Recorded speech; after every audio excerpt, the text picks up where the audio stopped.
Aṣíwájú gbéra o, gbéra go get your vision. Mo ní kò kálá, kálákàrá ìtẹ́ lọ́wọ́ lùtà. Ẹ̀tọ́ ẹni jọ, you don work you build leaders.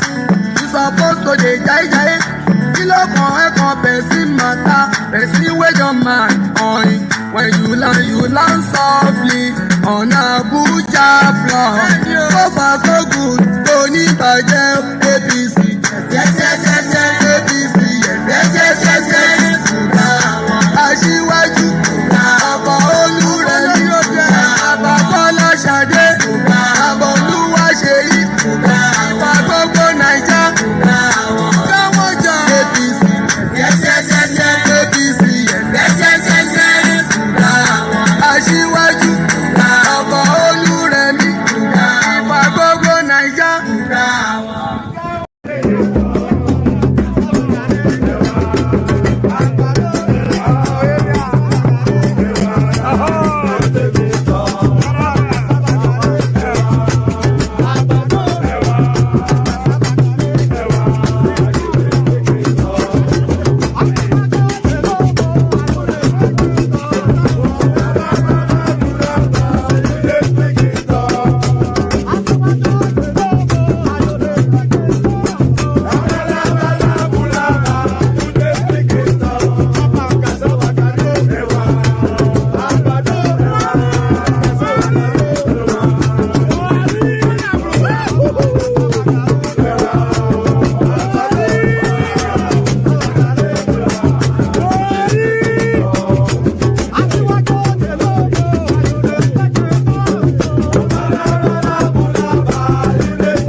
Obodo jisike n'ụbọchị eruo na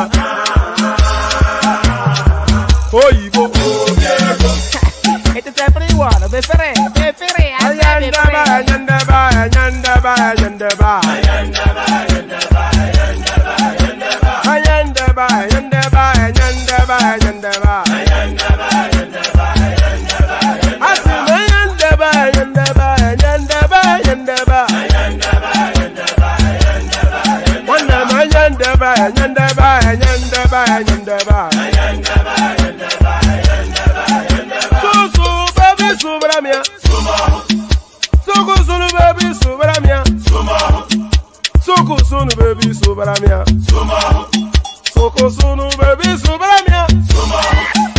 Ladies and gentlemen, sometimes you just have to act like you are drunk, like you are crazy. Confuse your enemies, confuse them.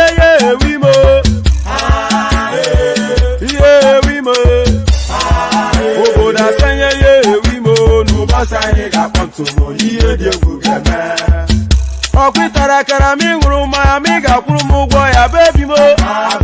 Ave Maria. How are you feeling? Ayandaba.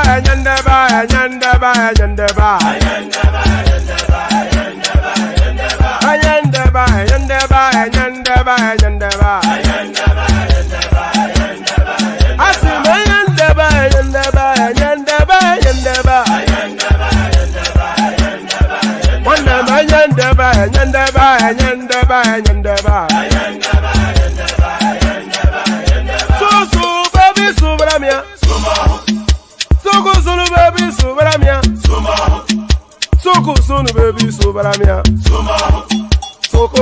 baby subaramia. Asekwa nefo ya branye si akuna nyego bamkambasi ozo. Since I was born, but now I am getting youth. Akuna mota nwa akuna koga bu.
Hello, how are you?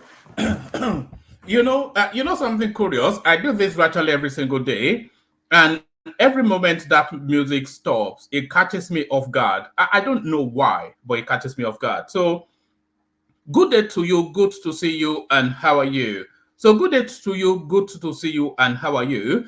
If you've ever wondered how a session should start, this is how a session should start. So I should land on the screen to be welcomed in the way that Ayo has just welcomed me with a rather handsome super chat. So that, of course, for both hopefully of things to come.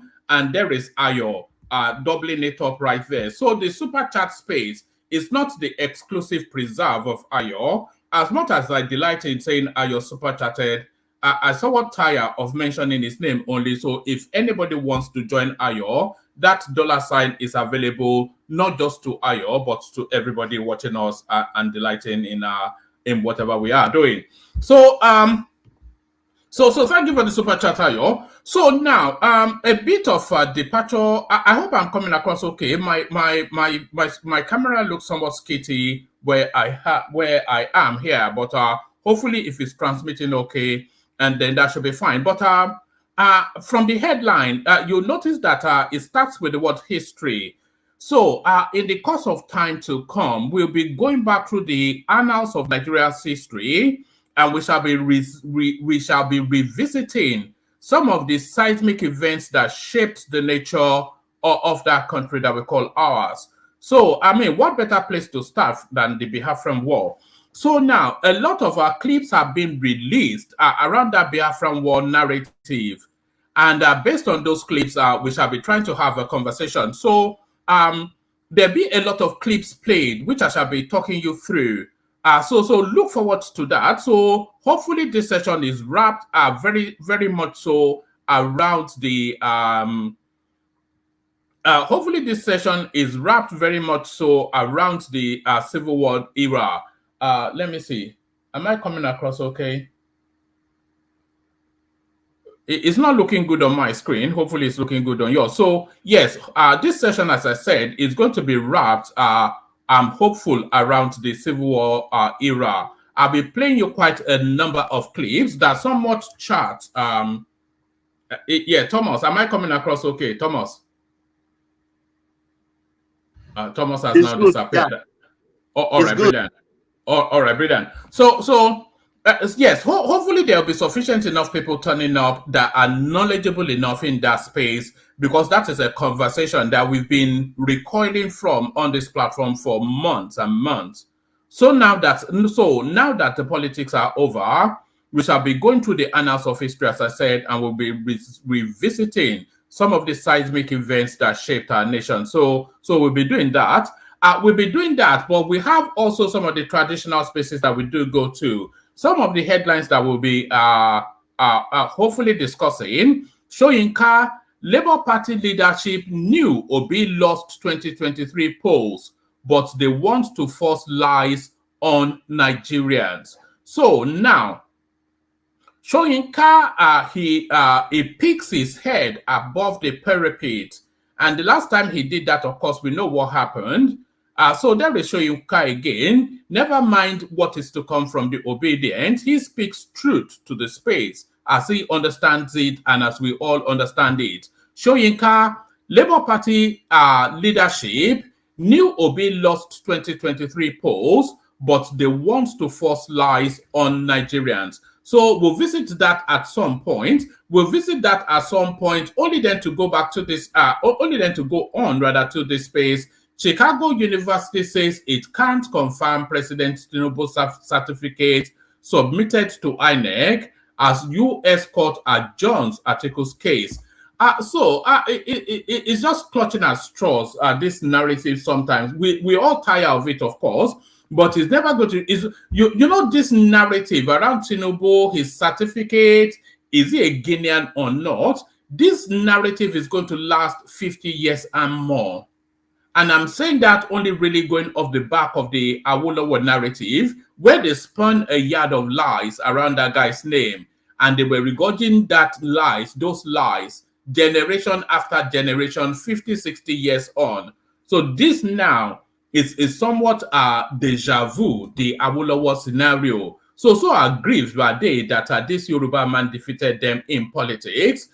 Chicago University says it can't confirm Tinubu's certificate submitted to INEC as U.S. court adjourns Atiku's case. I'm not going to do the readout on that. We just leave that at the headline. But what is Tinubu having to contend with? Certainly not Peter Obi. More important matters. What Tinubu really has to contend with is this.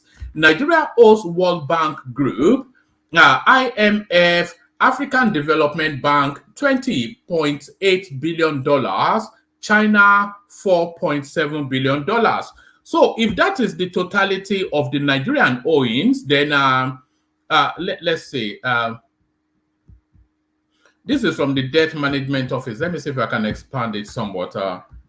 Yes, let's expand it a little. So this is from the Debt Management Office. What does it say?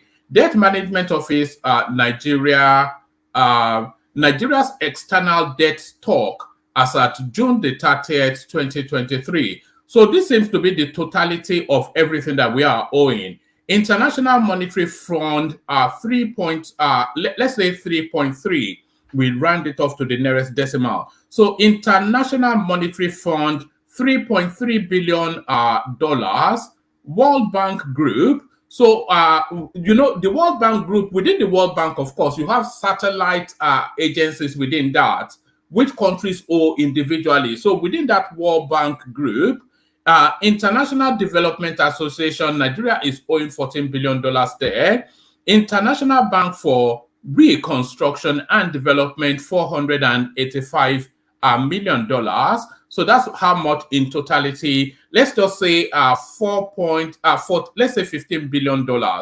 We're owing the World Bank $15 billion.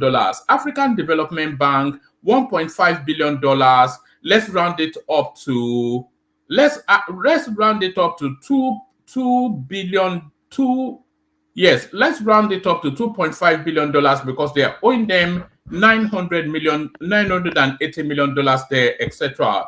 Arab Bank for Development in Africa, $5 million, and on it goes. So the totality of that, $20.79 billion, which is 48% of our external borrowing. So the World Bank and the African Development Bank, we owe the most. China, the Exim Bank, $4.7 billion. France, $500 million. Japan, I don't quite think there's anybody on this planet that we've not begged money off. So Japan, we're owing them. India, Germany, the totality of that $5.5 billion. Commercial loans. So this is from the commercial market. Euro bonds, $15 billion. Diaspora bond, zero. So I think the people in diaspora, they know better than to let their money fall into the hands of Nigeria. The totality of our debt, $43.159 billion. So that is the totality of Nigeria's debt as at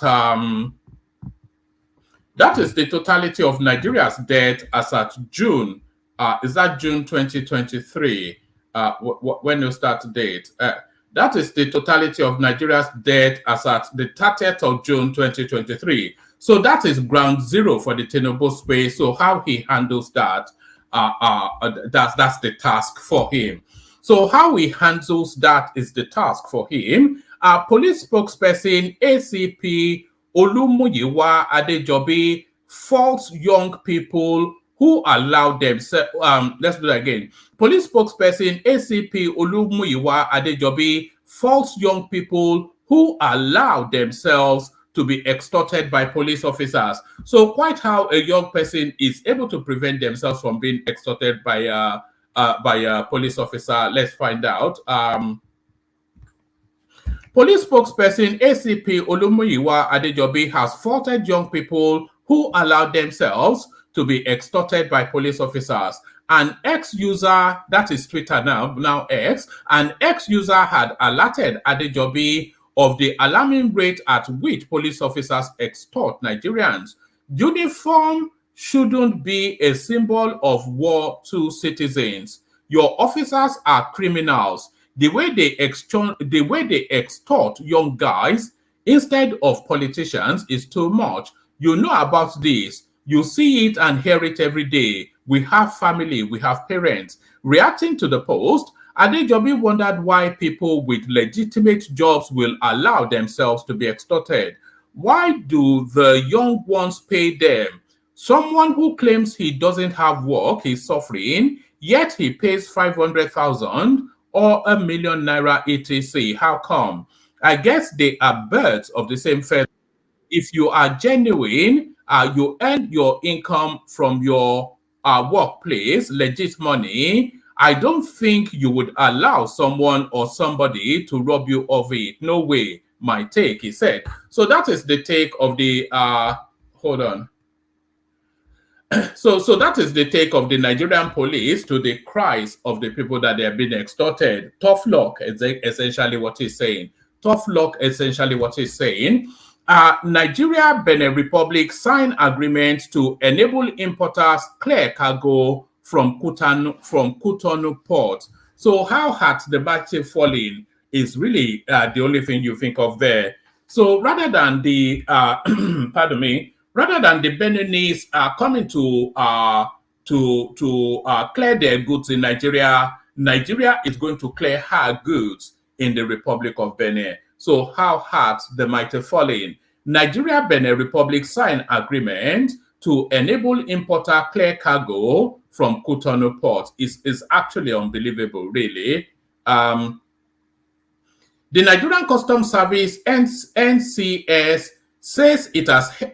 Let's take that again. The Nigerian Customs Service NCS says it has entered an agreement with its Benin Republic counterpart to enable importers to clear their goods from the port of Cotonou.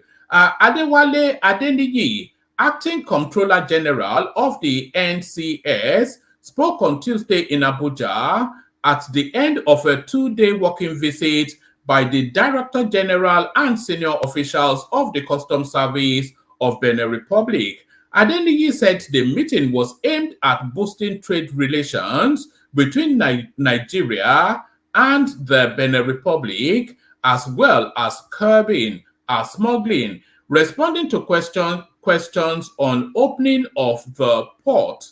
Adeniyi said customs will ensure that due process is being followed. We are building confidence in the system offered by the Republic of Benin. Our importers are using their ports and vice versa. If there are people in the Benin Republic who want to use our port, we try to build trust in our system. And by virtue of this agreement, what it means is that Nigerian importers willing to use the port in Cotonou can have their goods cleared in those ports, because there would be an opportunity for them to pay duties on goods that are liable for payment of duties.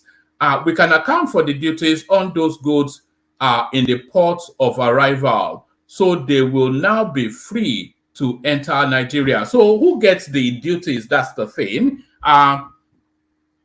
So anyway, that's that. That's just the ridiculousness that is going on there. So that's the ridiculousness that is going on there. But as I said, I am hopeful that the session.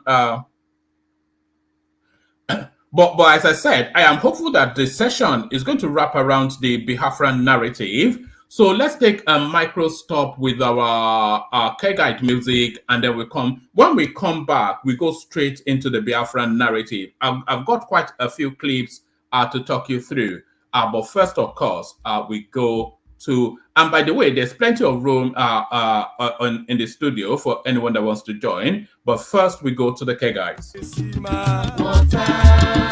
Only water, where they see ma. Water,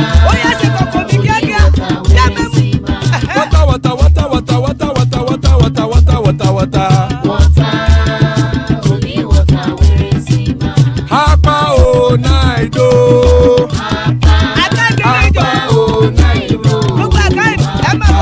Hapa you don't come o.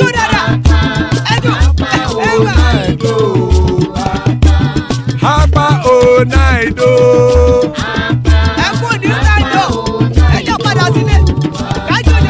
Oro kẹ̀kẹ́ ẹlẹ́mùrè o. Ilé sọ́díyà kẹ̀kẹ́ ẹlẹ́mùrè o. Bobby master kẹ̀kẹ́ ẹlẹ́mùrè o. Chief Latif kẹ̀kẹ́ ẹlẹ́mùrè o. Eruku lẹ̀lẹ̀ ẹlẹ́mùdé. Eruku lẹ̀lẹ̀ ẹgbẹ́ ẹlẹ́mùdódò jàre o.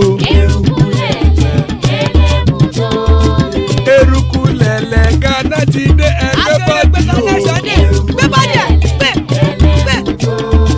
Ọmọ ẹlẹ́yẹ ẹyẹ o ó dilé o. Odúyẹ̀lá ẹyẹ o ó dilé o. Petrosoname ẹyẹ o ó dilé o. Petrosodunke ẹyẹ rẹ̀ ó dilé o. Ẹlẹ́kọ̀ ọ̀run mú ìní o.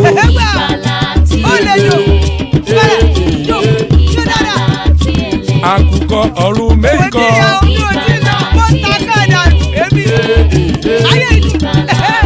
Ikú kò ní rí wà gbéṣe o.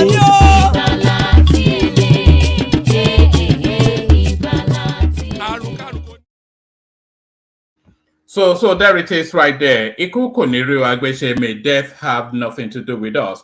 So Iku koniri wagbeshe, may death have nothing to do with us.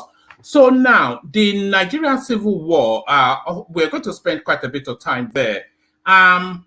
So now a lot of you have heard a lot of things about the Nigerian Civil War. A lot of it meshed in whoever is telling you whatever it is that you're hearing, because a lot of it, of course, enmeshed in all manners of spinnings and obfuscations, and it's just a real mess. You hear a different version from whoever you're listening to about the Nigerian Civil War. But there's been now a series of clips that was released around about that time that paints a particular type of a narrative. So we're going to explore the narratives that those clips are painted or are painting. So we're going to explore the narratives that those clips are painting. So now the Nigerian Civil War started in July 1967. So it started in July 1967, but there was a precursor to the Nigerian Civil War. what actually led up to the Nigerian Civil War was a coup that took place a year prior. So that coup, of course, the Nzogu coup, which essentially slaughtered the elite amongst the Northerners. That was the precursor to the Civil War. So let's now pick up the narrative from the coup. So we pick up the narrative from the coup. And by the way, we'll be skipping through. This is not going to be a detailed and comprehensive look at it. This will just be pulling together of clips that tells a particular type of narrative. But let that narrative begin in 1967. Watch this. Ojukwu, can you please give me an account of the night of the coup in Kaduna? Well, it's rather something like the longest day. We started this off on the night of the 13th of January when a night exercise was planned by the military college, which I command. We took out troops to the ground and taught them how to do night attacks. We didn't tell them what we were planning for, but at the end of the exercise we took them out and showed them various places where they were to stand and just remain in their vehicle. Next day we went out again for the same type of exercise, and at the end we issued them with ammunition this time, live ammunition, and told them that they were going back to the same place as they went yesterday, but this time they were to get certain people. And they were with you, were they? Oh, of course they did. Oh, they all supported us. Did the Sergeant himself attempt to fight? Well, no. We didn't see him until the time we actually shot him. He ran away from his house when we fired the first few shots of anti-tank gun into the building. The whole roof was blown up and the place was set alight. Then we went to the rear of the house and started searching from room to room until we found him amongst the women and children, hiding himself. So we sort of took away the women and children and took him. Now, what are your relations with General Iramsi in Lagos? Well, very good. He's my boss. I have always been under him, and I still am under him. There isn't really any problem. A few misunderstandings arose, but this was due to the publication in the press and by announcements over the radio. At one time they started calling us in Kaduna rebels, whereas in fact the revolution was all a planned affair all over the country. And all right. So that was the Major Chukwuma Nzogu describing how Ahmed Bello was killed. So we took him out amongst the women and we shot him. So that's unmistakably that I think that was an interview by the BBC. We took him out amongst the women and children. So they had been prepping people, taking them on exercises until then they on the fateful day then they supplied them with live bullets and launched that attack on the Saudana and then which is Ahmed Bello, of course.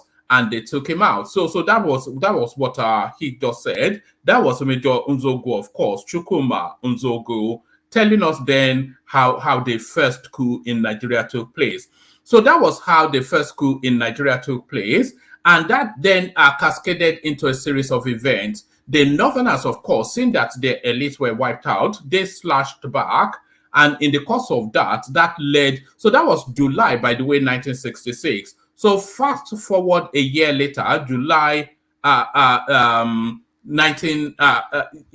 Yes, fast forward. Hold on. I hope I'm not getting my dates out of skew. Yes, fast forward to a year later, July 1967, the Nigerian Civil War broke out. So the Nigerian Civil War broke out. So now, the understanding was that what cascaded into the Nigerian Civil War was essentially that coup that took place. But there's an underlying story, an underlying narrative that a lot of that Civil War was actually wrapped around the narrative of the discovery of oil in that middle belt, in that Delta region. So now let's pick it up from that spot. And let's hear from Gowon. So here is Gowon. Ojukwu is putting heavy pressure on the oil companies for payment to him of the royalties. Are the federal government doing the same? No, I don't think, in fact, I'm doing the same thing. In fact, the oil companies are my witness. I've tried my best not to get them involved or to be brought into our internal problems, and I shall do my best to keep them out of it. What action will you take if the oil royalties are paid to Colonel Ojukwu's regime?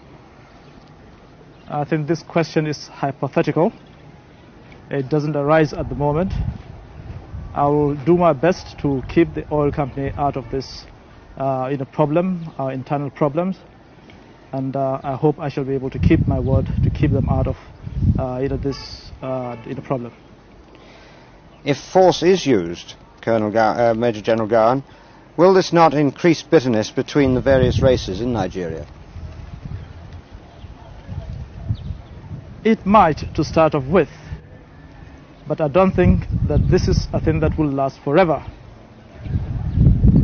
I'm sure the present generation and the generation to come will be better friends than the ones in the past. Do you think you can limit force once you use it? Indeed.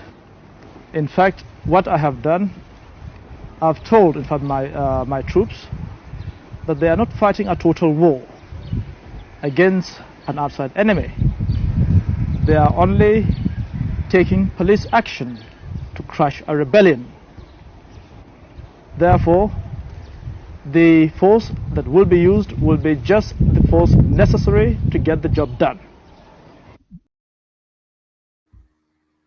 So there it is. So that was Gowon telling us that in fact it was even the journalist that put the position to him that the oil companies now are being pressured to pay royalty to Ojukwu. So the oil companies being pressured to pay royalty to Ojukwu, that somewhat colors the altruistic narrative that Ojukwu painted of being a liberator, trying to free his people out of the bondage of the Nigerian state. So that was an undercurrent to what was perceived as the main reason, which was the coup. But let's stay within that space and let's hear a bit more from Gowon.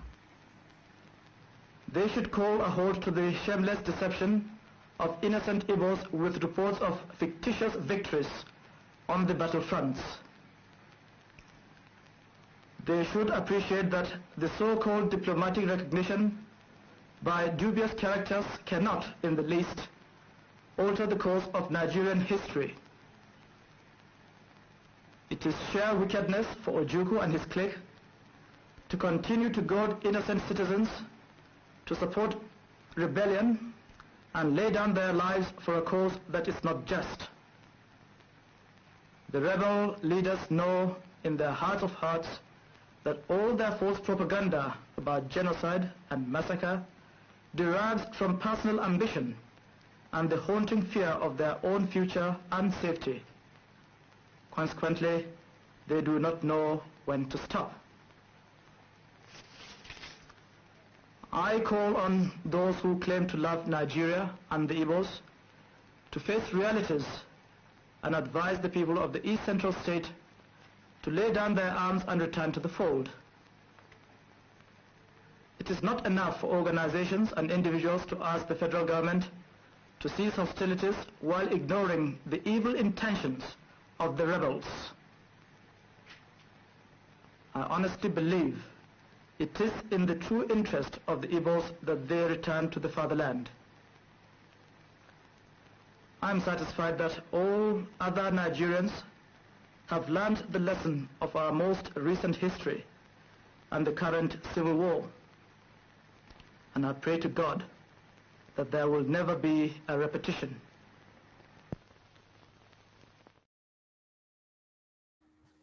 All right, so that was the propagandizing that usually forms the backdrop to any war. So that was Gowon then in a public broadcast then accusing Ojukwu of deceiving the Biafrans to go to their death in a war that has no meaning. So in a word that has no meaning, so it was a war for secession. That was the popular narrative. But really, the real reason a lot of people will have it is a war for oil. It's a war for oil. And here we go back then to that oil narrative and take it from Ojukwu's perspective. So here is Ojukwu now speaking to that oil space that a lot of people feel really underpins this war. Watch this. Landing troops in the Delta Creek areas is one thing. Using them with effect is a vastly different thing. It is clear to me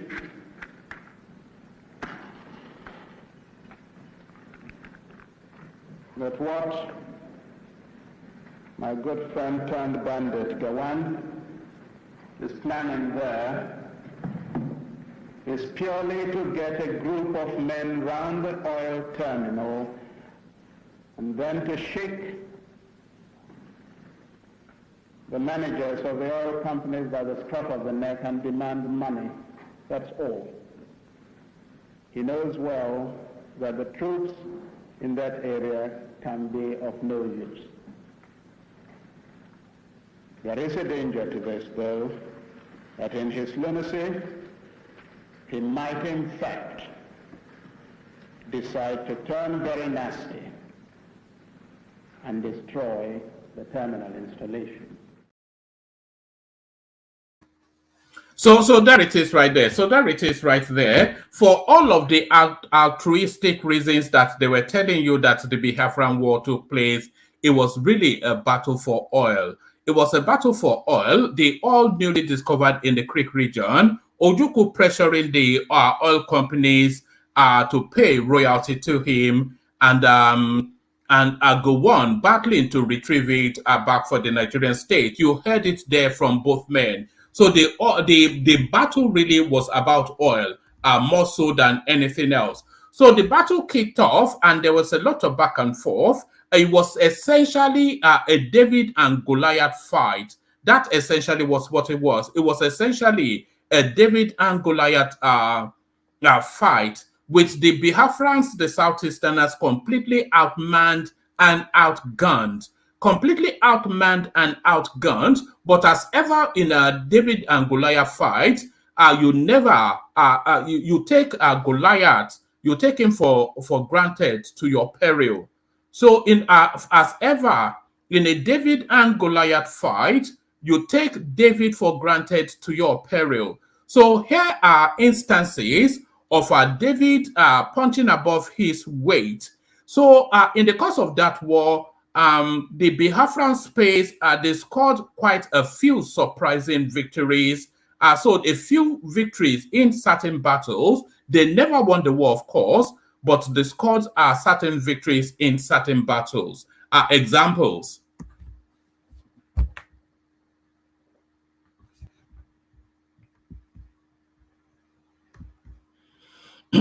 Okay, so there is no narrative to that. So hopefully you can hear my voice. So there is no narrative to that. So I'll tell you what's going on. This is the Biafran force defeating the Muritala Mohammed 2nd Division of the Nigerian Army. They took down about 5,000 men. This was in March 1968. So that's the Biafran war, the Biafran army rather, recording some successes against, actually a major success, because they took down quite an elite battalion, which was led by Muritala Mohammed, the 2nd Division of the Nigerian Army. They took down about 5,000 men and went on to take their weapons. So that tells us that. So there is no voice to that, but that is what is going on. What is going on? And then subsequently, they continue to record. So let me take. Yeah, so subsequently, they continue to record certain pockets of success, and they especially recorded success in the Middle Belt, in the Eastern region, amongst the minorities there. So they recorded a lot of success in the Middle Belt region amongst the minority groups there. So the next clip now shows you how they captured a bunch of Efik, Ibibios, Ijos, etc., and they conscripted them into the Biafran army. So watch this. Augustine Echo. And where are you from? I'm from Calabar. Calabar. Yes, sir. How did you happen to be in uniform? Take him back. Well, since I passed it 1964, I haven't got any job to do. So I was sent my brother to come and meet me at Lagos. To come and meet him at Lagos? Yes, sir. Your brother sent to you as they come to Lagos? Yes, sir. From where? From Calabar. Calabar? Yes, sir. So on my way, he told me to come down to Lagos, whether I would get a small job to do. Because since I passed this, I haven't got. So anyway, then you decided to go to Lagos. Yes, sir. So what happened on the way? So what? At Onisha Bridge. At Onisha. Niger Bridge. I was captured by the Igbo, that is Igbo soldiers. The Igbo Ojukwu soldiers. Ojukwu soldiers. So they took me to Enugu prison yard. Yes. They told me that they are going to kill me. So to me, I didn't know any of them. Yes. My name is Francis Abang. Francis, look at me. Francis Abang. Francis Abang. Yes, sir. Where are you from? I'm from Boki, Ogoja. Ogoja. Yes, sir. So how do you happen to be in the uniform? I was forced to join the Ojukwu soldiers. Oh, you are forced to join Ojukwu soldiers? Yes, sir. Who forced you? Ojukwu rebel soldiers forced me to join them when I returned from Lagos. You returned from Lagos? Yes, sir. To go where? To go Ogoja? When I returned from Lagos to my home. Oh, to your home? Yes, sir, to escort my wife. To escort your wife from where? From Lagos to... Oh, yes. You escort your wife from Lagos to Ogoja? Ogoja. So I was forced to join armies. So far we have been demanded for our state.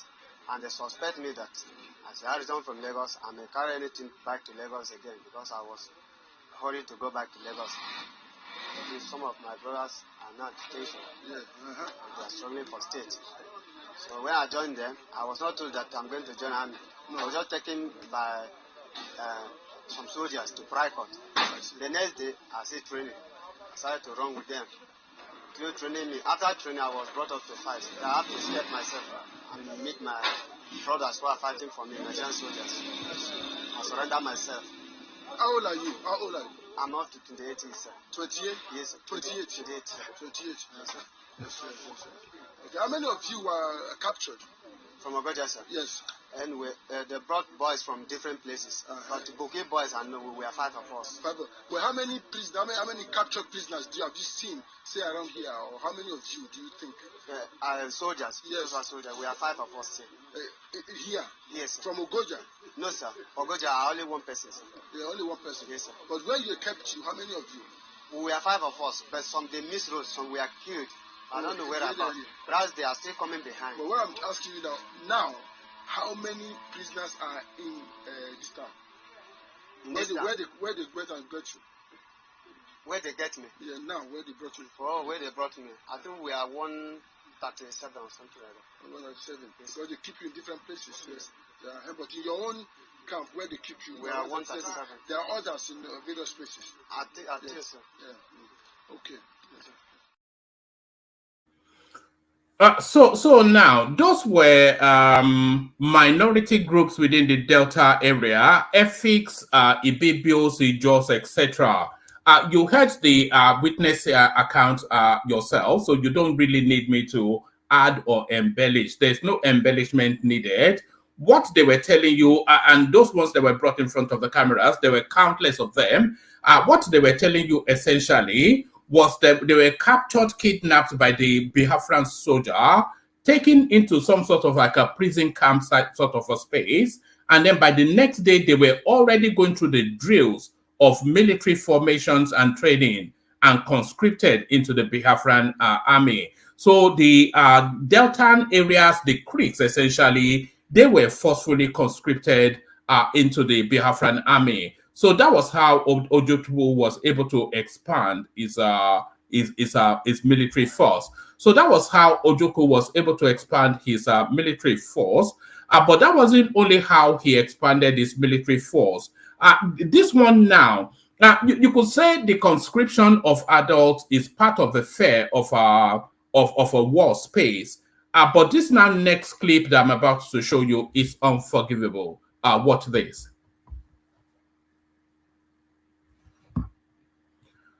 All right. That doesn't come with an audio either, but that essentially captured Biafran army child soldiers undergoing rehabilitation by the Nigerian army. That was in 1969. So that clip that you're seeing there now, they are underaged people forcefully conscripted into the Ojukwu army, subsequently captured by the Nigerian military and being reoriented back into normalcy. So that a lot of people will concede unforgivable. But there's still plenty of spaces on the studio, by the way, for anybody that wants to join. So that unforgivable. But then we continue to say that the Biafran army did record minor successes in the course of that war.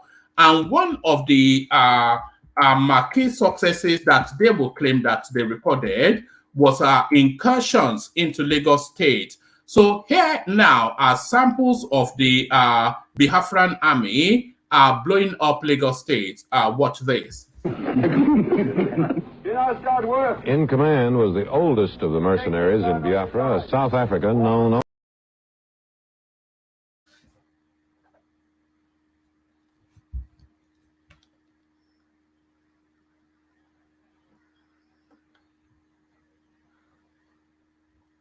So that's the aftermath of Biafran air raid on Lagos. You can see for yourself quite a lot of damage on the Lagos space. And by the way, the Yorubas were not essentially part of that war. It was a war between the North and the East. Essentially, that was how it started, a war between the North and the East. But then, of course, they were just throwing missiles and attacking everywhere. The sample being this attack on Lagos, a heavy devastation, air raid on Lagos State. There was just a sleepy outsider out of that Biafran narrative. So essentially, the forceful invitation, let me put it that way, the forceful invitation of the Southwest into that war. So part of the examples of that is the clips that you're seeing on the screen. But like I said, they recorded some minor successes. And would you consider this a success though? This was the funeral of Colonel Fajoye, one of the excellent Yoruba officers that lost his life to that war. Watch this.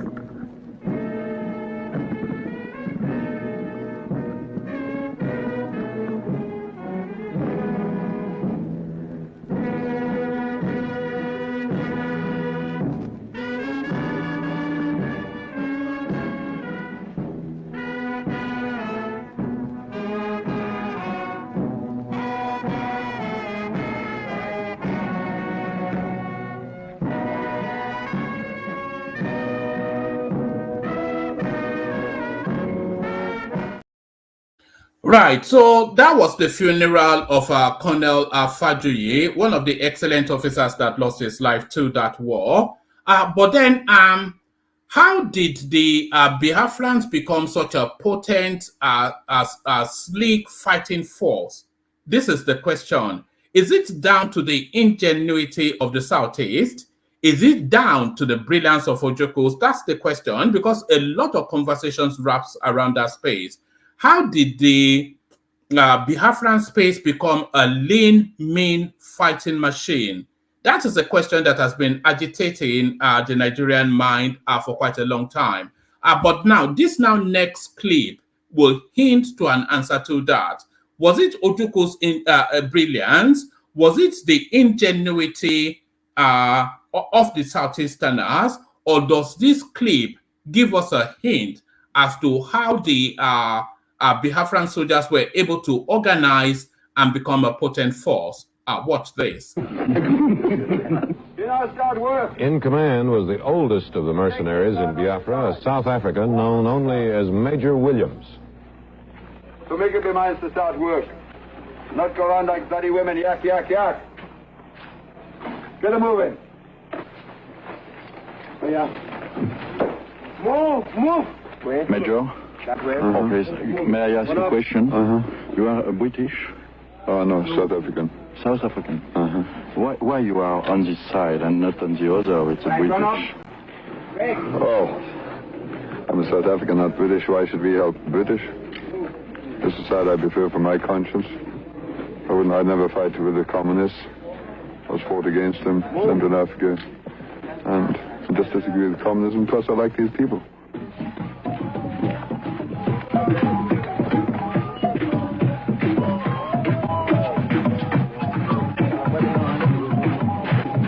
They outgun us, outnumber us, but if we've got the fighting spirit, as you saw this morning, the blokes are willing to go in and have a go. And with our morale, we will beat them. And you stay in Biafra?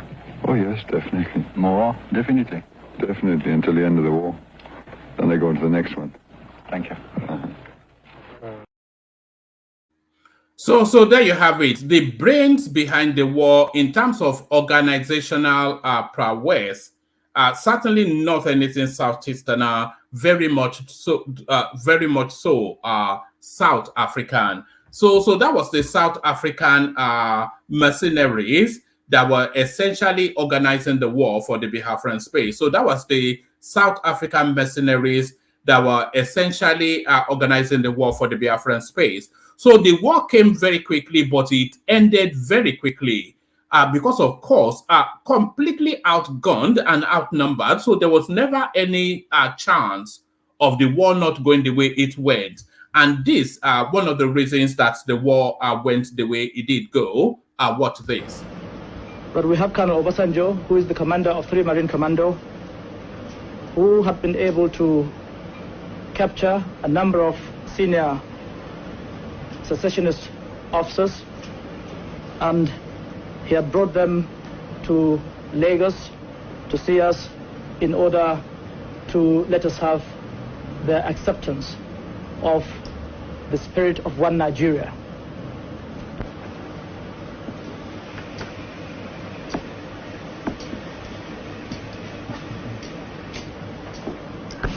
Formally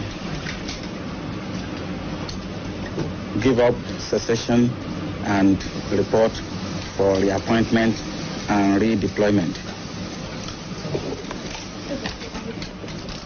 Felicitation. Hello. Your Excellency.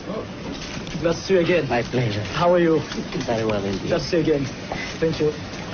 Patrick Amadi. How are you? Excellency. Glad to see you again. Thank you very much. Glad to see you again. It's an experience. Honestly. Glad to see you again.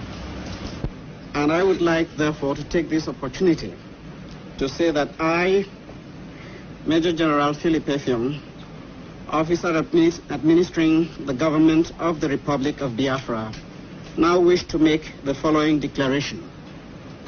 That we affirm we are loyal Nigerian citizens and accept the authority of the Federal Military Government of Nigeria. That we accept the existing administrative and political structure of the Federation of Nigeria. That any future constitutional arrangement will be worked out by representatives of the people of Nigeria. That the Republic of Biafra hereby ceases to exist. So now, that was the language of surrender, facilitated very much by Obasanjo, who went head-on into the war to take the defeat and surrender of the Biafran space. So that was the language of surrender that you heard there, Colonel Effiong saying enough is enough. Was it Roberto Duran, no mass, no mass? So no mass, no mass. So that was the language of surrender, and this is what our victory looks like.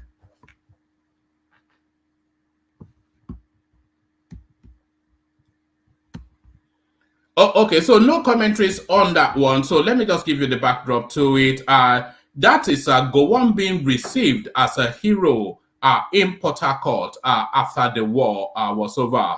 So that was Gowon being received as a hero in Port Harcourt after the federal forces drove out the Biafran soldier. So that is what victory looks like. And this now final clip is a nation coming back together. Watch this.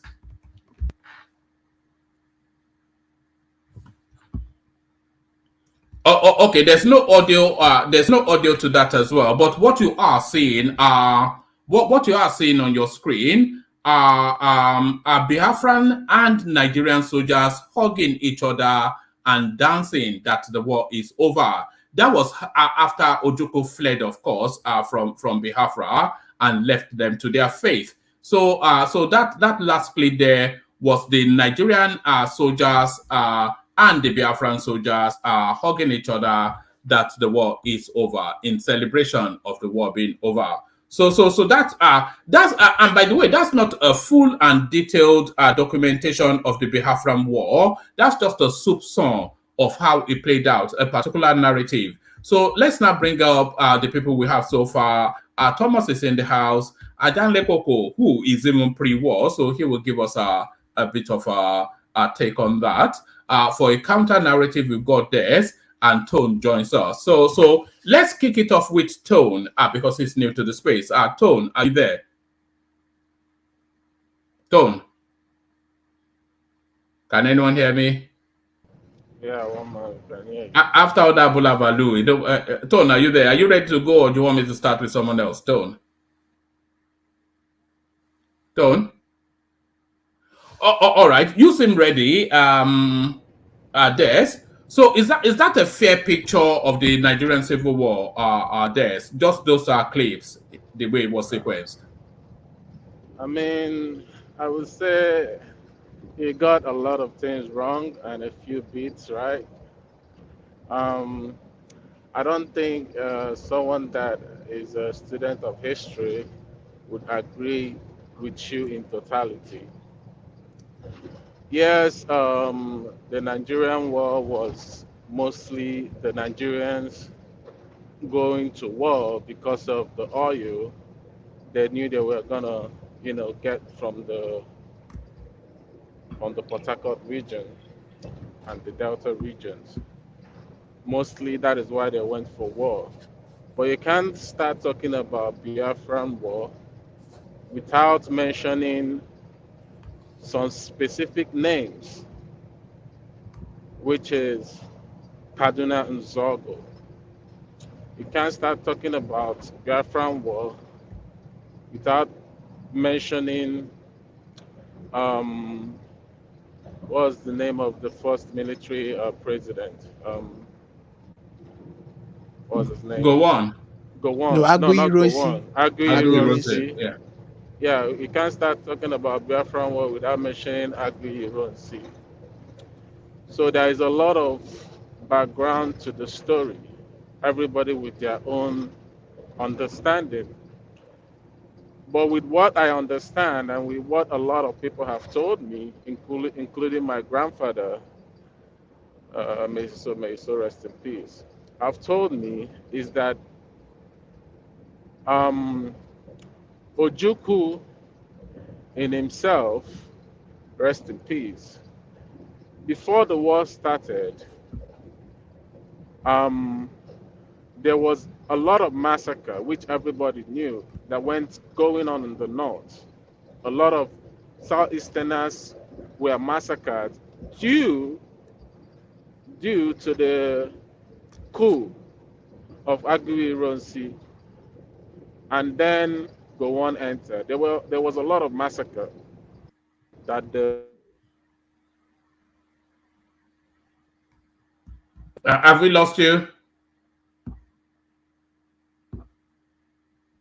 Hello, can anyone still hear me? Have we lost you? Yeah, one man. can hear you. Yes. Yeah, we've lost this, but I don't want too much gaps in this because I want to document this. So Des, if you're not there, let me go to someone else. Okay, pick it up from where Des left. Solomon. Yeah. Good evening, everybody. Good evening. Did you see the clips? Yeah, I did. I saw the clips, and I'm not here to just come to pick side. Like, we should just try and get the facts straight and not just twist anything. Yeah, this history, this topic we're talking about is pure history, and is a very sensitive one that Bless you, they are whoever very that young was. and with who have That's me. Thank you. with some stuffs I've read. I've picked certain things from them, and recently somebody like Reno has been dropping one or two things, articles about the war, and some of them, like I feel like maybe if I see Reno as somebody who is, will I use the word honest, and yeah, so he was dropping, and certain conversations I've had with certain people too, it has just made me gotten some informations about the the war. Like my dad fought this Biafran war, but when I was discussing with my dad, when I discuss with him, he doesn't talk like somebody. He just talk about his experience in the war, and not like maybe the things that really happened, and all. He just tells me about his experience, and Did yeah, he tell you as that the war was about oil? Did he tell you that? no. My dad, Yeah, I one just told you man. to I don't just know. I don't know. Sorry, Solomon. I don't know what happened to my. I got a call, so I had to switch to my other device. Um. So what I was saying basically, I'm sorry, Solomon. I sorry I cut it like that. Um. What I'm saying in the sense that the the fight of Biafran war was basically a struggle for the Southeasterners. Is the struggle for the life of the people. Yes, Ojukwu, you can't deny that Ojukwu had some selfish reasons, yeah, for doing what he did because, after all, he's a politician in the sense. But it doesn't change the fact that what he did saved a lot of lives at the Saved or initial cost? no Saved or at the cost? initial stage. He saved a lot of life, but the war didn't. Um, See, let's talk about the Aburi Accord. What actually started this war, in the sense, and we can trace it directly back to Aburi Accord, and which was mostly what everybody is clamoring for right now, which is everybody taking charge of their own resources, right? Which was mainly the subject of the Aburi Accord, because go on in that signed accord, Ojukwu stated it that the one, I mean, go on, you can be in charge of, the federation. They will still be part of Nigeria, but you have to make it that everybody will be in charge of their own region. You can't start from the Aburi Accord. You have to start from 1966. I have skipped past there one month. I've just But you can't skip basically to from there summarized. now. So if we are going to do this, then we might as well do it right. Okay. Yes, Okay. you can't skip through 1966 because that was the ground zero of the whole event. Yeah. Okay. Like I said, 1966. When Kaduna Nzogo organized the coup, which didn't work, right? And the the Aguri Ronsi regime took over. And what happened then? It was like a sort of people were feeling that the Easterners, this is mostly an Eastern coup, right? Because a lot of them were Easterners. We have like a couple of Southwesterners, and majority of the 5 people there were Easterners that organized this coup. So they have the feeling that it was mostly an Eastern coup. Considering the fact that Aguirre Ronsi was the one that generally was on top after the whole coup. So his regime lasted for like 6 months, right? 6 months after the coup. I don't really know the exact month or exact year, so I'm not going to talk about it. So 6 months after the coup, what happened? Agui Ronsi wanted to go on a tour because that time there was a feeling, because everybody was having this sense that, you know, the Igbos were trying to take over. Basically, the country was on ease. So what Agui Ronsi did was try to take a tour around the whole country in order to get everybody together. And doing that tour, that is what when he was killed. Going, I forgot where he went to on one of his tour. That is where they, you know, toppled his government and took him over and killed him with some other Easterners, which was regarded as the most bloodiest coup Nigeria ever had up to date. That Agui coup was the bloodiest. So The Inzogoku was bloody too. From the clip we saw, he was boasting and bragging about yanking the Saldana from amongst his women and children and shooting him. yes, true. I never said it wasn't bloody. I said the coup after the second coup was regarded as the bloodiest according to history. I'm talking about history now. So that coup was mostly a lot of Igbo soldiers that which had nothing to do with the upper hierarchy of government or whatever were basically killed with no intention, with them not knowing what is going on. So what happened in the first coup was the people that was on top was taken out. The second coup was basically everybody. If you are Igbo, they'll Not take you not out. not everybody on top was taken out. It was essentially the northerners on top. They were taken out, and a few southwesterners as well. I mean the first coup, that's what I'm saying. Yes, no, you said the first coup. It was basically about the. Okay, carry on. Yeah. Yeah, the first coup was people at the top, the northerners at the top, and some southwesterners. What's his name? Shit, I forgot names. But yeah, but the second coup was mostly everybody was taken out. Like if you're a soldier, an Igbo soldiers, they will kill you. That was what happened. That was what made it the bloodiest coup. But after that coup, what happened was very, very important, which Ojukwu, being the southeastern governor at the time, he was a southeastern governor. What he told the Nigerian government, because after the coup, what the Northerners did was basically um, they tried to find someone to take power, right? Because the seat was empty. So the hierarchy of military is all about hierarchy. So when it comes to hierarchy, the person that was supposed to take it over that seat after that coup was a southeasterner. I think he was a general then. Like I don't know names. I'm not gonna call names, but he was a general then. The second behind was a southwesterner, and the third I think was from south.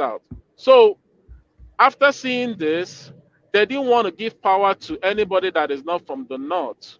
So they went So, down. sorry, Des. Do you know enough about this? Because you just seem to be. I know enough. I'm saying what I know. I just like I said, I don't know names. I'm not gonna call dates because I can't really remember as much. But I know the process it went through. So now what happened was they gave that power to Gowon because he was from the middle northern belt, like the Plateau State. They gave that power to him because he was the nearest person to the north that was on a higher hierarchy of power at then. But Ojukwu made a statement that he's not going to obey someone that he has a higher rank, that they should give that power to someone else. That was what Ojukwu. I can send you that video. Ojukwu made that statement as of that time, and which they never listened. So what happened then? They started killing the Igbos on the north. Yeah, started killing the Igbos on the north. Ojukwu now said all the Igbos in the north should come back home. That was why we had this exodus of Igbos going from north to east. What happened after that? When a lot of the Igbos came back, they tried to find a lot of resolution. This just didn't happen it just didn't start in one day. So many times they try to find resolution to solve the problem of the eastern and the north. They had a lot of meetings. which the last one, going back to the Accord, the Aburi Accord, which the last one they went to Ghana. And Gowon basically signed an accord, which Ojukwu, I can still send you that video, showed you the accord that the Nigerian government signed, that they were gonna, everybody on his own, basically. Everybody on your own. So when the Nigerian government at that time, which is Gowon, came out and basically, What do you mean? What do you mean by anybody on your own? it means like everybody should manage their own resources. That's what I mean. The accord was basically to sign that within Nigerian state, right? Yes, within Nigerian state, everybody should manage their own resources, which I said is what a lot of us right now is clamoring for. That Nigeria should have that process of government right now. So which was what happened then. And the Nigerian government, knowing, like I said, this is a war of Nigerian, knowing what they are gonna get, which I told you one time that the only reasonable war Nigerian fought is against Biafra because it's a war for oil, which in their own part it was reasonable. Do you get? So knowing that if everybody managed their own resources, the oil that Nigeria was benefiting massively from then is gonna be controlled by Ojukwu. They didn't let him. So what he said, Gowon said that there's nothing like Aburi Accord. There's nothing like that. So Ojukwu came and made an announcement. In Aburi we stand.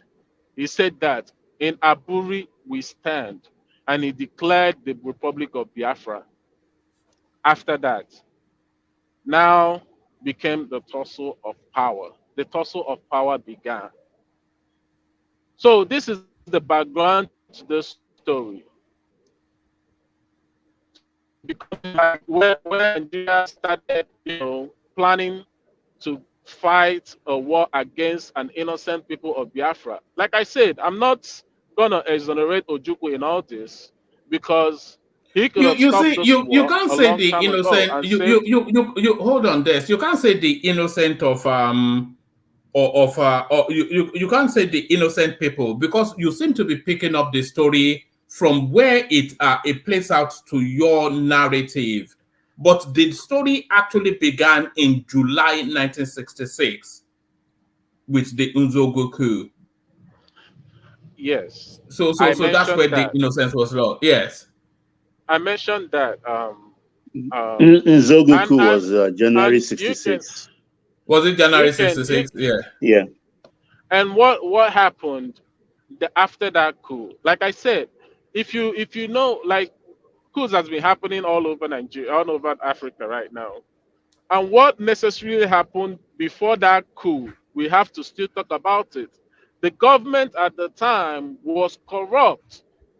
There were so much that the government were corrupt. They were looting money all over the place. They were sending money to abroad.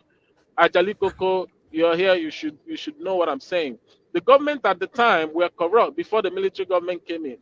So even after the coup, that did not succeed. That was it only the northern? Hold on. Was it only because Nnamdi Azikiwe was very much part of that government? So was it only the northerners that were corrupt? Because a good 80, if not 90% of the people slaughtered were northerners. So was it only the northerners that were corrupt? Yes. No, it wasn't only the the northerners were corrupt. It was an ethnic coup. It was an ethnic coup. No, don't say it was an ethnic coup because was it not? You're breaking up, my guy, man. Can you hear me? Yes, I can now. Hello, if you're using Bluetooth, remove it. Yeah, carry on. We can hear you now. Okay, it's just network. I'm basically driving, So I feel like it was a mistake from Kaduna and Zogo because yes, it was a mysterious flying out of Nnamdi Azikiwe out of the country before that coup. I feel like it was very mysterious for him to fly out before that coup, and also some prominent Igbo people that wasn't killed. But what you would take from this, if it's an Igbo coup, I don't think that Ojukwu would have arrested and jailed the people that he was basically because they thought that he was an Igbo coup, that Ojukwu was working with Kaduna and Zogo. He wouldn't have locked them up if he was. He would have found a reason to let them go. But no, he didn't do that. But yeah, I feel like it was a mistake on his part. Um, like I said, I'm not gonna come here and say the some of the Biafrans, whatever the Biafrans did was good. Some of what they did was wrong. But during that war, I feel it was just it was just Let me say this, Des. The first blood that led to that civil war, the first blood that led to that civil war was drawn by Kaduna Nzogu when he went and slaughtered the Northerners. And that was all cascaded to where it landed. So the first blood was actually an ethnic blood drawn by Kaduna Nzogu. Would you consider? yeah. But one man, I concede that. But if you take your mind back, you would know that as at then the Northerners were in control of power. As at then, the Northerners were in control of power. The NPC or something like that, the Northern People's Congress, whatever, they were in NCNC. control, majorly NCNC. They were majorly in control of power. So what happened was basically, um, I would say it is basically inevitable that the Northerners won't take a huge hit on that coup because they were in control of power. One man. Anyway, but what I see that Nigerian government did wrong in that coup because when you're fighting a war, you don't go to the it's basically a war against soldiers. When you're fighting a war, it's a war against two soldiers. It But wasn't when the you Northerners that were in charge of that government, by the way. It was a conflagration of both the North and the East to the exclusion of the Southwest. The Fourth Republic was very much a Northerner Southeast government. who was the premier? One man. Who was the premier? No, this A guy was the Northerner, right? premier of his own place. No, you say the prime No, minister. no. It Premiers was are in Tafawa charge of Balewa. The He was the regions. prime prime minister. minister. The prime Is the minister. Prime Sorry, that's Minister what I you're mean. talking Tafawa The Balewa prime was the minister, Prime Tafawa Minister. Balewa. That's what I'm saying. It was a Northerner. Northerner was sort of like a Who president was the as who at was the then. president? It was a Nnamdi It was Azikiwe. Azikiwe, but he ceremonial. was a ceremonial It was president a now. ceremonial president. That's It was a different. joint government. It was a joint government Who by was the Senate President, the head of the Parliament? Nwafọ Rizu. it was a joint government by both the Why wasn't he killed? and Why, or was he killed one for Rizu? Was he killed? One He for was not Rizzo. killed. All the Easterners One are man, can I? Okpara, the Premier of Eastern Region, they Nnamdi in front of Azikiwe, all Nwafọ the Rizu, they all escaped. Not a single Igbo blood was dropped in that coup. I'm coming. When it gets Even to though, my turn, I will yeah, elaborate. Yeah, and even though it was a joint government. All right, bring it home, Des. Let's go to people who may well know a bit more. Des. Yeah, my network is bad. Just go to another person. One man, please. All right, let me just go next, please. all right, brilliant. I'll come to you, Solomon, and then we'll go to Baba for a bit more in-depth understanding because I think he may well have experienced that period. But Solomon, come in. Yeah, this I just what this or say just how maybe he knows it, but in this war of it, in this whole thing, uh, I don't agree with this with most of the things he was saying because okay, let's just assume that the war has like they've killed like they said here now, or not like they said, like how it happened.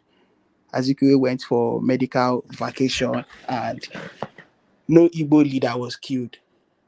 But after the coup was carried out, those Igbo guys that were arrested, that they arrested, they were still receiving payment in the prison. They were still paying them, and it's not good. If you see, that movement was more like an hypocritical movement, even though they were claiming that they wanted to, um, they want to clean the system.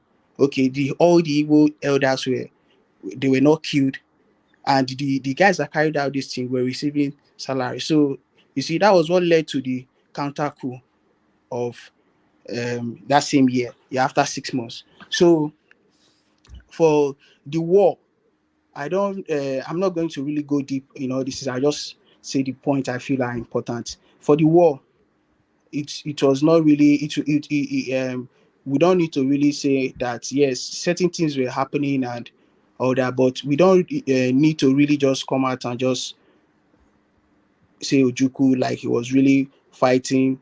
I don't really see him like really fighting for the people, because these guys are military guys. They know what they've already, the kind of Well, issues was he they've had. fighting for oil, as a lot of people believe it was? Was it essentially a fight for oil, which some people believe He, it was? I won't really say it was really a fight for oil, but it should definitely be part of it, because but one thing I know is that his own personal selfish interest was aligned to that fight, to be honest with you. Because even talking about Aburi here, in an article I read, he was told, as in Gowon was supposed to make an announcement, was supposed to make an announcement before him, and he went ahead to make that announcement. And something like that, that announcement really caused was one of the major things that caused that made this guy got angry. That even though some persons from the south, because this is where I don't really believe the politics of the south, they were like, this agreement you've done with this guy, are you can't stand with it. Many of the south people were against it, even though Gowon has already, the both of them has already agreed in Aburi that, but when he came back, or even before he came back, they've already started telling him that, man, you can't go on with this thing, you can't do this thing. Then Ojukwu went ahead. Ojukwu was at fault for going first to make that announcement. It was not really, and there would have been a better way of resolving this thing than just using, because innocent people were really killed in this war.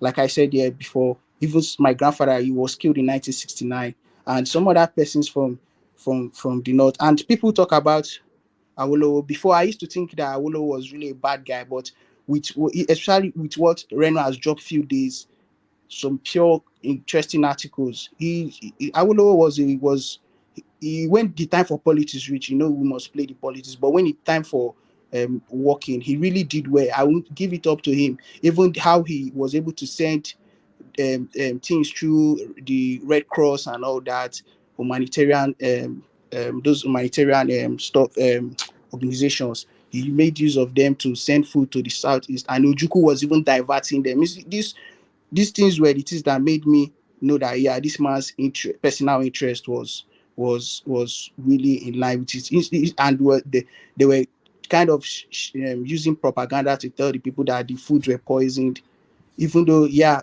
like my dad was part of the Biafra war, he benefited from that food, but it was not really good the way he was just diverting those things. The people, this kwashoko of a thing really happened in the southeast. Like, children really suffered from that illness, and it was really a very, very bad one. This war would have been something that that would have been resolved in a very reasonable way than just using because of and you see, at the end of the thing, he just left, even though he did well, but in trying to say that, yeah, he's standing for the people, but the way he went was not really the way. I don't think is how he's supposed to go about it. And many stories that they were saying about this Awolowo guy, I don't think, it's not like, I'm not trying to pander towards anybody here. I'm just trying to get the facts straight here, that because of the lots of articles I read about this whole war and it had Awolowo's role and how even though Gowon was the one that released him, not even Aguiyi, it was Gowon that brought him out of the prison, and still yet he tried. He tried. If he's the only Yoruba man that did well for Igbos, he did very well for us. Yeah. Thank you, Woman. All right, brilliant. Someone mentioned that no Igbo person was killed.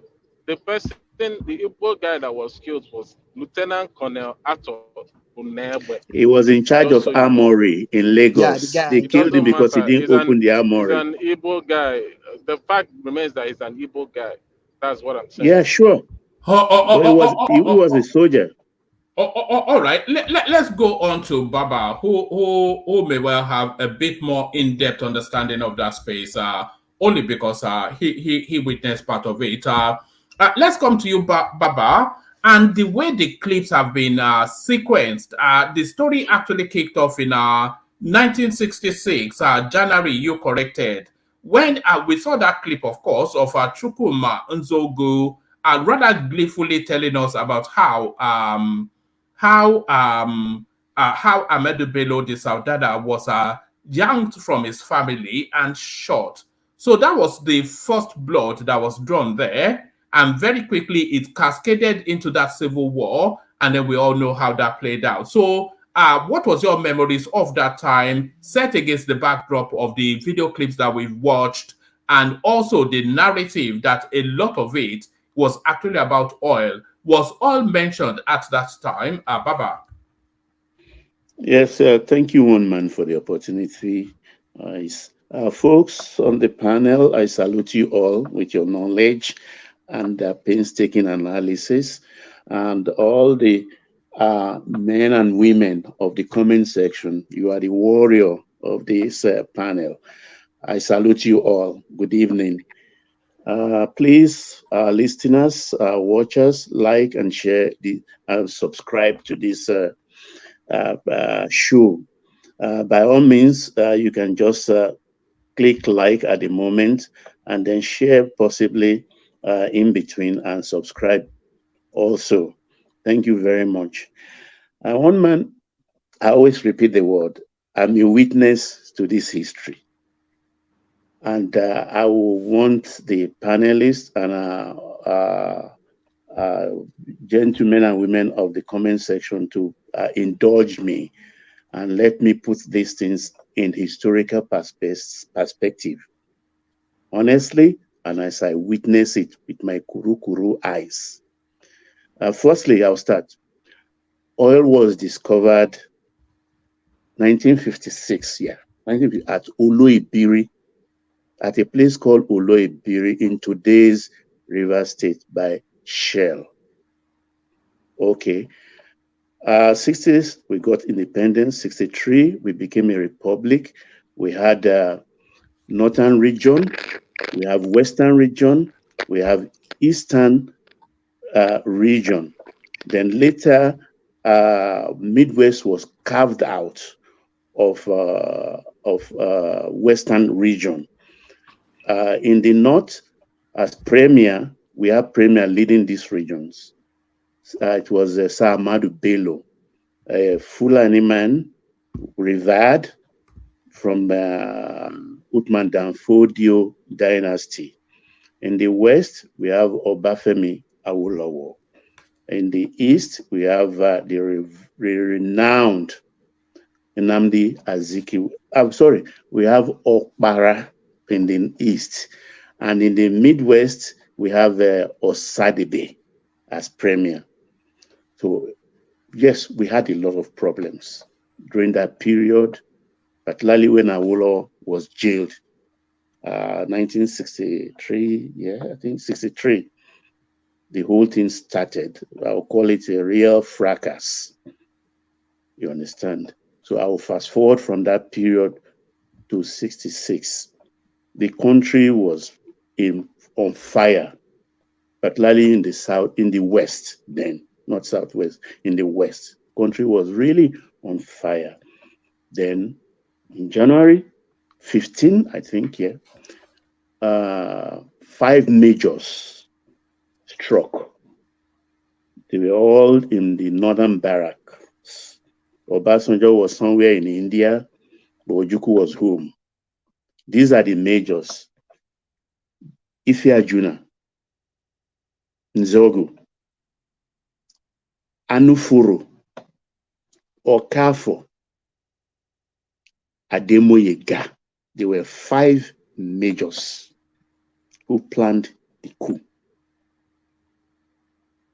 It was a bloody coup. And these men, I read in the comment section, these were brilliant men. Imagine if these soldiers were this brilliant then. Imagine what the politicians were then. They were giants. Literally, administratively, were giants all over, not only them in Nigeria, all over Africa. I just put that as an aside. When they planned the coup, I want to also let us have an open mind here. Whether we like it or not, during this period, all the people in Midwest then, the Eka Igbo, we call them Eka Igbo. You understand, from Asaba, Onisha Ogbu, Agbo, all those places, we consider them to be Igbos. So if they are saying Nzegu is not an Igbo, then it was classified as Igbo, even though he was from Okpanam, close to Asaba. But Ifeajuna, a graduate, an athlete, I think Olympic medalist, Commonwealth Sports Games medalist, Ifeajuna, a graduate of University of Ibadan, was from Onitsha. Okafo, Anufuru, purely Easterner. Ademoyega, from today's Ikiti. They planned the coup, quite all right. Who are the people that died? Let's take it from Tafawa Balewa. The prime minister was killed. His wife was killed. Then let's go to the premier. Ahmadu Bello was killed. The wife was killed. Let's come to Southwest. Akitola was killed. Awolowo was lucky. He was in jail. Then let's go to the Midwest. The finance minister, Okotiebo, a very flamboyant man, whose rapper, when he stands as Piccadilly, the rapper will extend up to Bond Street corner. I'm just exaggerating. With a feather so long in his cap, typical Delta man now today, he was killed also. And then Colonel Shodende was killed. Brigadier Mai Malari was killed, and his pregnant wife was killed. Also, Wash Pam, a colonel, was killed, and Ademulegun was killed. Brigadier Ademulegun was killed, and about 13 top army officers, then including the lieutenant colonel in Lagos in charge of the armory. He was an Igbo man. He didn't cooperate with them, so he was killed. So all in all of this, no Easterner. The premier of East, they killed the premier of Northwest. They didn't kill the premier of East, which is Okpara. The Senate, what you can call the Senate president, head of the parliament then, Nwafor, no, he escaped. Nnamdi Azikiwe, in fact, I think left 2-3 days before the coup. So the assumption was that they were all informed. They were notified. That's why none of them died. Fani Kayode's father, Fani Power, was arrested by an Igbo officers. Was arrested. Akitola was killed. The wife of Akitola was killed also in that coup. So there was disquiet in the land. Obasanjo, Ojukwu, they all rounded these officers up, including those that were innocent, like Banjo and all the rest. They locked them up. Now, the most senior officer was General Agui Ironsi, a veteran of the Congo War. he assumed power. What did he do in his first month? They were practicing regional politics, federalism, that's a quote here, but federalism. Everybody having his own thing and paying a certain percentage to the central government. Now, this is where it becomes suspicious. Agui Ironsi had 3 people in his economic team. Fortunately or unfortunately, I put it with an open mind, those 3 people, members of his economic team, were all Igbos. They advised him and he accepted. He converted the government from regional to unitary. That means no region can hold on to anything anymore. Everything has to come to one coffers. And that is the system we have to date. Exactly. I just put it down in a way, break it down so that I'm taking it in sequence.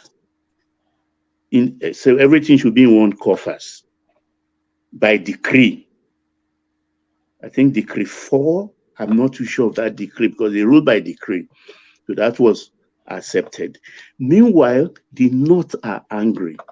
Honestly, during this period, the Easterners were eulogizing Nzogwu because of the spectacular way they killed the Sardauna. And the northern soldiers were just like sitting in anger. Few days ago here, Ribadu came and said they are grateful. If you can read, the word he used that caught my attention, we are grateful to the Jukun man, which is General Danjuma. He was not an Hausa. He's from former Gongola, now Taraba State. He's a Jukun.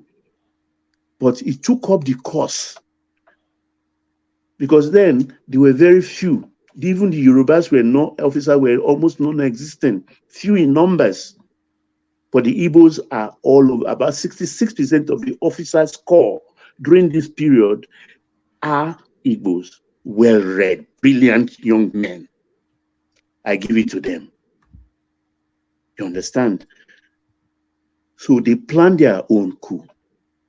Danjuma led it. Muritala was part of it. Yaradua was part of it. And the small lieutenants like Babangida and co. I'm naming this young officer so that you can know the sequence of what has happened to us in Nigeria up to this day, what we are enjoying and what we are suffering. Started from that 66. Then Ironsi undertook to visit the regions. He now got to Western region. There was Colonel Fajui, Adekunle Fajui, I think, who was in charge. That was the day the coup plotters cornered him in the West. In the government house. Was confronted. They wanted to kill him. Adekunle Fajui refused. More so that he was senior to those coupists then. And he said, and he used a word that infuriated the coupists. He said, look, if you have to take him away, I will follow him. You can't take him away without taking him away. He's my guest. So he said, okay, come along. And they killed the 2 of them, threw them on the street along, I think, this, according to the news, along Undo Road. So there was stalemate that moment. The next senior officer was Brigadier Ogundipe, was the next in line. But he was cowardly.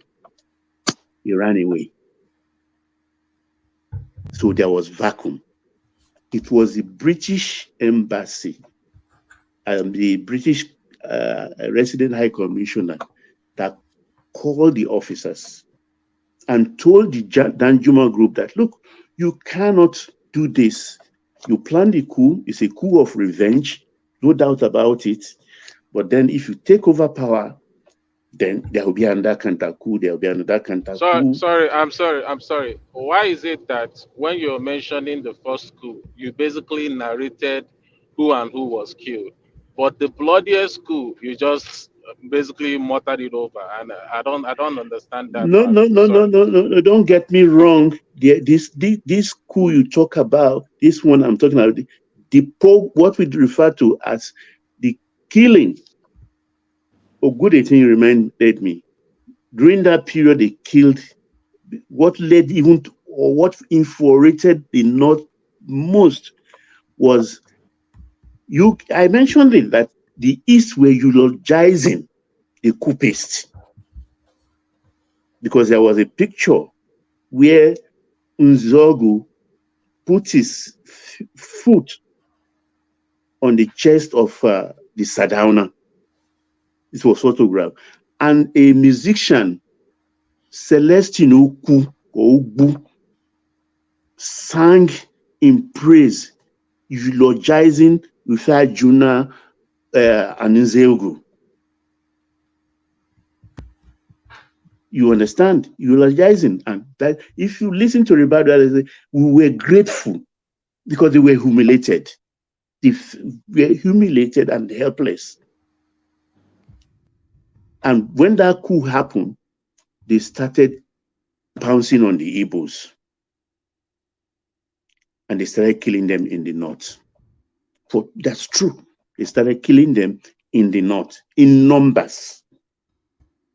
So it was the British High Commissioner and said, look, with all these killings going on, please, we have to look for a neutral officer to lead you, since Ogundipe has run away.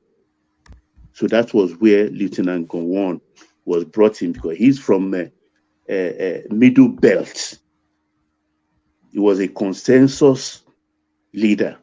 So they made him the military head of state. Now, Ojukwu was a governor in the east already because they distributed themselves. As an Usman Kasina, a Fulani, was the north governor. So, sorry, was Ojukwu a governor in the east as part of the Imrosi administration? As part of Iran, yeah, he appointed all of them. So he was a governor when this happened. Who did he appoint to the southwest? It was Fajui. After Fajui was killed, General Adebayo took over. Oh, okay, carry on. General Adebayo took over when Fajui died. So during this period, Ojukwu, now when Gowon came on board, Gowon, that's I think July. This was July now. I think after he settled down for about a month, he sent for Awolowo. He will release Awolowo from jail. Awolowo was in Calabar. So Awolowo came home. Yorubas were very grateful to him. It was a big welcome. Then the troubles started. The East were angry. They were going back. Ojukwu called them back home. No war during this period. No Biafra in 66. No Biafra. Ojukwu called them home. Well, did Ojukwu call them back home as a result of the genocide being perpetrated against them in the north? Exactly. That he called them back home. And they all started going back. But still no declaration then. It was like, okay, with this kind of thing going on, let's come back here. Come back home and rest your head. So the trouble actually started. Sorry to interject, Baba. Please, I want to ask you a question. Sorry. I thought it was because of the killing that was going on in the north that prompted Ojukwu to tell them to come back home. Yeah, that was what I said. Okay. That was exactly what I said. Okay. Yeah. Now ask them to come back home. No, so fast forward to 67.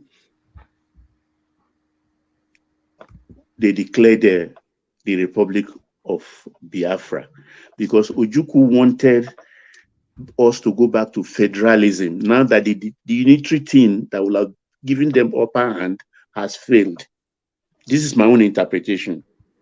Because your own person, your own officer, your tribesman declare unitary, which favored you guys. Because you are controlling now the central pause.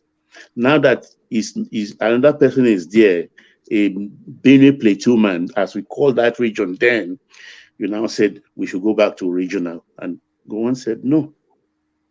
Baba, I disagree with you. No, Gowon didn't say no. Sorry. That's not where sorry, I don't mean to cut this interject. Woman. No, can I just say this real quick? Wait, let me understand your interjection. That Gowon didn't say no to federalism, revert to federalism. No. What disagreement was what the part of Aburi where they disagreed that left everything was. No, I'm going there. Listen, this is why they went. It's not at Aburi yet. They are not at Aburi you're not yet. at Aburi yet. Oh, okay, sorry. I was thinking, okay. No, it was during this period, General Ankara of Ghana invited both Ojukwu and Gowon when Biafra was declared to Ebri. It's called Ebri, but we always say Aburi. It's a presidential lodge on your way to Kufuridwa in the mount. They call these places mountain. It's in Ebri, a town they call Ebri, but it's spelled Aburi. They call them. By then, Ojukwu has promoted himself to a general. He came to Ebri in shirts, long sleeve, and in trousers. Gowon and came with what you now will call today technocrats. He didn't come with any other soldiers. He came alone in mufti with his signature cigarette dangling on his lips with technocrats. Gowon came with military men. He came with Mobolaji Johnson of Lagos because the 12 states had been created to break that east. Out of the east, River State was created. The Ikwere people, the Calabaris, the Brass people, the Jaws were drawn into River State. Sorry to pause you, Baba. Those states, were they created as a result of petitions from those people to say that they don't essentially see themselves as Easterners? No. Was it created before Aburi or after Aburi, Baba? No, they created it just to break that Eastern jinx because he has captured all those places and they're like Igbos. You understand? Was it created before or after? No, after Aburi. It was after Aburi they created. It was after Aburi. You're telling us like in Aburi or something like that. Okay. All right. No, stay muted. Stay muted. So they came to Ebri. Gowon went with Akinwale Way, head of Navy, Mobolaji Johnson, and a whole host of, I think Kam Salem was part of it, the policeman. They're all even in uniform. So they came, Ojukwu put their own case forward brilliantly, calling for true federalism, like we are calling for today. And Gowon is insisting on the unitary, which Ironsi put in place. But at the end of the day, Ojukwu, masters from Oxford, rich man. So he gained upper hand because he came with technocrats. He came ready. He knows where he was going. All Gowon and his team wanted was peace. They signed. In actual fact, they signed the Ebri Accord. Ojukwu went back happy. Gowon went back. It was when he got back, these young Turks, including then Colonel Usman Kassina, Dan Juma, and all the rest, looking at the agreement, and then Awolowo following them and looking at it, it's like, what did you sign? Do you know exactly what you signed? How could you sign this? That was how Ebri was rejected. And then Biafra said, well, if you're on Ebri, we stand, because you put your signature to it. And the rest of Nigeria, we are not buying into this. We are not buying into this. Ebri will stand. That's what you signed. That was how the war started. But sorry, I'm sorry. Honestly, the Aburi, yes, there was an agreement, but I thought the only part of the Aburi that broke apart was the creation of states. Because yes, they agree in Aburi, Gowon signed everything, but then when they came back, the people that approached Gowon that they didn't agree with that part of Aburi that they will not divide the East were the people of the rivers. And in fact, the permanent secretary at that time was Prince Akinzua, which later became the Oba of Benin. He was one that actually led Yeah, those guys exactly. to make It Gowon. was And so Ministry of Defense or Gowon, something. yeah, that's what I'm saying. Like Gowon didn't was initially told them that they already signed, you can't go against it. But those guys kept insisting that no, you can't sign our future to the Igbos. We have, and again, earlier on, remember the Adakaburu situation. Those one were still angry about that. So That was they even pressure before. go Yeah, on, before. but wait now, let me. They pressure go on, and go on decided to organize a meeting between them and Ojukwu in Benin. In Benin, the video is still on YouTube where they set up that meeting. But Ojukwu didn't show up. He didn't send No, he anybody, and didn't that's go. when He didn't Ojukwu now attend. said. He said in Aburi I stand. I was not even trying to negotiate with those people. So the cause of that war was because Ojukwu didn't want to discuss that issue with the river, those South people. Was then go on and say, okay, if you don't show up, then I'll just honor these people their request. And if for that reason, Ojukwu now declared Hello. Biafra. Okay. Yeah. You are All right. right, Mike. I think what Baba is giving us is an eyewitness account of that event. So an eyewitness account. No. But he's saying, but what he says is that uh, when the other people say they don't agree with everything Aburi and go on now tear the Aburi agreement, and that's what led to war. No, he never turned. He may have disagreed, but he never turned the agreement, Aburi agreement, or No, even discussed further. He he didn't even signed get a it. It chance to was when he announce. came back home. Hold on, remember, he didn't even get a chance to announce, like to speak. You understand? To even talk further about what he discussed in Aburi, they never discussed further. The only first thing they Mike, No, you no, know no, what? no, no. Sorry. Let Baba give us this. I think people are actually listening to him. So pick it up from what Mike interjected and then continue, Baba. Okay, the agreement, the Abri agreement, was set aside by the federal side because they blame Gowon. They didn't know what they were doing because they were all military men. So at the end of the day, Ojukwu insisted that is the agreement they have to follow, all or nothing.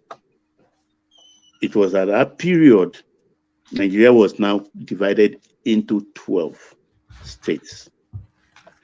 Dieter Spiff, I think he was the commander then, under 30, was made the governor of Rivers State. His Suene was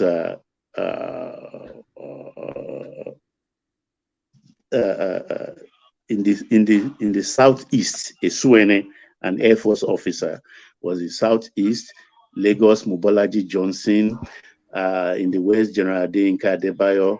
I can't remember the one with they created Benue Plateau State. I can't remember who was in Benue Plateau State now. In the north, as an Usman Castina still reigns supreme, but the whole thing was 12. So Ojukwu sat back and then it became belligerent. It cut off. Biafra has been declared. To him, also Rivers State, everybody is part of it.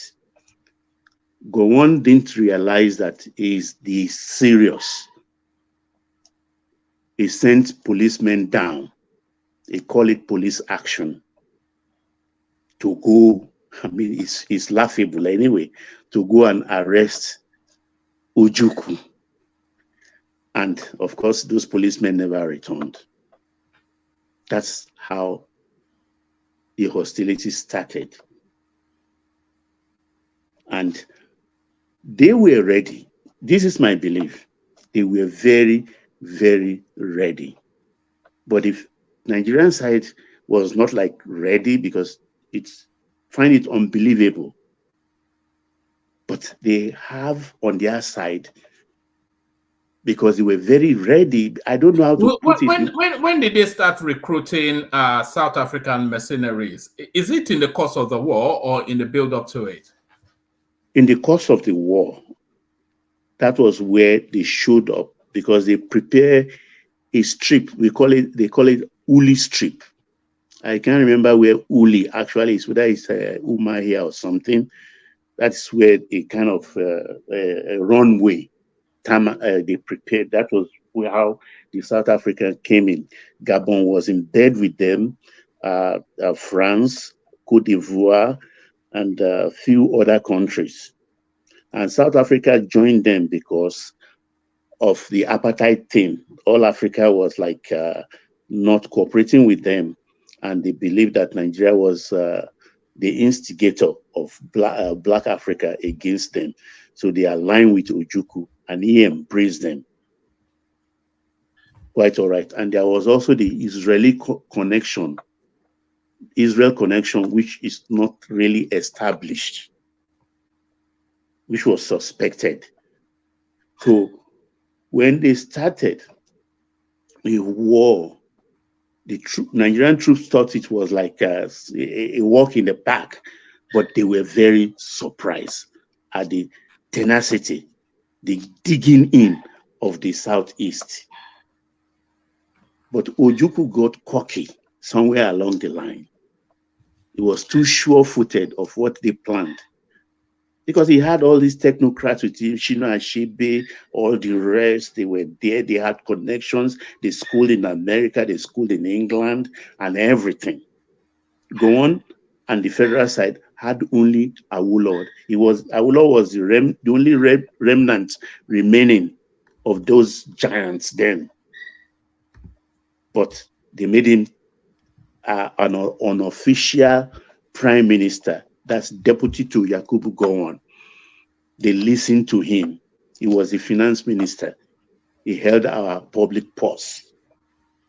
So it was even then federal government started buying ammunitions and buying equipment, because they were not ready. And Ojukwu got ambitious. He felt that because of the perceived weakness of the rest of Nigeria, he could even take the Southwest, because now he had the mercenaries in. So they came. Banjo, then he has released Banjo from prison. So Banjo has joined the Biafran army. Whether he was coaxed or not, I don't know. How long into the war did they start doing air raids on how long into the war did they start doing air raids on Lagos? 1968. They bombed Lagos. And how did Lagos take to that? Was the Southwest already in that war, as at the time they were air raiding Lagos? And how did Lagos respond, and by extension the Southwest respond to air raids on Lagos, dropping bombs? We were really terrified. I was in afternoon session in school. I saw the front tire or the back tire of the aircraft when it was shot down. The intent was to bomb, because around that Marine Beach area to near today's Julius Baja headquarters near Ijora Olokba, to where we call, if you take that Manshi water towards Apapa Port, we call that place Apapa Elemu, where naval headquarters stand today, naval base. So we have tank farms, Shell tank farm, Mobile tank farm, all, I think they're still there up to today. So the intent was to bomb those tank farms, and Lagos will burn. What justification did they what justification did they have for that? What rationale underpinned that? Well, if you ask them, they said because Lagos was the capital. But if you ask me, I think it was an affront to my own tribe. I may be biased, I don't know. That's my opinion. Even as a young boy then, that was the opinion of our parents. And that was how the Yorubas went en masse into the army. Because it was at that period too, they were coming to Lagos by road, led by Banjo and some mercenaries. They overrode Asaba, went into Benin. David Ejo was in charge of Benin as Colonel David Ejo, and he ran away. They opened the central bank this thing office there in Benin and took all, because they printed their own money during this period, but the money was worthless, not usable internationally, because Biafra was not recognized but by just very few countries. So they needed money. So they looted everything. The central bank state office there. And they started coming and they got even to Ore. I mean, if you get to Ore, you're already in Lagos. In Ore, the federal troops died. People like General Akinrade, then there were young officers, Bajowa, and all the rest. Ore was one of the hottest battles fought during that war. A lot of Nigerian soldiers died in their thousands, and they managed somehow to push them back. Can I just speak now, please? I think Baba has Okay. No. Baba is giving a narrative, so we're all listening. No, because some of his narrative, I mean, he started off nicely, and now sentiments and incorrect narratives have started to creep in, and I don't feel very comfortable. You can interject. You can interject to make a correction or to dispute a point, but I think everybody is actually following Baba. No, but really, if you want to interject, yeah. No, one man, if you know me, I don't like interjecting people. I don't like people breaking my thoughts, and at the same time, I don't like my thoughts to be broken. Oh man, let him continue. Continue, sir. No, please go ahead. Please, sir, go ahead. I don't want to break your Baba, we are having a discussion. Baba, carry on, because you are in the process of a narrative, which I think is everybody's enraptured by it. So carry on, and then. Alexander. Yeah, let's say from the chairman, Alexander. Is what Baba giving? Is what Baba what Baba is giving us so far? Is it a near enough accurate depiction of what happened then? 105% correct. 105. Everything he said was exactly what happened. 105% correct. Look, let's be honest. The Biafras won the Civil War because they had taken the essence of Nigeria away from Nigeria. They are taking Port Harcourt. They are taking Warri. What are you talking about, man? What are you be talking quiet, about? Be quiet. Be quiet. You keep quiet. Be quiet. No, Tony, hold on. Now, you can interject, but the language. No. So, sorry. Come on, what is this? Hold on, everybody. Hold on, everybody. Tony is new here, so for the benefit of Tony, we have just one rule here. Anything else is free for all, but one rule and one rule only: no foul language. That's just the one rule. It's fine because you're new here. But you can push anybody as hard as you can. But no foul language. That's just the one rule. I used the word "be quiet" on that young man talking, because I think he was the same one that told me that I should save my money and go send it to my people in Nigeria to eat. I'm not the person. I didn't. You know the guy, Doctor. You know the guy, Doctor Damages. No, I'm not. I never said that to you. But one thing you should know is that I will not sit down and that's neither. Look, listen. I'm too old to start exchanging words with you, man. Come on. You don't know my age, so don't. I'm sure I'm old enough to be your father. Unless you are in your mid-60s. Oh, hold on. Unless you are in your mid-60s, then Alexander is older than you. Unless you are in your mid-60s, Alexander is older than you. I'm nowhere near that. Well, there you are. Well, he is. Okay. So, one man, look, I have to be very factual over here. Baba has said absolutely everything that happened. He was 105% right. Baba is a little bit older than I am. But when this thing was happening, I was in London. I was not in Nigeria. But I read all these things in the early 70s, just after the war, when I got to Nigeria.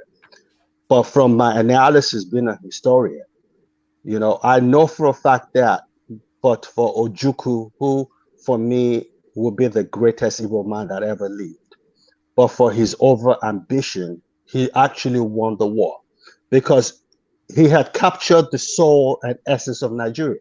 He had taken Port Harcourt, he had taken Benin, and he had taken Warri.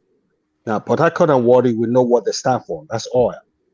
But his mistake was saying that, let's go and capture Lagos. We want to go to the seat of power. We're going to Lagos.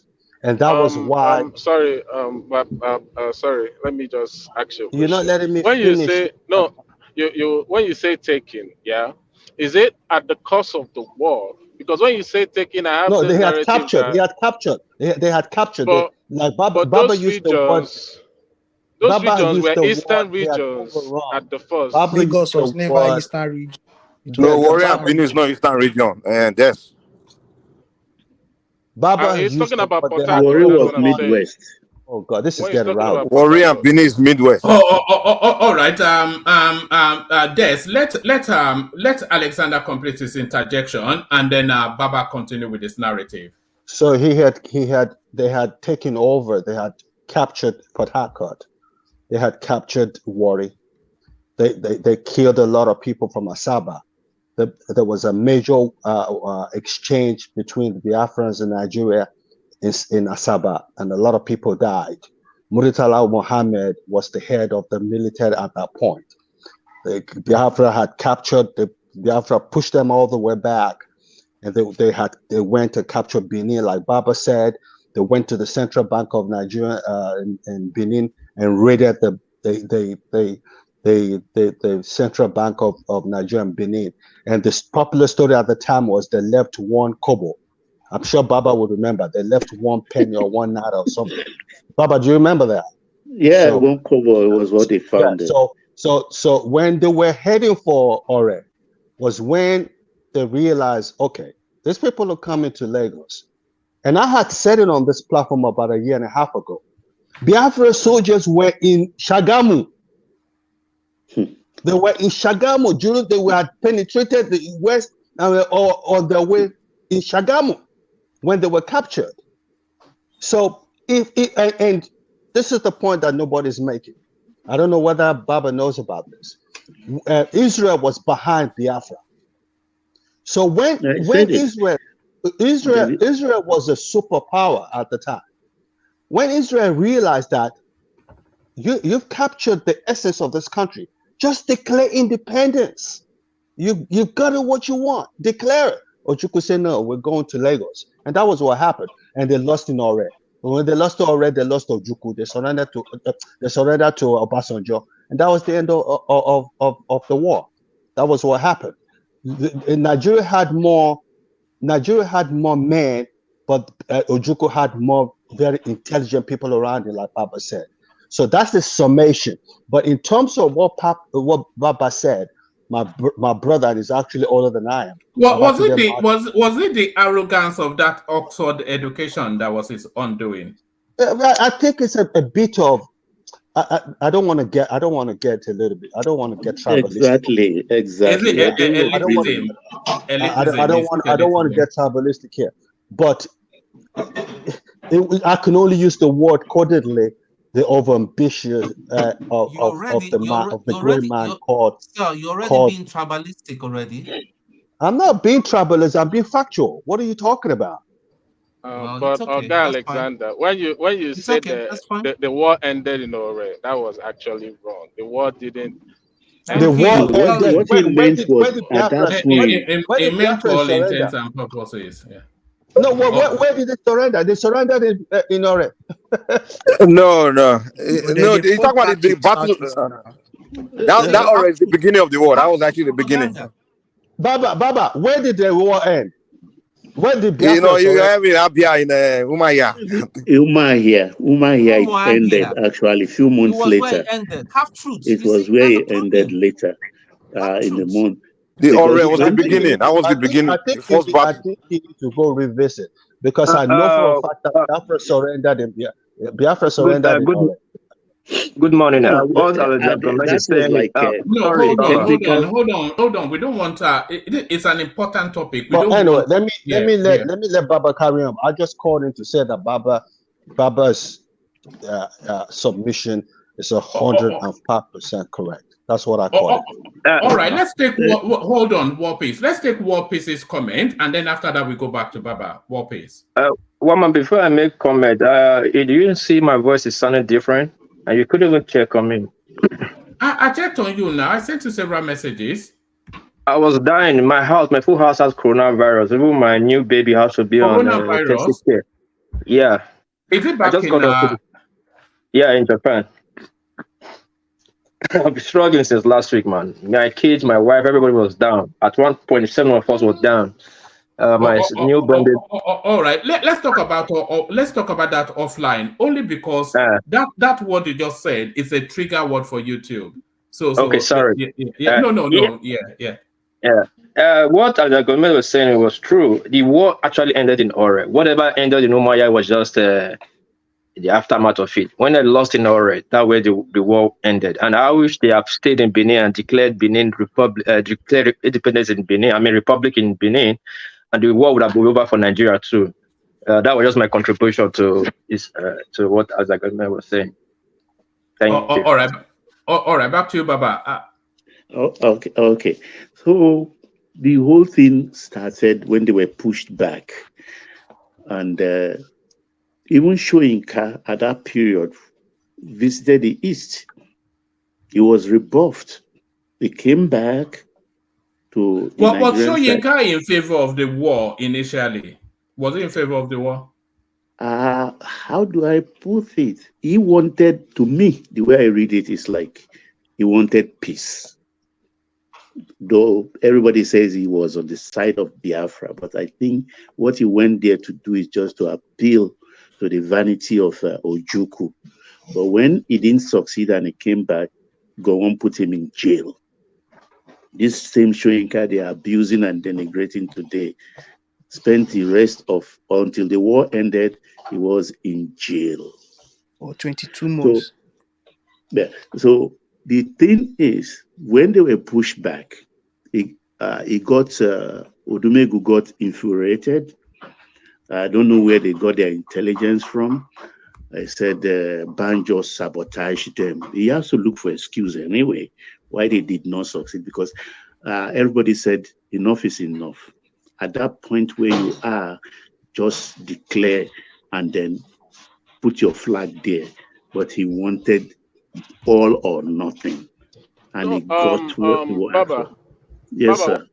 No, sorry, carry on, Baba. Sorry about that, Des, but let him narrate this thing. So Banjo and some officers were found guilty, tied to the stake, shot and killed like common armed robbers. But then Adakaburu too died. During that was, I think, the blackest for me of that period. What was the role of Adakaburu in that war? When they released it, because when they released our war, they released Adakaburu too. Adakaburu was given a command because they know the creek more than anybody. In fact, you can't believe the funny thing of that war. I saw the Ijos being recruited in a street in Ajegule. We call the street Olo Jawiteje.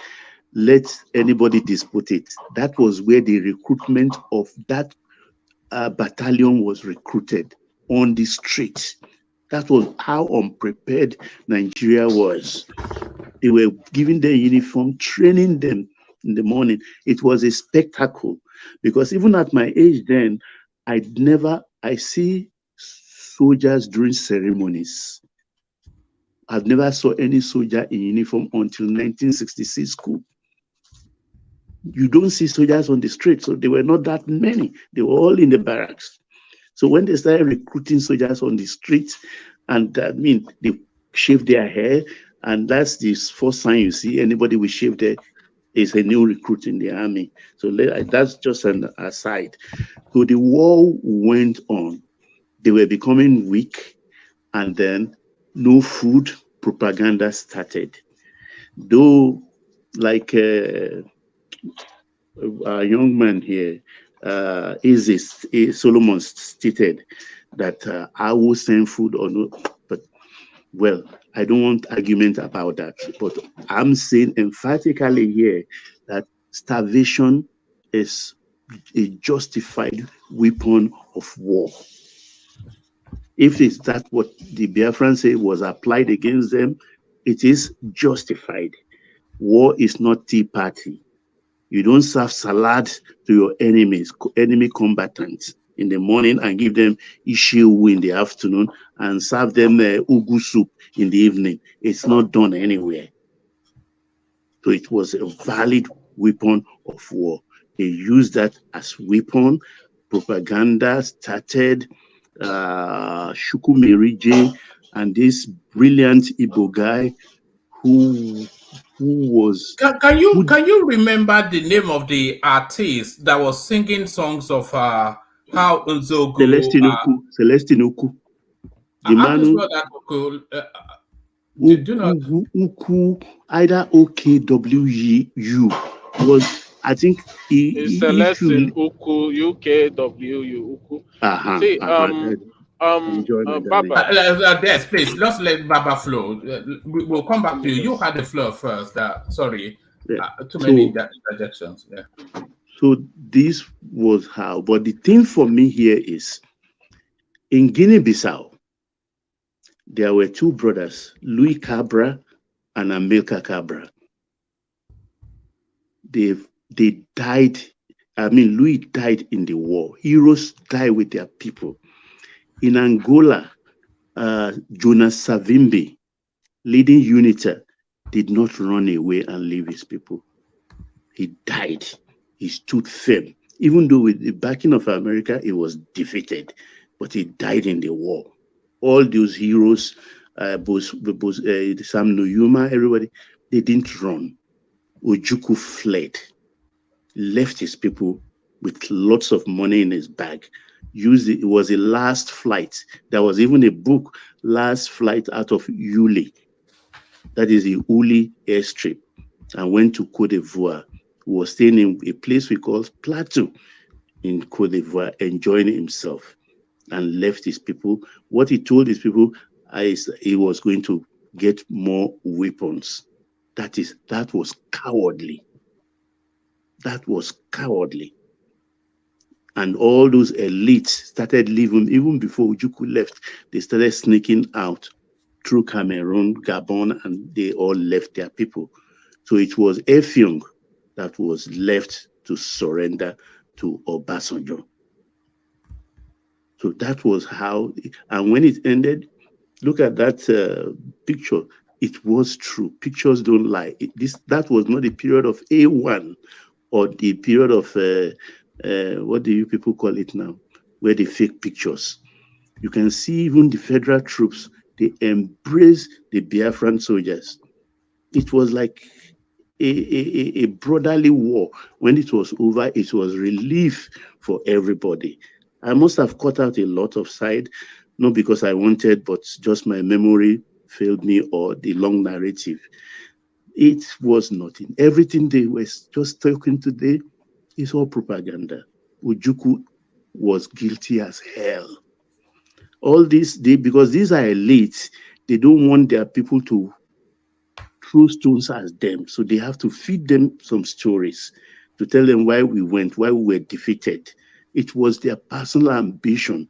They felt they could raise a nation that would be the cynosure of all eyes in Africa. They felt they could do far better. They could be another Israel in Africa. They could be the beacon of Africa. Yeah, were they capable? Yeah, maybe. Nigerians are brilliant. They were trained. I mean, you could see them. But then war is a different ballgame entirely. You can tell when it started, but you can't tell when it's going to end. So they failed woefully, and they now use propaganda, which now we are just pushing back. It may be too late, or it may not be too late, but that's the reality. Ojukwu failed his people. Baba. Thank you. All right, Let me brilliant. just One man. 1 minute, please. One man. Hold on, I'm still waiting. hold on, Des. Hold on, Des and Tony. So Tony, I'm going to go to Hassan next, and then after Hassan, you. So we get a northern perspective, and then you come in after him. So Hassan, you were, of course, you were probably not even thought of at that time, but I'm sure there's been narrative, because there's no story told more than the Biafran story within the Nigerian space. So what's your understanding of that space set against the narrative that Baba just gave us? Hassan, good to see you. Hello, everyone. It's been a while since I've been here. It's nice to come back here today. Although today we are going to touch on a lot of people's sensibilities and sensitivities. So I just want to beg your pardon before I even begin, because I know a lot of people are not going to be happy. But it's history. It is what it is, and since lives has been lost, it's a tragedy that has already happened, and if we do not want to repeat the mistakes of our forefathers, we would have to learn the lesson.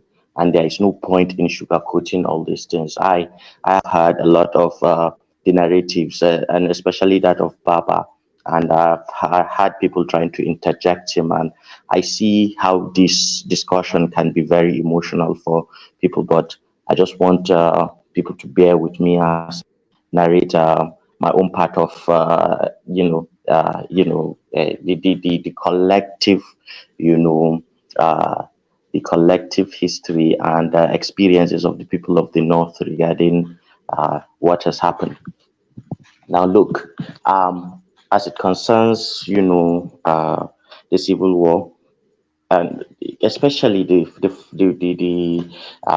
before the Nigeria got its independence. The way we are in northern Nigeria, we're a very conservative people, and the way in which we relate with our elites, there is some form of reverence that we have for our elites, and it's not as if it's a stupid thing to follow your elders.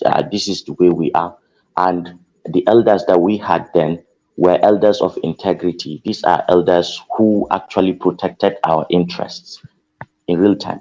Baba said it, and he said, Amadou Bello, Tafawa Balewa, those people that, actually fought for Nigeria's independence, they were giants. These are not ordinary people. These are not the kind of people that you produce, every time, especially for the north of that period of time. They were seasoned, administrators. They've gone through everything that you want them to go through. And these are people who were revered. And for somebody like the Sardana of Sokoto, this is also somebody who is who is coming from a family that, have, the spiritual stool. And he also has, the official stool of government as the premier. And it was not even for the people of the north, the fact that these people have been murdered in cold blood, and the Igbos, are now in charge. What was happening was there was this common physiology, and just look at all of us, we have a way in which we behave, which is kind of like our culture. There is a competitive nature even in cultural and social cycles. In southern Nigeria, the atmosphere, the culture there is more competitive.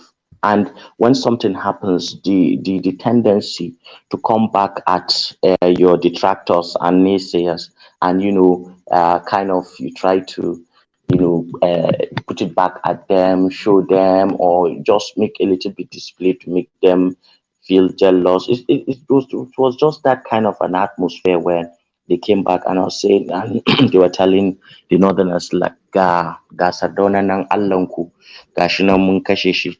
What it translates is the Sardona that you guys are worshipping, we have killed him. This was a general occurrence in Sokoto, in Maiduguri, in Kano. Igbo traders will stop, they will hang one photo of Nzegu, his boots to the neck of the Sardauna. That was after Agui Ironsi was has declared himself head of state. After the Northerners were already sitting, in fact, that these guys have been murdered, and even at that, there was no, punishment, no justice. Just imagine how it felt, and a lot of people say that the Southeasterners that were at the helm at that time, they were brilliant, they were intelligent. I don't think just because you are intelligent, you can cram big English words, or you can master some form of the language of the white man. If you are not intelligent enough to understand social realities, what is happening, what the things that are happening in different parts of the country and what it can lead to, and you are not doing anything to prevent it, you allow your people free reign to do whatever they like, okay, to taunt people that you played a very big role, at least even if that there is that perception, you should, as a responsible person, who grew up among people, to understand that, okay, if it is group psychology, people will want to exact revenge at some point. Now they would show Northerners this picture and say, look at the god you are worshiping, Sardona, we have finished him, now you are under us, that kind of taunting. And they would play this music in Market Square, in their shops where they do their things. So it was a constant in your face kind of mockery against the people that are hosting you. You are doing a business, so your brother now is now in charge, and you're telling them, you are reminding them that this is what you've done, this is what you do. Even if people have give you a benefit of the doubt, you would very easily, you are going to ignite something that is very, very animalistic out of them, and that will not be good. Now, in truth, what they are still actually doing it happened was today true. now. We'll conquer Lagos. In truth, yes, in truth, you will look, and that is experimental probability. Something has happened before, then there is more likelihood that it will happen, especially if that is coming from a collective culture, from a collective place, from a particular place in that culture. Now, that is true. So now the killing actually happened. The genocide actually happened. But it would be wrong to just frame it as if no, the people did not just woke up one day out of nowhere, just like that, because some few soldiers did that. If the soldiers killed Sarona, that was for them. But what the Igbo people within northern Nigeria did, that eventually caused that program, that supposed it was not good, it was a bad thing, but every action has an opposite reaction. So it's just the law of the universe, and that was what caused it. So the soldiers had their own, but that is at an administrative level with the government and all that. But at the grassroots, people who were within, the people who were they say when you are in Rome, you do like the Romans do. As emotional intelligence always dictates that you measure the environment that you are in and you behave accordingly. I don't know why, especially the experiences of the people who have hosted You're breaking up, Hassan. Please, they try, they fall into this. loop. Or am I back? Yeah, you're back. Carry on. So essentially, if the if the five majors,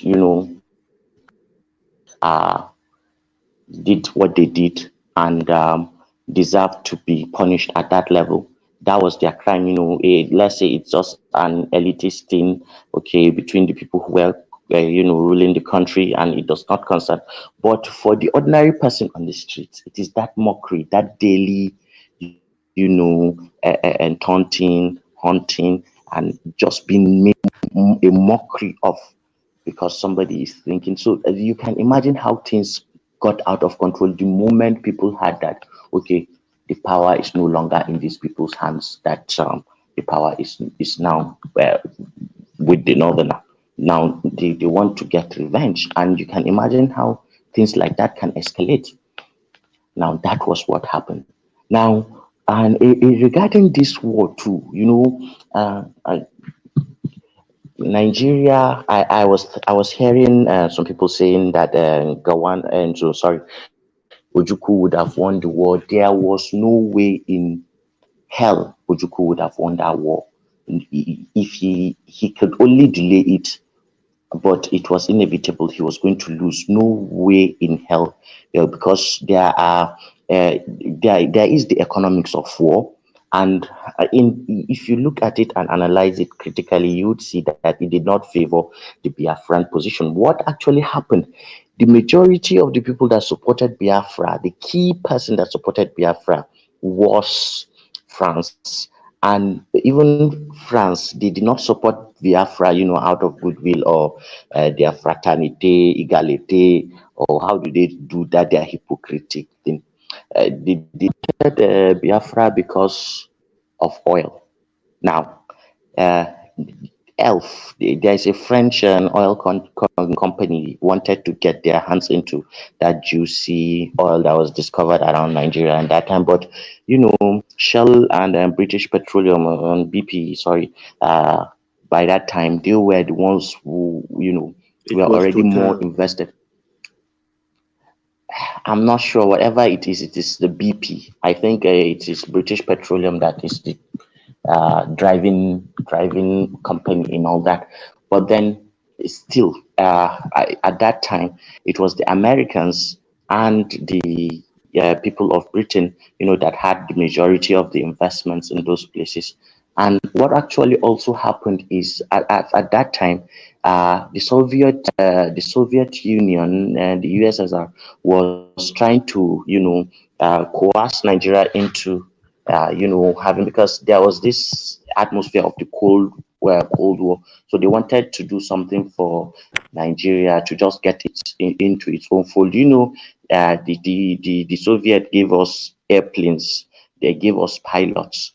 So even if you look at it the way it was when the war started, Nigeria had three, permanent members of the United Nations behind it: the Soviets, the Americans, and the British.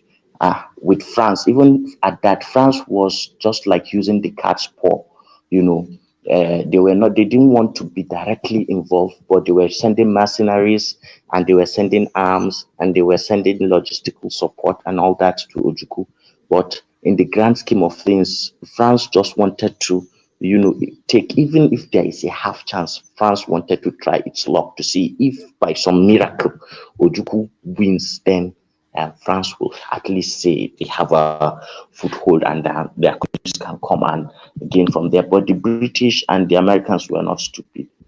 They already know what they have invested in that part of Nigeria, and so they supported Nigeria. And with the level of, what has happened, so that means material is secured, because what you need most in war is supplies, the machinery, the arms, the ammunition, and then you also need the bodies, and then you also need the expertise.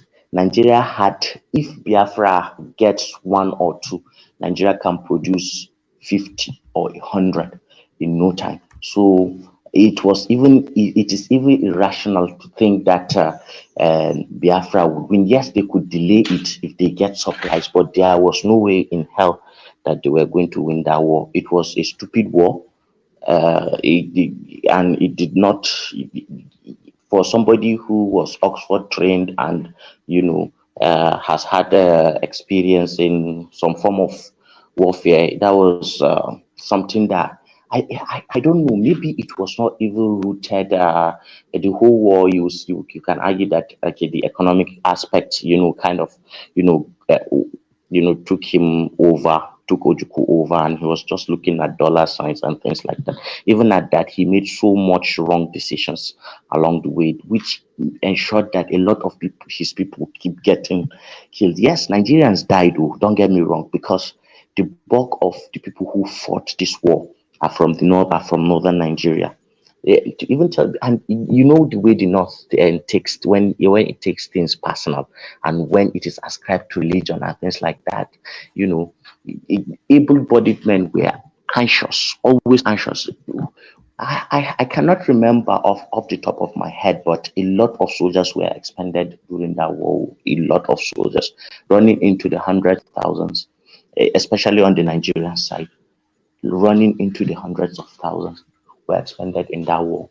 I have a granddad who is soul rest in peace, who was a policeman during the war. I was looking at his his pictures the other day.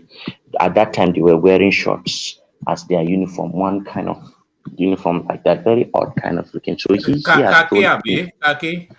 yeah. He had told me before during that time that if you wanted to be a soldier, and a lot of the youths in northern Nigeria were, giving up themselves for service because they were anxious to go and finish the Igbo threat. And because the narrative has already the aspects of religion also in it, and the way Is there still a hangover of that in the north still till today? no, I don't think so. I don't think so because no, I can hear it in your voice. Yes, that's what I said. There's a bias in your voice, man. Let's say you've Rightfully got a so. bias. I will not Rightfully answer so. I'm any not of you. condemning I you, will but only we talk need to to one man. vent. We need to vent and then get it off our To me, system. man, that's a Purge problem ourselves with off us. the If you cannot system. address it, if you cannot address the Don't information, worry, don't Tone. worry. I'll come to I'm you not You will next. condemning vent. you, Don't Ribadu. worry. Don't worry. Don't This is worry. not Ribado, by Don't the way. worry. This is I'm not Hassan. Ribado. This This is is not Hassan. Ribado. Yeah. Oh, sorry, Hassan. Okay, I'm so not condemning you. you Rightfully you so. Let us vent. Okay, it's okay for us to vent. That's the way to purge it out of our system. Thank you. Thank you, Baba. I have, but the way I see it, I hear with you that is one of the ways to get it out of our system. Because when I look at the Southeast now and one man, what I tend to my diagnosis of this problem of the Southeast is that there is a trauma, and that trauma, is as a result of that war that happened. Now the elders and the Do you people think of they're the still held? Southeast. Sorry, Hassan. Do you think they're still held hostage by that war even till now? Yes. It's just like me and you at a personal level. If I were to lose somebody very close to me today who dies, and then I refuse to mourn that person, do you know my mental health would deteriorate, and I'll begin to make wrong decisions. As a human being, you have to feel your emotions and then agree to it that, yeah, that person is gone and will not come anymore. If you put it in your mind that, okay, somehow there is some kind of miracle, or you tell yourself lies, or you change reality, or you change history, then you will have to be compensating and overcompensating. Now, collectively as a people, that is what has happened to the Igbo people. Instead of their elders to bring them down, tell them, okay, this was what happened. This is a trauma. We did something and we were wrong and it backfired and we paid the price for it. And this is what we are facing today. And this is what we are going to do. Correct. To make sure that this does not happen. But they kept giving them different timelines and different wrong things that did not happen in reality. Now, in trying to compensate for this, another generation came that did not know any better, and of course they will agree with their elders, and then this will be a collective trauma that will continue, and up until they take time to address it, and address it well. And when it's time, in ji Bahaushe ya ce idan lokacin wanka yayi ba a ɓoyen cibi. That the translation is that when it is time for bathing, then there is no point in trying to trying to hide your nakedness when it's time to bath. You have to remove your clothes. You need everywhere to be washed clean. Oh, all right, brilliant, Hassan. Stay with us just for as long as you can. You're up next, Tony. Is it Tony or just Tone? Which one do you can prefer? call me whatever. That's my real name. I don't go by pseudonym. All right. Call me Tony or Tone. All right. Let's hear from you, Tony. Yeah. Okay. Let me address Hassan before I go on the general thing. Hassan, I don't have any problem with you. I don't have any problem with Northerners. Yeah. Sorry, Tony. Deji, you're up after Tony. Yeah, carry on, Tony. Yeah, Northerners are not my problem. In fact, with my colleague when I was in military school. Okay, and one of my best friends is here with me in the UK. I mean, he's one of the realest person. So before I want to pick on a few things, Baba, I'm very, very, very sorry if I've come out disrespectful. I respect my elders, and the other gentleman. No, that's to Sir Alexander Gomez. No. I think it's appropriate for me to address you and address a one man. This is a channel. I don't disrespect people, but what gets my my blood boiling is when I hear things that are not untrue, and this is a problem that we have today, that we have to keep passing on half truths and wrong narratives. And let me just clarify my position. I am proudly Igbo. Yeah, I am proudly Igbo, but I'm not IPOB. I do not believe in IPOB. I do not believe in the way they go about. Are the Igbos marginalized? Yes, definitely they are marginalized. And I used to believe in one Nigeria, but with the things that have gone on in the past 1 year now, I think I begin to see things in a different light. Now, Baba was narrating all his narrative were correct until that bombing of Lagos. Well, I'm not sure, but I think it was the federal troops that went into Biafra and bombed first. Now, for your information, Baba, one of those people that piloted that aircraft was a relative. Okay, so I know. So it's not matter where. It's not a case of where I was told or I read somewhere or someone told me. This is firsthand of the people were involved. And Ifajuna, I never met him. He's my mom's first cousin. All right. I shouldn't be saying this, but I just want you guys to know so that we'll know what we're talking about, because we pass on wrong narrative because of tribalism and all sort of biases in us to people, to our generation, and they pass on to their children. So if we do not correct those wrong narratives, we cannot go forward as a nation. Now we're talking about 1966. All right, Tone. Take us through the man, let him give timeline. his perspective. It's very important. No, of course. It's going to do that. Take us through the timeline as far as you understand it. Okay. Before 1966, one man and everybody. 1966, something happened that pushed Nziogo to carry out those killings. Were those killings right? I do not believe he was right. I believe he was wrong. It seemed as if he was one-sided.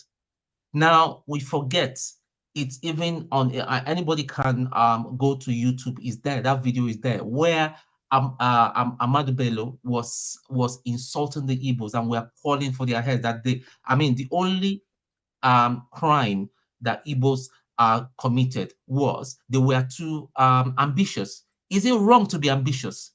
Is it wrong to aspire to be the best when you are found? That was the only thing that that was the only offense that the Igbos, and then the killings in the north, Hassan mischievously omitted it. Igbos, the killing started in the north. Igbos started being killed. No, Azan confirmed it. He called it pogrom. He said Yeah, it. I heard him. well.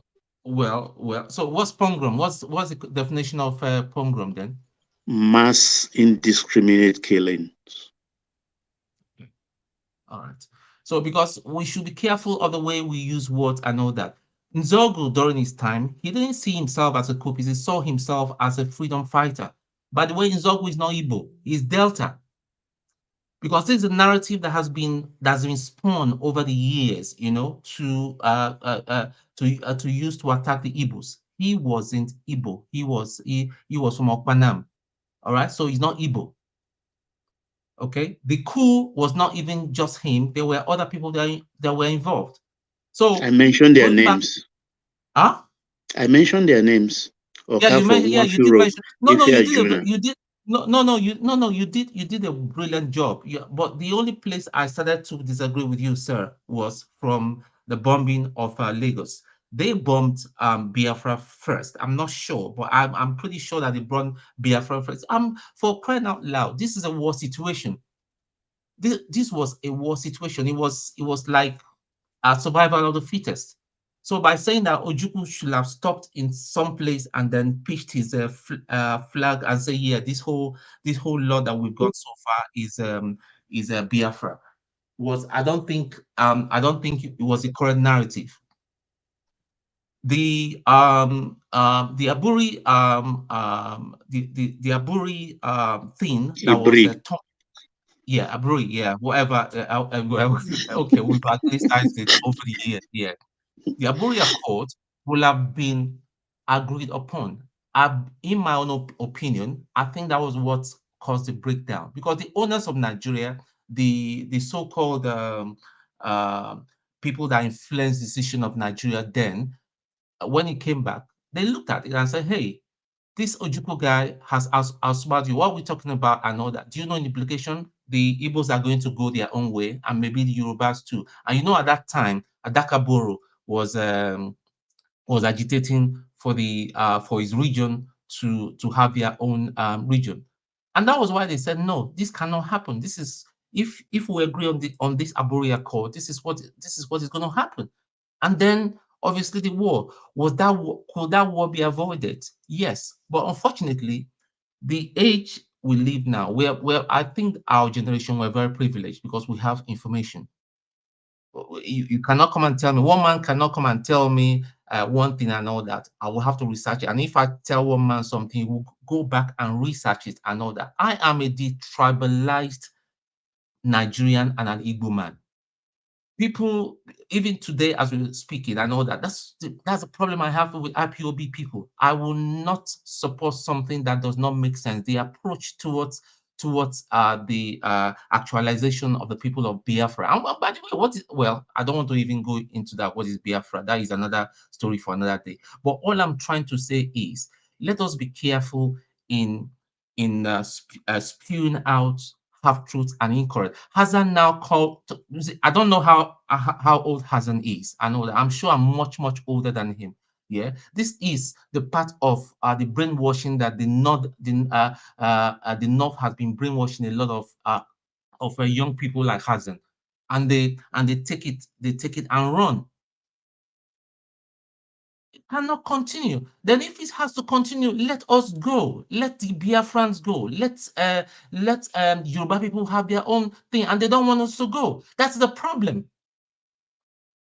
That is just the problem. It's not about the oil. Can I just come in for 15 seconds? Wait, let me come in first. Let me come in before you come in. Please. There is some narratives that people keep getting wrong. Like I said, one man, you already know most of what Baba said is basically what I said, just that I didn't put names to it. So when people are saying that, I think a couple of people have said Ojukwu should have stopped wherever. So what actually happened? Because people are getting it quite wrong, really wrong. So during this war, yeah, it was mostly defensive war. that is what people don't know. At the first stage of this war, it was defensive war for the Biafrans. Biafran was basically defending their territories. Sorry, exactly. So, I so was going to af- touch. I was going to touch that yeah. actually. I Let was me going to touch let that me area. wait. Let me just And get Baba. to some part. Okay. So, what happened that made this fight offensive was Mhm. basically the closure of the closure of the food coming in from the east. So the Exactly. east had to actually go offensive, going furthering up to Lagos, which was the capital. So if they can get the capital, then the war would have been over. So when people are saying that they should have stopped in Benin, no, people were dying of starvation. So it wasn't an Exactly. option to stop. So get that narrative very right. Thank you, Okay, my brother. You can okay, continue. okay. Let me And come again, in, please, for 15 and seconds. again. Let me come in, please, for 15 Okay. seconds. Okay. One, during the negotiation for independence, it was like a tripartite negotiation, and the Britain were on the other side of the table. Ahmadu Bello, Obafemi Awolowo, Nnamdi Azikiwe. There is this part of the agreement. North was reluctant. They felt the independence we are asking for was too hasty because Nigeria wanted to have the independence as first Black African nation before Ghana. Ghana, I think, got independent 1957. So we wanted it so badly. The North felt we were too hasty. So during the whole thing slowed down. But during that negotiation, Awolowo wanted an clause. Secession clause. Yeah, the secession clause. Nnamdi Azikiwe and the Sardauna disagreed. That's a record. They disagreed. That is one. Two was when Aguiyi took over the reins of government. He introduced the unitary system of government, which Ojukwu went to agree with. That was why I postulated that was it because the unitary system of government, which his own town tribesman established, didn't work again. That was why he reversed back at Ebre. I don't know how to answer that, but he went back to what the military by decree cancelled. You understand? And then that is another point. Then when you say he came to Lagos, well, that's a Biafran narrative. Lagos is the capital, rightfully so. But is there not logic to that narrative though? If they cut off their food supply, then that would then require that they go in search of food, essentially. Of course, but I myself, when I see it, Moment, can you ask No, Oga not let to me block finish me, so you please? can come in. My You have comment. the floor. No, You have the the floor. guy with the spanner has blocked me. Oga, They, whatever they you call this. can get Can you food through Calabar Port. If Exactly. Port Harcourt is there, they can Calabar is there, through Warri is there, Calabar even Port. Cameroon is there. You understand? But to come to Lagos, to my own space, as a Yoruba man, where I'm still like half-heartedly in the war, what do you think I would do? This is how I read it. That it's like in your face, you people are coward. There's nothing you can do. We've crossed Midwest, we've crossed Shagamu. So Lagos, here we are. Till today, I still think one of the ways, I don't want to go there, but I still Sir, can I think we continue before were I lose the disrespected. train of thought, Yes, please? yes. Back to you, Tony. So back to you, Okay. Tony, and then after Okay. One Tony, man. Deji, and then after One man. Deji, Mike. Can you please ask one of your guys with the spanner to unblock me? Check the private chat. Check the private chats as you carry on. Okay, thank you. Right. So what I was saying, what I was saying is all the points you made up to the time they bombed Lagos. And I can understand your emotions. I mean, if someone had come and dropped a bomb in my backyard or just by me, I would feel the same. But again, to be fair, Nigeria was in a war with another region that have declared another state separately. So let's all be fair. My own analysis about the whole thing is Gowon was wrong, Ojukwu was wrong. And I think it was their age and will I say arrogance that led into that senseless war. Now going back to the all the stuff that was happening in the north, and that was what gave rise to that Okay, coup. okay, I didn't address that. Sorry. What happened in the north? I'm So not like sorry. After that interjection, then Tony carries on. yeah, sorry, That. sorry, Yeah, one yeah, man. yeah. Actually, I sent that clip to you some time ago. As of up to the 66, all the Southerners, including Yoruba, Igbo, Eka Delta, whatever, they were working on contract in the north. Amadu Bello said it that rather than take us on to work as a Nigerian, they will go to Philippines, Saudi Arabia, anywhere to get these people. If they can't get it, then they will turn to us to come and work as contractors. I remember all the lecturers then, all the doctors were working in their country, and but if I have to make an excuse for them, they were afraid of the Southerners. Thank you. All right. I will Okay, let me hold on. continue. Hold on, Tone. You will continue, but let me insert that clip that Baba just referenced, and after the clip lands, you pick it up from there. One thing I've noticed, Premier, while I've been here, is that Northerners seem to have, I might almost call it, obsession about the Igbos. Could you perhaps explain that to me? Well, the Igbos are more or less the type of people whose desire is mainly to dominate everybody. If they go to a village, to a town, they want to monopolize everything in that area. If you put them in a labor camp as a laborer, within a year they will try to emerge as headman of that camp, and so on. Well, in the past, our people were not alive to their responsibilities, because you can see from our northernization policy that in 1952, when I came here, there weren't 10 northerners in our civil service here. Then I tried to have it northernized, and now all important posts are being held by northerners. Is this policy of filling all key posts in the north solely with northerners and not with other Nigerians a temporary or permanent one? In actual fact, what it is a northerner first. If you can't get a northerner, then we take an expatriate like yourself on contract. If we can't, then we can employ another Nigerian, but on contract too. This is going to be permanent, I should say, as far as I can foresee, because it will be rather dangerous to see the number of boys who are now turning from all our learning institutions coming out with having no work to do.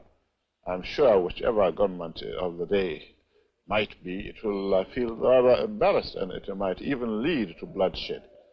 Doesn't this damage the idea, sir, of all people in all regions in Nigeria being fellow citizens of one country? Well, it might, but you are, I mean, new to our region, but how many northerners are employed in the east or in the west? The answer is no. And if there are, there may be 10 laborers employed only in the two regions. What was that the clip you were referencing, Baba? Yes. Thank correct. you very much. That's the Played that Sardauna clip. of Sokoto. Thank you very much that All you right. played that clip. All right, pick it Now, up from there, Tony. Yeah. Now, it's from that clip you could tell clearly it captured the sentiments of the northern elite, because with all due respect to the northerners, there was mass illiteracy. So it was with their culture, it was a rankadede kind of mindset. They only listened. They couldn't read or write or reason themselves. So their elites actually used that in as a way of political power. to against the Igbos. So he said in that clip, which everybody saw, he never mentioned Yoruba. He never mentioned any other tribe. He said Igbos specifically. So there was a target of the Igbos. They hated the hate that this man and his gang had for the Igbos was just he didn't hide it. He said it on camera. And this same narrative is being passed by the northern elite until today. And that's a problem. That is a problem. And that was what giving rise to all the struggle that we see today. Nnamdi Kanu, being sort of militant and asking for us to go. No, Tony, there is a clip of Zeke quoting Sir Dadi Onyema verbatim that it's a matter of time before the Igbos dominate Nigeria. That Zeke quotation was in late 50s. Daddy Oyema said it, I think, around 48, 49. So I just want to put that in the proper perspective. Yeah, Thank but you. that was okay, sir. It's like I'm speaking to you now. You say something. We need to put everything into context. I don't think it was in that context. I remember that narrative, but it wasn't in Good. that context. Because remember, sir, back then I wasn't born back then, but remember every region, the eastern region, the western region, the northern region, they were in a very healthy competition. The West was doing the great thing. The West had the first television station in West Africa or in Africa. I don't know where West Africa or Africa. So it was a In healthy Africa. competition. Yeah. Okpara was doing great things in the East. I know that, but it was it was a slant of tribalism that caused the problem, and that is why when the present APC government wanted to resurrect the spirit of tribalism, and that was why I just had problem with them. That's one of the problems I have with the Tony, APC. you are coming, Okay, let me not judge the pattern. But the thing is, I for one, I as a person, yeah, I went to school in the West. I know that I speak Yoruba very well, even better than my Igbo. I understand the Yoruba culture better than the Igbo culture. So why can't we just live together? That is just my thing. But the problem I see that we still have, that is still ingrained. Look at Hazan. I'm sure Hazan is not up to 40 and he still has this mindset. We're in trouble. Let's say the truth where the truth is. And this is sort of narrative they have been passing down to their children, and Hazan is going to pass it down to the younger ones. So what's the point of one Nigeria? I used to I used but to the believe same in thing one is Nigeria. happening in the East, isn't it? Huh? The same thing is happening in the East. What is The happening in same the East? narrative of the war, for instance. Yes, the North has their problem of this Of course, narrative. They are of course, pained. of course, But the yeah. East is talking As, about marginalization. But let me tell you something. Even me, I'm from Lagos State. If we have to talk about marginalization, I feel marginalized. Sir Alexander could be listening to me. We are from Central Lagos. Until tomorrow, I'm still grieved that nobody from Central Lagos, and I still believe we are the most educated in Lagos State, I has know, I been know, governor. I I So I if you know. talk of marginalization, it's Say no all more. over. I know, I know. But what I'm trying to say is, we need to start dealing with bigots of our own tribes. That is why when you see me, when I talk to people that's got some deviant views of that the IPOB are carrying out, they abuse me. There's some of them even say to me that I'm not real Igbo and I'm a Ifule and all that. But I'll tell them the truth. I'll keep on telling them the truth. Hello, guys. Please, I have a question. Good evening, everyone. Hello. Yeah, good evening. Please, can I ask my question? Yes, please. Yeah, this is Rosie speaking. Yeah, my question is this. I heard earlier during the conversation that they were trying to come to Lagos to get some, the food chain, since there was a breaking in the food chain. My question is does it mean that in the east there were no farms, there were no farming, that they have to leave the east to come to Lagos to get food? Okay, can I answer? Okay, thank you. Yes, answer that, then round it off, and then we get Deji. We're still going to do the rounds, but everybody wants to hear. And then after Deji, we go to Ajanle Koko. Okay, the answer is that when there was a middle of a war, so I mean there was no famine or anything. There was fighting, there was serious fighting, bombing. Now the federal government has blocked off the route where Biafra was getting their supplies from. That was it. That was why. So Biafra wanted to take one out on them, and hence that bombing. Was it nice? No. But the thing is, where was this? Who was bringing the supplies? Was it from outside, or who was bringing the supplies? Yeah, it was coming from outside. Yeah, I think the Red Cross supplied some food, didn't they? Okay. And also, let me correct the narrative. They wanted to come and control Lagos and the West. They wanted to take over the whole of the West, including Lagos. Don't mind what they are saying. All those Babaja is correct. Let's stop. Baba, let me please. Can I say something? Baba, let me correct. One man, can I come in now, sir? Sorry, let me just say something. Yeah, hold on. Man. Let Tony land, and then you come in. So Tony is taking forever to land. No, Tony is landing very soon. Then you come in. Can you be respectful, please, guys? Carry on, Tony. Okay, now it needs to be known on record that Ifajuna, Banjo, and 2 or 3 other officers were executed because they were planning to go and negotiate peace and have Awolowo as a president. But no Yoruba man will want that narrative to be published. So that's the problem we have. That's a problem. That theory is actually out there. That a big lie. It's not true. It's not true. Just to cover up their dirty game. Okay. It was a big lie that they were spreading over anyway, to cover up their dirty thanks for your time. Thanks very much. I'll listen to other people. Okay. All right. Hold on. All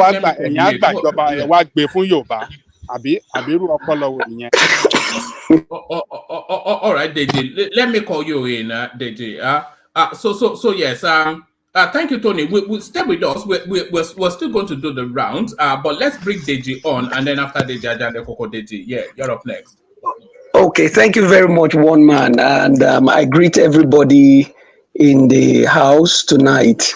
I actually don't have much to say, but I just want to thank the Baba and the other Baba that spoke, the over 60 years old man that spoke. And the reason is because these were men who were alive, or at least over 10 years old during this time. And I believe very strongly that topic like this is a very emotional one for the entire nation of Nigeria. And when we are discussing it, we should try as much as possible to have an objective of that discussion. Is it to dispel lies and propaganda that have subsisted for decades? Or is it to heal the nation from the trauma that the war brought upon Nigeria since that time to this day?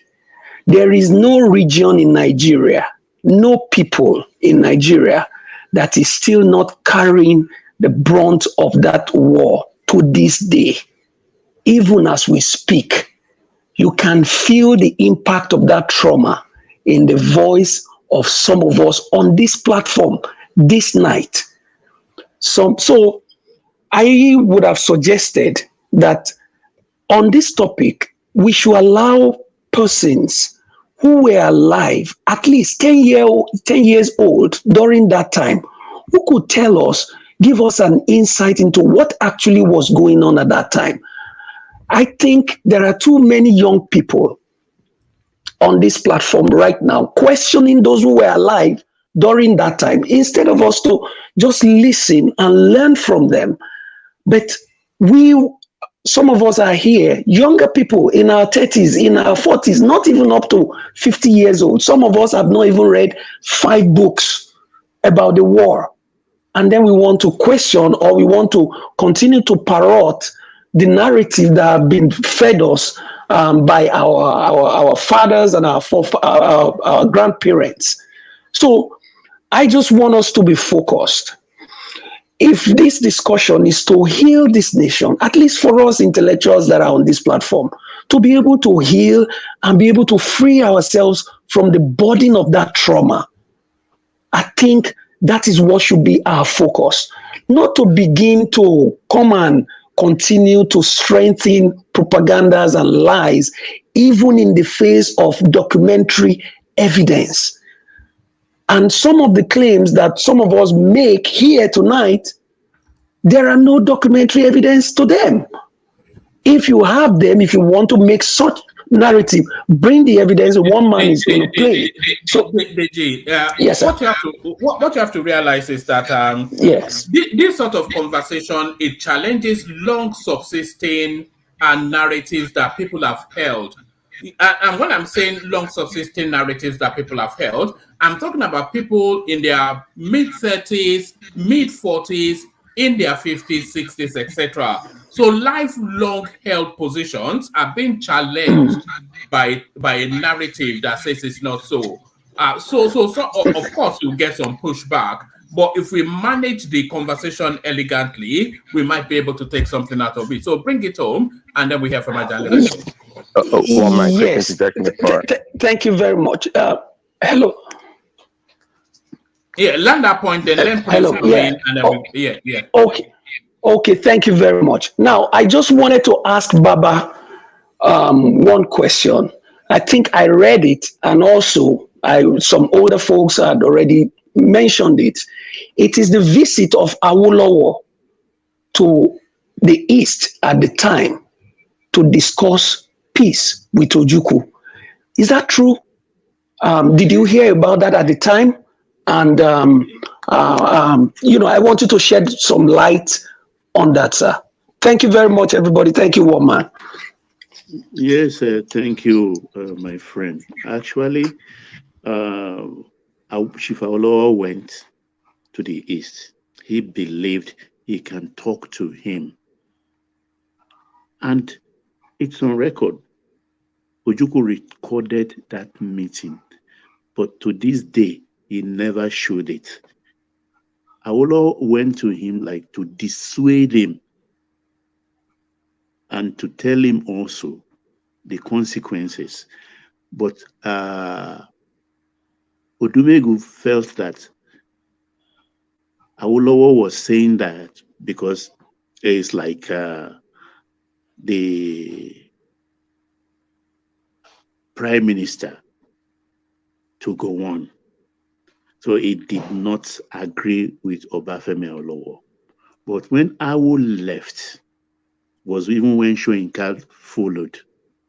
But what Ojukwu told the world press later was like, in that meeting, Awolowo said, if the East secede, the West also will secede.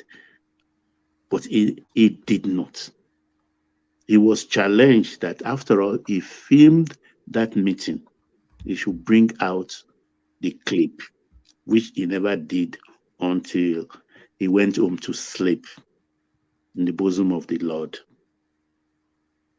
That's the answer. Okay, thank you very much, sir. All right, brilliant. Come in, Prince, and then after that interjection, Ajahn Lekoko will pick it up from there. Prince. Yeah, thanks, Roman. Hello, everyone. Yeah, I was going to say, in regards to the topic here, that it's not sufficient to be 10-year old or even older to be able to give accounts of what happened during the Civil War or prior.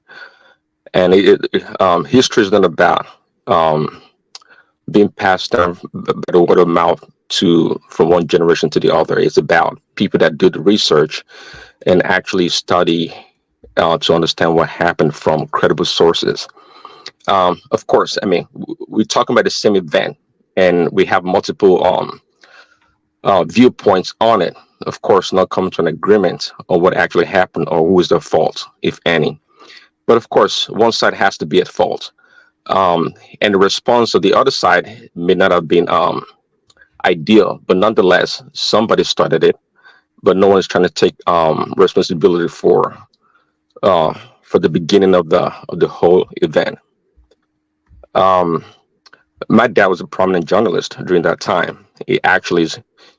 We have in our family, I believe, manuscripts of documentation of the war, especially the horrors of the war in the East. But as a child, I wasn't well versed in what happened, nor did he share the war to us. I believe my older brother does have an idea, though. Yesterday, I heard somebody mentioning Benjamin Adekunle. He was a neighbor of ours, actually a family friend, but I don't know the details of the war to talk about it. But I would say, though, you know, even being older doesn't guarantee that you know what happened during the war.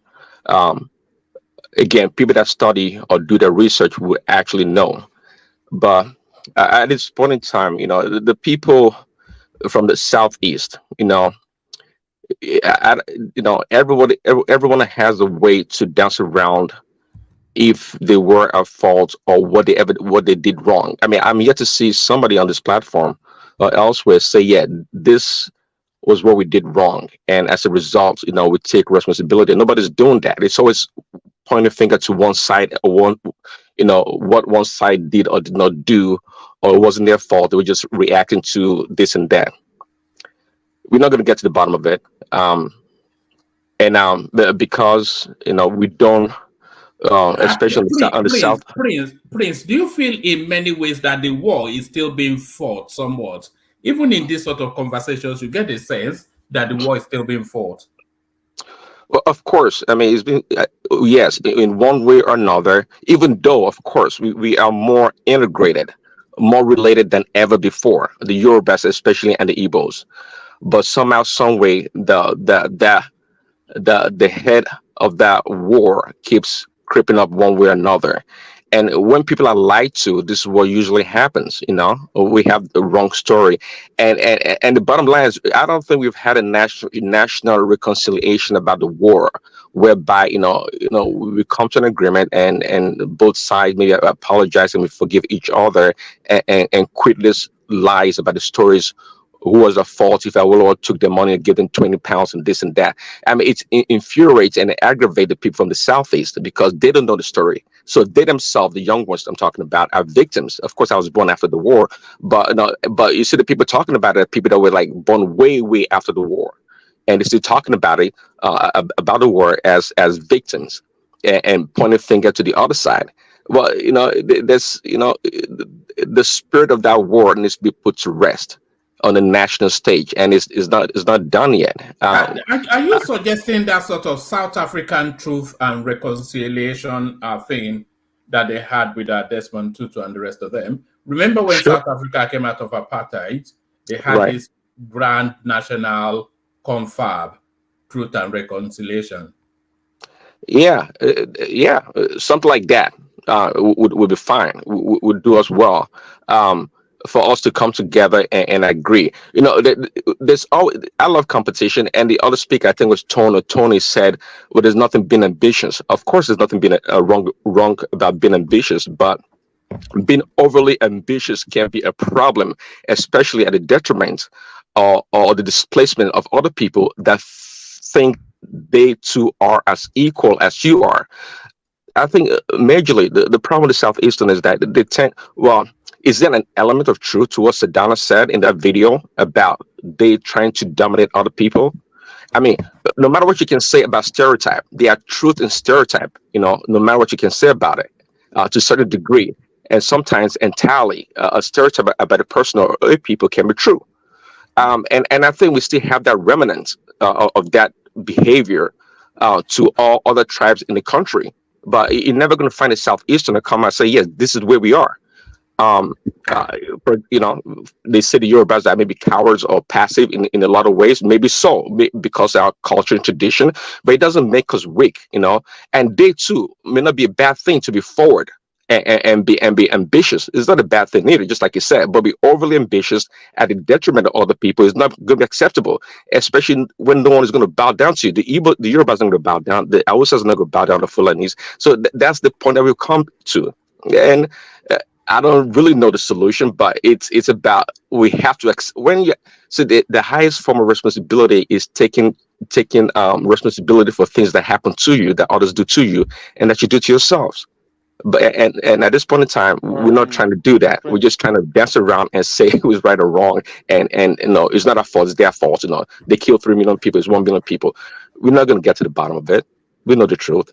You know that figure is still shrouded somewhat in some sort of a mystery. How many people actually got killed?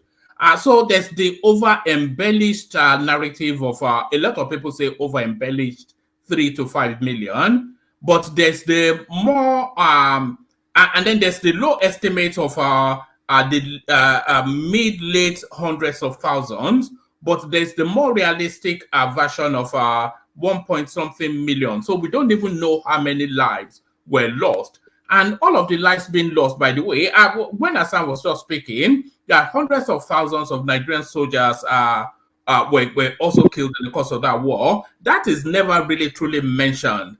All we hear about that war are the people that were lost to Kwashoko. Well, yeah, that is true. Well, I mean, I guess I can understand from that point of view because the multiples of the people that died in the southeast is greater than the thousands of or hundred of thousands of soldiers that died in the war on the Nigerian side. So, of course, the larger number or the greater number we talked about, if it's truly in the millions, man, that's a lot of people to be dead. I mean, and the aftermath of the war, apart from direct, kinetic war, the aftermath of the war, people that died from hunger, kwashoko, whatever, is part of the death toll. We can't deny that people genuinely suffered in the southeast. That is the fact. But at the end of the day, we have to go to the beginning of it and accept our wrongdoings along the way and how we participated on both sides, so we can move forward. I can have I don't claim to know the story, but I can have a young person of 30, 40 years old coming by to tell me the story about the war that they were never part of, based on what they read. Again, I'm telling you that we have manuscript in my family because my dad covered the war before he became the editor-in-chief of a major newspaper. So we have the record. Okay, but I don't go around because I don't truly know. But everybody's reading books. Maybe you should do something with that. Maybe you should pull it together into some sort of a book form type thing. Maybe you should document that. If you have the outtakes, the dispatches from that period, maybe you should take the time. Maybe take them with you to America and then put them together in your downtime. That's a big project. I think I'll leave that to my older brother. You owe it to posterity now. You owe it to us. Well, that's a good point. I'll make a suggestion to my brother. I mean, he's the one that told me about it. So I believe, my dad has passed away. So I believe he probably has access to those documents. And that'll be great. That'll be truly great. What I know about the war, briefly. Or send them to me. I'll put them together. That'd be nice. Yeah. I'll let him know. So I learned from social studies. I mean, that's what I know, and what people say on different platforms and articles that I read. I don't really know at the end of the day, but I know we want peace. I know we want to keep one Nigeria. I believe so, and I believe that we all are beneficiaries of this country called Nigeria, even though many people might disagree. Thanks, woman. All right, brilliant. Well put. Always excellently put by. Stay at the level of the conversation, though. Let this interject. Then Tony, then Ajanle Koko takes the floor. Ajanle Koko has been waiting for too long. It's too like insult, though. But you're a highly intelligent man now. We know that now. You told us yourself now, Des. You have to understand the mindset. You have to have a philosophical mind to understand what actually transpired. It's not just by reading. And like I said, I read, and also my late grandfather died 115. So he was at the war, so he told me some stuff. So what I think, because at the time, Port Harcourt refinery was built like around the 1950 something. or 19 before, actually immediately before the war. That was when the refinery was built, 1965 or something like that. The Warri refinery, I think it was 1988, something like way after the war. So the major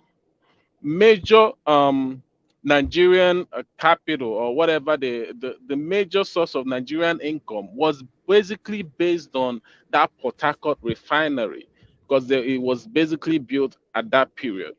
So it was one of the reasons why that war went off.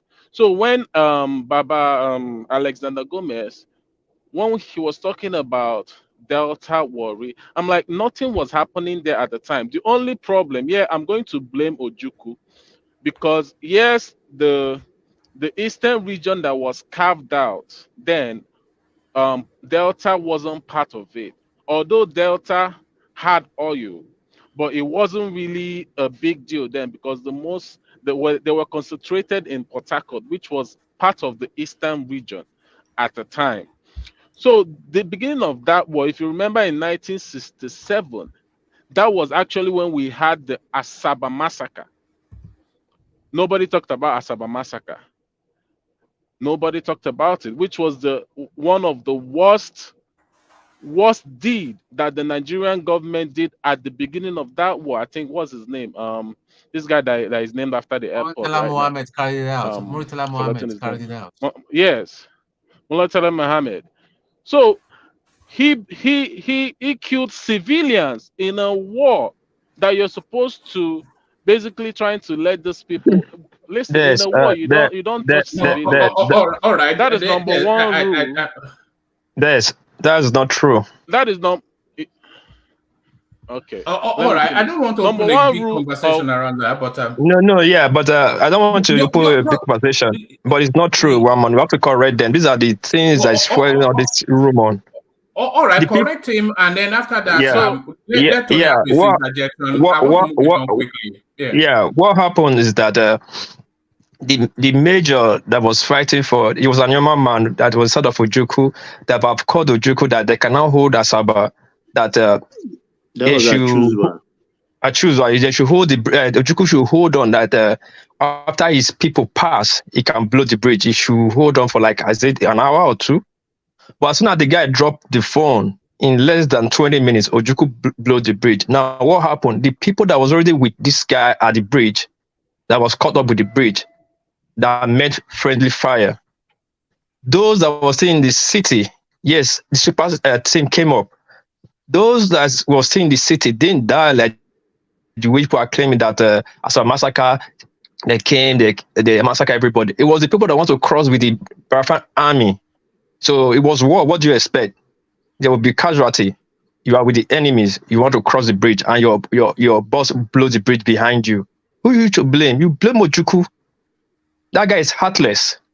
Thank you, Waman. Let me hit the floor. See, what I don't even know. No. Let's just hear from Tony, and I'm then telling you, I'm shocked. I'm shocked that somebody can come out and spew. Oh my God. Anyway, continue. Tony, you'll be speaking. I'll be listening to you. Sorry, Waman. No, I don't want to take your time. When you talk about this war, Baba is here, and I just listen to everybody. You can't talk about the war. You don't talk about the Midwest. The war, 85% of the war was fought in Midwest. 20% was fought in Goja region. Have you ever heard the word called Goja region? There are only 5%. Only 5% when it got to East, when the war was over. Only 5% when it goes to East, Ojukwu ran. So don't start telling me about the war that was fought in my backyard.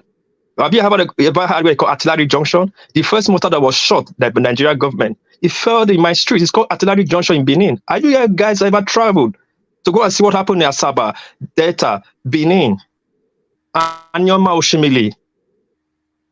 Just ask. The ruins is there. The war was fought inside Midwest. Goja region was Cross River, Calabar, Port Harcourt, and a few others. Because Gowon actually cut that state out before the war even started. That's called Goja region. So when you guys just come out and start saying war, the first question you ask, where was the war fought? Have you guys ever answered that? That they massacre your people? The people, they said that died, millions of people that said that died. When the war was over. This guy came out and said that both sides, people that died is about 1 million, 1,500,000, both military, civilian, military, and all that. But you guys are still claiming 3 million people died. Where the 3 million people died from? One man, let me use the floor till it comes to my time. Thank you. All right, let's go on to Ajanle Koko. So Ajanle Koko, what's actually, we've skirted around this topic, and I'm sure we'll go back to it again at some point. But what actually inspired this session is a series of video clips that have been released by Reno Omokri that is trying to chart a particular narrative around the Nigerian Civil War. So we sequenced the video, and the video picked up from January 1966, when the first blood was drawn, and it was drawn by Nzogu, who then straddled in front of the BBC media, preening and peacocking how he yanked the Saldana of Sokoto from amongst his children and wives and shot him straight up. So the story cascaded into the Nigerian Civil War, and we all know what happened through there. Or do we? So, Ajanle Koko, your take on the conversation. Thank you, one man. Greetings to our listeners around the world. Click on the like button, share and subscribe if you haven't done so. Two factors are responsible for this civil war, or rather, should I say, led to this civil war. Political factor and economic factor. But the political factor have greater percentage, like maybe 70 or 80% percentage of what led to the civil war. In January 1966, Nzogu and his team of army, who majority of them, absolute majority of them were Easterner, carried out an abortive coup, overthrown the civilian administration, killed Saldana of Sokoto, Saldana of Sokoto, the what do you call it? The premier of the north. Sorry, Tafawa Balewa. Yes, you're right. Yeah, Tafawa Balewa, the what do you call it? The prime minister of Nigeria. Akintola, the premier of the west. Okotiebo, who was the I think was finance minister then. And other politicians that Westerner and the Northerner. So this Nzogu of a guy was an adopted son of Saldana of Sokoto. Maybe a lot of people did not know. He was an adopted son of Saldana of Sokoto. He was close to Saldana. He can enter his bedroom. He can stay. He stay in his house and he can sleep there. So before he carried out this coup, he offered himself to carry out that particular plot against Saldana because he had the understanding of how the inside of the palace looked like, where he can get him, because he knew this was a very big palace and various rooms and a lot of people are always around him. So how could he minimize civilian casualty because of his the foreknowledge and the because of the knowledge of he had concerning the inside of that palace, he offered himself to carry out that plot against him. Why he designated some others to Lagos, to get what do you call the prime minister and those that designated to the southwest to get the premier of the west, So, but he offered to get Sadwana, and there was instruction he left then that he gave them timeline that if they couldn't get him, if he couldn't come out from the palace within so period of time, they should bomb that palace. They should Aja, eat. Aja, Yes, sir. I commend you coming out with this. I didn't want to come out with it because it sounds like something from a book you read. So that's why I didn't come out with it. So since you are braver than me, I commend you. Carry on, sir. So he told them that, look, I couldn't come out, bombard that place with grenade so that we can all go together, So, but, he was able to meet to carry out his, what do you call it? His plot within mission. His mission within that period of time that he gave. So the prime minister, they took him from Lagos. They went to dump his body in one farm in Ota. That was where they discovered his body. So the Northerners were this happened in January 1966. So the Northerners were very furious about this incident, particularly the way their spiritual leader was killed. They saw the picture and they started riot in between the month of June.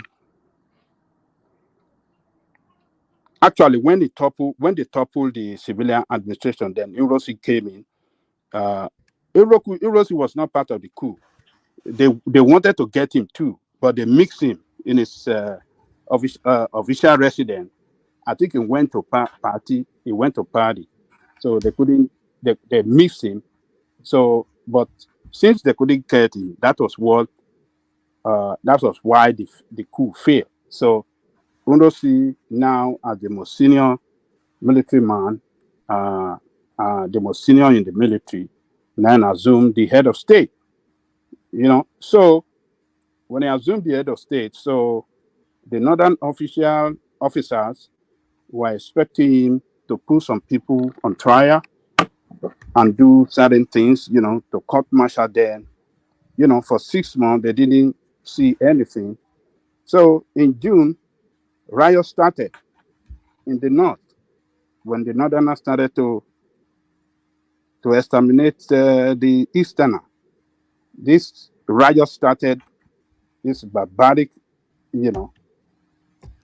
riot targeted at the Igbo started in June and ended in October. I think who was the military?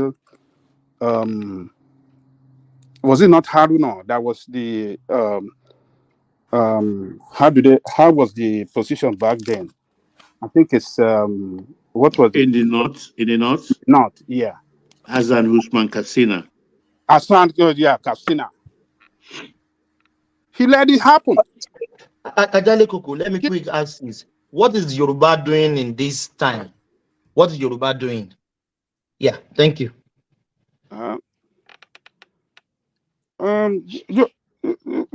Well, Yoruba officers were not part of this game, actually, but Yoruba were just between them, both of them that are, doing this thing. So Hassan Katsina was the, what do you call it? He was the military administrator, what do they call them back then, of the East, of the North. A riot started in June ended in October. For like 4 months, Igbos were being hunted in every part of the north. So all of them, a lot of them were Sorry, how genocidal was that? And because people often just gloss over that space that the Igbos were being hunted in the north after just how genocidal was it? Just how brutal was it? It was brutal. A lot of them were maimed, man, and a lot of them. I mean, some others were able to escape back to the east. So it's like we have to wipe these people out. You know, Sardana is a spiritual leader. He's the man that they respected most. Not only the Fulani or this thing. You know, these are leaders that are very open to their people. That does not even discriminate among all tribes that constituted the North. Even the people that we see today as, what do you call it, the Plateau people, they can even die for him back then. The Tafa Balewa was from the minority of the minority that he chose to be the prime minister to represent the interests of the North. He's from the minority. He didn't choose from Fulani himself, from his own tribe. So they believe him. They took him as a leader that you know, that will not that will always represent their interests well. So when they could see anything for 6 months, then in July, the counter coup came from the north, coup led by Murtala Muhammad and Joe Gaba. Joe Gaba, you know, it's from what do you call? It's from, is it not from Benue or Plateau State?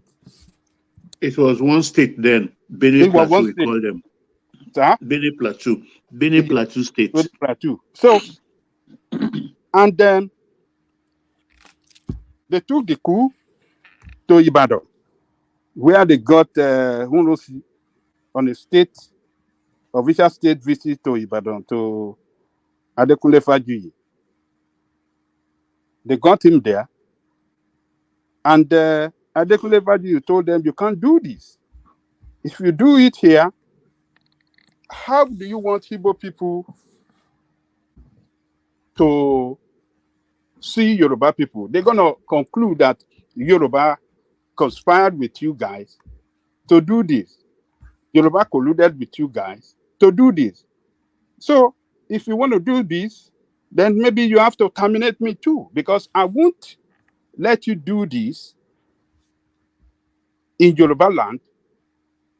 And the aftermath effect is going to bring a very serious enmity between Yoruba and these people. And he doesn't want that. That's to tell you how you can see some Yorubas that are ready to stand for the truth.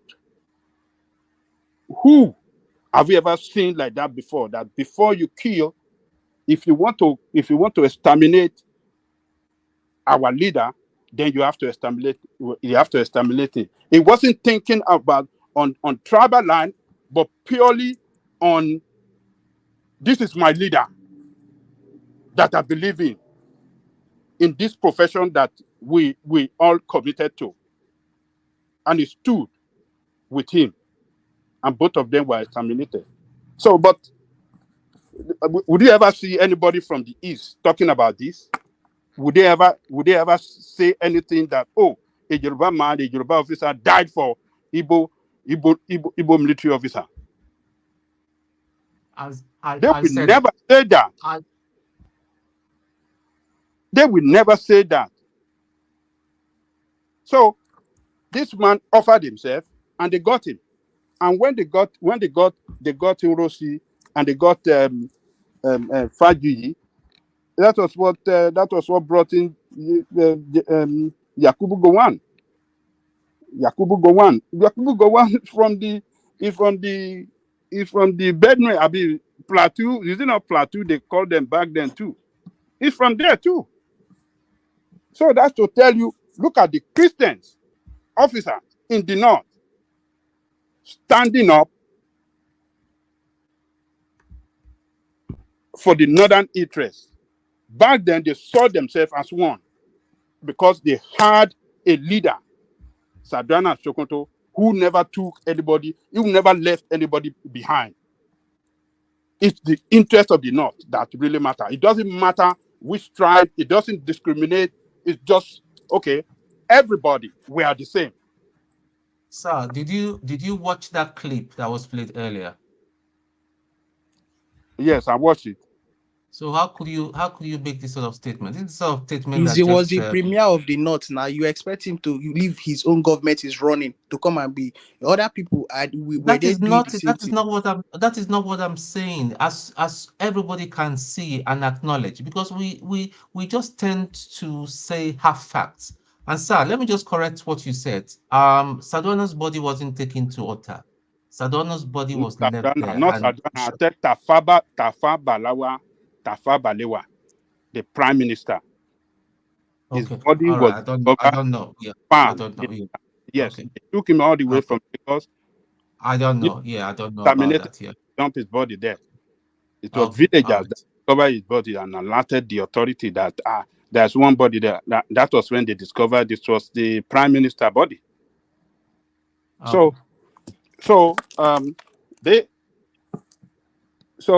that was how what do you call it? Gowon came to power. Ojukwu, who was the what was his position in the east then? Was he not governor general? What was the position they called them?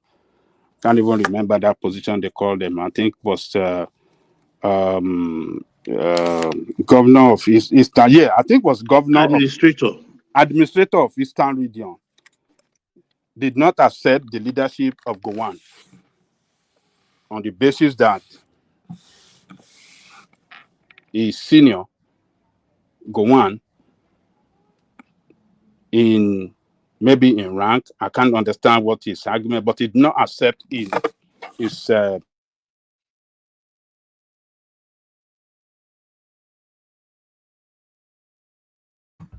Are you there? Can anyone hear me? Yeah, I can hear you. We seem to have lost Ajanle Koko. So let's go on then. I think Ajanle Koko may be in the middle of something. Please, let me take my own turn. I've been listening. All right, let's hear from your war piece as we start. Can you hear me? No, we can hear you now. You went just completely silent. All right, back to Ajanle Koko. Yeah. So so they took. Gowon became the what do you call it? The head of state. Ojukwu did not accept his leadership. Back and forth, and they went to Aburi to see how they can settle it. Aburi Accord. Gowon signed it. He came home.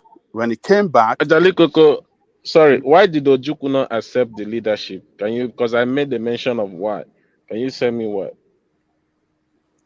Well, why he did not accept the leadership? Number one, he was asking for Izegu that they have to produce Izegu. That's number one. And Uzegu is dead. Why are you asking for his body? Why are you asking for? He said that is the only leader that they recognize. So then, who had seniority in the army? Did Ojukwu not have seniority over Gowon in the army? I think Ojukwu. I think is senior Gowon in the army. I think so. I might be wrong though. Or both of them the same rank. What happened? What happened then? Gowon was the chief of army staff at that time to Uronsi. So according to army hierarchy, when the president is gone, the chief of army staff take over the position. That's how Gowon came into power. That's how Uronsi came into power too. He was chief of army staff to Tafalewa. That's wrong. That's wrong. No, That's no, no, wrong. no, no, What no. please? Hiroshi was the most senior He was army the most officer Hold senior. at that on now. time. Hold on. What was his position No, then? Unrosi was the most senior in the I military. know. So, It and wasn't they No, even the in terms senior. It of wasn't even the wanted, military, senior. no, in terms of military rank, is in what we're terms of saying. military Not, rank. So yeah, they yeah. wanted to get him down, but they couldn't get. They mixed him when they went to his official residence to get him. They couldn't get him. It was away for party. So that was how they mixed him. So, and when the coup failed, automatically the most senior will definitely assume, the position of leadership. So that was And what happened in the case of Unrosi. Ojukwu was senior to Gowon. Ojukwu was senior to Gowon because Unrosi appointed Ojukwu to be the military administrator of Eastern Nigeria. So Ojukwu was Unrosi boy. So when the counter coup came that terminated Unrosi, Ojukwu did not accept the leadership of Gowon. So this back and forth led to Aburi. As Baba explained to us, the leader of the Ghana then invited them to the mountain region where they have, prepared everything for them to sign agreement. Gowon signed the agreement that they will maintain, they will go back to confederation of the regional government. Gowon signed it. Is there not an argument, Ajande Koko? Is there not an argument to say that Gowon actually started that war by reneging on that Aburi agreement? Oh yeah, I think I blame Gowon for that. I think he Because was you badly signed advised. To be when quite honest, I think he was badly. He was immature. During my presentation, I said I wouldn't blame Gowon and I wouldn't blame Ojukwu. I think the pride and the age too. It no, you was got to blame one person. You can't sign agreement and renege on exactly, following exactly. I agree agreement. with you. So Yeah. Mhm. we got to blame him. So the reason why he have to renege on following the agreement is a different ball game. It's a different topic entirely. And when it came back, like Baba told us, yeah, Was it not was because he well was received. put under pressure by the Abokis when he got back home? Anyway, according to Baba, what he Bad, said, you get into trouble with some he people. was prepared. He was prepared. He went with brilliant people that are well to do with book and can really, negotiate very well. So they negotiated very well, and Gowon signed it. Like Baba said, Gowon was looking for peace. We are all Nigerian. We are all we went to the same training. We went to the same military school. We were friends. Why can't we avoid war? And The back one then, Igbo I believe dominated the Gowon was military. used. He didn't understand. I think it's his position. He fell into their trap. He didn't understand. Gowon, yes, wanted one Nigeria. You're correct, 100%. But he did not understand the intricacies, the cunningness behind following the advice to tear the agreement that was reached in Ghana. You know, so and we're still. Ajale Koko, my Yeah. brother, Mhm. please, if you don't mind, Ajale Koko, please. I'm learning. That's what I've been quiet since. I'm not like that. Some people that God has not even sent them to the world when the war happened, but they are arguing with people that when they won the war. Ajale Koko, in summary, can you say these people are fighting for their people or they are fighting for their selfish interest? Thank you. No, Ojukwu was a very ambitious soldier. He really he wanted to be at the head. So he was very ambitious. Even when you go back to how he entered the military with his masters, You won't expect somebody with master degree from, is it not Cambridge, or where did he go? I think he went to Oxford. Oxford. Oxford. People back then that we know that going to Was there He was at Lincoln College, and he was riding MG red sports car. Was there a superiority complex about Ojukwu? He comes from a privileged upper class background, and then he had the best. He had the best education that the world had to offer. Huge money. But was there a Huge fortune. superiority complex?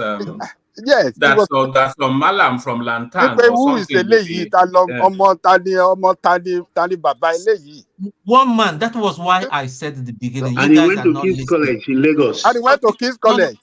No, you guys are not listening. I said during my presentation that Ojukwu he's got this arrogance in him. He's got this air in him. I mean, his dad was one of the richest men in Nigeria at the time. You know, I mean, he had everything at his feet. And then you could see him when he was even talking on the microphone. He was lighting up his cigar. That was like, height of who the hell are you? Do you know who I am? You know, his dad was even happy with him joining the army. So they came back from Aburi. Then Ken Saruwiwa.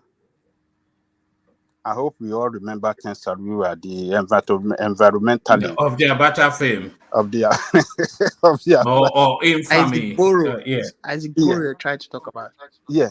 So Ken Saruwiwa and some chief from the riverine area. Sorry, Ajande Koko. Solomon is saying it was Isaac. It was actually Isaac Boro. He was trying to talk about. Not Ken Saruwiwa, because was Ken Saruwiwa not too young for that period? I think no, it was Ken Saruwiwa. It was not Isaac Boro. It was Ken Saruwiwa.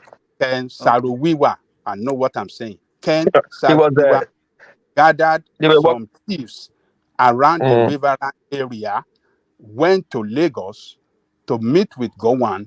Sir, you cannot put us under the slavery of Igbo for life. We do not accept that agreement that you signed with him. We don't want to be part of that because we have been marginalized by Igbo in the East. And if you continue with that confederacy, we will be marginalized, or we'll be slaves to these people for life. We don't want it. So it's like, when you see people from the same region where you have your enemy coming to you that, okay, they don't want to be part of your enemy, what do? Then go on with some others, planning their own strategy too. Feel, what can we do? How can we break them off? Then Gowon created 12 states. When they created those 12 states, then in the East, we had 3 states. East Central State, with the capital in Enugu. River State, with the capital in Port Harcourt. Southeastern State, with the capital in Calabar. Gowon announced this in May 27, 1967.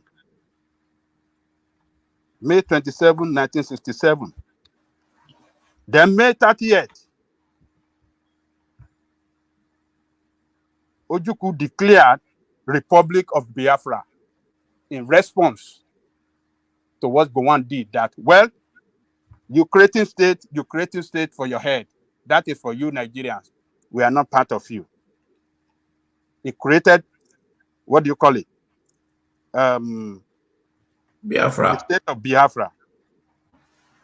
And in July 1967, Nigerian army declared war on Biafra. As a matter of fact, you can say Nigerian army fired the first shot. So, because Nigerian army said, well, Ojukwu game is no more a game, it is a reality. All this patch that we have been doing, all this while, since he has declared Biafran state, as a matter of fact, he hijacked some Nigerian state, some Nigerian, what do you call it? Nigerian train. They painted it Biafra train. They had their own currency. They have their own army uniform. Everywhere was bubbling. Yes, we have our state and this and that. So that was when Gowon and his team saw that no, this is not a joke. This is reality. That was when we can say, okay, for economic reason, we cannot let these people go because we have economic interest, which is oil in that area. So, and the Nigerian state fired the first shot, the launch attack against them. So that was what. But Ojukwu, How much of a role did that oil play in that war? You have described how we played the role on the part of the Nigerian state, because one of the clips that we played, Ojukwu was accused of pressuring the oil companies to pay royalty to him, and he in turn accused Gowon of fighting for oil. So how much of a role did oil play in that war? as a matter of fact, Ojukwu played a diplomatic game back then that, positioned the Biafran before the whole world. He, how do I say it? Some oil workers were arrested by Biafra on the basis that they are spy for Nigerian state.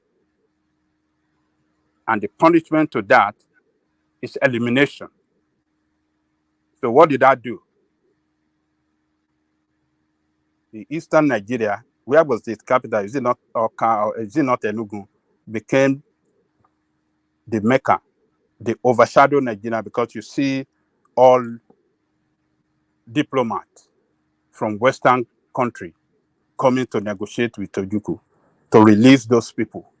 So he was able to put on the diplomatic front, he was able to put a case against Nigeria before the international community. And doing that, diplomat came from United States, from Europe, from Italy. I think they are Italian, this thing. So from Italy, from French, they came. So doing that, while you were meeting them, it was negotiating, according to information. So he was negotiating with them on how, look, this is what we have here. If you can support us, if you can win this thing, yes, you will have a stake here. So he knew what he was doing. He knew what he was pursuing. But Nigeria, just like Baba said, was not prepared for that war. He was prepared, and he showcased their men as the brain behind Nigerian army. Because at back then, they constitute like 70%. When you're talking of the top military brass, the Igbo constitute like 70% of them. He showcased them at the point that, look, these are our men. Nigeria have nothing. He knew Nigeria had no sophisticated equipment to fight war back then. And they were the brain behind Nigerian army. So he was boasting. He was basking around that, yes, we will defeat Nigeria. And hold on, right. but hold on, sir. Did Biafra have any sophisticated equipment to fight the war as well? That is another. He was relying on the mercenary and other country that we give them support, that we give them those equipment, that the officers they have that are switched over to Biafran army. These are the people that know how to use the equipment. They can easily train their own soldier and they can defeat Nigeria. So, South Africa, we saw their mercenary. They supported him. Israeli supported him. Cote d'Ivoire supported him, where he finally run to. They gave him support. They gave him some, and he was getting some maybe military weapons as well from maybe Cameroon or some, I don't know, some other country as well. But, you know, he thought he could win the war. But, you know, Nigeria resilient, you know, defeated him. So that was what happened. So what do I say? The breaking off of Nigerian state into state, I think, really destroy Ojukwu, because you have the riverine people not supporting him, because those one now saw Nigeria as the last hope for them. They saw Nigeria as the place they can be for them to exist on their own and not as slave to the Igbo, because they were dominated by the Igbo. So, how were they dominated by the Igbos? Yeah, because go and look now. Go and search all the strategic position in the east. There, who dominated all the strategic position? They are the Igbos now. Ajali Koko, how did Ken Saro-Wiwa die? Can you tell me how he died, Ken Saro-Wiwa? No, when he said, sir, I don't think that was right it. though. That submission is not right. Because remember, Babaja is right, because Isaac Boro, even, do you know that he fought for this? See, and I even got understanding of this whole thing now from what we're discussing now. That I think it was really Oyi that Oyi was part of the reason why Ojukwu even went for the war, because this guy was trying to fight for Niger Delta Republic, and Ojukwu and if I interject you as you're talking now? I was trying to make a point and you just barged in and interjected. Will it be nice if I interjected? Sorry, let me just finish. Sorry. And Ojukwu and Agu Irunsi had to make sure that they cut that guy's tail of talking about Niger Delta Republic. So yeah, so they were marginalized. Wait, are you talking about Saro-Wiwa? How did that? That's why I asked. I'm talking of how did Saro-Wiwa die? Hold on, Des. Let Tony make that point, and then let Ajale Koko respond to it. No, I'm talking about Adakaboro. Adakaboro was agitating for a breakaway from Nigeria. He got arrested by the Nigerian government even before the war broke out. That's what I'm trying to explain. And there was no way, there was never a time that the Biafran state at the time dominated them. They rejected Biafrans. From the beginning of the war, they were never part of Biafra. They were crushed. Remember that Colonel Adekunle, the Scorpion, held that area, and he held it tight. The Biafrans couldn't penetrate. So there was never a time they were dominated. That's what I'm just trying to let you understand. There was no domination or anything. They were never part of the. Sorry, Tony. That's according to you. That's according to you. And you just make it look like so easy that when Adakaboro tried to secede from Nigeria government arrested him. Who was Nigerian government at that time? Is it not Agu Ironsi as the president and Ojukwu as the governor of the Eastern region that sent Ojukwu the first war that happened? I mean, the second civil war that happened. Hold on. Let me make the point. Let me make the point now before you attack. Sorry, let me make the point. The second civil war that happened, or let me say the first, was the 12 days war. If you didn't know it was 12 days war, they went to Adakaboro's village and burned the village and sacked the village and shot people. Before Adakaboro lost the war. No, bro. Hold on. I don't know if you're speaking out of emotion. You're trying to spin tribalism into this. And if we keep spinning all these emotions that it's evil, I call it evil, we'll never go forward as a people. Let's just stop this. My brother Tony, sorry. It's not true. You only use this tribal card You only use this tribal card. I don't know where you want to land with this tribal card. I'm just telling you, go to NTA I'm channel not being, 10. you Hold guys on, being tribal. please, It is you please, guys being hold on tribal. I'm now. calling you out that Hold you're on, being tribal. hold on. I don't know how old are you, but I'm about 50. We war was fought in Midwest, so we all know this. Everybody in Benin know about the war. You can't tell me about the war. But go to NTA channel 10 or channel 9. If you are that old, you know what called channel 9. It's there. They went to arrest Adakaboro. But Ojukwu, when he came back, when Agoironsi, Baba can testify to this, when Agoironsi used the statement, Nigeria unity is non-negotiable. So I don't know where you guys getting your own story from, or you think somebody's expecting you bad, or somebody's trying Okay, to. I don't know. hang on. Listen, no. This is just a half truth.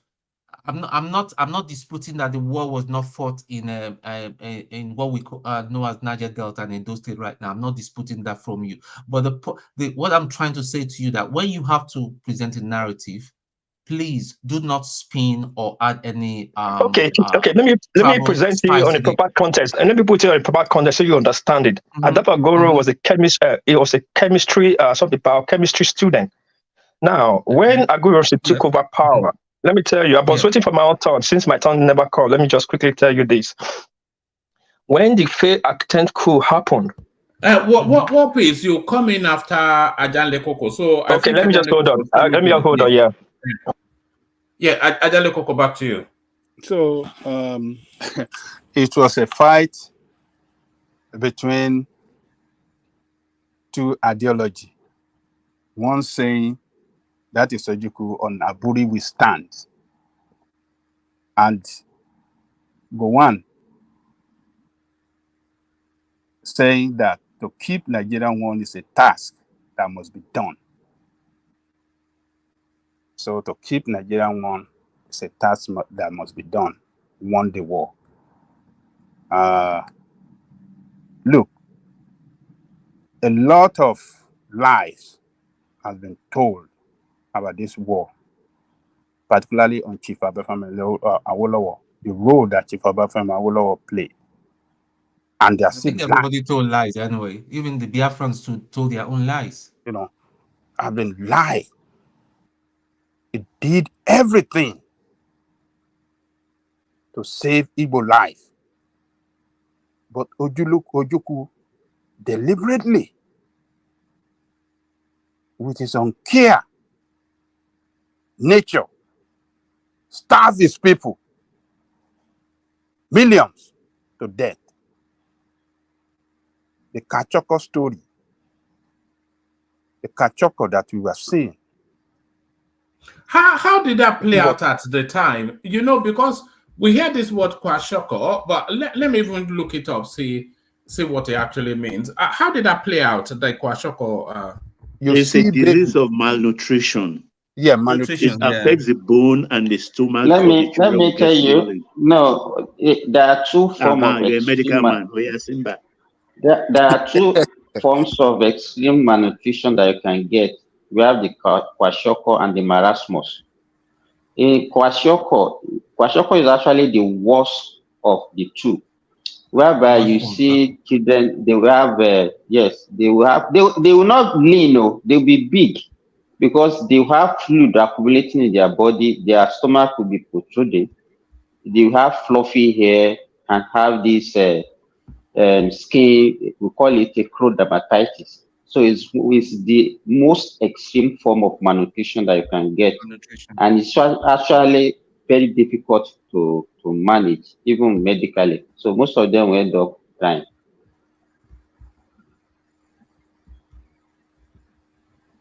Okay, carry on about Jale Koko or Tuni, whoever. Okay.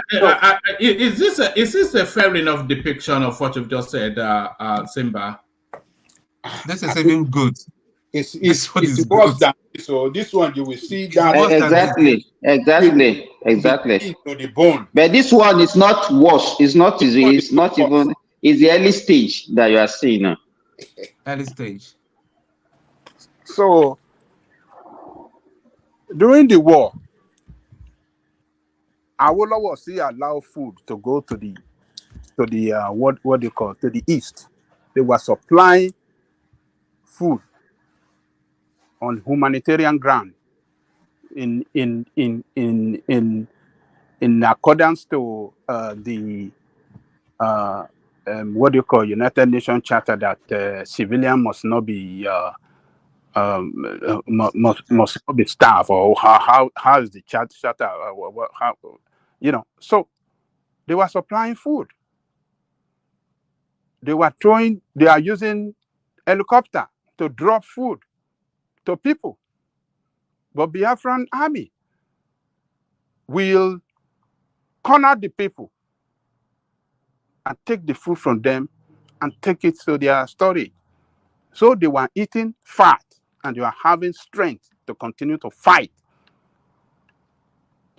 So when I think, was it Imo that fell, or maybe Asaba, or where, then I would have to travel to meet the war leaders at the war front to know exactly what was going on. That was when he saw all these Igbo people with this Kashoko, and he asked, what happened? Why are people looking like this? Then they narrated the story to him that the food being supplied were taken by the military, by the Biafran army, and they wouldn't let them have nothing to eat. So when he got back to Lagos, they met with Gowon and they said, look, we have to change strategy. And he brought in the strategy of stoppage of food supply, change of currency. Even the change of currency, Gowon did not even know. It was between him and the central bank. Because he believed if it should get out between, that's to tell you, you see, even the military back then, they respect the institution, the head of state, as they were back then. They respect the institution. They don't just command that, oh, this is what I want because I'm military. They believe that the institution is there to work, and is backed by law, and they should let it work. They did not, and they did it. When they changed the currency, that was when the Biafran army started to collapse. They couldn't get food to eat. They can't get money because they were using Nigerian currency to buy arms and all these things. So they started. Okay, can I put it to you, sir, that narrative again, I think you got it slightly wrong. Yeah, with all due respect, the Red Cross is an international body. They were dropping medicine, food, and they even material. They even got into Biafra to treat both the federal troops and the Biafran troops. So there were a lot of war crimes that went on both sides of the troops. So I would like us that when we're presenting this, I think it's best food supply. It was supply, yeah, and then medicine. But it was when the Red Cross was stopped that the Biafrans, the Biafran side started feeling it really. It's really, it's like it was when what? That was when they started losing, really. It was when what happened that they started losing? When the Red Cross was stopped in coming into Biafra. We are talking about food. You are talking of Red Cross. Is this not when somebody is wounded that Red Cross will come in to treat them? But there were other the Biafrans, the Red Cross too was dropping food. through Yeah. Gabon too helped. Do you know how many children from Biafra that they were transported to Gabon? They were orphans. I know that they are now Gabonese. They don't even know their parents. There were thousands and thousands of babies they This were is dropped what off there. happened, Tony. This is what happened. I don't like to talk about this food thing because I Okay. believe starvation is a, a valid weapon of war. But for the narrative Mm-hmm. concerning the Biafra one, let us face it. Mm-hmm. Ojukwu was a cold-blooded soldier to the blood, We know to it. his We bones. know it. I know that This because is he. what happened. Mm-hmm. He wanted that propaganda of those children Mm-hmm. to appeal to the world. So he was against even the food, the Red Cross. He rather hampered the Red Cross operation. And the federal troops were giving their food out in a convoy to the Biafran, for the children mainly. But the Biafran soldiers will intercept these trucks and take the food. So the soldiers were okay, they were well fed, but the non-soldiers, the children, they were suffering. This is the truth. He was a cold-blooded soldier. I'm not saying it with malice or anything. That is what soldiers do. They are not about emotions. That's why. That's right. And he was using propaganda too. You know, he had a mobile radio station that they carried around to lie to the whole world that they are winning the war. It's like if they are losing ground, let's say they are losing ground in one side of the eastern part, let's say Enugu now, they are losing ground there. They will say they are in Enugu, oh, we have destroyed a lot of Nigerian army. They are because that radio Nigerian, we can pick the signal, we can listen to it, and instead not knowing that it was a mobile radio station in Danfo, van that they were moving from one place to the other. But who doesn't? Who and does not? and that Who? and that and that what do you call this thing? Um, um, what is the name of that? The chief propagandist? Is it not? Ewu Merije and Chukwu Chukwumerije. Merije. Chukwumerije. Chukwumerije. Merije and Ewu Merije, they have to beg them in 1969 to come out from the bush. They were still propaganding from the bush that they are still They were fighting war. propaganda. Oh God. Propaganda. They are sending Who people does? to Okay. go and Okay. they, What they war? were What lying to war? their people that they are winning the war. When Yeah, they are with the losing war. the war, they When they feel attack it's them and they surrounded. said we are winning the war. So you can't hear that kind of news every Mm-hmm. day that we are winning the. Oh, we are in this thing. We are. People will believe. Oh yes, we are still in control. We already have lost the ground. They are no more in control. Nigerian soldier. I agree You know. totally with you. But when you put it And, this way, and it will seem as if the federal troops did not employ one sort of propaganda as well. Look at what's happening right now with in Ukraine. no, what We I'm smell saying. that What? yet Hold on. in Ukraine, but the world Both doesn't know sides, it. both sides use propaganda.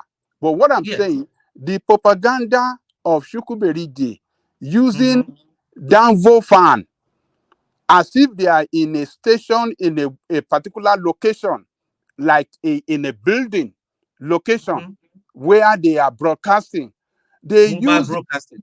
yeah, Yeah. Yeah. use it, they are lying, and the people are being killed every day. Instead of, you know, they push their people to be exterminated by Nigerian army. Yeah, but you forget, sir, Instead of, you no, forget to understand that Ojukwu has some kind of insatiable desire to just go and go. I mean, look at because I believe where his downfall started was when he executed those soldiers, those officers, which were one of his the people that really helped him. He didn't like any competition. He set up Nzogu to be killed. So we all know about it, and that was one of his biggest downfall. That was where he began because he just felt that he was like nobody should question him. that he made the decision and he didn't want to listen to anybody. So what do you expect? Well, so those people that are the people that were running the propaganda and all that, he's under his direct orders and command. Or else you'll be shot. So you can't. I wouldn't blame them too much. Well, yeah. Could I interject a little bit? John Lokuko. Okay, Pansat. All right. I say hello to everybody in the My, panel. my brother, I'm sorry. I'm very, very sorry.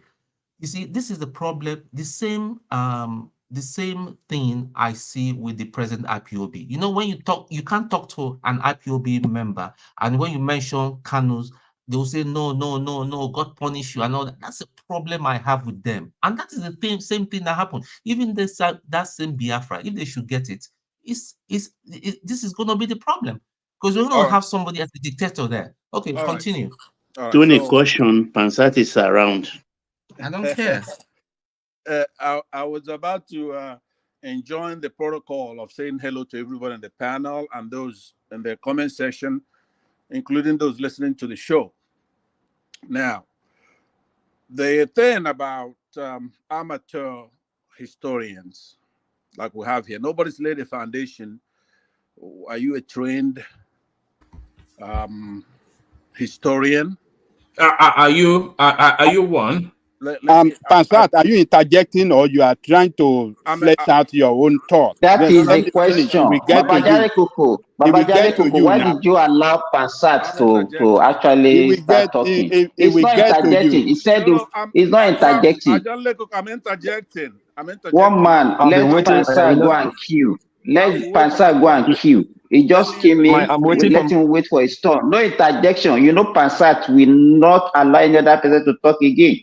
Pansat should go and wait. My friend, wait. One man. Let me finish. In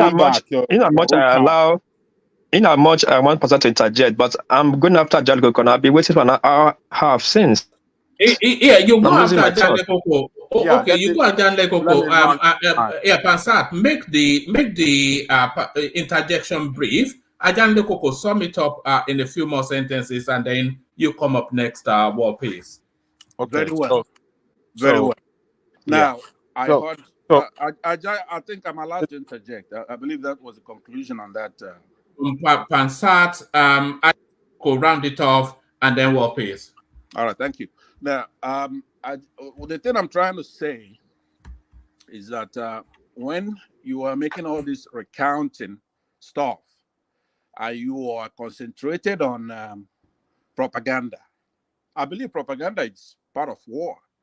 There is no war since caveman that doesn't have an arm of propaganda. I know one man's favorite guys is the propagandist for the Iraqi when the United States soldiers. Chemical Ali. Yes, and he was right behind him when United States soldiers, and he's claimed that they're winning. So what you're gonna have to do is to look at anthropology. I use that word a lot here. Now, this is the time to really emphasize on it. Anthropology of the Nigerians and the parties fighting, right? You have to look at another tribal, even though it has a tribal dimension, not the religion, it has a religious dimension. But you have to look at these people that the Biafrans are fighting. How did they come to Nigeria in the first place? How are the Hausas effeminated and defeated and conquered? And since then, you are taking us in a totally different dimension. Where are we going? Where we're going is the proper route, not the improper route, right? I'm not going to take you to where you've been going because you're going the wrong way. So I wait for my turn so that I could properly instruct this particular issue. Okay, better. Let's go. It's been coming up all the time, but it needs to be dealt with properly. You mentioned Ken Saro-Wiwa. Somebody's asking you, how did he die?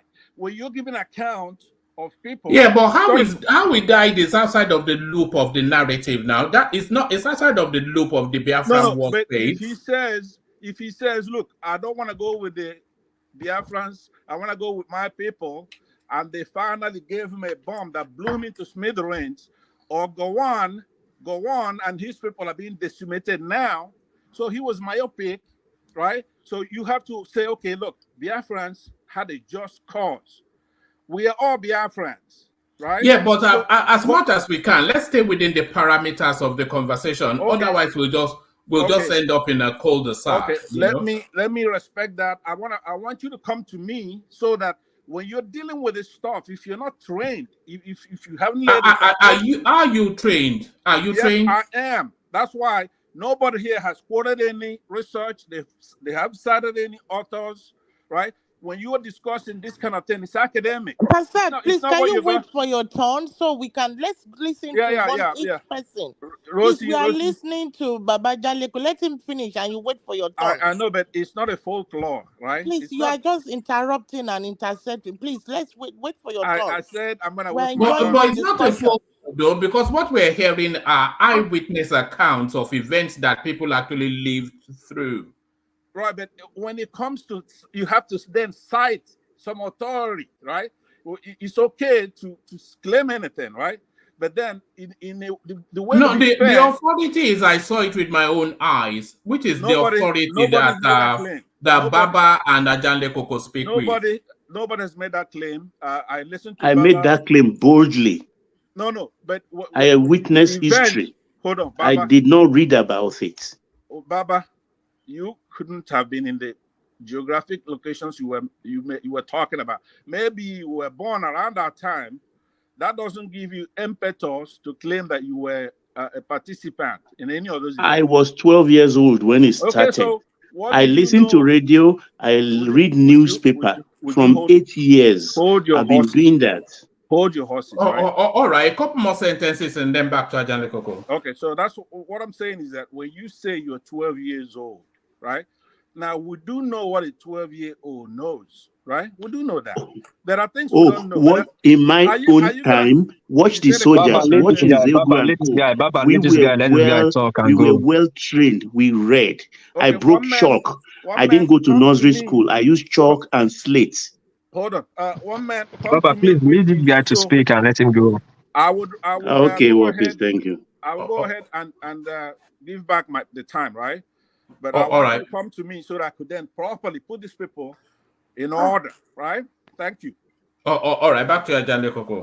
By the way, one man, I want you to remove me on this cell phone. I'm gonna come in properly on a laptop so that I can I'll be able to manage it. I was on my way back from a business transaction, so I was on the cell phone. Now I'm home. So you went to make the drop, Abi. You went to make the drop. Look at that. This guy. We are on to you. Don't worry. I've got my guys working on you. But Ajanle Koko, back to you. Well, all right. One thing that we should acknowledge is that Ojukwu and his team of soldiers were prepared for that war. And that is why the war can last. Lasted for 3 years. If they were you know, there are a few things that probably you and Baba can clear up. How did they get the armaments for the war? How did they get the money to fund it? You will say that was being funneled in by foreign bodies. So how were they able to sustain just the economics of it? The central bank in the eastern region, they took over. They took all the money there.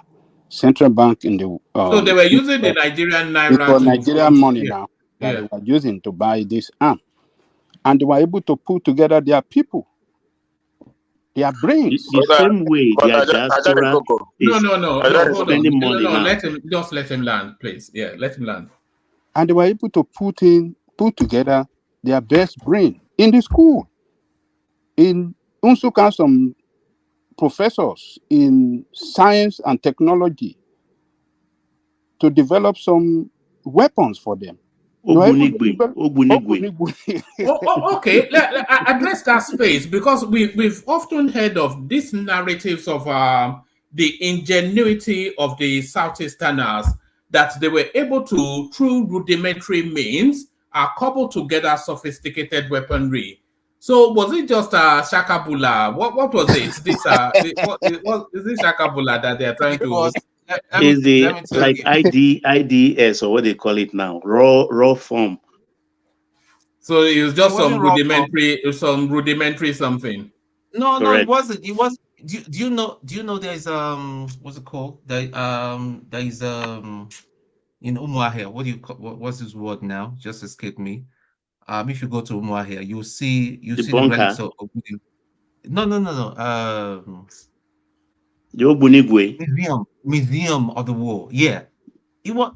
Listen, I got to give those people that did research at the time. I know that they were fairly sophisticated. In fact, some armored cars were built in Biafra. Armored cars. Yeah. You mean they welded some tin can together? Yeah. What's armored car? What are we? More like Bro, armored personnel carrier. more like armored car. And those things functioned.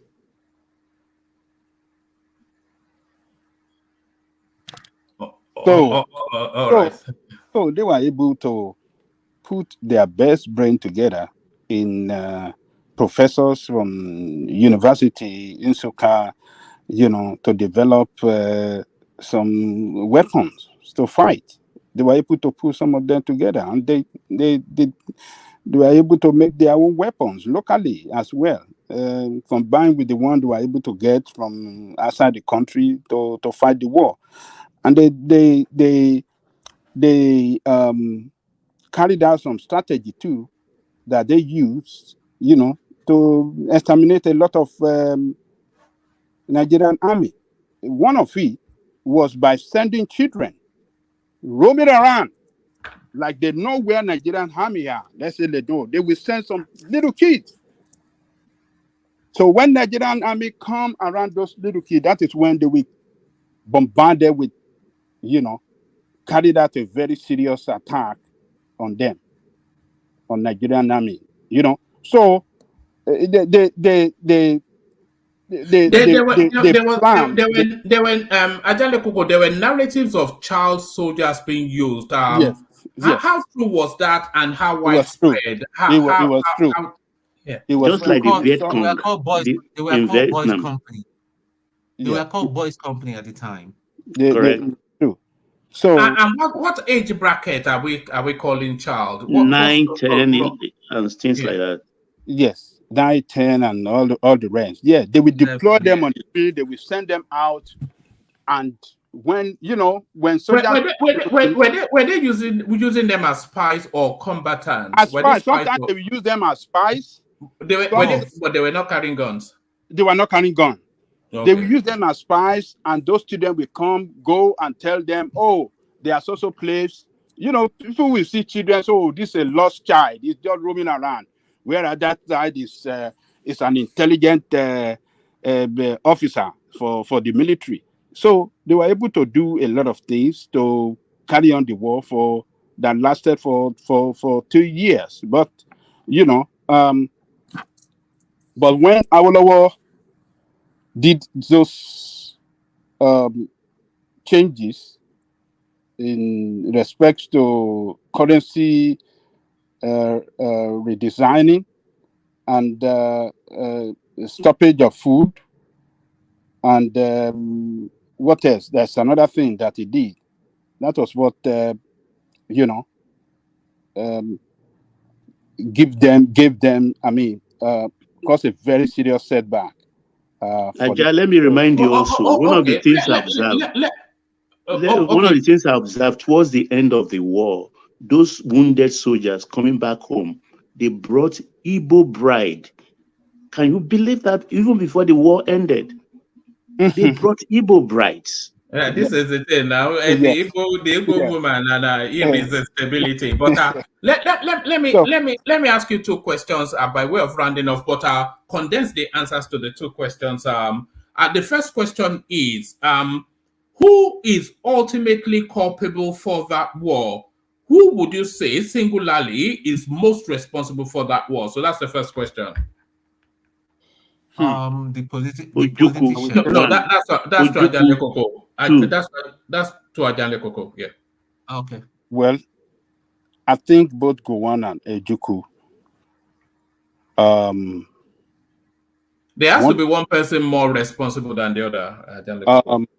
I think, well, I would say this.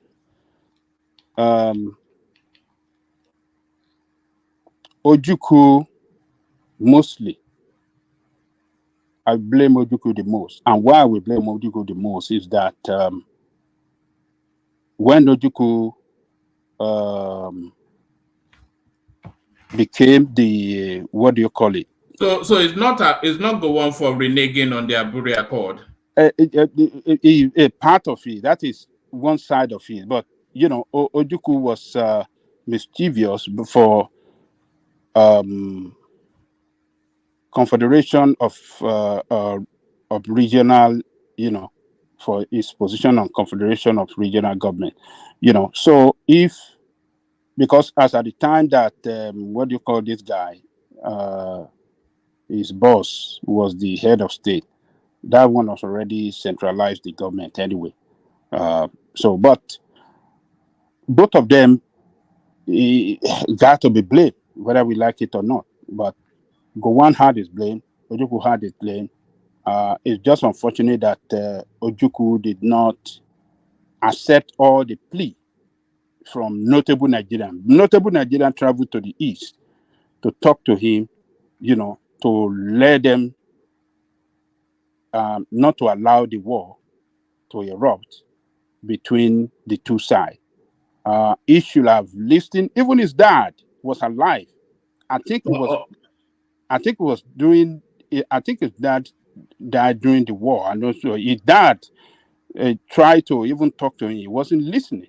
So he wasn't on. He's not even on speaking terms with his dad. Remember? All right. I'll ask you the second question, Ajan Lekoko, and I'll give you two names to choose from. Who won that war? Was it Gowon or Awolowo? Who won that war? I think Chief Awolowo's strategy won the war for Nigeria. The redesigning of the currency and the stoppage of food supply to the east, and one other thing that he did, I can't remember. Executing the war without borrowing. Yes. Oh, yeah, yes. Thank you, sir. Thank you, sir. Yeah, without borrowing. Because he was, I mean, that has never happened in the history of the world, in the history of this world, for a nation to fight for 3 years and never borrow. How was he able to manage the economy?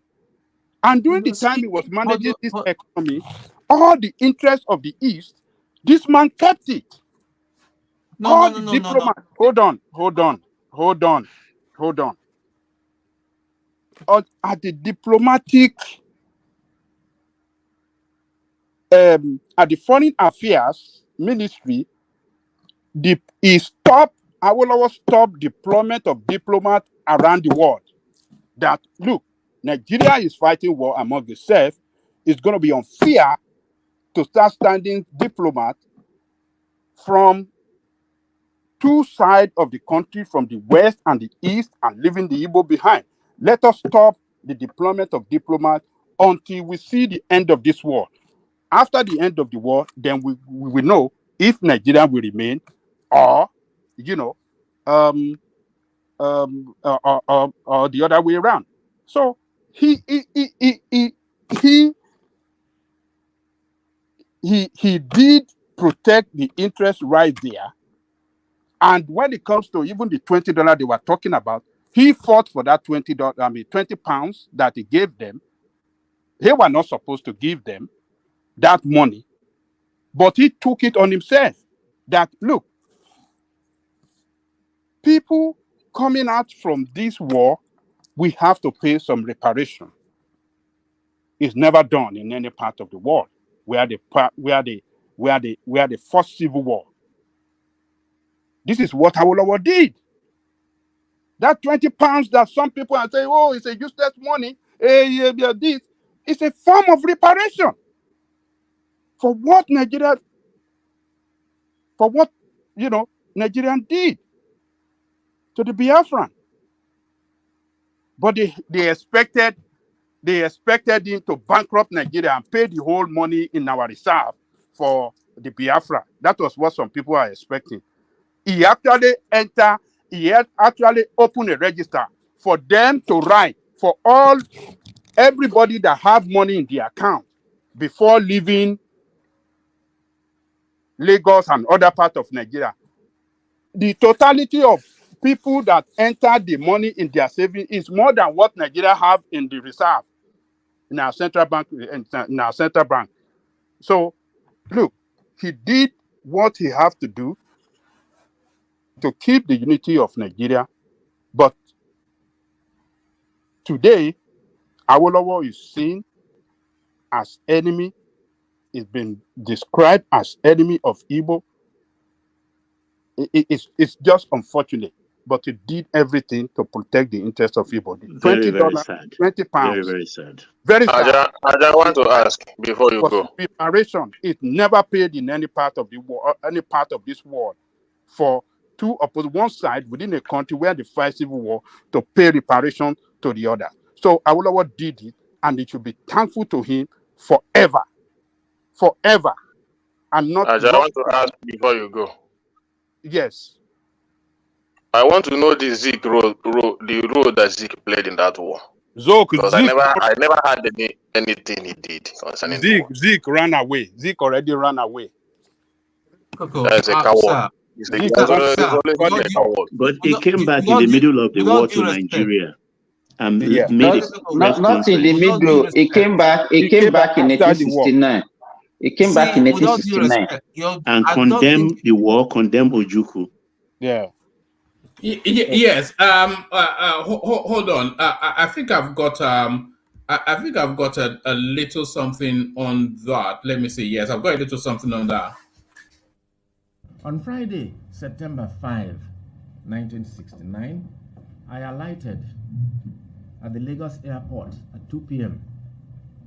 and I spent the next 21 days in visiting the capitals of the 12 states of Nigeria, including 4 university towns and certain parts of the liberated areas of former East. It has made it clear to me that all of us have now realized the mistakes we made in the past by fighting one another. There is a general feeling, which is widespread, that all are now determined to turn a new leaf and help repair the damage we have inflicted on ourselves. Not only that, there is now a deep-seated desire to have effective central government which will hold the federation intact so that in the future no component of it shall be in position to challenge the fatherland.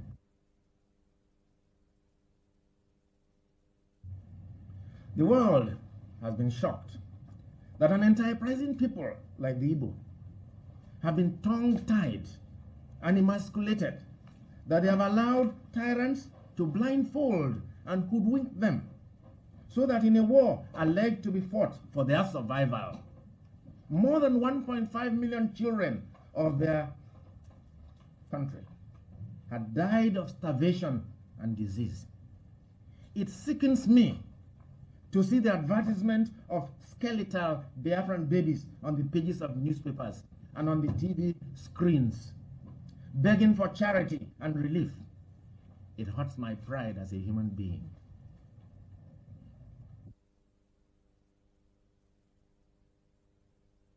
His people offer to General Ojukwu.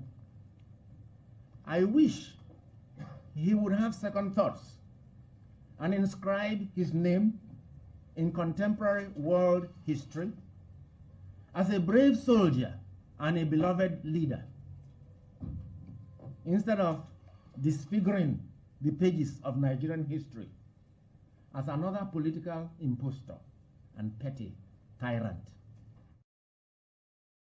All right, so that was a little. That was Zeke coming back. What's happened to the super chats? But hold on. What's happened to God? Can you hold on 1 second, please? Can you hold on 1 second, please? What's happened to the super chat for all of these? From the source histories that we're giving you. That's what I was about to say. To encourage people to super chat. Yeah.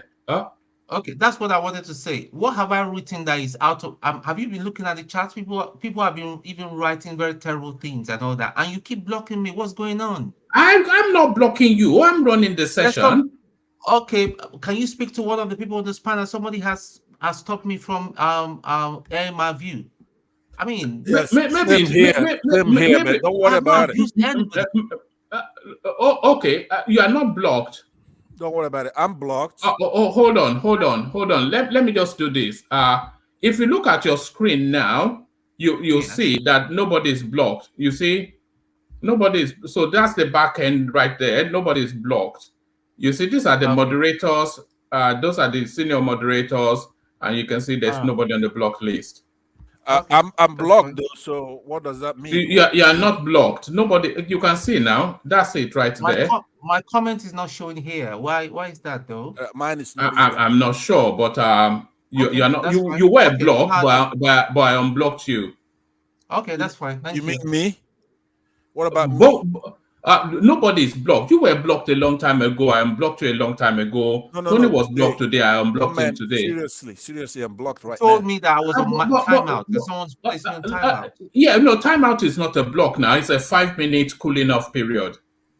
Okay, well, it's about an hour now. Okay, that's fine. Okay, type something in there, and then we'll see if you're blocked or not. Okay, that's fine.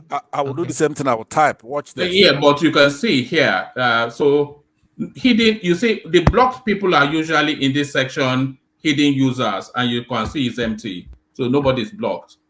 Do you see the testing that I just typed right now? Did you see testing? I don't see anything, but you see, same thing with me too. Yeah, when you have Hausas, Northern Muslims. Oh no, let's not do. Let's. What not do you do think that, is going to happen to us? Oh God, it's true. You have to deal with the truth. Somebody have just blocked me now. Is it my turn now? Yeah, let me land. I will let you. Land at So, so Tony, we can see you there, so you're not blocked. But carry on. Thank you, one man. It's on record today that Awolowo strategy was responsible for the defeat of the Biafra army. We cannot take away the role that Gowon played as well as the commander-in-chief of armed forces for giving Awolowo that respect, should I call it absolute respect, to handle the affair of the state, the finance of the country, without any interruption. For listening to him, to his advice, to his suggestion, to everything that Awolowo put before him. As Gowon never disagree on anything, because that represents the statement he made when he released from Awo. He said, this is the man that we need to be part of the team to lead this country. And he demonstrated it by action, by giving the free hand to manage the finances of the country well. And Awo never failed the country. He managed the finances well. He introduced the indigenous indigenization policy. There are so many things that he did for Nigerian state to keep Nigerian warm. So Awolowo won on the strategy. Gowon gave him the support, and everything worked together and fulfilled Gowon's position that to keep Nigerian warm is a task that must be done. So Nigerian won the war in 1970, January 1970. Ojukwu flee Nigeria to Ivory Coast, where he was granted asylum. Ivory Coast, of course, was one of those countries supporting him during the war. So January 1970, Biafra surrender.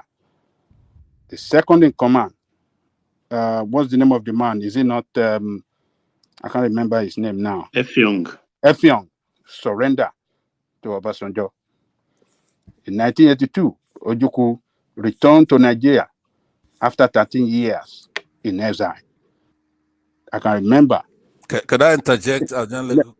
Let Ajanle Koko just land. We have been he came back. Keeping people waiting for too long. Yeah. One thing that we must take, everybody must take and take to bed tonight is that Ojukwu is a man of his people. His people love him. When he came back and he arrived in Lagos, the whole Igbo stores across Lagos were closed to welcome him. Everywhere was closed down. After he plunged them into work. What can you say? The guy deceived them. He deceived them, and they were still following him. Yes. So, but that guy just interjected you right now. The right? glory. I mean, he just Aja, interjected you. Aja, please just let me contribute to help your contribution. What happened here? Your contribution will be the rounding off of Aja's space because our work is. Aja, please grant me that one. Yes, sir. Yes, sir. I think it played out later by observation and benefit of hindsight. That gathering, that fondness for him was a situation of curiosity, because when he came, the same people he fought against were in NPN, National Party of Nigeria. Did he not have to fight? Did he not have to fight to get his house back in Ikoyi? Oh yeah. Remember No, when I'll come to that if you permit me. But he joined NPN, and when he contested as a senator, and the MPP candidate beat him bad. Yes. Beat him bad. Yes. This was just within 6-9 months. Yes. They gathered to look at him, to pump his fist, to touch him, adore him, but they never voted for him. They never voted, yeah. But you know that Azikwe party was strong, though, in the East. They controlled the whole East back then. MPP controlled everything. It's just like saying somebody to come and defeat UPN from MPN. Why didn't he join his people's party? Because UPN was west, because Shagari was north. Baba, because Azikwe, he did not accept Azikwe as a political leader. He saw Azikwe as a traitor. Azikwe, you are right. He saw Azikwe. He didn't accept him as a real leader of Igbo. He saw him as a traitor, a man that will sell Igbo, to be dominated by the North. And that is what we know Azikwe for. Azikwe did that. And he did that now. And that's the problem. Azikwe was the major problem of the Igbo. Azikwe, not only the Igbo, Azikwe marginalized the whole of the South for not accepting that offer that Awolowo gave him then to be prime minister, and for Awolowo to be finance commissioner, for surrendering that position to the North. He marginalized rather the southern interest in the political scheme of things in Nigeria. So that is what I did to us. So let me close it. One man. So Ojukwu was loved by his people. They welcomed him well, and November 2001, Ojukwu died, and the rest is history today. So Bianca's husband. All right, brother. One man, before you go on, let me just take 2 minutes, and then I would. It's one piston. Let me just say something for 2 minutes, and I may actually. Sorry, I cannot give you a second. I can't give you a second. I've been waiting for 2 hours now. Sorry, I can't give you a second. I'm talking to the host. Sorry. I want sorry, you can talk to the host. I'm just telling you, I can't give you a second. And then I will exit, as a matter of fact. Let me use. I said I can't give you a second. I've been waiting for 2 hours, Pansat. Sorry. I understand. Let's see how he. If you understand why you proceeded. Why you proceed, if you understand. I want him to rule on it. Will you show No, up? he does not have to rule on it. It's up to world peace. He's been waiting for a long time. That's why I pushed Ajanle Koko. Because even world peace is unwell even. So really, we don't want to hold him for too All long. right, So no world problem. peace. Then I can interject world peace when he starts talking, right? Okay, Yeah, you can interject. World peace to you. Thank you. Thank you. Thank everybody. Ajanle Koko has been taking been speaking and take all the time. But Warpeace, I'm can not I happy. interject you for a minute? Warpeace, can I interject Not you yet for a time. minute? Just hold on. Hold your right, peace, please. I would not go the route that Ajanle Koko went, because Ajanle Koko, Gomez, Baba, and the other guy Tony, they have said a lot of things that is true.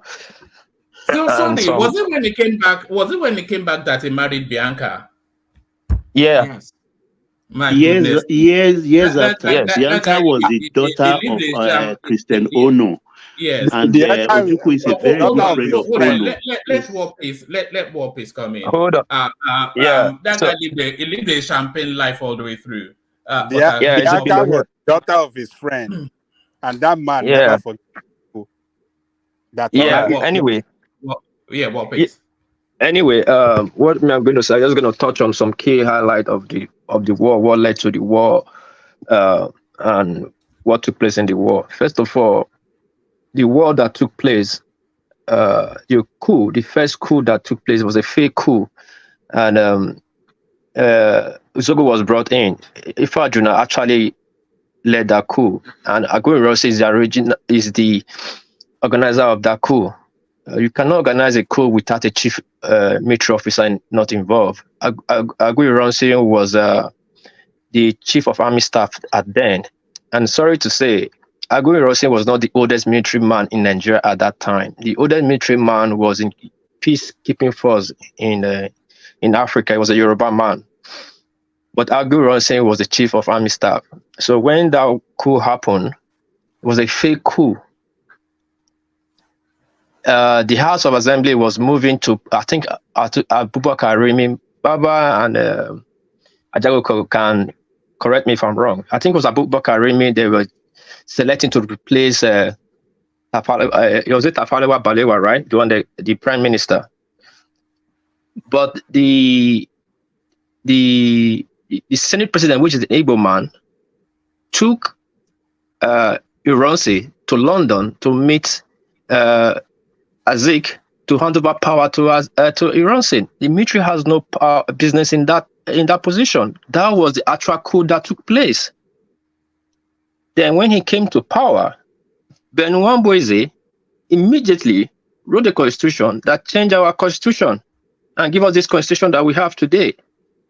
Now, we cannot say that, you cannot see the hand playing that the Azikiwe ideology, that Pan-Africanism, one Nigeria, no negotiable, one country, nobody seceding. You see, it came to play. Then Ironsi was in power. He did not arrest. He did not do anything to Ojukwu and Zego and his boys. Now there was a counter coup from Muritala Mohammed and this guy that is still alive right now, former chief of defense staff. Why Gowon was the chief of army staff. Both Gowon was that Dan Juma? Dan Juma, yeah. Dan Juma actually captured Ironsi. Now, both Gowon and Ojukwu were same rank, Lieutenant Colonel, both of them. But Gowon was higher in office as chief of army staff, while Ojukwu was governor of Eastern Region. During the governor, when he was governor, when Ironsi was a president, when they declared Nigeria changing to federalism, Adakaboro, when they saw our constitution, Adakaboro said, no, we cannot stay like this. We have to secede from this country. Adakaboro declared Niger Delta country. Aguiyi-Ironsi sent Ojukwu to go get Adakaboro. That was 12 days war. That was the first civil war that happened. And Ojukwu went there, shot everything up, caught Gowon, burned villages, and caught Adakaboro, brought him back to Enugu, or where was the capital, Lagos, and they sentenced this guy to death. Then, after 6 months, there was a Qatar coup that took this guy out.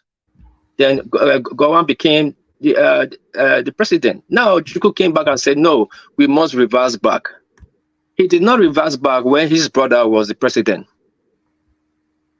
Now he said they should reverse back when Gowon was there. Now let's leave that aside. Now when he declared Biafra Republic, Gowon actually warned him if he wants to declare Biafra, he will remove the Gojan state, which Gowon actually did. The first state that Gowon actually first removed, Cross River, and all, I think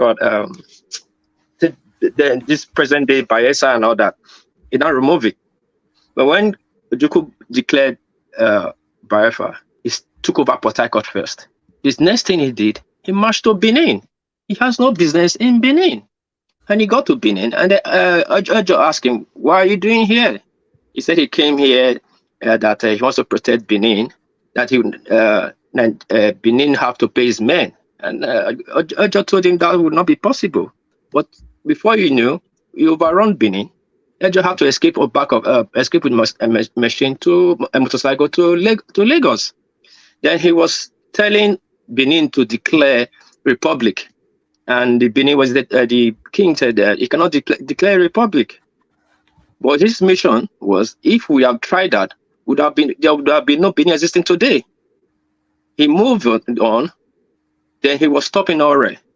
Now, the war, when he was stopping Ore, he was beaten back to Benin. The war was fought in Benin, Midwest. It was massacre. You're from Benin, right? Yeah. Okay, I'm not surprised. Okay, go on. Why won't you be surprised? Because Could I interject? Hold on. Why Hold are you on, please. so averse to me Hold on. What are you Hold hiding? on. Let me interject. Hold on. What are you hiding? What are you afraid of? Okay. Funny enough, when we you talk, shouldn't have anything to say. You're a small hold on. minority If you can let me speak. If you can be quiet, because you're not part of this stand. You're a minority. You're a small group of people that have no input in that war. So anything you say has to be biased. You don't know what the hell you're talking about. Okay, all right. You make your statement. Then let me explain. Let me respond to you. Now, if you say a minority, no doubt, I'm not questioning that. When you came to Benin, we were Midwest. Then we were just 4 regions. There was no minority region. I don't know how educated you are supposed to know that. It was just 4 regions, and all region was equal. And when you guys came into Benin, 85% of the war was fought in Midwest. I said it before. Then 20% was fought in the Goja region, which is Port Harcourt, Calabar, Bayelsa, and other part. Only 5% got to the eastern region, and the war was over. 5%. And I want you to prove me wrong. And when it's none of your business. Stay out of it. No, hold on. I don't know why people just come. I don't want to speak with. We're not speaking in emotion here. We are speaking so that people can be like. Hold on, now, please. Now, I don't have enough energy. What do you have to say? Though it's none of your business. You don't have anything to. You don't have anything to say. Like you don't have anything to say. You are accusing me of. You're not interjecting me yet. If what you're going to say doesn't make sense, you're gonna have a discussion. Then you can interject me. But if you're coming here to impose your propaganda be felt by your past leader to you, then you want to tell me because you never experienced the war. No. Hold on. You never experienced the war. I was a soldier in that war. So you were never any soldier in that war. You were never any soldier in that war. That's how you guys just lie easily. Hold on. I was a soldier. You hold on. Okay, stop these lies. Let me interject. It's only polite. Stop the lies. Stop the lies. Sorry. Go ahead. When the war was taking place, in that war, there's some certain secrets people don't talk about. They keep saying Biafra has 70% of Nigerian military. That was true. But 45% of the Biafra army that was really the top and the brain of Biafra army was the Anioma stock, what they call Bende Igbo then. Baba, prove me wrong if I'm lying.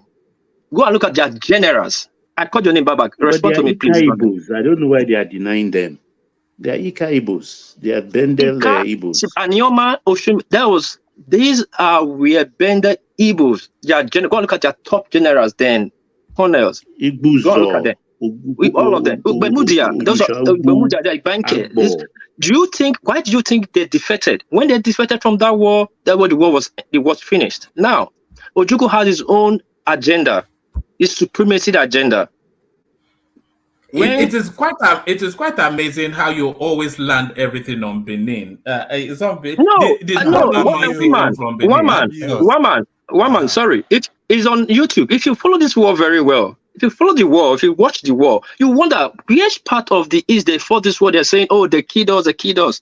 That's why you see Isaac talking about the 1.5 million children that died. They died of starvation, not by bullets. My guy, you're being hold on, now, please. Hold on. You're not trying. So when you guys hear the truth, hold on. You don't know nothing. Hold on now. Why you guys keep you just? I just go for 2 hours and I was short. I kept my mouth shut. You guys will see a very clear evidence, like a Statue of Liberty. Then you say it's not. There's a blue sky. You just watch Ezekiel saying it with his own mouth that 1.5 million children died out of starvation. But yet you will say that the war killed 3 million people. All right. So why is that important? Why is everybody talking about the starvation thing? Please let me. If it's not important, then you don't have any right to complain that you were killed in the war. If it's not important, the lies is too much. Ojukwu went to war because of his own set ego. The lies. Sorry. Let him have a moment to express himself. Now, I don't have to. You know something funny, Pansat. In and out, you've been with this session for with this platform for a good 18 months, thereabout. You are the last person I should be put into the back. Let him speak. Just let him speak. Can I interject him? All right, thank you. Sorry, carry on. After what I just said, show some elegance now. Yeah, carry on. When the war started, one man. So if you look at the war, Ojukwu went to Port Harcourt. Yes, he took over Port Harcourt. He took over the boats, gunboat Nigeria have. He took over the gunboat and make it Biafra boat. He was after the oil. Fine, he was getting oil from there. The next place in march to was Benin. They came to Benin. They looted Benin Central Bank. They took 1.5 million pounds at that time. It was called Rebel. Go and look at midweek newspaper. We still have all this catalog. They were in Benin. Can you hold on? Can you let him speak, please? Okay. Carry on, please. They looted 1.5 million pounds from this Midwestern. That was called Midwestern Central Bank, Midwestern Bank. Then when they fought in Ore, when people just speak here, they were fighting. They fight Ore. Have you guys actually traveled to Ore and know where is Ore? When you are in Ore, you are in Benin. And when you beat somebody back from Ore, where do you think the person going to land in? In Benin. When you beat them from Benin, where did they land on? Asaba, then Midwestern. The inflation that we are complaining, the Ojukwu people is complaining about today, is by their own doing. They blow up their own bridge. The only access they have to the Midwest. They blow it off. But they'll blame you for their own deed, their own wrong deed. Now, everybody is speaking here. Has anybody talked about Uzegu's death? Baba, can you hear me? Please answer me. Did you speak about Uzegu's death? Maybe you. No, I didn't speak about it because that's not the Wahala. Because Zegu, you guys, hold on. This Zegu, you guys try to pull the war on his head so bad that he's the chief organizer of that war.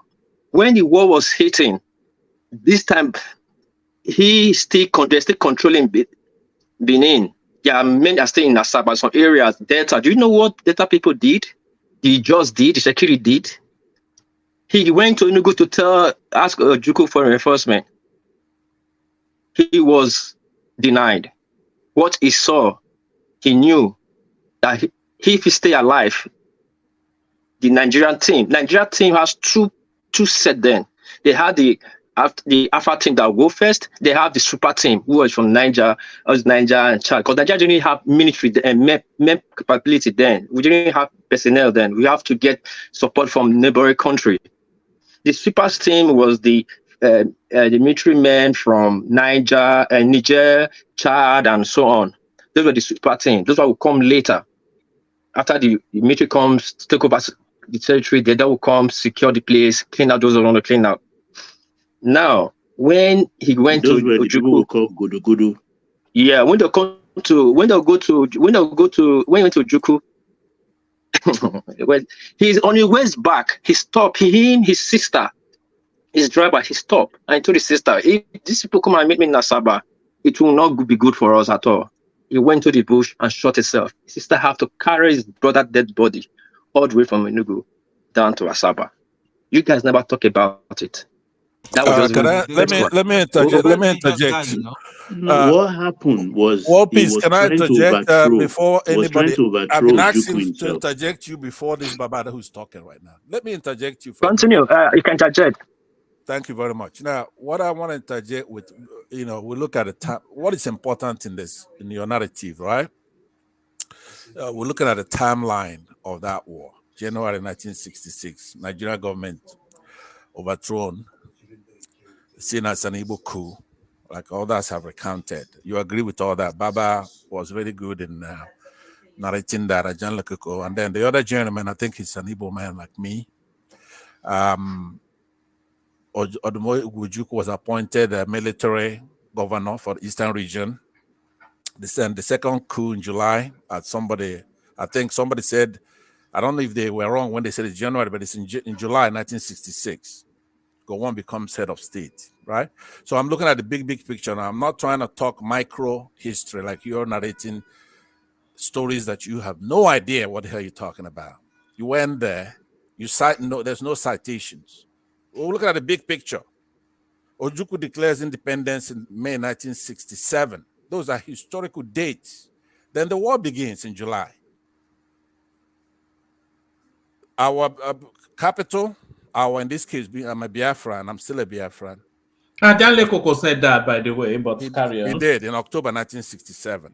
Okay, so 68, oil-rich Port Harcourt was captured by Nigeria. See, and everybody who's been talking about this war to date, nobody's mentioned Britain and France. The French were on the side of the Biafrans. Yeah, a lot of people did, but carry on. But there's a language barrier between we and the Biafrans were English speaking, and of course the French, they speak French. And then Britain, who is actually imposing this war on Nigerians using these northern Muslims, which is something they've done all over the place. It's not a one-time thing. It's the mode of dividing up and conquering our people like they did many other places. That's who's fighting the war. Northern Muslims don't have pilots. They don't up to today. They don't have technology. They don't go to school. All right. We don't want to get into the ethnic jingoism. No, it's not. It's the facts. Hold on. The facts that matter to what he's discussing, right? The big picture is something you already know. They came in, like I said, in their anthropology, conquered our brothers in the north, Hausas, emasculated them. They want to dip their Quran in the Atlantic, our side. They said you heard that Sadwana. I'm about to land. Just give me one more minute. So I'm trying to give you the contours of what's important in the history. Anthropology, not just tribal. Thank you. Thank you. This is the propaganda that some people still say in the East that's still making. No. Hold on, one piece. Leave that space that Pansat just went to. Okay, yeah. Okay, let me leave it. Carry on from where you were. What I thought he's gonna tell me something better, but no. I was gonna tell you if you let me. I was gonna tell you. But unfortunately, is rubbish. One man, as I was saying. Carry on from where you were. As I was saying, if you look at the pattern where they fought this war, was mainly in the creek. The Italand was Asaba, Benin. When you got to Maya, 3 days before fighters get to Maya, Ojukwu advocated, ran, escape, Ifyong, handover. A shame. And you see people here every day shouting, oh, the war, they killed us, they fought us. And I asked them from Boeing, Yeah, but the war is fought in the creek Hold on, because of the. hold on, let me land. From Eboin, Aba, that's Abia, Enugu, apart from Nabra, in many, Enugu was it Imo. Tell me where they fought the war. There was no war. No single bullet touched there. Okay, People that can I go okay, now? hold on. Let me finish. People that receive you on their back, you have never said anything about them, but you want these people to be crying for your own war that you caused for them. That was not the war not supposed to. The war not supposed to happen at. The war not supposed to happen at the. Are you saying something? No, sorry. I think somebody was on mute. Yeah, the war not supposed to happen at the first place. Truth to be told, if the Senate president who was an Igbo did not hand over power to Ironsi, there would have been no war. I think Atiku Abubakar Remi should have been the next prime minister, and things would have gone fine. We were practicing parliamentary system of government, which does not bring the military into play. Even the police, Inspector General of Police have more power then. You know, so when that one happened, instead of them to fix it during Rosen time again, he make it worse. He changed the constitution, and he make it just one way because he felt they'll be there forever because they were all in power. The head of the custom, immigration, almost everything in Nigeria was controlled by the Easterners then. For immigration, police, everything was them. Then when the war started, Ojukwu would have stopped. Ifeanyi, have people ask why Ifeanyi was killed? Baba Yuji tell them. Ifeanyi even told Ojukwu, at 67, told Ojukwu, let's go back to our national plan. With this Nigeria government and national bodies willing to come to the table and speak, but Ojukwu also carried away. The Ojukwu that got him what he wants is 67. At 67, the war was over. 68 to the war actually ended 69. That 70 was just handover. We stop all these lies. The youth of Saturday should ask their leader the truth, and the truth will stop this hatred amongst us. If you see the way you guys will say it here, they'll say the Fulani, but you hate the South. If it's the Fulani, why don't you hate the North? Is the Fulani, why don't you go to the North and fight there? But you are fighting in the South. We don't need this thing. This war happened. People are alive who fought in that war. My late uncle fought in that war, General. He's dead now. He started. My father is alive. My father was a sign-up, but for his younger brother, you know how to do it military. Now, how you say in English, he didn't let my father go. My father was a quiet person. In my area, so many people, uncle, friends, went to the war. We all know this war. So what are we not trying to blame? Who are not shifting goalposts, blaming who or not who? The sole person to blame in this war is Ojukwu. He destroyed a great economy in the Southeast. He destroyed a lot of Osuka students, vibrant students. George, I really hate that. Vibrant student. You know, one man. I'm not too well. Let me yield the floor. What most things I wanted to say, I've forgotten them because I was waiting too long. But thank you, one man. I yield the floor. All right. Thank you, Wapi. So take care of your body. Better. Yeah. Plenty of fluid. Yes. I think we have. I mean, for this interaction you had with us tonight, I believe your body is. You're a better person tonight. I'm sweating like I'm talking to my body is sweating like crazy. Yeah, huh? Yeah. I believe you're better than before tonight.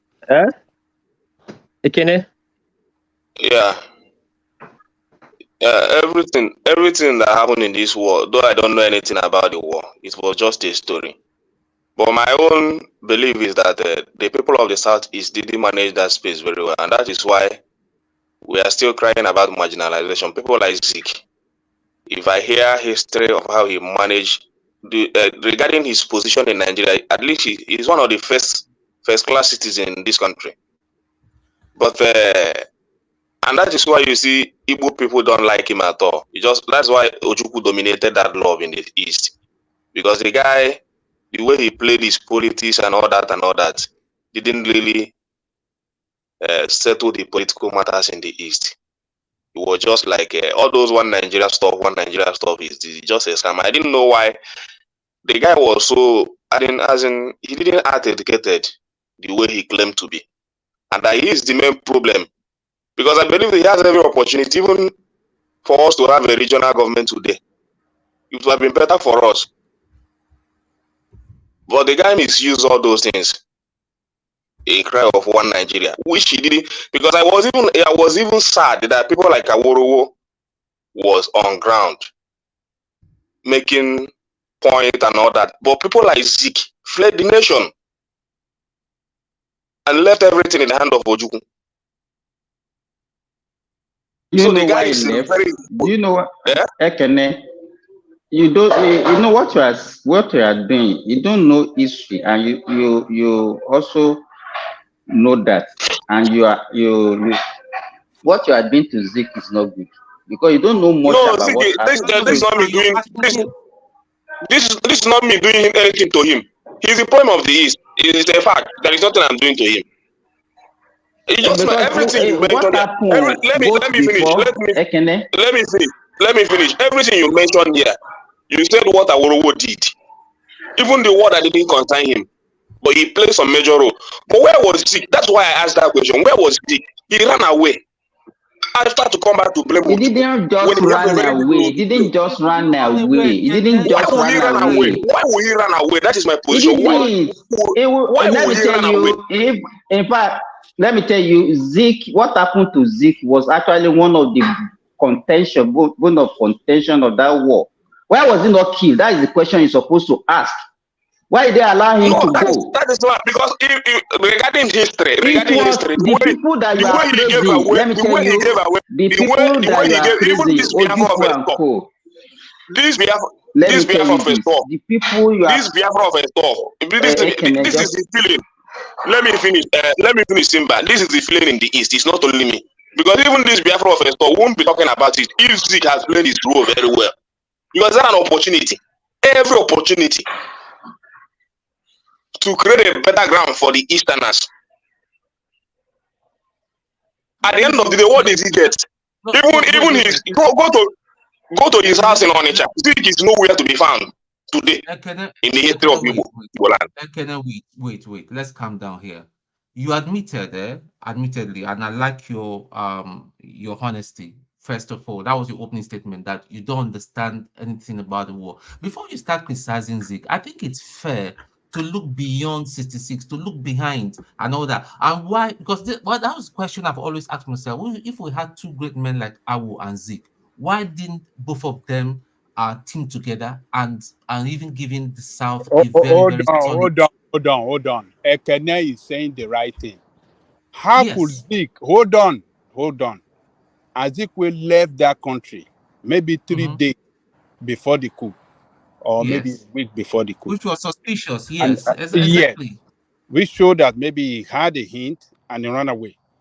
And he was outside the country for over 2 years. Hold on. Abadele Koko, his brothers that partook in that coup were the one that hinted him and allowed him to escape. It was not the only one. Even the premier of the Southeast, they did not kill him. Let me land. All of them, all the people in the Southeast left before the coup. Hold on, Simba. What you are saying is right. Ekene is right too. To say Zeke did not do well. He was the political leader of the East, and war is going on in your land, and you run away for over 2 years, going to 3 years. It was outside the country. He only said he's going for medical treatment. Baba Jali Koko, let us be fair, whatever we are saying. Zeke has left the country before the war. He has left the country before the war. Hold on now. We are saying the same thing. He left the country before the war. No, you're biased. You need to listen to yourself. You're biased in your narration. Hold on. What do you mean by bias? Am I saying something different from the history? There's bias. Okay. He left the country before the war, he left before the war, and he was answered there to 1969. The war ended in 1970. How dare a leader of the eastern zone of Nigeria was outside the country before the war, and throughout the war he was outside the country. It was at the tail end of the war that he came back. So did you know the roles he was playing? What did I tell you? What did I tell you? Do you? No, excuse me. Let's be fair. Let's be balanced in our criticism. Do you know So what he was doing?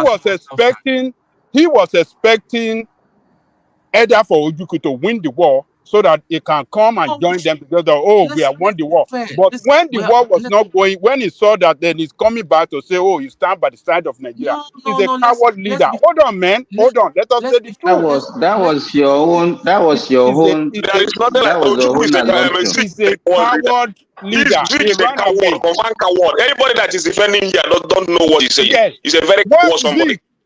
Maybe Zeke will have prevented that war before that war erupted. If he came in and rally all the political leaders in the east that look, we cannot fight war.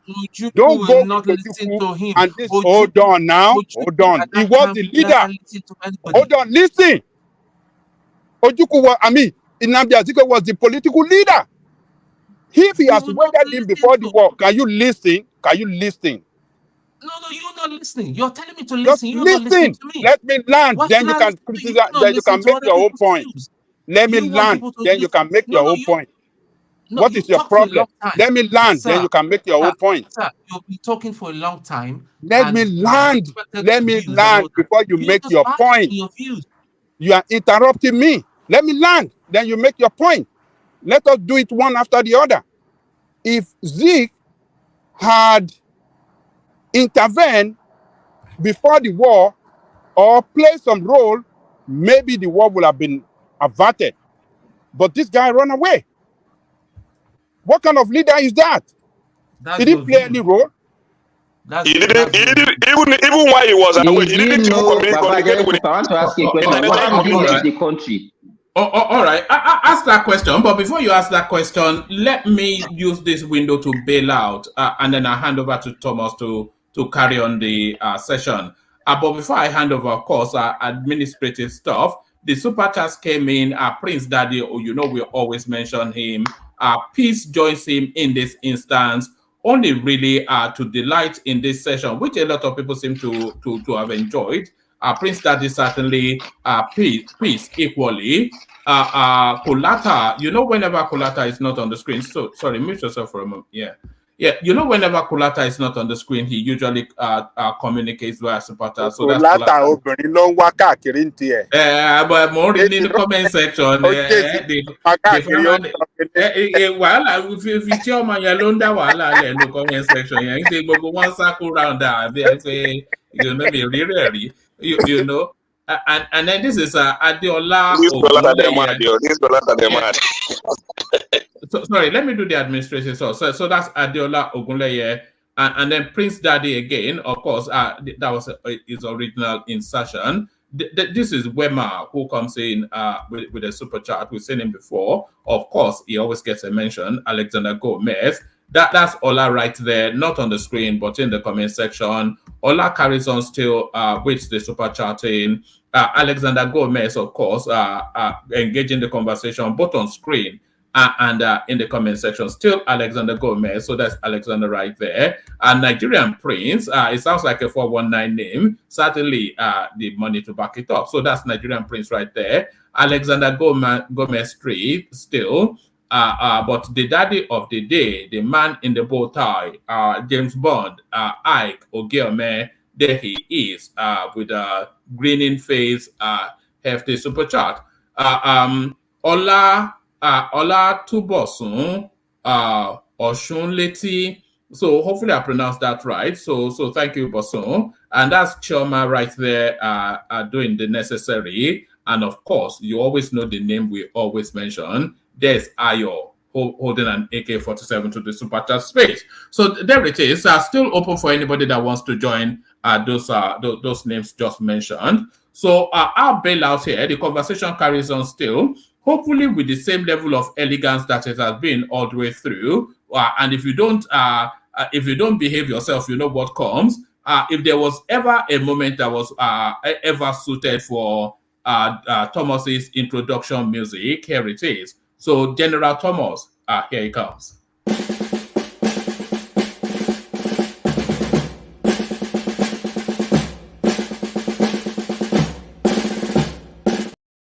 Sorry, Thomas, to pause that. Prince Daddy has not spoken, Simba has not spoken, and then Ekene as well. So let me bring you in.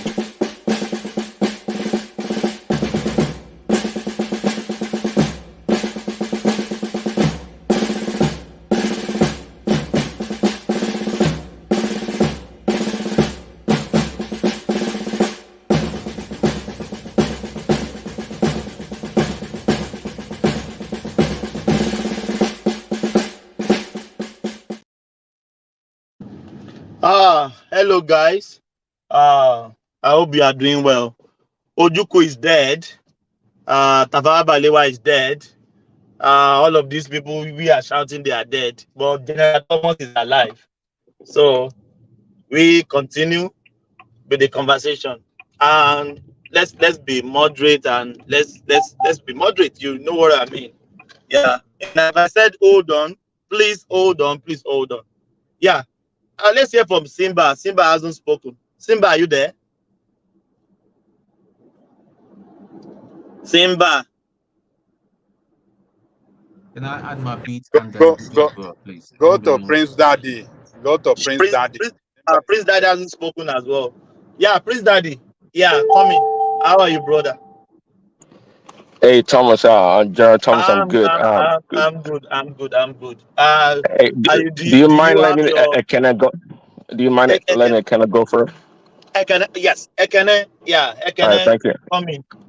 How are you, brother? Okay, thank you, Thomas. Thank you. I don't have any. Put general. Thomas. Sorry for that. Sorry for my disrespect.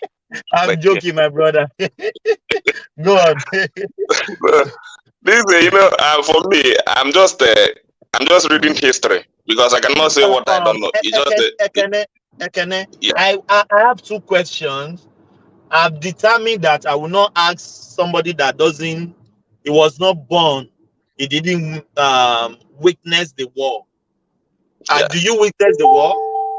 I didn't witness it at all. You did it? Yes, yeah, but because you are from Southeast, let me ask you these two questions. I reserve these two questions for Ajale Koko and Baba. But let me ask you, because you are from the South, yeah, you are from the Southeast. So, can we call Nigerian war and Biafran war two fighting? You remember when we were young, when we fight, when we take it to the headers, they will say, you slap me. The header will say, hey, it is two fighting now. You people go away. So can we call it two fighting? Then two, can we blame Ojukwu for starving the Southeasterner to death by Kwashoko? I don't talk about the war now, but starving them, keeping the food, not giving it to the people, and keeping it for his soldier. So this is my two questions. I promise I will not ask anybody that doesn't witness the war, but because you are good obedient, so let me ask you, General Thomas, why are you pushing me to the side? Listen, I've been calm with everybody. I mean, Ajele Koko has spoken for over an hour. I didn't know my brother. Who is speaking, please, if you don't mind. Tone, if you remove the big thing that you got on the screen, you should be able to see people clearly. My brother, I'm driving. If you don't mind, if you can't mention your name, so just my name is Tone. Let me continue with my name is Tone. Your name is what? Tone. Tone. Yeah, Tone. Oh yes, Tone. Can you please let me give Kennedy because he's speaking from Nigeria. You know Nigeria data and network. Yeah. Let him go first. Then I'll come to you next. I promise. Yeah. Ekene, you have the floor. Yeah, actually, Thomas, I didn't witness anything about the war. It's just a story. Father tell you this, mother tell you this. But for me, that starvation was very terrible. it was that starvation was very terrible. That is the most terrible thing that happened in that war. Which I don't know what I don't know really. Is it that the soldiers don't have enough food? Why should the soldiers just starve the whole populace? I don't understand. And the issue of whether But do you believe that narration? I know I saw the story. I saw this. I really read it. It's a fact because if it did not happen, I wouldn't be seeing those pages in that story. It really happened. Those Kwashoko of it happened. So, But no, hold on, my brother. What I'm asking is, do you believe the narration that is Ojukwu that starved people to death because he's keeping food for his soldiers? Do you believe that? No, I don't believe that. I don't believe Why that. don't you believe? Why don't you believe it? I don't believe that he can just stand up and say, "Let me starve my people to death." There must be a circumstances behind it if it really happened. Even if he really fighting for the interest of the Igbos, I cannot believe that he just woke up and said, "Let me starve these people to death." It's either there is a shortage of food, which in the war I believe the soldiers need to eat first to have the strength to go for the war. That's what I believe. What of the people? Maybe the people like my father said that they are the people that were fetching food for them. It's the thing that you do maybe because what they do was to go. The citizens were to go and maybe provide cook food or for the soldiers. So you are not even allowed to eat. You either eat from the yam peel. It's the soldiers first. If there is a leftover before it can go to the citizen. And that's how the story was. Boy Kenny, my brother. Let's be honest with ourselves. If soldiers were to hit and people were starving to death, if they finally got that country and everybody is gone, so who are they going to govern? They're gonna govern themselves. That is why war is not good at all. I know that I really don't like the war because the experience that really happened there, if I read it, yeah, I really don't like it. And I really never pray that something will happen in our space again. I don't want to experience it. But I have a general view of the war, and that is the point I made earlier. Because I still insist on that. Going by history and what I read, Zeke never did well for the Easterners. It's a fact. Anybody can dispute that. You just think like people like Awolowo, how they stood for the West. All those northern leaders, they were on ground. But do you know who is Zeke in the history of Nigeria? You know who is the first ceremonial president of this country. There was a war. You left your people. And you are telling me that he's running for his life, all that and all that. He's not well. He went for medical medication and all that. And they coming back, the type of speech he gave, I didn't like it at all. He didn't act intelligent. That is why you see, I know Zeke house, I know his place very well. There is nothing to find there today. Nobody is celebrating him in the East. Compared to before people like Awolowo is on ground, making suggestions, providing food and all that, and you left the country and you are telling me that he did well. What did he did? Regarding the fact that all the opportunity he have, even to position this country, he played with it. Let's not deceive ourselves. We are people of diverse interest.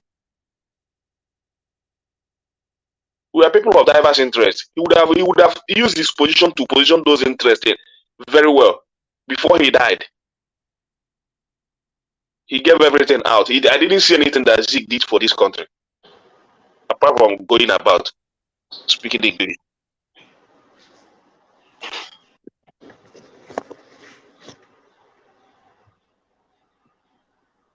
Hello, Thomas. Are you there? Yeah. No, yeah. I just want to bail out. I want to wish everybody restful night. Thank you. Yeah, thank you so much. Yeah. Okay, good night. Yeah, question tí mo dẹ̀ béèrè yìí ẹ tí wá ń sá lọ. Ó yẹ kẹ́ ẹ bá mi dáhùn ẹ̀ kẹ́ tó lọ. Ajah will answer you. Stop.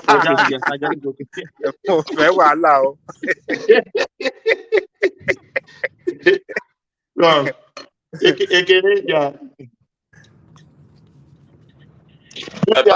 Me, I don't have anything to say about the war much because I didn't explain. My only submission was that Zeke part of everything. That's the only problem I have. He created everything we are suffering, even as a Nigerian generally. Even as Nigerians generally, he created everything that we are suffering today. You say you don't know anything about the war, and you are blaming the person. I doubt even if you know Zeke at all, because I don't know your age. He's even insulting the man.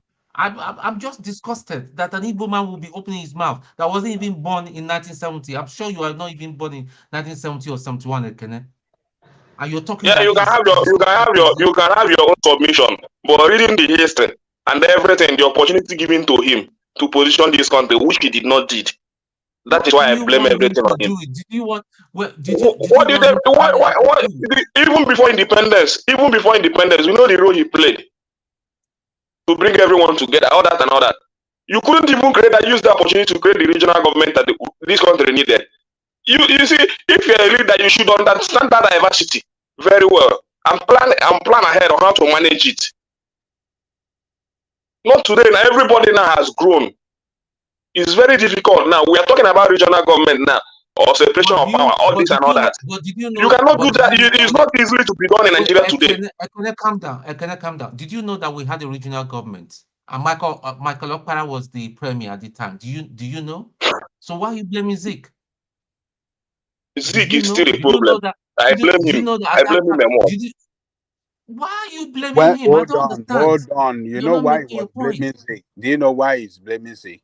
You know, in the first constitution, Awolowo suggested that they should have a clause in that constitution that, look, this union, if at any time any region want to leave the union, it should be easy for that. They should let that region leave. Azik opposed it. Azik said, no, because he was a nationalist. Forget about national. Which nationalist? Now you are a nationalist. Which nationalist? We should tell ourselves the truth. There is nothing like nationalist. Which nationalist? What kind of nationalist? What are you nationalizing? No. What are you nationalizing? I disagree. See, what are you? Yeah, you can disagree. He is saying his own. How do you want your own to? Mr. Jelekoko, I can tell your bias already. Yeah, okay. I can tell your bias with all due respect. So Ekene is biased. Ekene is biased. You are biased. You should be putting Ekene right. I am biased. Ekene is biased. Ekene as an Igbo man is biased too. Against I don't want to use the word. There's a word I wanted to use, but I don't want to. I am telling you what Ekene is saying. What is referring to? We can't. No, Tony, what you are saying, you don't know Adani Koko. It is biased because Ekene is towing his line. And he has been telling a lot of things that are not true. He said when Ojukwu came in, he was wrong by how can I know his mind? How can you say that I'm towing his mind? He's older than me. He knows system more than me. What are you telling me? This is what I read. You know why he's supporting you? You are speaking to his bias. That's what you are saying. And that's why he's supporting you. What do you mean? He's not speaking to my bias. I see that Ekene is standing for the truth. He's saying what is not the truth. How can you say your own is the truth? How can you say your own is the truth? Can you guys tell us the truth? Look, Babajale Koko is telling you, according to the story Babajale Koko and Baba is giving us is correct. But why you guys want to? Why is it correct? Why is it correct? Listen, why is it correct? Kumi, I don't know, maybe you are just waking up or you are just joining. You don't know what you are speaking to. I'm joining. I'm on. What you are talking. I'm on YouTube. Wait, see. We are not. Wait, see, because I never hold born. on. I'm just following the story. Hold on. What we are talking is not about the story of the Biafra. We are talking about some narrations. We are talking about what they are saying about Zeke. We are talking about what he was saying about Yes, Ojukwu. about Zeke, Baba Jiku and Baba just said Zeke run away before the war, 2 days or one week. He did not run away. Baba just know the truth. He didn't tell you. Explain for us. What happened? Let me tell you. When they were planning the coup, you understand, it's one of the problems that we have with that war. The Northerners felt that the people that executed that first coup were not fair because they didn't kill their own people. They only killed the people, the Western people and the Northerners alone. And they hinted Zeke, and Zeke ran away even before the war broke out. So that was the truth. But the way they are saying it is as if Zeke ran away because of the war. He ran away before the war. No, was not he in ran the away country. because of the war. There is nothing like medical checkup. He ran You away. didn't hear us well, Baba. He ran away before the coup, and he stayed away till till everything finished. For how many years? How can you be an abandoned? So do you know? No, let me tell you the plan. It's not about abandoning these people. The so-called Ojukwu, Baba, listen to me. The so-called Ojukwu, people that actually planned the coup were the one that asked him to run away from the country, and he couldn't have come back because it will look as if they planned it. So they wanted to cover their plan. That was why he stayed away. He didn't. So what do you want him to now come to the country when the war is going on? Even the same Awolowo that you are talking about was in prison during the coup. That was why he was not killed, and he came back and joined the military regime. So what are we talking about? All of them, they have their arms sold. All of them, let me tell you, there is none of them that you can actually exonerate and say they have done well for that war. All of them, they have their hands sold in the political space. Awolowo was also pursuing his own ambition. So why you? So don't exonerate anybody. Which ambition was Awolowo pursuing? The man that was in prison that they released, he came to pursue his ambition. Which ambition was Awolowo pursuing during the war? Is he a coward? Is he a coward for running away? Who is a coward? The one that ran away before the war. He says he's a coward now, confirmed coward now. No. He couldn't even make a bold statement. Even after the war, he couldn't make a bold statement concerning the Easterners.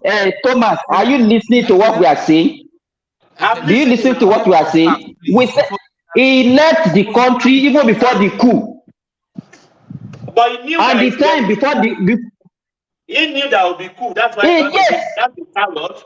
It's the people that actually executed the coup that allow him to go because they don't want to kill him because he's from their side. He's a coward. He's a coward. Which coward? If you are the one, you will stay for you to be killed. If he's not a coward, leave him. When you grow older, you understand. I don't want to. There is nothing to understand. There is nothing to understand there. Let me tell you. Listen. Listen. You know nothing. You're young. How old are you, There is nothing nationalistic about what Zeke did to Nigerians. There is nothing nationalistic. If we don't understand, if we cannot understand our diversity, if we cannot, we are lying to ourselves. So the people that are supposed, the people that have, even the people that knows it, the people that knows it, the people that knows it advise Zeke on that. What did he do? What did he do? Well, I don't even know what you're talking that about. knows those diversity. Advise him. You're talking about nationalism. You said you didn't know anything. Which story? According to this story, Zeke is a very corny person. You understand me? And the man has a lot of. How did you come about that? How did you come? How? Explain now. You guys should just stop all this bigotry. Because this is just bigotry. You see now, what is bigotry here now? Can you just use your common sense? You've been mischievous. This is not bigotry. Shut up, man. You're just talking like someone that doesn't ignorance. Think before you talk, man. Hold on, everybody, hold on, please. Hold on, please. Bigotry here? Hold on. If I said everything comes against you guys were talking about business. Kumi, you can hear me. I said, hold on. We have been having a good conversation. Please don't let it degenerate to You are not good. Your head is not correct. Please, let's have a good conversation, please. Yeah, Kumi, come in. Yeah, let's hear from Kumi. According because I'm on YouTube since because me I don't even the only mistake our southern parents did to us that they don't let us know what is going on about this. So even the first time I hear about Biafra war is from Igbo person mouth. You understand? I don't even know anything. You understand? Even it's not even almost maybe like 6 or 7 years I know about Biafra war. I don't. I'm very non-entity on that. But now it's already happened. According to the story, I follow everything. I'm on YouTube. I'm listening to everything because I don't know anything about war. I can't come up. But according when Kenneth coming, because we need to tell after all this thing happen, there must be some people will take the blame. It's either we like it or not. You understand me? Some people will take the blame. We are still talking because the first attacker will say that no, you are war. You guys betray us during the war. That's the first time I hear about war. You young bands. That's what they we see all these things. That's what they put on people's head. And Baba is already cleared out to me now. I can debate that in any way now. Whenever they want to come with their propaganda or lie. You understand me? But can I come here now? He's saying, okay, this is the opportunity we have in government. They should have used the opportunity well for us. This is the person that we should blame. But now they are going against the guy that he doesn't know what. So me, according to all these stories, Ojukwu and Azikwe, they are the main people to blame on this civil war, and some people would have support them and join the group during that period. That's all I can say. We should just move on as a nation. I believe they should bring all this history back so that some people will not be using the lie and propaganda to feed oncoming generation again. You Kumi, understand? That's my own Kumi, take. Kumi, listen, what I'm trying to say, what I'm saying is just what you're saying, but we cannot move away from it when people like my big brother here, Ajele Kuku, he's still saying narratives that are half truths and are incorrect. We cannot move on.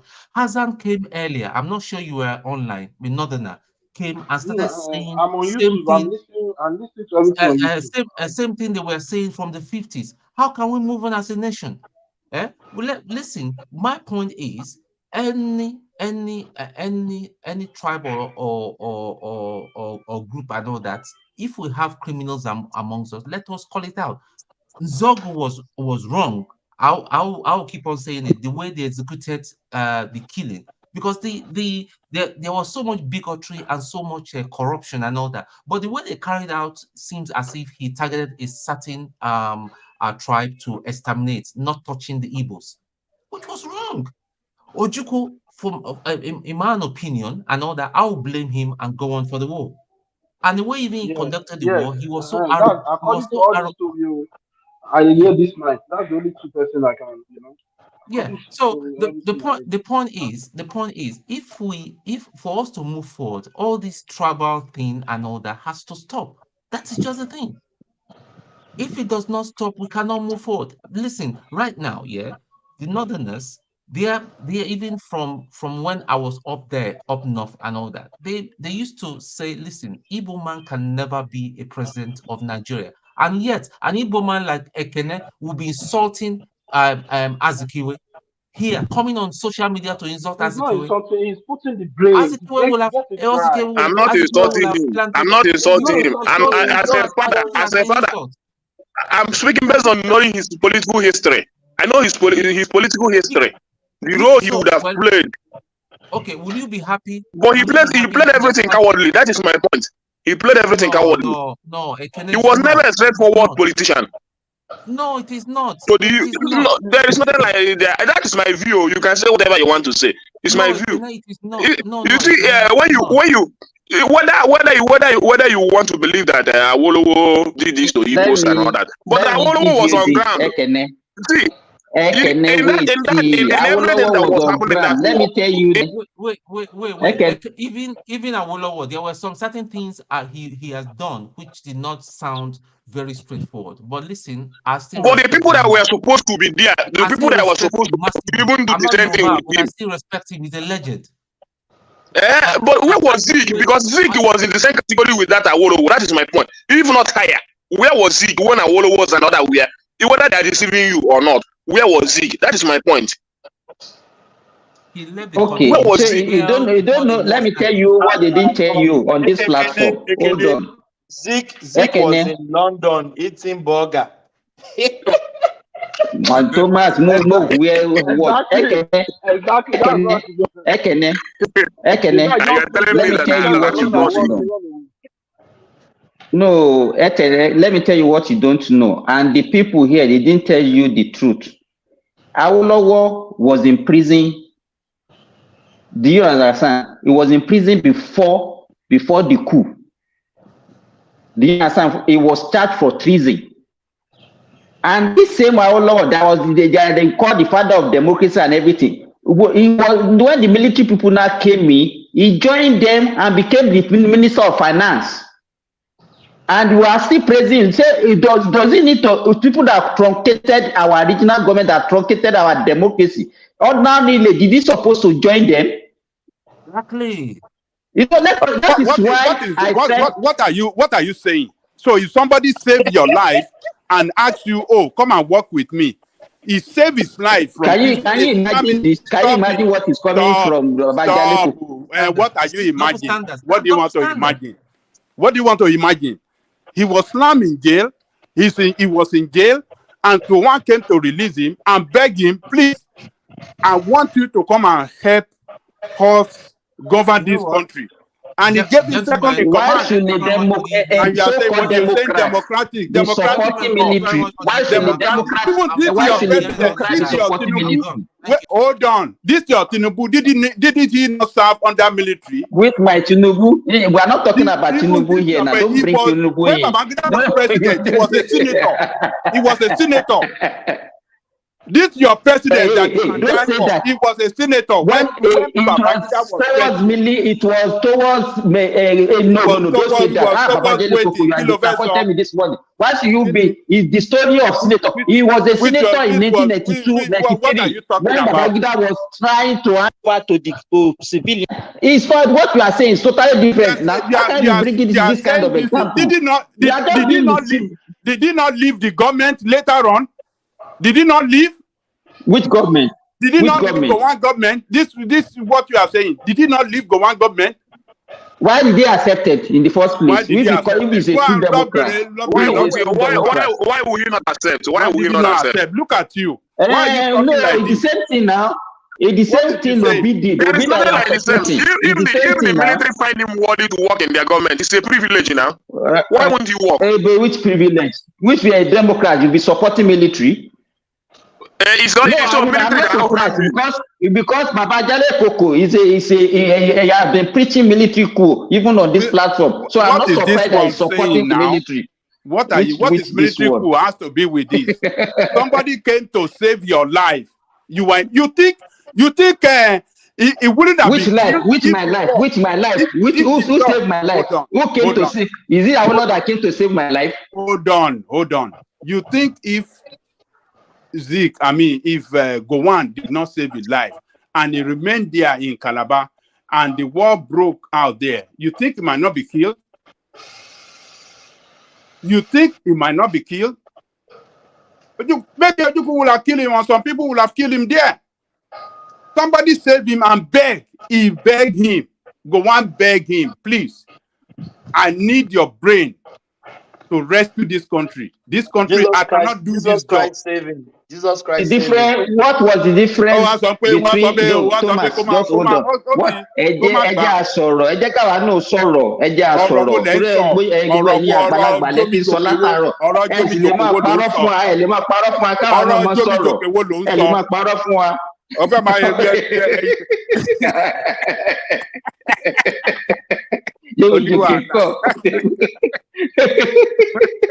Àwọn ará Saudi Arabia oníwà. Àgbàlagbà ò kí ń purọ́ o. Àgbàlagbà ò kí ń purọ́ o.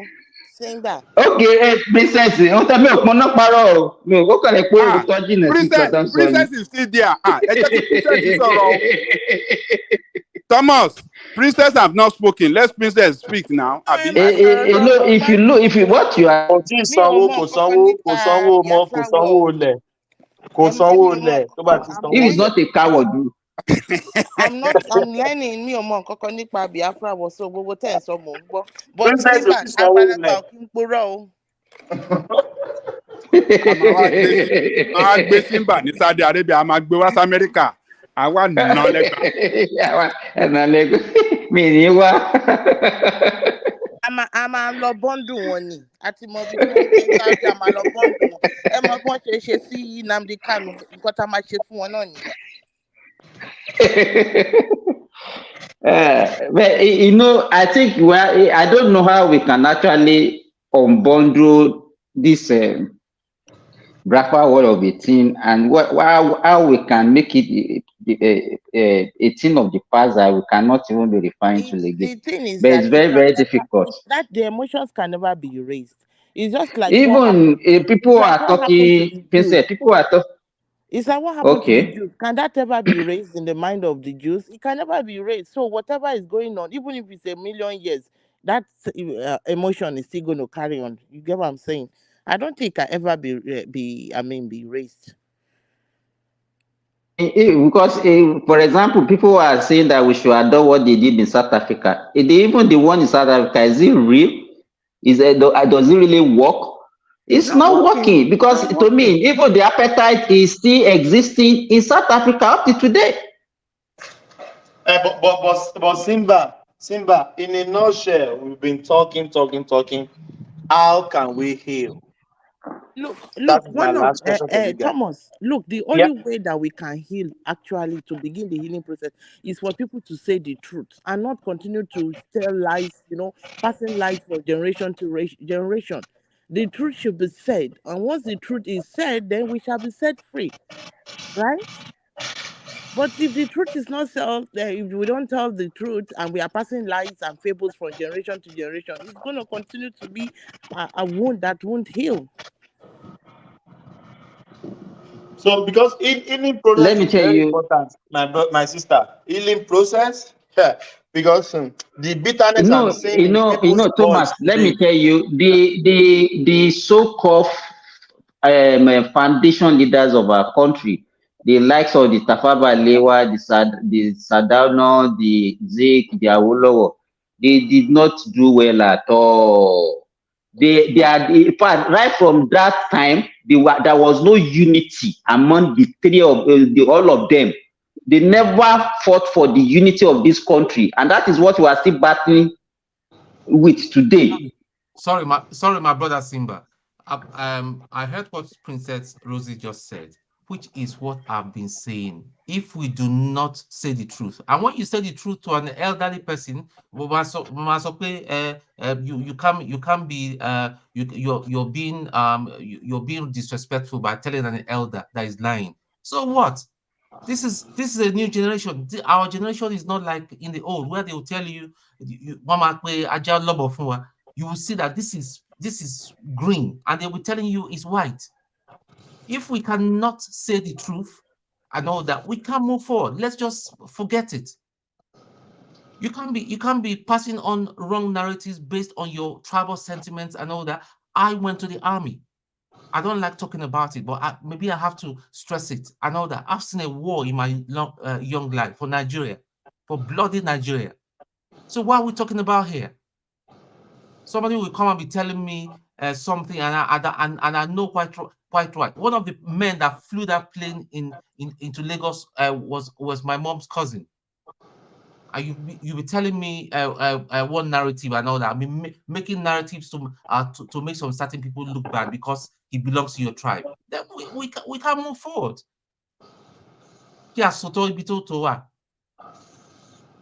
Thank you.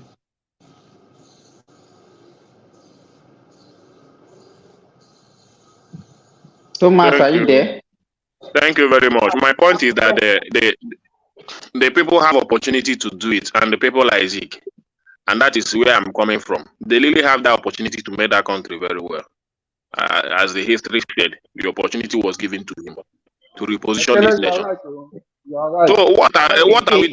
What are we saying? No, let me finish. What you are saying is that Let me finish. The issue is that those leaders, people like Zeke, they deny that they don't know our diversity. That diversity is there. So how can those things be given to you for you to reposition this nation, and you say one Nigeria, one Nigeria, one Nigeria, one Nigeria?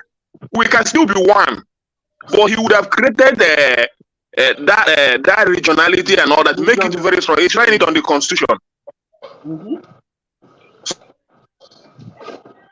We're not gonna why are you blaming? What are you telling me? Why are you blaming Zeke? Just we cannot deny the fact. Hold on. The opportunity was given to him. He had the opportunity. Why are you blaming? As the first ceremonial president of this country, even before independence. Let's wait now. Wait. This Simba, was shouting. Simba, hold on, Simba. Why are you castigating Ekene? We can't sleep and stay in the same place. That is what I'm saying. Ekene is just being fair to Zeke. You cannot be blaming Zeke alone, and Zeke is not the one responsible for the dissolution of the regional government. That's what I'm trying to tell you. I blame him because I know his position in Nigerian government. Do you know Zeke? Zeke is one of the most. Position? I know how he started as a politician, according to history. To be honest, Okene is right. What did you telling me? Let me tell you, because what we are talking about. What am I telling you? Tell me what you know. Tell me what you know about Zeke. If this Azikiwe don't run away, right? We continue. It's not running away. That is not running away. You are just Kumi. He didn't run away. He didn't run away. He didn't run away. You understand? You the same thing that Awolowo did by pitting tent with Gowon, who removed him from the prison, so that he would not be killed in the eastern region. That was the same thing that happened to Zeke, that made him to run away because of the coup.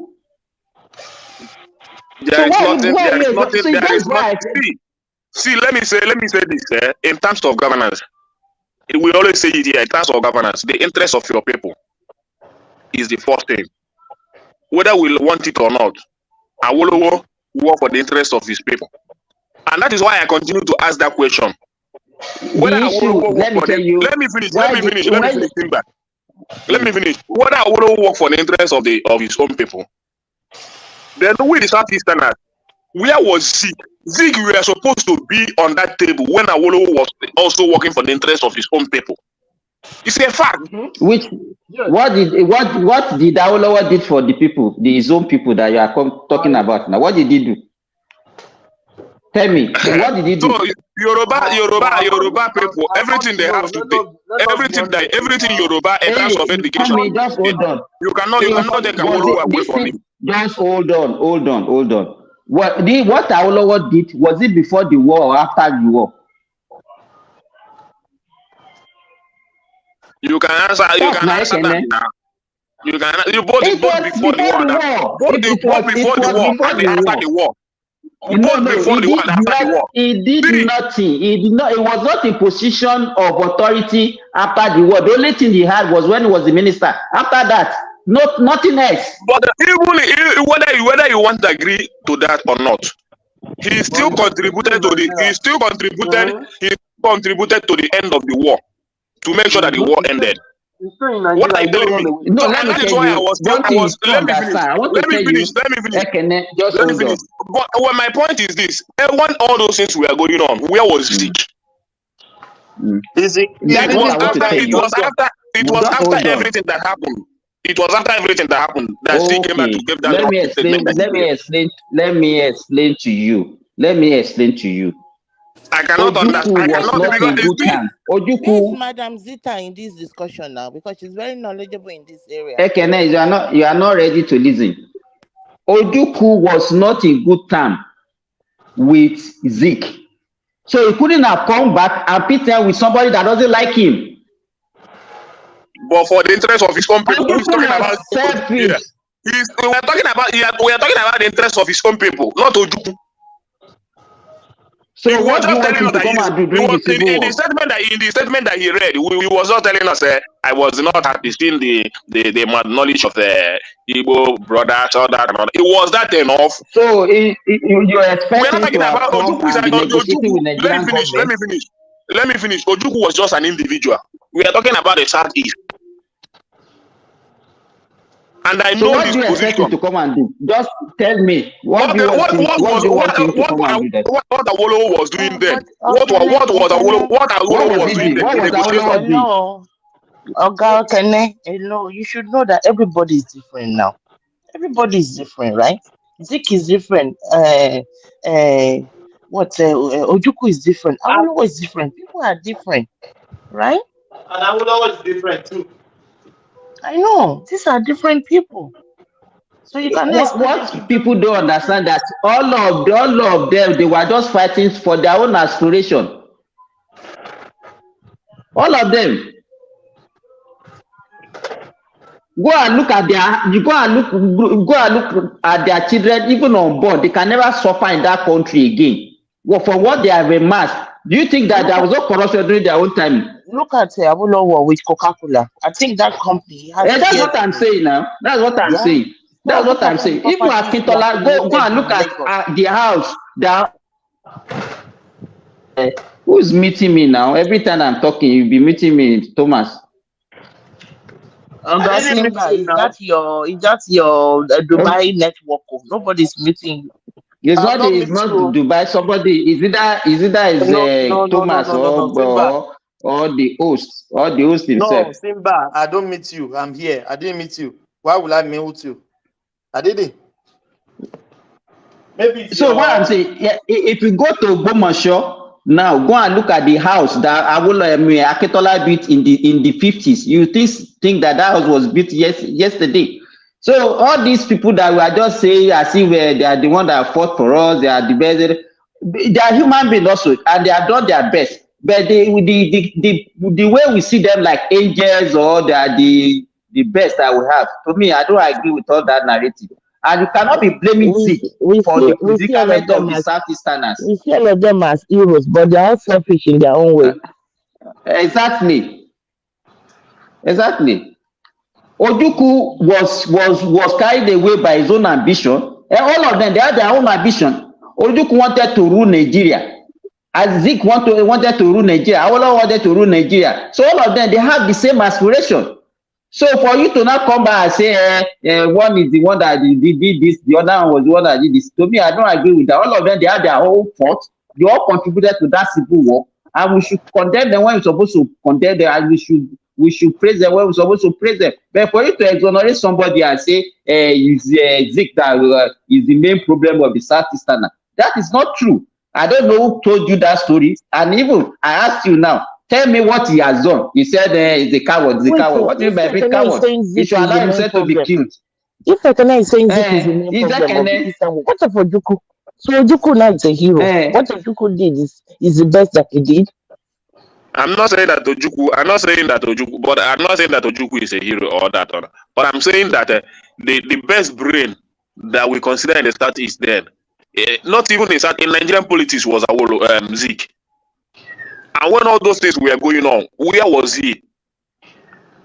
I'm not saying Ojukwu did it, but when I see the nonsense role Zeke played in the history of this country, that is going against the which nonsense role? We're asking you that which role did he play that you know? You are just saying nonsense role. Which role? He never played any positive role for the betterment of. If his role was than Ojukwu, the role is he played? Is he worse than Ojukwu? He's a coward. He played a coward. No, I don't like people that play coward. Worse than Ojukwu? No, Ojukwu that ran away. They ran away with all your money. No, you know why most and he ran away. It's not a coward. Let me finish. Somebody that floats you to war and ran away is not a coward. He's a coward now. Somebody that cannot stand bold and make a very good statement. You only twist his word. All his statement is all about twisting word. He's a coward. Whenever you read his speech, You never make anything straight. Who? Zeke. Zeke? You are talking about Yes. Zeke? You are still Yes, I'm talking about Zeke. You are still fixated on this Zeke.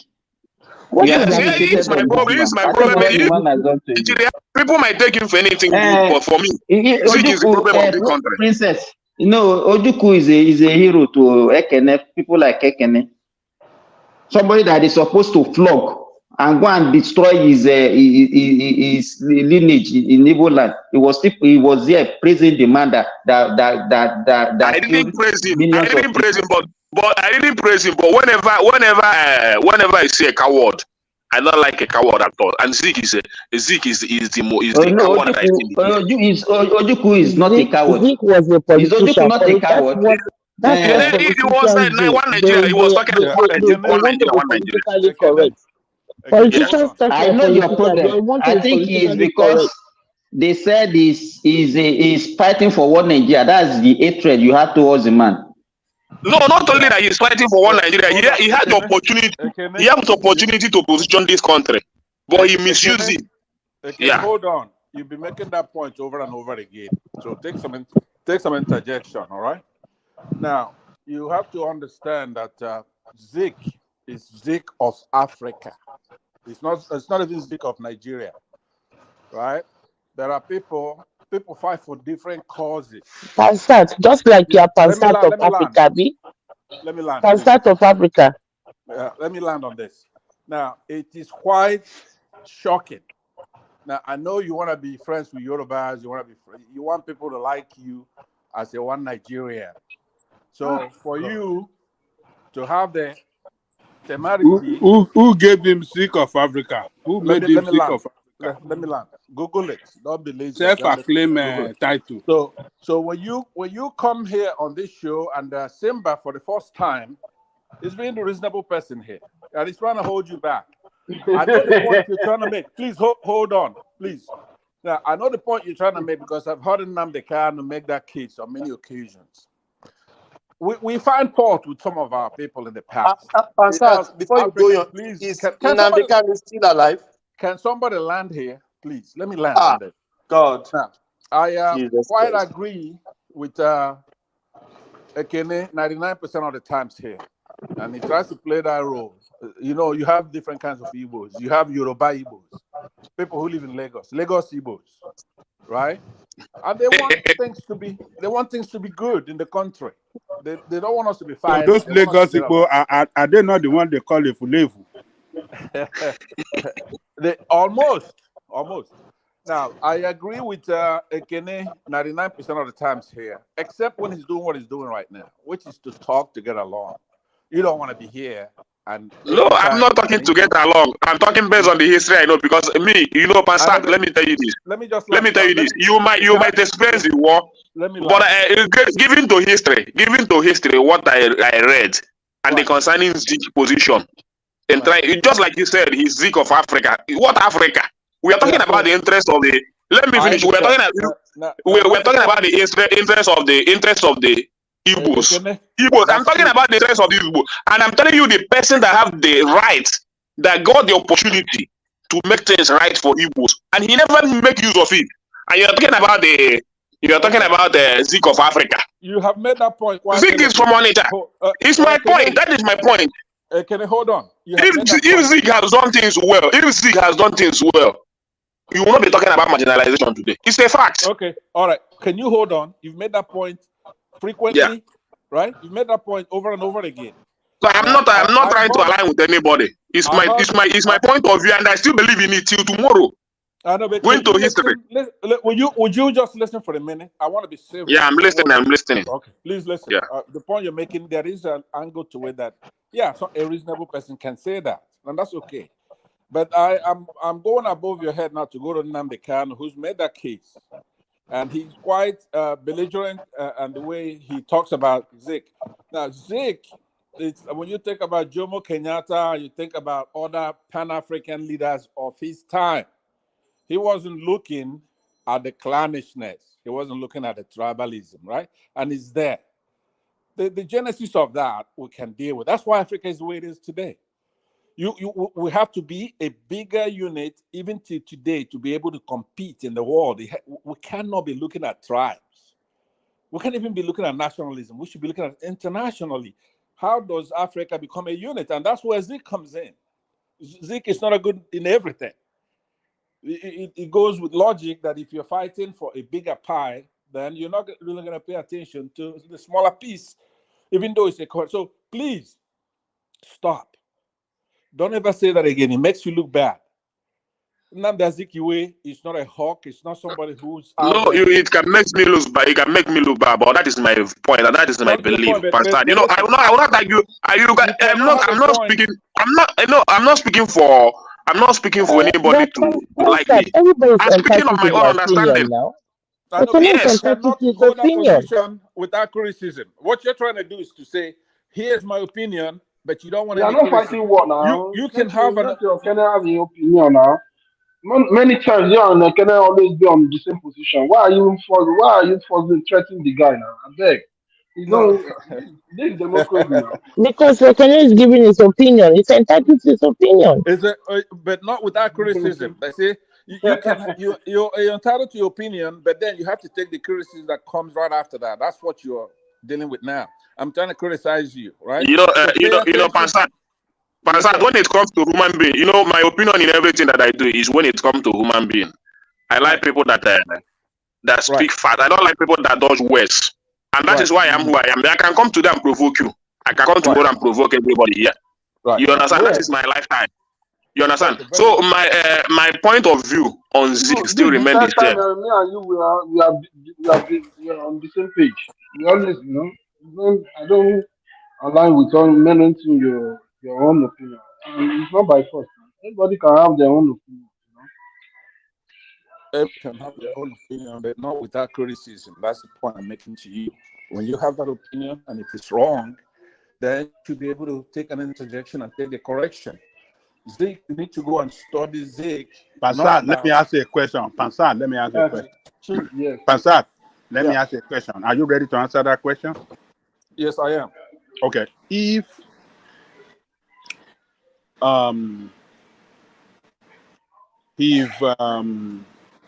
the leaders, I'm talking about Zik and Azikiwe, Sardauna and Awolowo, if they have had it in our constitution back then, that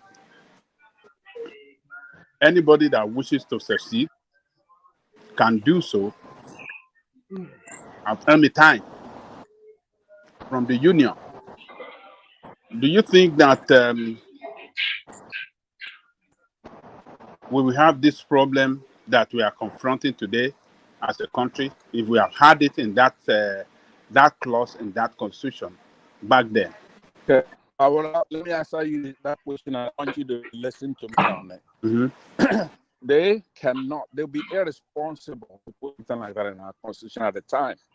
Now, when you come to the indigenous people's rights, it emanates from the United Nations. It's not a national thing.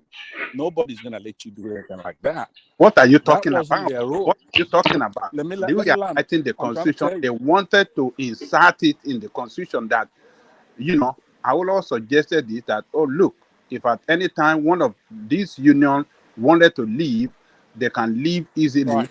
Azikiwe came up against it, and Sardauna was against it, and so it was not possible because we had two against one. So you have to let Zik from the south had an opportunity to support the Sardauna then for them to achieve that purpose. What are you telling me?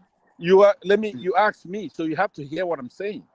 What I'm saying may not be gospel. You may not agree with it, but you have to hear me, right? Hear me out first.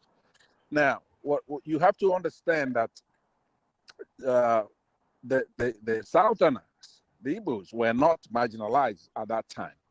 Therefore, he had no reason to insert anything like that. If he was, let's even say he's myopic and he wants to be tribal. Then we are coward then now. We are coward then because you're enjoying everything then. You don't want those things to stop. No, that's the truth. It's the truth. Ekene, there is something I want you. Just like when you see the Northerners today having everything in the nation today, you become angry. That time you want them to relinquish those positions now. Like that time, you No, have everything. You have the armies. You have everything. Then they bring that constitution for you to put that clause in that constitution. You said no because they have the better opportunity in Nigeria. Then it's a fact. I know you have to be able to let your interrogations are quite forceful. You don't leave me Ekene, alone. thank you. They don't want to listen to the truth. That was the truth. That's the truth. Igbo were in very strong position back then in the national politics. So Azikwe didn't want that on the basis that, look, no, we can't let this happen. We are in better position in this country. We can advance on our position on the way forward. So that is the reason why now a boomerang, and we are here. We are seeing what is happening to all of us today. Okay, And but number listen two, to this. when Awolowo suggested to him to let us work together, you be the prime minister. Take this thing, Baba, brother. Take this prime ministership position. I will be second to you. Why did he not accept that? Why did he go and sorry? And his party is number one. No, his party came first in the election, but he went to surrender the prime ministership position. Who is the commander in chief of armed forces? He went to surrender to third position in their union, the union they constituted. What are you talking about, Pansat? What are you trying to defend? That is why we say when we come, we tell ourselves the truth. Pastor, you see, you are my brother. Let me tell you the truth. I cannot say anything here to please you in any form. It's a fact. When you come to a position, when you come to the position of power, that is like what is happening in Nigeria today. Just like you might say that the Yorubas have the most cabinet in Nigeria today now, just because Tinubu is the president. Yeah, that is how it's supposed to be. And you're not supposed to argue it. And you go to the man now and say, let us do this and do that. And he look at himself and see that he's holding a better position. Yorubas are holding a better position in Nigeria today. It will be very difficult for him to accept that. It only takes a selfless leader that thinks about the future to say, okay, let us align and amend some things. Zeke was not taken in that position then because he was enjoying a lot of privilege then in our country. So when you're talking about regional government, all that, he's not aligning with you. He's telling you one Nigeria. All right. When you understand our diversities. Can I respond to you? Ekene, you know what he was doing, because the union between his party, the Igbo then and the North, he knew they had more competent, more people that have the capacity to be in the position of government than the Hausas. The Hausa doesn't have enough competent personnel to lead. So they were able to secure a lot of position, more than even the Hausa. He knew that if he should agree with Awolowo to work with Awolowo, definitely he cannot have more than Yoruba. Yoruba will not agree. He will say, okay, let us balance everything. We want to work together. You have got the prime ministership. Okay, let us take this. Because both of us are educated. We'll be able to argue it. They are the most educated in Nigeria then. Yes, we are well educated. So he doesn't want us to have balancing share of power. So he believes he can have more. Why do you say more, that? More. That is why he went to strike deal with the North. And that is why he surrendered the position of authority, the number one position, which is the prime minister to the North, that came third in election, and so that they can have more position in power. And he worked for them. But that was how Zeke started the marginalization of the entire South. The entire South, not only the East, even the Yoruba, all of us in the South. It threw away the opportunity for us to lead and transform that country. That is it. Okay. That is it. And today the country is backward. See, you see, this is my point of This is my understanding of everything.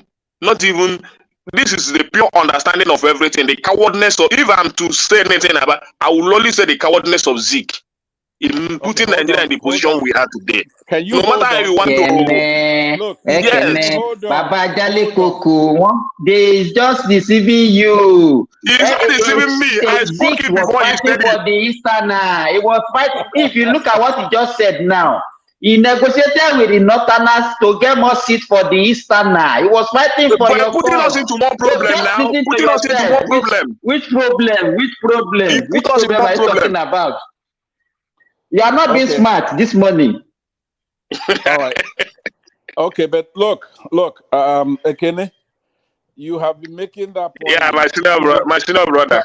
Hold on now. Hold on. Cowardice and all that stuff. That is unnecessary language, right? All right. If you, what is cowardice to you? What is cowardice? Can you describe Cowardice is somebody that is not straightforward, that cannot stand on his word, and that he doesn't know what his people want, and he doesn't speak truth from the heart. Okay, so that's cowardice to you. Yeah, he's a coward. He's a cowardice. Yeah. Okay. All right then. So let me address Ajan Lekoko, then I'm gonna land with your point. What I'm saying is that in the context that we're having this discussion, Ajan Lekoko is looking at whatever Zig did wrong.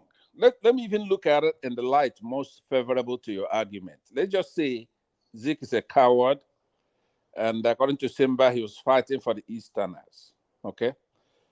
I'm gonna take all that by stipulation and say, okay, it's true, right? Even though I am not indeed doing that, but for the sake of argument, what does that have to do with the Igbos? Nothing. That would be Zik. All our forefathers and founding fathers made some kind of mistake because of the time they were living. The Europeans were able to He come in there. represented the Igbos' political interest. What do you mean? Is the leader? He was the leader of the Igbo. That's what I'm saying. Even what if, do you mean? even if we From the center on Ichagogo, we need to go and see his house. So in the center of Igbo land, on Icha. Okay. All right, but hold on now. Understand where I'm coming from. I'm looking at it, giving you all that, right? But Ajan Lekoko is looking at it that the Igbos then made a mistake. That the Igbos should be blamed for the regional. I didn't say Igbos. I'm saying Zeke. Zeke. Okay. All right. Zeke. So, okay, if Zeke did that, now we're now contemporary. We're in today's day. You cannot transfer all that and say, hey, what are you talking about now? Let's say an Igbo person, a reasonable Igbo person comes up and say, we want regionalization. We want people to be in charge of their resources. We want autonomy, right? You cannot say, hey, how can you want that when one of your people is the cause of why we don't have it? Now, that's where you begin to digress from that logic. That's why it's a very foolish discussion. That also goes in the coup of 1966. If Nigerian soldiers, these are Nigerian soldiers, and they go there and they whack the Sadawana of Sokoto, right? It has nothing to do with Igbos. These are Nigerian soldiers that did that. And it's not an isolation. Northerners have been doing coups ever since, including Buhari that just left now, Babangida. So many of them have been doing coups. In those days, it's not only in Africa, in Nigeria, it's an Africa phenomenon. It's in South America, in many countries that the British people used to colonize before they got independence. Then you have the tribal wars, and they know how to do that. And they did that, and they're still doing that. So the mistake ignorant Nigerians are doing is to say, hey, the Igbos, it was an Igbo coup, then you start killing civilians. That's terrorism. After all that, the United Nations is able to describe what terrorism is. It's, killing civilians who have absolutely nothing to do with the military and what they're doing. Now, you're going to have to get that. What I just told you right now is very, very important.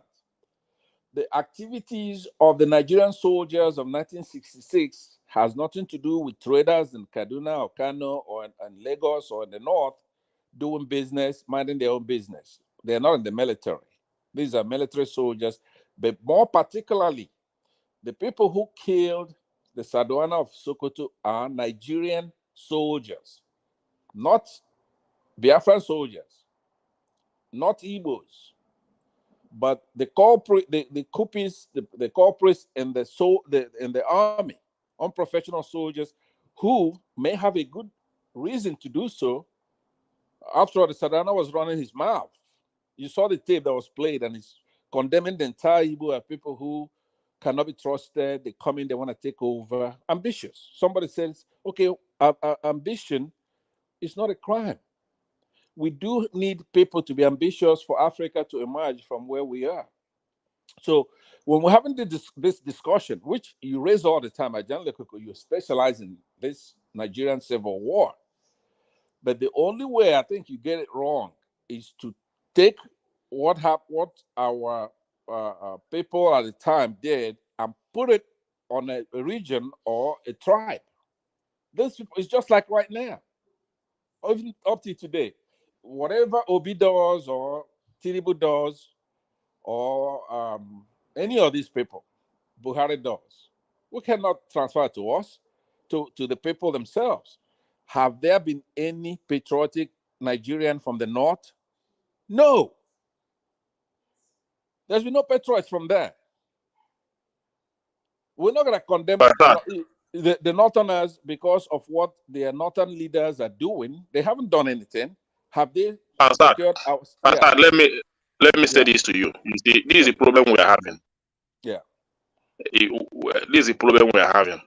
What is it? You cannot leave what is in your own domain and begin to point at other people when you know you have the opportunity to do yourself good.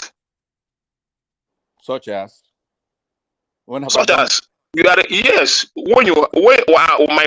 Such as when you are first dedicated people in this country. First, you have the most brightest politician in this country. First, you have the most educated region in this country, Igbos and Yorubas. First, you have the knowledge to build a better country. First, then at the end of the day, those your first lose everything because of either cowardness or self-ambition. Okay, let me address that. Then let me finish. Instead of you to come hard on those of first, you are referring it to the people you refer as last, non-educated. That are the people holding you back today. But at the beginning, you are the first. Hold on, Kenny. Hold on. It doesn't make any sense to me. I know, but look, the frequency modulation, right, and the amplitude modulation doesn't make you wrong or right. So you made your point. Everybody understands what you're saying. But the mistake you're making is that when you have a country that's not a democracy, you have people with the guns, junior soldiers, right? And you may have your first in this, physicists, economists, chemists, whatever, in any discipline. That raw power, that gun, in every developing country, it's no different from Baby Doc of Haiti, Marcos in the Philippines, anywhere, including South Africa, for example, with the apartheid system over there, right? The majority doesn't mean anything because the raw power is Machiavellian, is the guns, right? So what they're doing in Nigeria, it's something that's been going on for a very, very long time. We cannot go forward until we confront it. That cowardice you talk about in the description, the way you understand cowardice to mean, persists up till now. You're a coward. I'm a coward. All Southerners, all Christians are cowards because you, for example, you had in the tradition of Nigeria, when you have a Muslim president, you have a vice that's Muslim, right? Or when a Muslim comes now, the next president will be Christian. All that has been thwarted out in front of you in your own generation right now. The last president was a Muslim. His vice was a Christian, but then that wasn't enough for them. So this time around, we have a Muslim, both president and vice president. These are provocations.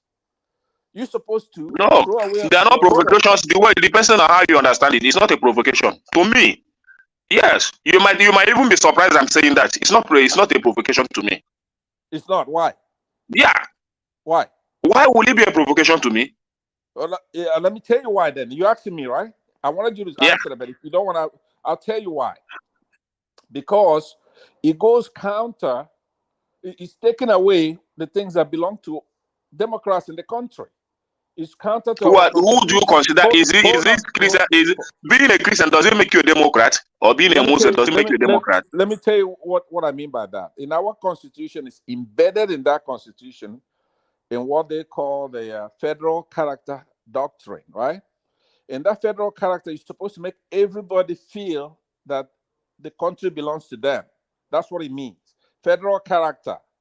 The Christians are supposed to believe that they are part of this country, and the Muslims are supposed to feel that they are part of this country. The Yoruba are supposed to feel like they're part of this country. The Igbos are supposed to, in essence, you cannot say Igbos cannot be president, period. Or Christians cannot be president. Now, if you go to the north, you have a lot of Christians over there, probably a majority. So it's provocation upon provocation. When the courts tell somebody, have somebody release. So, Pastor, let me tell you this. You are talking about the problem that's being created by all this elite right from the beginning. They created so if you don't tackle it. So you going down. Let me finish. Going down, trying to point it out doesn't make any. So people like me, it doesn't make any sense to me. The reason being are you the barometer of what is? Are you the barometer of virtue? Whatever you think, or whatever you have in your head as your opinion, that doesn't mean that is the standard. That's you. Yeah, it doesn't mean to wait until you. Thomas, can you try and move the conversation around a bit? It's starting to loop around somewhat. So just try. Remy has not spoken. Dewale is there. Kumi is there. I know them. They are ready. They will come in. Especially Remy. No, that's all right. That's all right. Yeah. What they're doing. Yeah. Who told you when they are ready, they will come in? Are they not in already? But you will come in if you want to come in. I know you. With your daddy eating chicken, using toothpick. You let Pansa continue with the rambling all day. You're just not making no. Obi is my president. Are you sure? It's a parody. Don't worry about it. Okay, Thomas, can I come in now? We're looking for manhood, so don't worry about it. Okay, good morning. On this line, I'm gonna join the landline. Okay, good morning, everyone.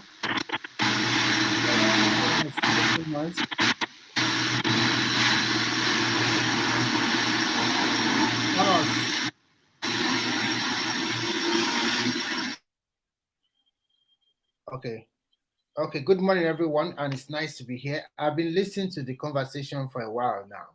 The way I look at this are totally different from some of you guys' perception. I agree with some of the narrative from Baba about the war. One thing I want people to know is that the generation of Ojukwu, Obafemi Awolowo, and the rest are quite different from my generation and the next generation. What really transpired to me generally is because when you look at the coup and the counter-coup, that is the genesis of Nigerian problem. If those ones that planned the coup in the coup that took away the Saldana, the Akintolas, and the rest of them, were able to finish all the leaders entirely all over the country, we wouldn't have all this problem. But when you killed the other region and you left your regional leaders unkilled, then that brings a lot of animosity. I want to quickly juxtapose it to what is presently happening in the Nigerian today. Instead of Obi I'm sorry to use his name, I don't want to go to him, but instead of him to bring that harmony together, spread harms to the northern part of Nigeria, he used religion again. These people, they don't trust you for a long time because you killed their leaders and you did not kill your own leaders. So you can't tell them to vote for you when they know that you are coming in the position of being not distrust. Now, Simba, you have been making assertion about Obafemi Awolowo and Zik and Ekene. You have also been saying that they were like a coward. I don't totally agree with you on that basis. For Zik, they said a man, if you can live today, you can fight another day. If Zik knew or they have tipped him off that they are going to plan a coup, and if he does not live, they are going to kill him because we do not have privilege to that, to the information at that particular moment, and he fled. Fortunately for Awolowo, he was in prison that time. I think if they have tipped Awolowo to that they are going to kill him, what do you think he would have done? Do you think he will stay and die? I don't know. I know him to be a very courageous man and a bold man. I don't know whether he will stay or he will leave. But probably the first instinct will say, save your life first, and he will leave. But when you look at all these our founders, what they have done a wonderful job, and you have to look at it after the post-war. The post-war shows that Nigeria really loved one another. A lot of property that our Igbo brothers left in the western region and the northern region and their businesses, they all find them, most of it intact. They went back and continued to do their business peacefully in their wherever they want to reside in Nigeria. And Nigerian government also, like at that particular moment, put a lot of people back into normal state by giving them financial support and so many other stuff. But the problem we have had since that time is that if you really look at it very well, when you guys always talk about marginalization, I think the three major tribes have had their own share of leadership in Nigeria. And I think when you talk about marginalization, we should be talking about those minority. Those are the people that have been marginalized. So from the southern part, I would say that maybe the South people are not marginalized anymore because at least Jonathan became president and was able to stay there for 6 years. But what about other minority groups in Nigeria? They are all scattered all over Nigeria. So when we guys complain about ourselves, even if you look at the Southeast, they have their own share, whether they like it or not. The first president of Nigeria came from their region, whether it's ceremonial or no ceremonial. He is the president. He was the president at that time. And when you look at the political position, the Southeastern have held a lot of political position: Senate president, vice president, House of Reps speaker. So they have a fair share of whatever they want. And they are all over Nigeria doing their businesses, making their money. So when some of you guys came here and then you continue to sell this idea of psychopathy or trying to say we are being marginalized, they didn't give us opportunity. I think Obi would have been a person that would prepare the ground for any Igbo man to become president in the nearest future. But the way he plays his game was totally wrong. And he's trying to even being selfish and jeopardize the chances of other Igbo. He's not the only Igbo. We all know that Abiola won election before Abiola won election, but the election was annulled. He didn't die, didn't crowd foul. Even the so-called Obasanjo that came in to be as president after the aftermath, he didn't recognize Abiola at all. He does not even care. Buhari is only Buhari that recognized him later. And he went and we did not burn the country down. I think to me, we should all give due respect to this our founding fathers. They have tried their best. Look at when they were ruling Nigeria. Look at the competition. All the regions were thriving. Everything was quite positive. We were working together. One of my best friends in primary school was an Igbo man from Anambra State. He can even speak Yoruba better than me because he was born and bred in Ibadan. So, and I also have a lot of friends in Lagos that they are from the Eastern part, and we have been good friends since. So I think we should moderate. Sometimes we're supposed to bring that harmony together. But coming here, I know emotion will ride. Everybody will have their own narrative of the story about the war. The guy talk about there's one guy here, he talk about is so close that his sister, husband, or whatever, or something like that, flew the plane or something like that. That is the narrative they will sell to you. And you will take that one as what happened. Another person can have another narrative. Everybody will have different narrative. When you put all the narrative together, what do you intend to get? Should we not move forward as a nation? Look at as a present today with the so-called election. Remy, Yeah. two questions were hanging before you come in, and I wanted to answer it. Yes, please. I said, can we call Biafran war and Nigerian war two fighting?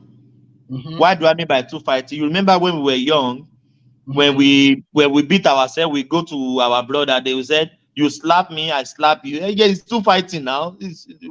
It's fair. Well, when we say anything about war, it's more than two fighting. When we lost millions of lives, we cannot just attribute to just a simplicity way like that. It's just two fighting. Actually, I don't think the Nigerian government want to go to war with their leaders. If they really want to go to, when I listen to what Ajanle Koko, Baba, all of them narrate the war story, so that our Eastern brother, they were near to, they were in Orehan in Shagamu. So that is when the government is that this thing is getting out of hand. And in terms of war, there is going to be a winner and there's going to be a loser. But when the war over, everybody should come together. After the war, after the civil war, Nigeria came together and we have prospered. Maybe not to the extent that you guys want, but look at today. We are celebrating a subway line in Lagos. Is it not something we should be very happy about?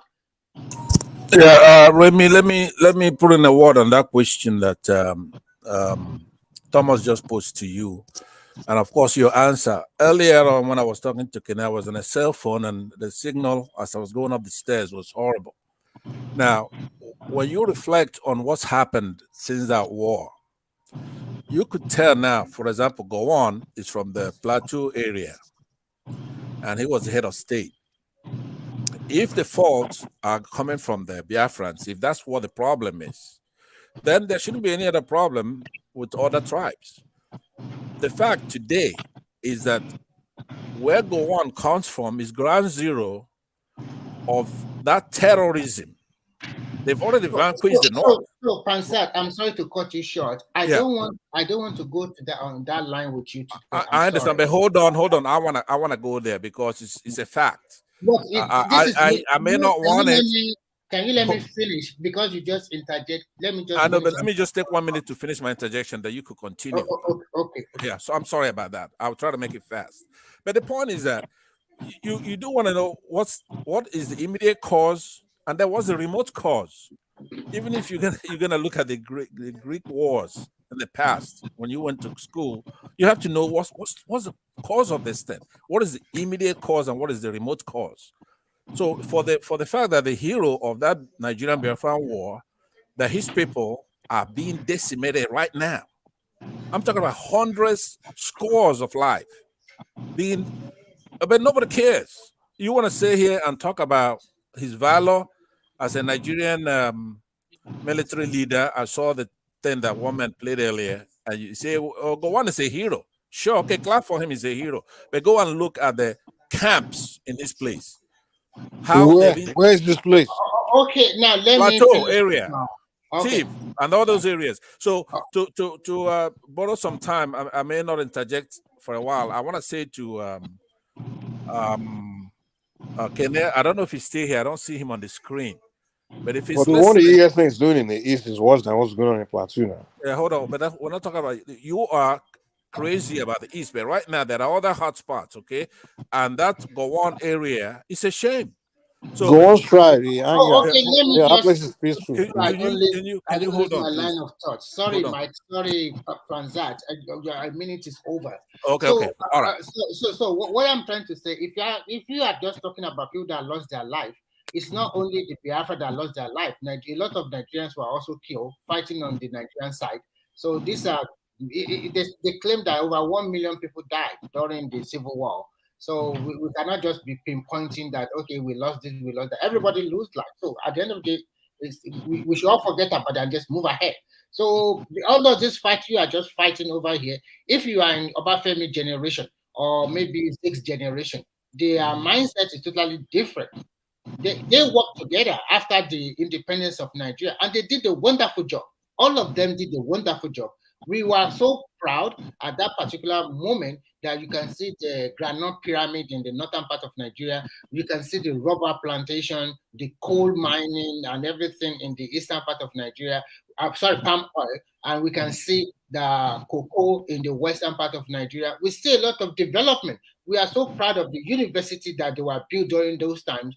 And because of the mismanagement of this, the reason all of this we attribute to military coup. We go from this military junta to another military junta. Do you want to talk about Babangida or Abacha? How they all stole the money, they misruled. So a lot of stuff. But just opposed to today, we're supposed to have moved on. But the reason why we did not move on is because there are still some people who think the war they lost, they want to fight it again. And the only way they can fight it again is to destabilize the system. The war is not over. Hold on. The war is not over, so don't forget that.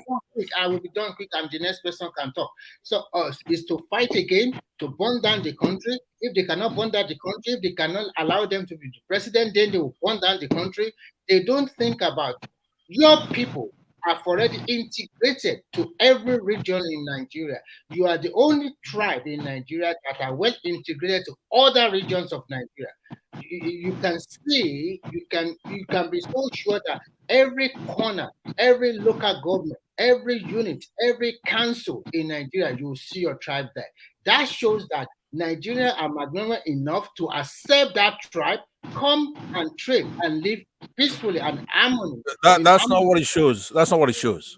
Well, that's conjecture on your part. It's our country. We got independence in that country. We can be anywhere we want to be in that country. Another person can pick up. Thank you. But wait. Look, Remy, let me interject you. What you just concluded there is not true. It doesn't show the magnanimity of those other areas. The Constitution of Nigeria allows anybody to live in any part of that country. So you're not doing it out of the goodness of your heart. If you want one country, one Nigeria, that's what you're gonna get. People can move anywhere they want to move. So the point I made earlier to you, the war is not over, right? Germany, when they fought the First World War, they lost, but then they went back and they fought the Second World War. In that case, they want a more respectable peace, right? You're gonna have to have some respect for your fellow citizens. If you don't, you're gonna get the second war, which I'm an advocate of it. We have to have it. It's impossible to move forward without it, right? Because just from the chat here, you could tell you want to lead your people into another senseless war, right? No. This one is not genocide. It's gonna be a senseless war. Let me land. Okay. What I was trying to tell I think you're addicted to genocide. Yeah? I was telling Kene, I don't think he's listening. Nnamdi Azikiwe is not somebody he's gonna come out here and he's running his mouth and calling him a coward. Nnamdi Azikiwe got the independence for Nigeria. You should go and read his speech at Cambridge in England in 1961. Right? You're gonna see how in October 23rd, 1949, the speech that he made to these people. The British are not an easy people to wrest your independence from. He got that independence. A coward cannot do that. He would have sold out. Nnamdi Azikiwe is not a tribal warrior for you, right? A clannish guy. He's the Zeke of Africa, right? Hold on. So he was the only one that unilaterally got that independence. You could say that. You can say that because I can cite you the many places that he gave his speeches at. What is the Oxford? Was he the only one that got that independence? But hold on now. Is that question pertinent? Is it important? When you say that somebody got independence as a leader, now are there minions and soldiers from all across Nigeria that supported? What do you mean that he was the leader? That he was a co? Awolowo, for example, is they were together. Hold on, Ajale Koko, don't interrupt me now. You can take permission to interject, but I got permission from Remy to interject. Oh, okay. So what I was saying is that these characters and our leaders in the past, we do know them. They're known phenomena, right? Awolowo was a Western politician. He loved his people and he fought hard for them, and that's good. right? He's a So myopic. Awolowo was not part of those that fought for the independence of Nigeria. Can you just let me understand No, what I'm I'm saying? asking you a Yeah, question. he did, right? But he wasn't the leader of that. In essence, What? you Who is the cannot. leader? Who is the leader? He's Nnamdi Azikiwe. I'm citing to you the date Look at you. that he Look went and at you. made. This Hold on. what lie? Why Would are you, you? Why can are you you hold spreading? on? Can you What hold are you on? spreading now? Hold on. Eh? Let me finish. If you go and you, for example, Google colonies and There war. wasn't any that or I propaganda know, that but people if were you spreading online. interrupted me for a There reason. You don't want to wasn't hear. any You don't want to hear. leader. You don't want to hear the They truth, were right? all fighting together for the independence. They all went Okay, to all the right. negotiation in in Hold on. London Hold for on. the independence Yeah. of. There wasn't one person particularly But as you're the talking. leader of them all. Listen to this. Ajan Lokoko, you are talking about the negotiation, but prior to the negotiation, there's actually the fight for that independence, right? And there are many African. Vice for what? Hold on, please. Now you do have other Pan-Africanists, people who fought the Europeans. Okay, you have them in Ghana, you have them in Tanzania, and the Nigerian's contribution to that was Zik, right? So it's not Awolowo. No, they're not in the same league. Awolowo is a Western politician, right? So when Ene comes here, and I'm very proud of Simba, I'm hearing some noise. Where is that noise coming from? Please mute yourself. So what I want to correct Kene is that he shouldn't come here running his mouth about Nnamdi Azikiwe because he heard the IPOB leader talk carelessly about that, right?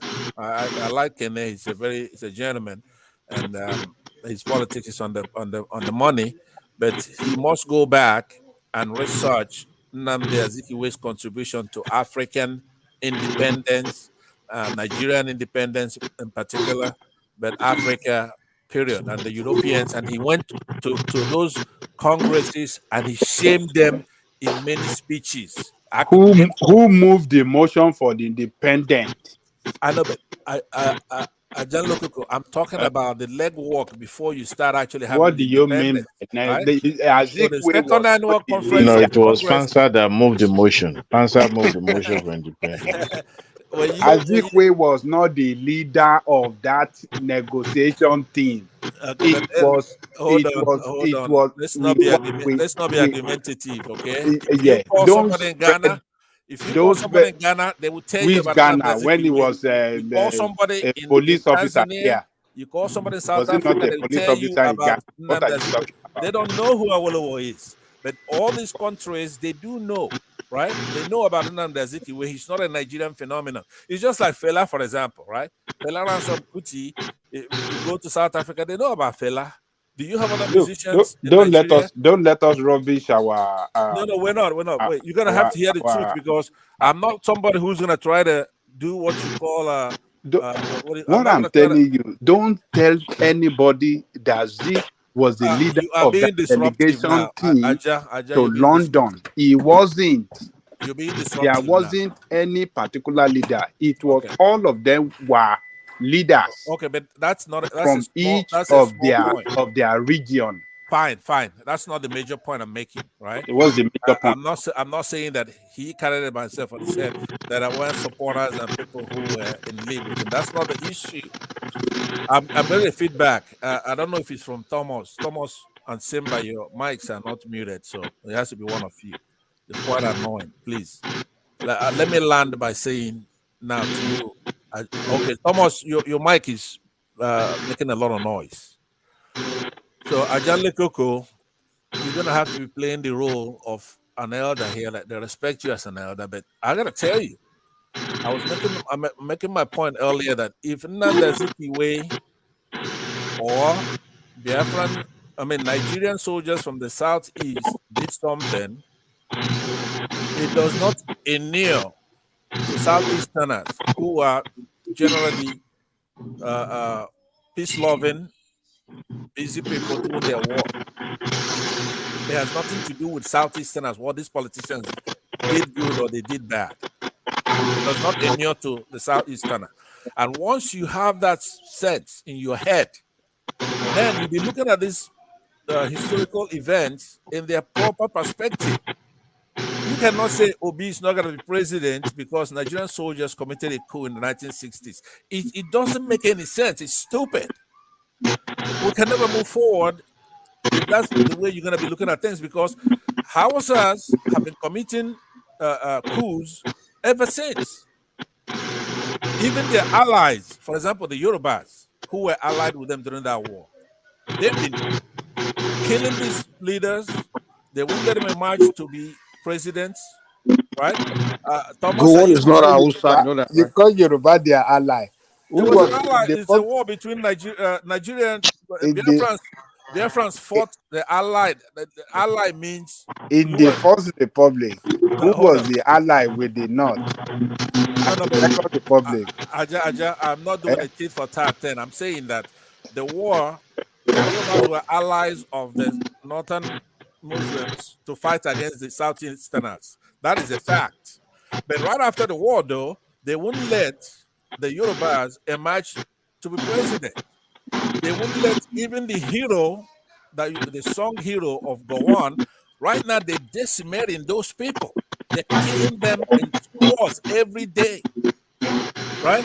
So now, what is now the common denominator? Who's the aggressor? If you Thomas, come on, is he doing this on purpose? Please mute yourself, Thomas. This is wickedness. So what I'm saying to you is that you have to then sit back and look at what is the common denominator. What is our problem? It's no longer the Easterner is not your problem, because if you remove the Easterner, the tribes are getting killed. If you go to the Southwest, their forests are being occupied. If you go to the South, they've taken their oil.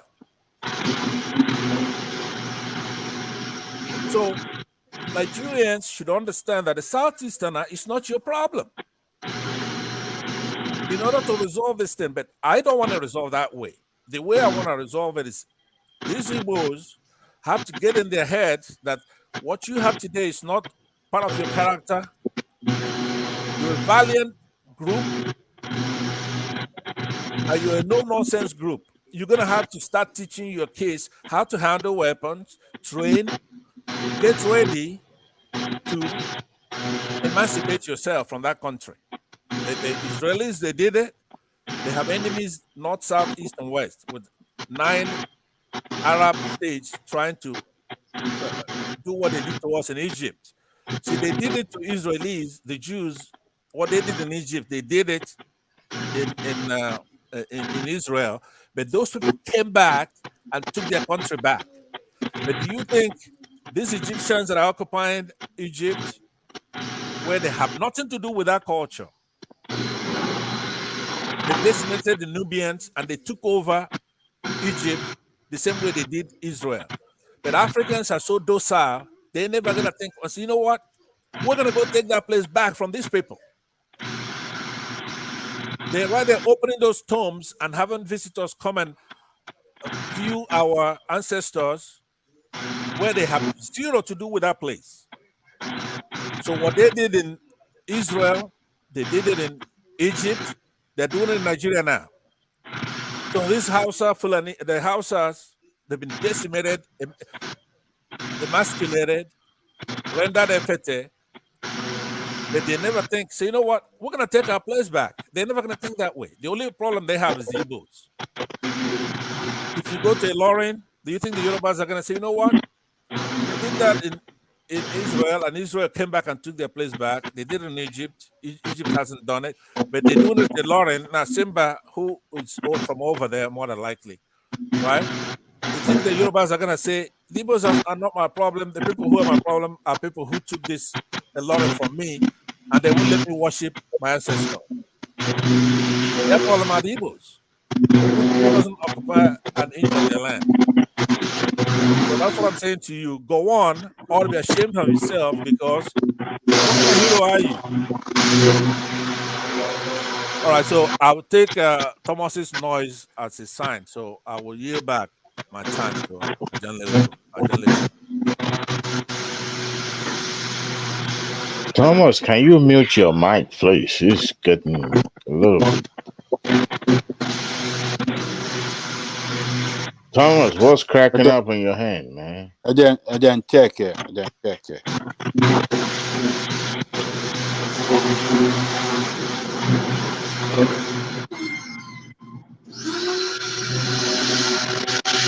Looks like the aliens have taken over his channel or something like that. Good. Is the gremlins? Good. Like I thought we have the invasions of aliens, just like the obedience, invaded our political space. I think it stopped. So somebody should go ahead. Who is next? After you've taken over the entire space, Adewale, so make your submission. Adewale, make your submission. I've been listening to. I started with the one man when he started bringing the Civil War. When it started with that, and everybody started puppeting others, disjointed fake news, fake history. This was actually narrating the history of Civil War, and I was like, wait a minute, were you born then? Maybe a quarter of the time that it happens, all this, and none of the actor actually put the pen down and write their own side of the story, and that tells you about the entire war. The reason why someone like General Gowon would not actually write a memo concerning that, and Ojukwu himself, So they did Nigerian a disservice by not actually narrate their own side of the story because they know they are guilty as hell. I think it boils down to ego. Ego, actually, one of the main cause of that entire war. Because if they had put their ego in check, the entire war wouldn't have, take that long before everybody come back together. But depends on which of the stories you read or any of the side you take it. Because it seems now people from the Southeast actually trying to, paint themselves as the victim of the entire. They actually say some case in some quarters, they might be seen as a victim because if you listen to the interview granted by General Gowon when he was still in power, it was actually calling Ojukwu as being cowards, by running away and leaving his people in penury, to bear the after war. Yeah, but Adewale, is it not cowardness?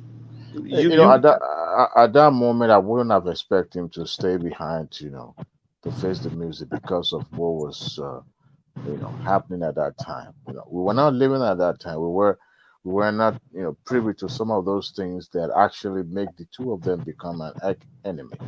But anyone would have done the same thing. You live to fight the other day. So by staying behind, probably the war probably wouldn't have ended. But what I found really Adewale, I'm actually advocate of peace.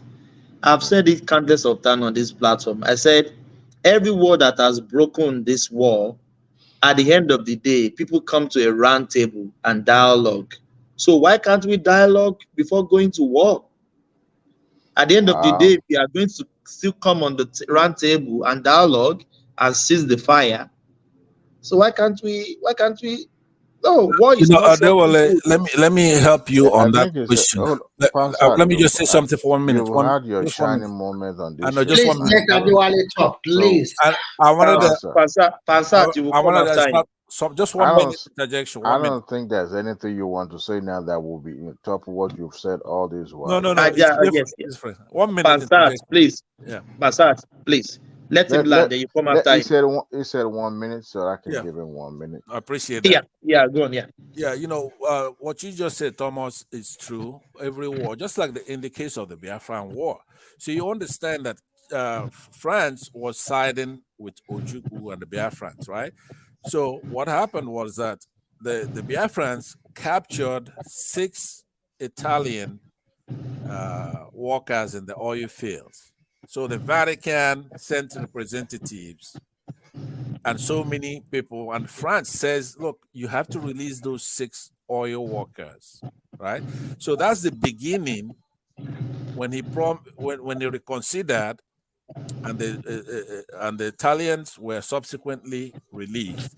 That was when they negotiated the peace between Nigeria. It's not like Biafrans were vanquished, right? So each one of these people that are sponsoring these wars, Britain sponsoring the Nigerians because of the oil, just like World Peace is saying, no, most of this war was fought in our region. It's because the oil is over there. So the war was a negotiated settlement because the French, they told Ojukwu, look, you have to release these 6 Italian oil workers or we're not going to support you anymore. And then the Vatican sent representatives and all kinds of things. And that peace was worked out. And Ojukwu was given a graceful exit from the country. And that's where the way wars end. So nobody should be carried away. So that's what I'm trying to say to you. If you look back, whose cause was just? If the hero of the war, a thief, or whatever the hell he is, from Plateau, his people are being decimated, only us care about it.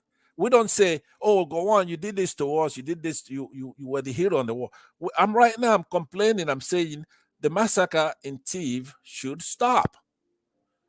That if we, who are the victims of this European orchestrated genocide on our people, if we're looking back, but measure it properly, stop looking at tribal lens. It's not a tribal thing. These are Europeans, Britain, and France fighting for resources, for that oil.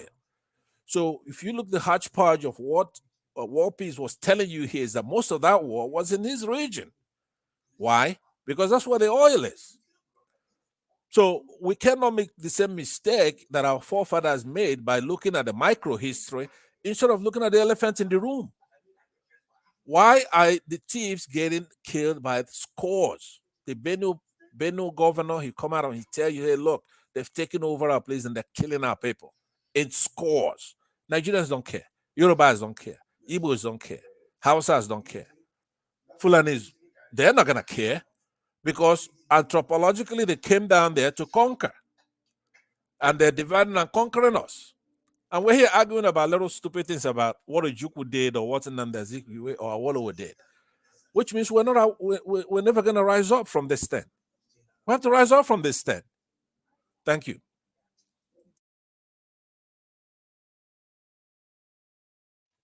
Yeah, finally he led the state. Anyway, uh, uh, Thomas, I don't think it's there. So, uh, war at the time the Civil War happened. Um, a lot of things comes to play at that time. Or like now that we have a lot of awareness, uh, most of the meetings, most of the decisions were shrouded in secrecy. As at that time, it takes days or weeks or months before information, ended up disseminating to the public. And also, we had a military power to suppress news and information at that time. So, a lot of things that happened, you know, without the public actually having the first knowledge.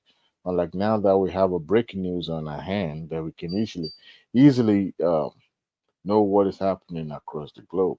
So those things that also contributed to, some instances where the elders or the leaders would have waited in and talked to each parties and all that. So it festered, and that also affected that. But by and large, I heard on this show that today that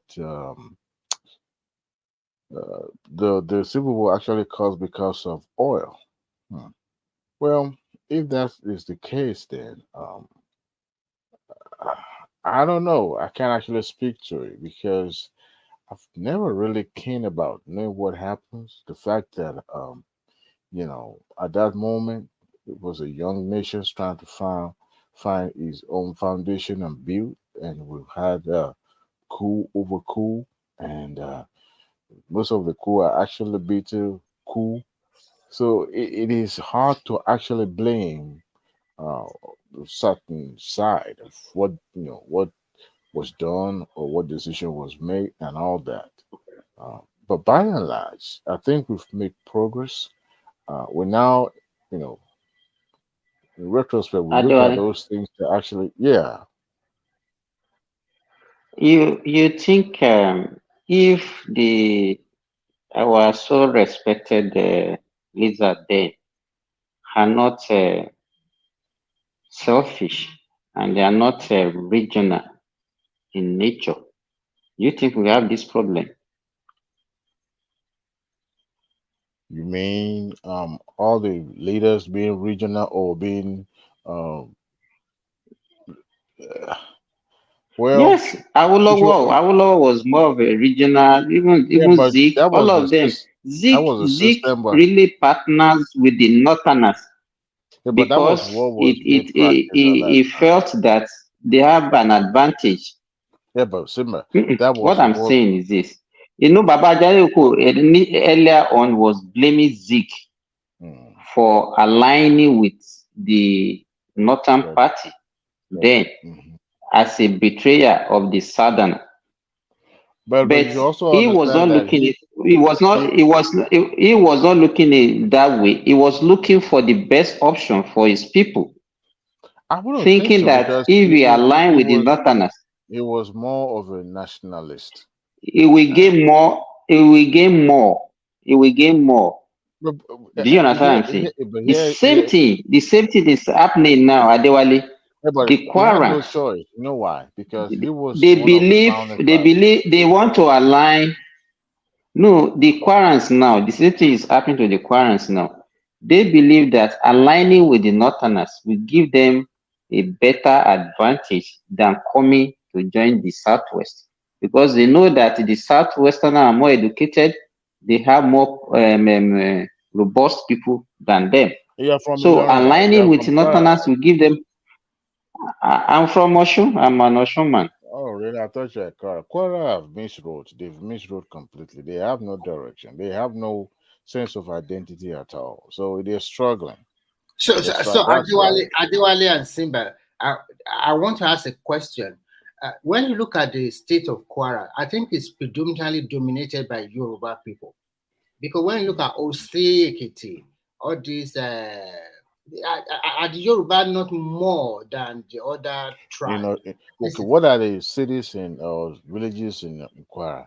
In Oyan, Kwara, Yes, we have Ilorin, Oro. Osi, and the rest. Oro, they are all Osi, Yorubas. And Osi is these not people, Osi is not Kwara. no, Osi just is hold on. Oh, this also speak Yoruba. no, there's Osi in Kwara also. okay. Osi, okay. That you know we have the Ekitis in Kwara. We have the Ekiti. We have Ekiti in Kwara. Yeah, Osekiti. They are I hope you all know speaking that. Yoruba. They're speaking Which of Yoruba. the in We have there's the an Ekitis. We have the Ekitis and the what they call this. What is this That's one that this guy Mohammed dialect of came from. Ilarogun? Not Ilarogun. They call Ilaro, them. yeah, those They have a name. what they call them They have a Line name. Mohammed came from. This is a they very call them famous. not Ikiron So they call them one you name. know that in Edo we have Akoko Edo, and they also speak Yoruba. They are Yoruba speaking side of Edo, but their Yoruba is not very good. But in Kwara, more than 70 or They 80% have of them speak Yoruba. Oro, Onion, and all those. I All think of there's them some speak other. Yoruba now.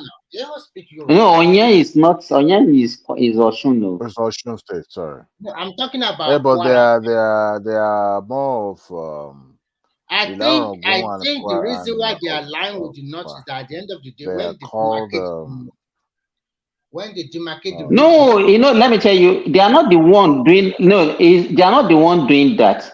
Yes. Ilorin is the major problem. They are not the one doing that. There were so many. If you look at Kwara now, the Ilorin people, they are basically Yoruba, but when you talk to them, they will say no, they are not Yoruba. It's 100% Yoruba in Ilorin. No any other language. There is no other language. There's no other language in Ilorin apart from Yoruba. But by the time we talk to them, they don't want to align with the Yoruba of the Southwest, especially the core Ilorin people. You know, Ilorin, they have the Emirates, they have five local government. We have a Ilorin West, Ilorin East, Ilorin South. We have Asa and what's the name of this other one? They have five local governments, and they have the population. So the other people, the Kwara North, they are the Barbars and the Nopis. Yes. So by the time they align, the core Yorubas are not that. There are many, but they don't match them in population, and that's why they have that dominance. The Emirates, which constituted about 5 local governments, they can easily align with the Nopes and the Barbars, the Barutins. So by the time they form an alliance with them, they can easily subdue the core Yoruba, which is in the Kwara South. So do you understand what I'm saying? The Kwara North people, their population is more than the whole Ilorin. If they combine with the Kwara Central, Kwara Central, are they not the Ekiti people, the OC and the rest? No, the OC and the are the Kwara South. Okay, Ilorin including Ofa. Well, majority. Ilorin is the central. I want to mention Ofa before, but at the end of the day, no, Ofa is Kwara South. You can see that Yoruba speaking side is more than 70% in the whole. It's not because of Kwara State has 16 local government. Okay. Do you understand what I'm saying? So and then the Yoruba speaking part, they are not more than 5 or 6. Okay. So the other ones, speak? But I'm sure they do not speak their own language. You say how many local government that are controlled predominantly Yoruba in Kwara? He said 5. I think if we remove, what do you mean by 5? Just hold on, Baba Adeleko, hold on. If you remove the Kwara Central, which is the core, the Emirates, they speak Yoruba, but they don't see themselves as Yoruba. That's what I'm telling you. That's the 5 local government. I have been to they control 5 local government, but the rest, I think is it not 16 local government we have there? Yes. Or how many are 18? Yes. The rest are Yoruba speaking. 16. Yes. The rest now are not Yoruba. Are predominantly Yoruba. They are not Yoruba speaking. Edu, Barutin, all those one. They are not. Yoruba. That's what I'm saying. Baba Adeleko, listen to me. They are not. They are not. The rest are predominantly I'm telling you what is on ground. The one alone, Ofa. You said Ofa is not Yoruba. No, is that not what you said now? I'm not saying Ofa is Yoruba. I said Kwara South. No, I didn't say Ofa is not Yoruba. Kwara is divided into 3 major districts. We have Kwara South, Kwara Central, and Kwara North. Kwara North are not Yoruba. Kwara Central, they are the one that we are debating now. The core Ilorin Yorubas, but the way they talk, the way they behave, they don't see themselves as, they don't want to align with the Southwesterners. The ones that are ready are the Kwara South, the Ofa, the Felodun, the Repodun, the Ekiti. Those are the major local government. Yoruba, Ekiti local government, the Repodun local government, Felodun local government, Ofa, they have the local government of their own. Then they are the one they call the Oyun. Those are the 5 major you call Yoruba. But if you want to combine the Ilorin Central, which they also speak Yoruba predominantly, then they will be having like 10. So that's when you can say the Yoruba dominant. But if you have the 5 of the Ilorin Central, that they are the problem. That's what I'm telling you. I agree with you, but yes, I agree. It's the religion now, and some of them have been mixed historically with Fulani people. So, and the Emirates is what they subjected themselves to the Emir. So religion is what is killing them. That we better if you look at it this way, and then that's what I'm saying. The way we got to this stage is when we are talking about what Zik did when in line with the Northerners. They also, the Ilorin people, they see it as an advantage to align with the Northerners because they know that by the time they come to the Southwestern, they will look marginalized. So they prefer to align with. Not marginalized by the North. Do they even recognize the But they still prefer that one to be with the Southwest. That's the problem. But the North, and that is why you see them when they want to. Exactly. By the time you see them, they will be hiding and removing their names. When it favors them. Do you understand what I'm saying? Politically, when it comes to politics, they will remove Yoruba name. You will see Abdulkadri. Abdulkadri Salam. So, but generally, to me, what the so-called founding father, if they are truly nationalistic, the problem of that civil war wouldn't have occurred. Believe me. But it's the thing of the past now. Simba, I totally disagree with you because this but Remy and Simba, no equivocation. That war could have been avoided. It could be avoided. How? Tell me how it can be avoided when they are already devastated. Because you can look at the tendency that is going on in Africa at that time. Just like recently that we have coup in Niger, Gabon, all this West African country. So sometimes it's like, and I think that was that time that there was also in fact, that is what I want to remind Baba Jale Kuku. Remy? Yes, there was a coup in Ghana. Hello? I can hear you, Simba. I can hear you. The same period that we had a coup in Nigeria, that was a coup. That was when they removed Kwame. Yeah. Something is wrong with you. Mates of the Nigeria, the Kotoka, the Afri Fast. They are cosmates in Britain that time with Agirosi of Nigerians and the in military then. So there was a lot of things that was going on in Africa around that period also. Yes. And that was why the Ghana also supported Biafra. Yes. Against Nigeria. That was why they organized that meeting, that Aburi meeting, because and that was when, if you look at it, that same period, that was when they sent majority of Nigerians back from Ghana. And the majority of Nigerians in Ghana at that time were Yoruba, but they see them as Nigerians, they sent everybody back. And that was when the Igbos actually replaces Nigerians in Ghana. Go to Ghana today, they are majorly Igbos. Ghana and Gabon. That is where the Igbos moved that time. Yeah, you can still see some part of Ogbomoso people in Ghana still doing their trading, just like their brother from the east also in Ghana. So, but the point at the end of the day, you can see that the tendency at that time, everybody was planning a coup, just like what is happening now. But you can see now that Nigeria become the bride of a nation now because we still stick to our democracy. And the only reason we prefer the democracy is that we had experience of military coup from the independence, and we have seen that it does not pay Nigeria. At the end of the day, everybody just siphon money. Let's assume that Abacha died, Babangida died, Absalam died. Do you know how much we will recover from the looted money stashed all over the world? Look at where Babangida is living now. Look at the house they built for Obasanjo. Use the policies for them to build that library for him.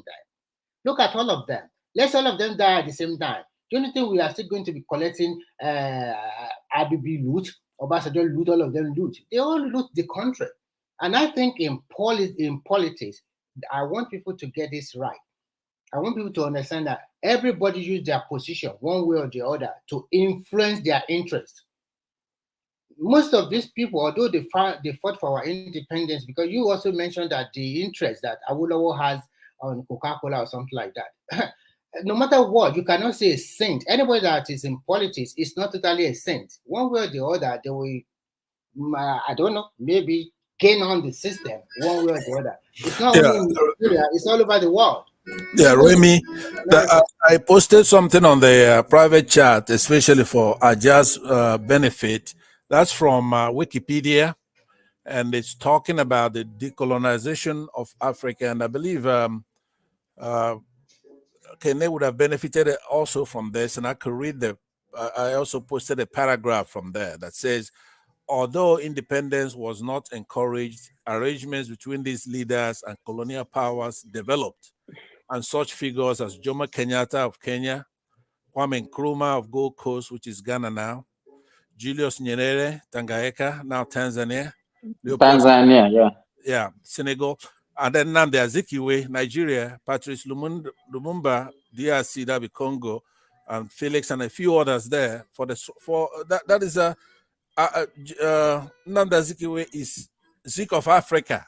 He's in the league. But even Pansat, Yeah, Pansat, yeah. even those ones, they were not even united. The so-called Pan-Africa, because you remember that time they have two groups. We have the Casablanca group and we have the Monrovia group. Ghana and the Nigeria, Nkrumah and Zik, they were not in the same group, and their plan for Africa is actually totally different. And that was why they could not form a unity that period. But they So, tried and they won. See, that the thing is that people cannot all think alike, right? There should be partisanship and all kinds of things, but at least they had a common purpose, which is to decolonize Africa, and it worked, and they won. And 1 year after the other, you're having African independence left and right. But if you look at it, whatever they achieved was short-lived. Do you understand what I'm saying? It's a it was short-lived. It was short-lived because within 5, 6, 7 years, when they gained this independence, that was when the military coup started taking over all over the place. You remember what happened in the DRC Congo, the one of Patrice Lumumba, the one of Ghana, the one of Nigeria, the one of Libya. There's so many things that went wrong immediately. Exactly. So that means this thing was not, the foundation was not solid.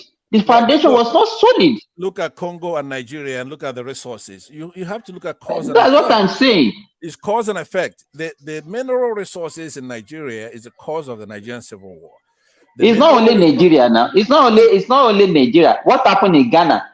What happened in Ghana? Congo is the worst. Congo is even worse than Nigeria. Congo has so many mineral resources. Congo is the richest country in Africa now. Right, but look at by resources. You know how many people get wiped out there daily? These people, they're killing our people daily. But we're here fighting tribal wars, right? So somebody who's gonna look at Nnamdi Azikiwe, you're not gonna find him in tribal politics. He's not that kind of a guy. But that's not cowardice. He's had his own contribution. Now the baton has been passed on. No, Pansat, don't listen to Ekene. Ekene is a young guy, doesn't know anything. He was just blabbing. It was maddening what he was saying, but I appreciate it. Was blabbing. It was blabbing. So now you have to take it a step further, Simba. That step you have to take further now. Simba, you also have to understand that those coups that were taking place after independence in Africa, those were remote controlled coup, by the Europeans. By the colonizer. The colonizer.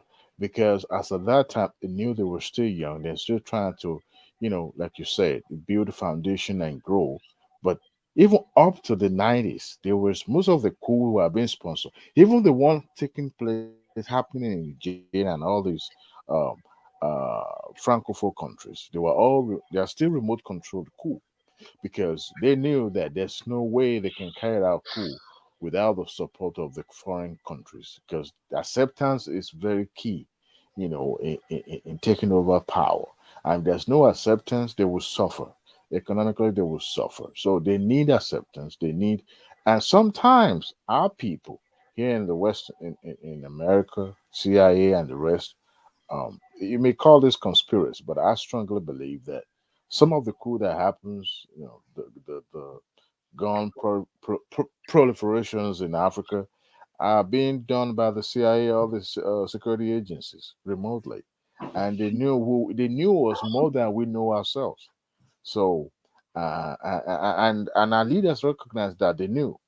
I remember a story narrated by one of the, I'm not so sure, is it a journalist or on a television when in the 90s during Abacha era.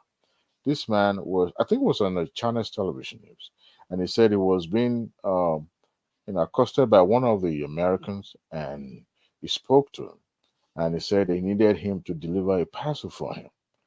There was a journalist called Bagauda Kaito then, and this man, after like 2 meetings with this white man, refused to carry that same assignment, deliver the parcel. As a matter of fact, I was surprised when he was narrating the story.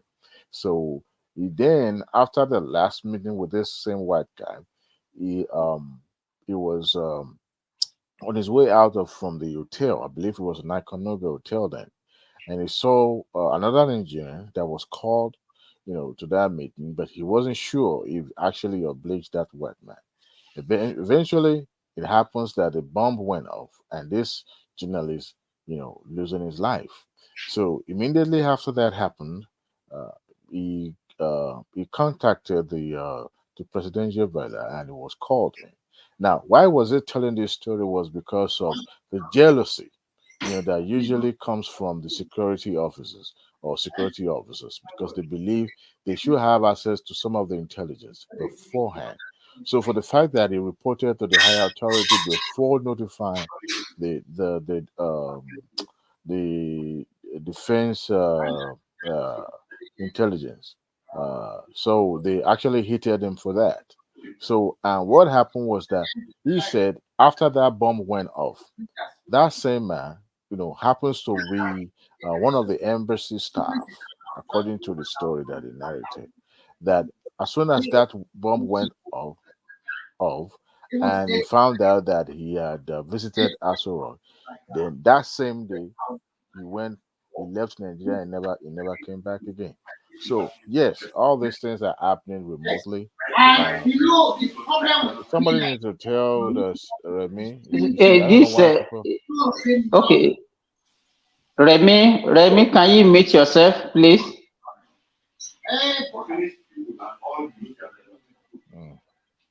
He's fond of doing that. So, Thomas, can you mute Remy? I've muted him. I've muted him. Good. Okay. So Yeah. yes, and all those, like I said, now we have more awareness. Those things we're not like francophone country. Those Eti people ya are. gbọ́dọ̀ látọ̀dọ̀ rẹ̀ mi o. So they are not as advanced as some of the anglophone countries in Africa, in West Africa. So there's likelihood that they also suffer the same fate like we did. But I've heard in so many places that the civilian invited coup, or the coup happened because of what was happening in the land. See, some of us talk out of ignorance. Even when there's no trouble, these foreign countries, they will foment trouble, they will cause trouble. Look at what happened in Libya. They succeeded in turning Gaddafi's hardened supporter against them. I mean, they didn't put boot on the ground in Libya. They did not put boot down in Egypt, but they succeeded in ensuring that region is on fire. They did that. How did they do that? Because they enticed those people, and some of those gullible ones went with it. Some of the prominent citizens also bought into it. I mean, at the end of the day, they become the agent of destruction. So yes, at the end of the day, they're going through it. But now we have more awareness. No matter how good a system, a government is, if they want to destabilize, if they want to paint you blue black because you decided not to toe their line or listen to them, they will make you become an enemy. Your own people will even hate you for it. They will hate you because it will never they lie, it will never come out. Even if it comes out, people will not believe it because they're good in propaganda. So what happens then? We can say that it was an era of, you know, it wasn't primitive, but it was more or less like an era where people are ignorant. Can you imagine a young officer probably spent 20 years or 15 years in service, being appointed minister, being appointed head of state? It's a bachelor who had not even seen life.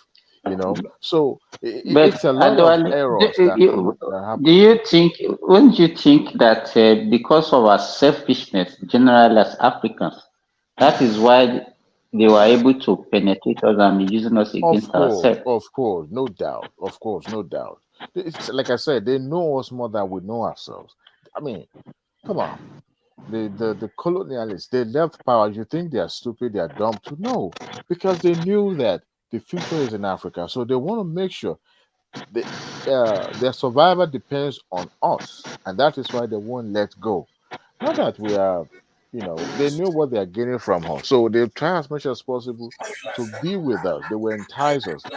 Sometimes ago, the new deputy High Commission from deputy British High Commission that was newly posted to Lagos. They called journalists, they called some prominent Nigerians, including governor. I saw that Eleke there dancing his life away. They were all there, they were all laughing and drinking and all that. Maybe I watched too many movies, I don't know. But in my mind, I was like, look at these idiots. They have no idea what these people are doing. The number two spy person, this number two spy man in Nigeria from Britain is this man that is being welcomed. So the entire embassy is being bugged. I know that for a fact. All their telephone and their text messages have been tapped. They can eavesdrop. They can listen to every single person. I'm not even sure if our Aso Rock is not even, bugged. But this is how strong and powerful these people are. So at the end of it all, the equipment that we're using for our telecommunication, where did they import it from? We didn't manufacture a damn thing. So I want to believe they have access to all these things so they can eavesdrop on anybody. All right, the same way they can, make incursion to a space, through satellite, remote satellite. What do you call it? They can spy on anybody. And I look at it like, look at these ignorant people. When was the last time the Nigerian embassy at the Washington D.C. invited white people and they come? Are we even capable? Can we even bug offices? Can we even tap? We don't. All those things are not part because we are not economically developed to the point that we start, spying on others. We're probably there to beg and canvass for, funds and all that. So it was an era where people were ignorant. The people leading us at that time, or those people that decided to, take over to plan coup, they are more of a blind man leading a blind people.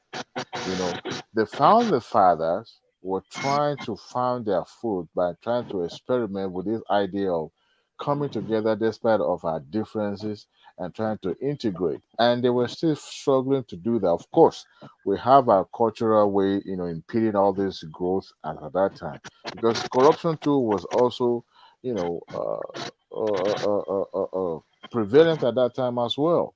So the military people came over because they saw that their counterpart also took over from other West African countries. So they felt there shouldn't be any stoppage or any hindrances for them to take over the power, and they did. That's why we have the coup and the counter coup, taking place, and certain ethnic are being wiped off, and other people retaliating, and so forth and so on. So at the end of the day, the country was destabilized. We were trying to find every pieces to mold it back together. Till today, we're still finding and we still can't, find everything to glue it together. We're just struggling.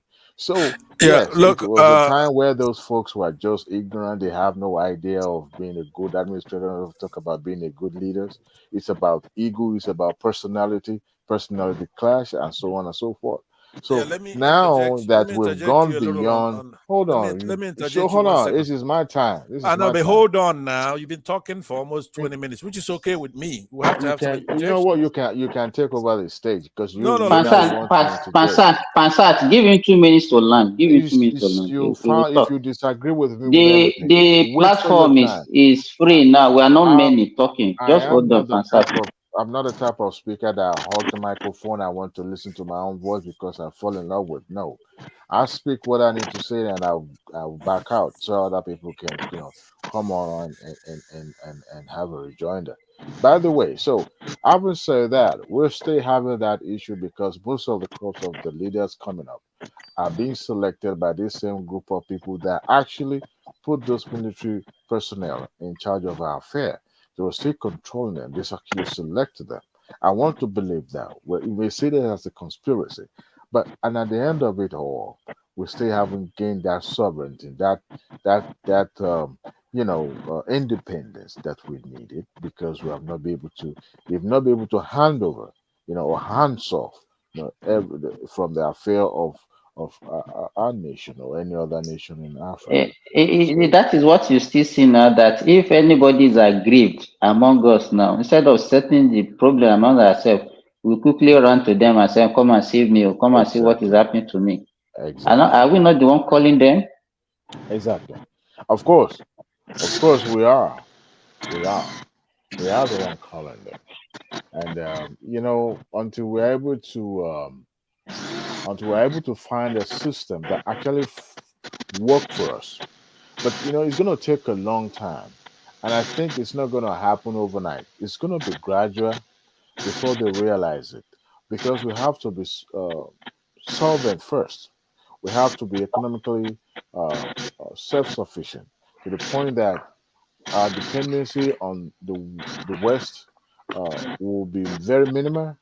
We'll be able to have be able to have a voice, and also able to contribute to the growth of the global issues without depending on or relying on. Can you imagine? No country except South Africa is still having an issue being admitted into G20, or what they call them now. So all this thing matters and all that, and then it's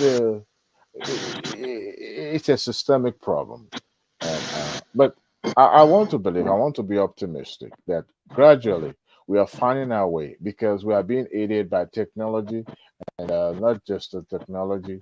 We are everything being equal.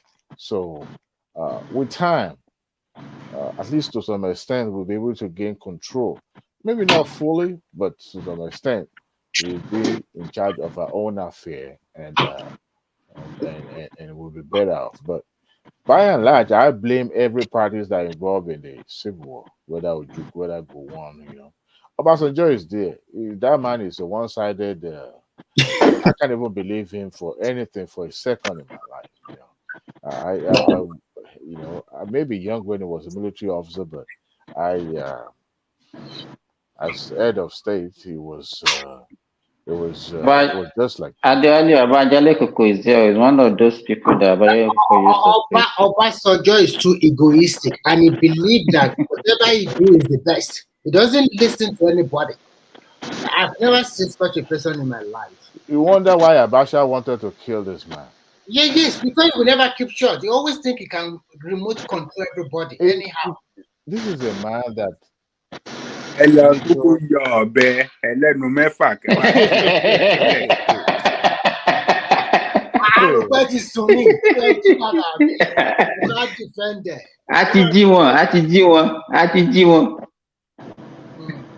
see, Adewale, you are talking about that we are making it. Can you believe that our so-called Nigeria declare 60,000 backlog of passports under 2 weeks? That means they are deliberately holding this. Oh yeah. Oh, so you don't know. It was artificial scarcity now that they are creating. Artificial scarcity is a racketeering.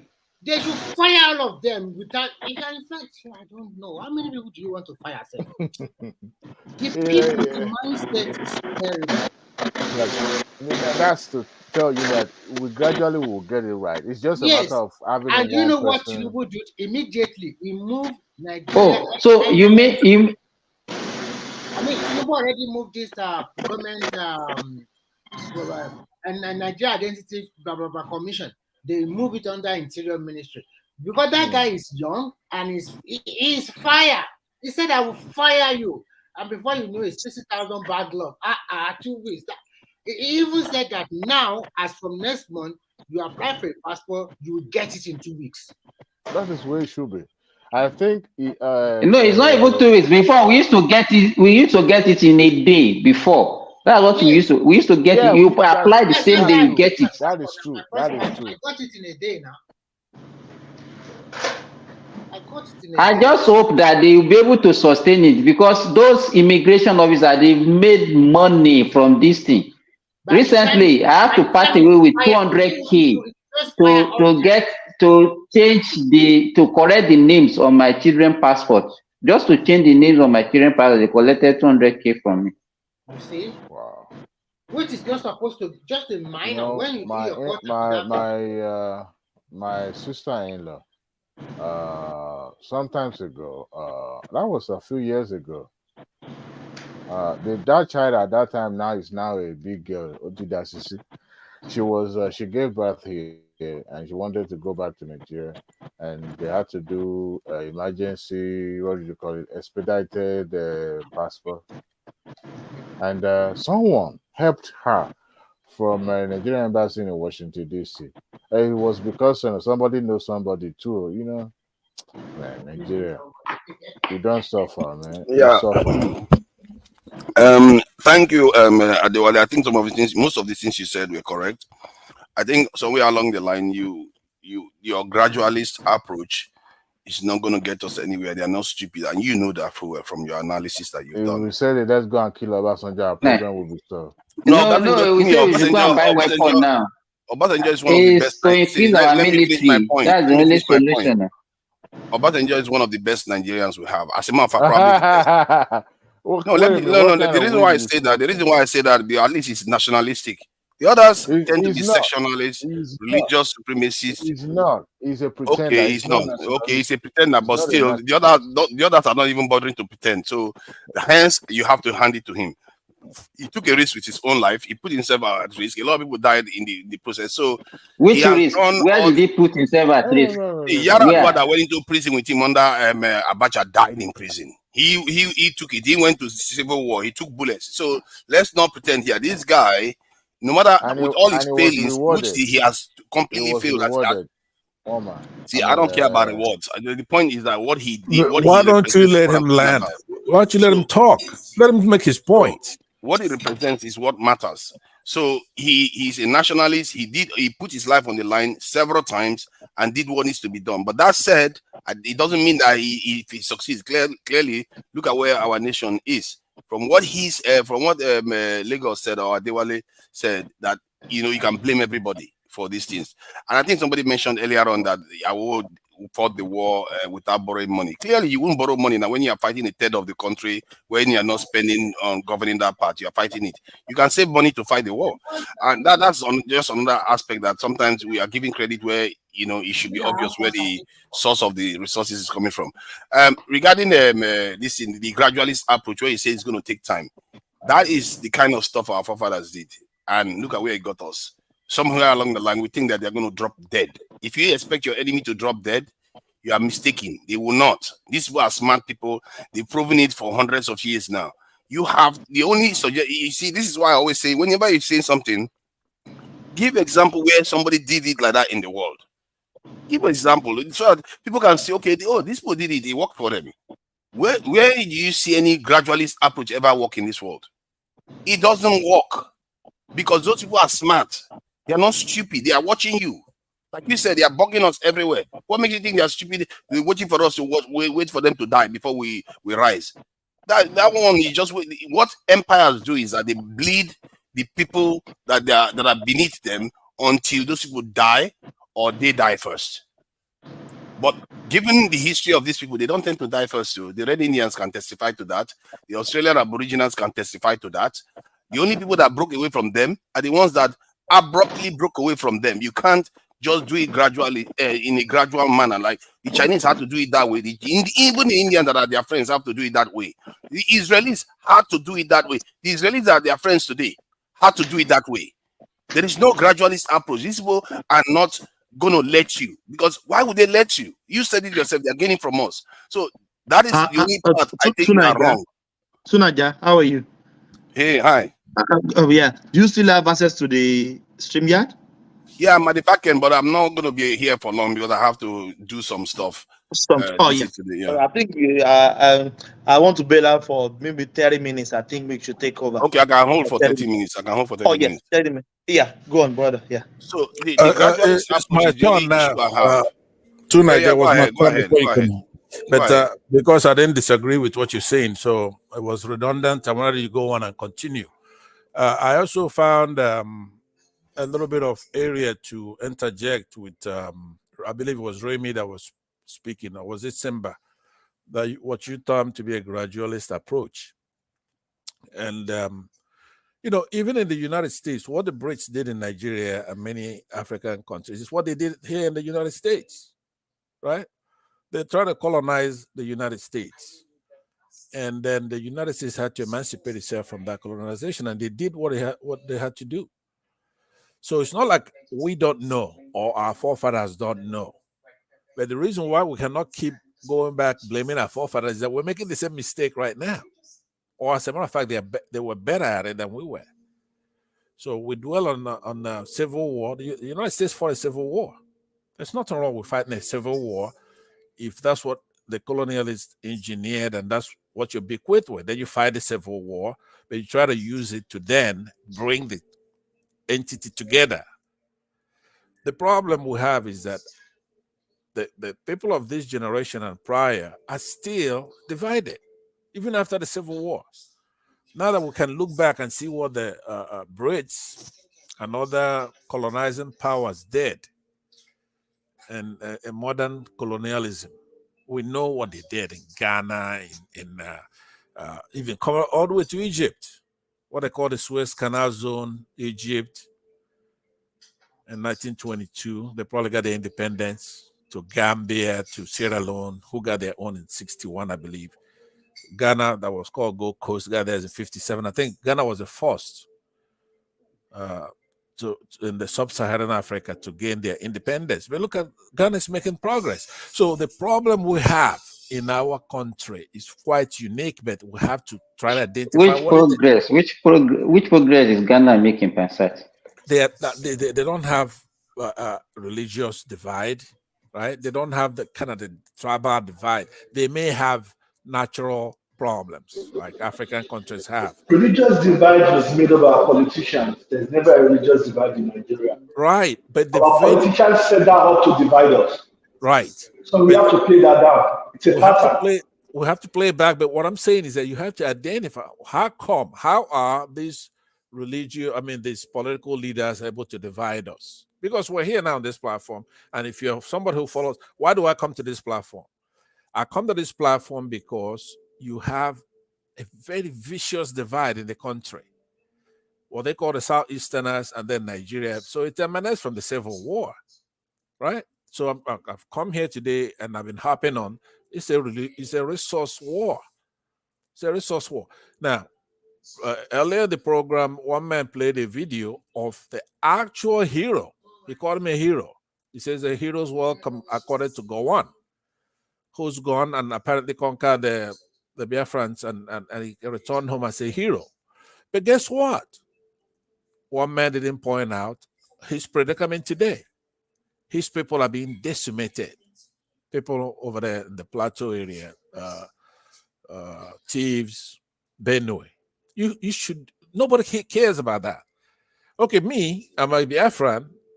If I am to be like other Nigerians, I'll be saying, aha, told you so. You deserve it.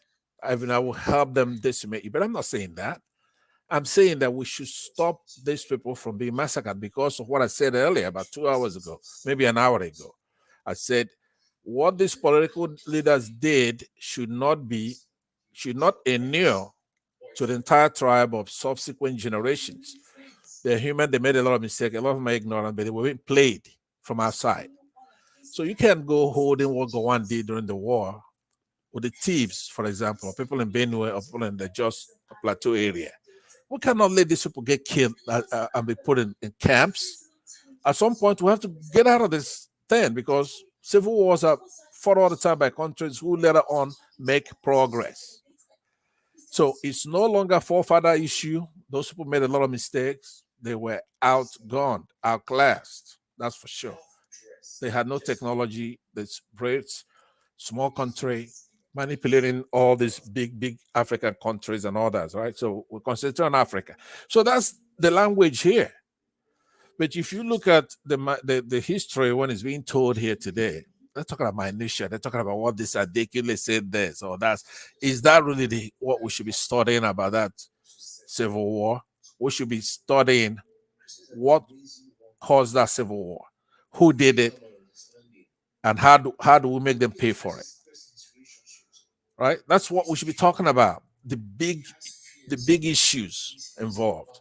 So that's what I was saying. Up till now, you cannot make progress unless we stop all this nonsense.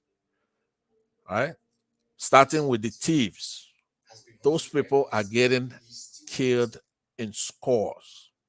Say, Biafran, I should want that, but I don't. I don't. So when we tell the history, we have to go all the way to the end. Now, if you look at everybody who's been mentioned as a hero here, or at least a participant in the Biafran War, there's been comeuppance for every single one of those people because they're wrong. It should not be hard for any reasonable African, I don't even care if you're from Nigeria, to say that the Igbos were right. It's not going to kill you to admit that their cause was just. It's a defensive war. It's a defensive war. They were killed. They didn't kill any civilians. They did go for strategic interests. For example, the Sadoana was talking a lot of nonsense about the Igbos, how he's going to hold us down. We can't get anywhere in the country around his area. Pastor, I think, sorry to cut you in, I think the battle for the Nigerian Civil War was just a battle for survival. Either be the southwestern or the northern part of the country. It was just a battle for survival. The guys that won, for me, no, it was never a winner or a vanquish. No. It was just. No, but listen, top man, the point is that you are right there trying to give equal moral thing there. It's not. Now, the northerners, the northern conquerors, okay, you have to look at the anthropology. How did they, why are they here? How did they get to Nigeria? The anthropology shows that they are conquerors. They came but to I've only learned from history. But that's what I'm saying now. The people with the southeast didn't want to let that happen. We stopped them cold from doing that. No, they did it to the house. Let me land. Okay, since we disagree, let me land, because since we disagree, then I would like to hear your version of it. The way I look at the anthropology is that the Fulanis are not indigenous to Nigeria. They came in as conquerors and they conquered the Hausas, right? And they use religion and other things to conquer them. The Hausas are indigenous to Nigeria. They are our people. So when they colonized them and conquered them, effeminated them, completely just took their brains away from them. Then they went to recruit the thieves and other minorities in the name of that religion, and they wanted to conquer us in the southeast, right? And then we refused that. So since the war ended, you then could see the trajectory still going on, because now the thieves are the enemy and they're taking their lands and they're killing them and they're raping their women. It's there for you to see. If you go to... Okay, can I interject? So you cannot have a moral equivalent to people who are defending themselves. Do you really know what's the cause of the battle in Tiv or in Jos, that we call it? The same cause of problem in Jos is the same happening in Zamfara State. They are fighting for the battle for minerals. No, but you cannot come to somebody's land. You cannot come to somebody's indigenous land, right? And they say you say, hey, look, I want to feed my cattle here, and they place a law, and they make a law. Can Thomas please mute himself, please? Thomas, please. So, top man, the Benue people enacted a law that doesn't want grazing of cattle in public common areas, right? And then these people are saying you cannot make such a law, and they're trying to kill even the governor, right? So that is a defensive position that you cannot have a moral equivalence there. I don't care where else they're doing it. What about Zamfara?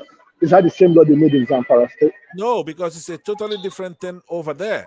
Now, they must have discovered gold or discovered something. Do you know, when I was a youth copper, yes, I know, okay. I heard you so clearly. If they discovered gold there, then it's like discovering oil in River State. It's the same thing. Can I just add something? I think you look at that CBN on the screen. I think one thing that we found recently was that the Fulanis are more related to us than even the Hausas. And that's something that, you know, the Fulani speak a Niger Congo language, while the Hausas speak an Afro-Asiatic language. Genetically, too. they are more of an E1, B1, A group, which we are, than the Hausas. And we describe them as alien, while they are more like us than even the Hausas. They are But not we more are, like we us. all I have heard you making that argument over the weekend, right? no, it's based on the data, and they are the only maternal line is where we are all this is related generally. So the idea Okay, we keep calling Top people Man, I'll go foreigners after is you. not helping. Top Man, I think you want to come in. Let me wait for you to finish. Top Man, go ahead. Okay, my point really is this. You see, the situation in Plateau is like you're in a flat plain that's very good for grazing, and that very land has got a lot of minerals in it. So, like I said before, it's a battle for survival. The battle is more of a battle of people trying to take out minerals from that land beyond the grazing. It's an intentional battle being set up to wipe out a particular race because of the intentions to get out minerals from that very land. In Zamfara State, I served in Zamfara as a youth corper. I was specifically in Dansegao that linked Kaduna, it linked Niger State, Katsina, KB, all those states together. You see, in Mali local government, they can virtually pick gold on the floor. As a youth corper, when I went for a rural rugged as a corper, we went to what we call Shinkafi. That place at that time was a very poor rural community, but now that's where the highest number of bandit fight takes place. They pick gold on the floor. So those guys intentionally now set up themselves. The guys that come pick minerals now equip bandits to fight the locals. So when there's trouble in the land, what do? They can take advantage and mine minerals for themselves for free. So what are they doing for themselves? Among themselves there now, they are equipping bandits so that they can take advantage of chaos in the land to make money for themselves. So even the rich in the land, those who you don't know are involved in it. The big and mighty are all involved. So now, anytime there's a rainfall, you can pick gold on the floor from the top soil. You can pick gold on the floor. So naturally, just like there's no peace in Zaire, that's Zaire, Congo, Kinshasa, there will never be peace in that land until the government makes a law and they make sure those guys they are resettled. They take them all away, take care of them, and they give that land to and government take over that land. Until they do that, there will be peace in that land. Why didn't you just say until the government secures the country? Why is it so hard for us? It's the Are we same thing, conditioned but not to say it? because just being who we are lackadaisical about things. We don't take actions when we need to take action. But it's by design. Yeah, the only reason why I raised the issue is because you have case after case of the same thing. Like you have the Boko Haram that fighting it up there, right? Because we take everything to be too much politics. Everything we do is politics. My brother is involved. My mind is involved. What is the politics behind everything?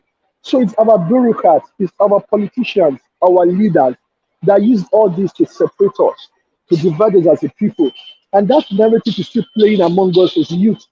You see, those of us that came alive in the 70s and 80s, we think different from those that came to life in the 90s and 2000s.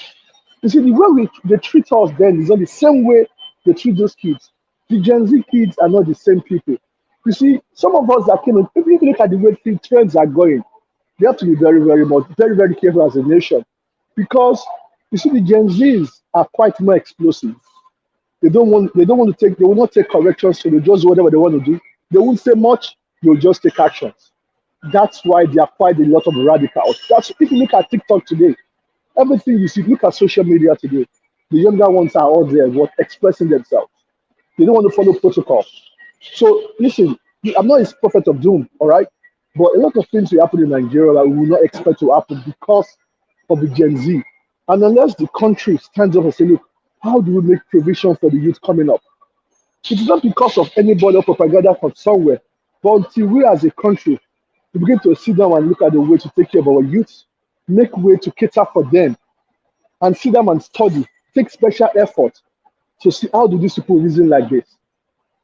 See, the solutions that work for people that was giving birth in the 80s and 70s and 60s will not work for kids that were giving birth in the 20s and 1900s. You have to find solutions, better solutions. Because as a country, we have not learned from our history. Sometimes even history doesn't make us take action because we are afraid we have failed before. We don't want to make mistakes again. So we have to sit down and be ingenious with our solutions. We have to make research, spend time to do research to find solutions to our problems. See, sometimes you cannot just borrow a solution from somewhere to come and use in Nigeria. As a country, I expect us to sit down together and find solutions. Nigeria is beyond where you just call somebody from the southeast, somebody from the southwest, somebody from the north central, middle belt, or from the northeast or northwest, and say, look, somebody propose, look, what's the former government proposed a ruling class. Say, look, the winner should not take call in every election. I support that. That is why there's so much at stake in this election that just passed. I'm not an obedient. Neither am I an Asuwaju or Bola Tinubu anything. But I believe we should evolve how we rule our country so that there will be peace. See, the problem with our people is that many of these our leaders, remember, they are the ones that sold our fellow Africans as slaves to Europeans, and then the Europeans came and colonized, and then after they got rid of all the leaders that are actually governing the space, they now went on to raise their children, because when they exile their kings, they keep the children and raise them and culture them to be like them. So many of our leaders think like as if they are the pinnacle of the society is not in Nigeria, it's in London or it's in Paris. So their mindset, this our elite's mindset, is to condition us to believe other people are responsible for us. Instead of in reality, they should be taking care of us. They should be the one in charge of the country. Like even every one of us, many of us now, I wouldn't say every one of us now, many of us in Nigeria now, maybe 80-90% of us actually think like that. We think the West is benign, that they mean us well, and we should be looking up to them for so many things. And that's where we are missing the mark. We are supposed to be responsible for ourselves. They are not responsible for us. We are grown people.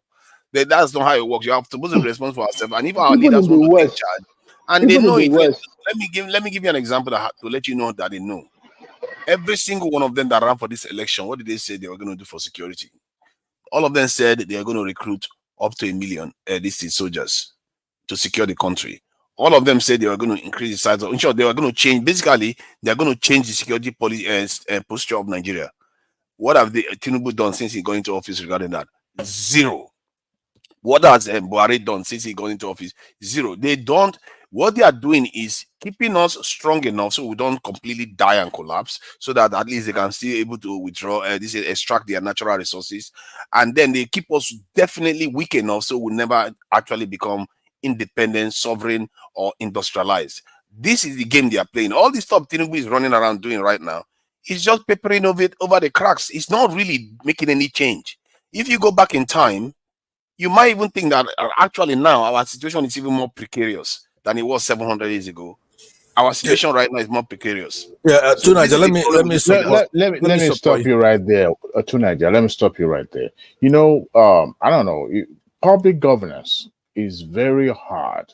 Okay, that's why they say you. Why are you complicating it? It's not at all. Hold on. You've never held any.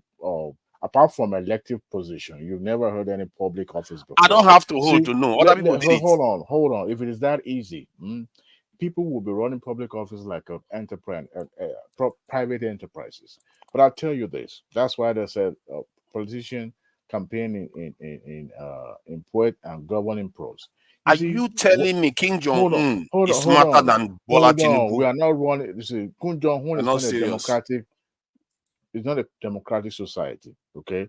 When you are governing as an autocrat, it's different from when you have a democratic and you have interest group that you have to consider when you're taking decisions or implementing policy. At times you have a mindset of what you intend to do when you get there.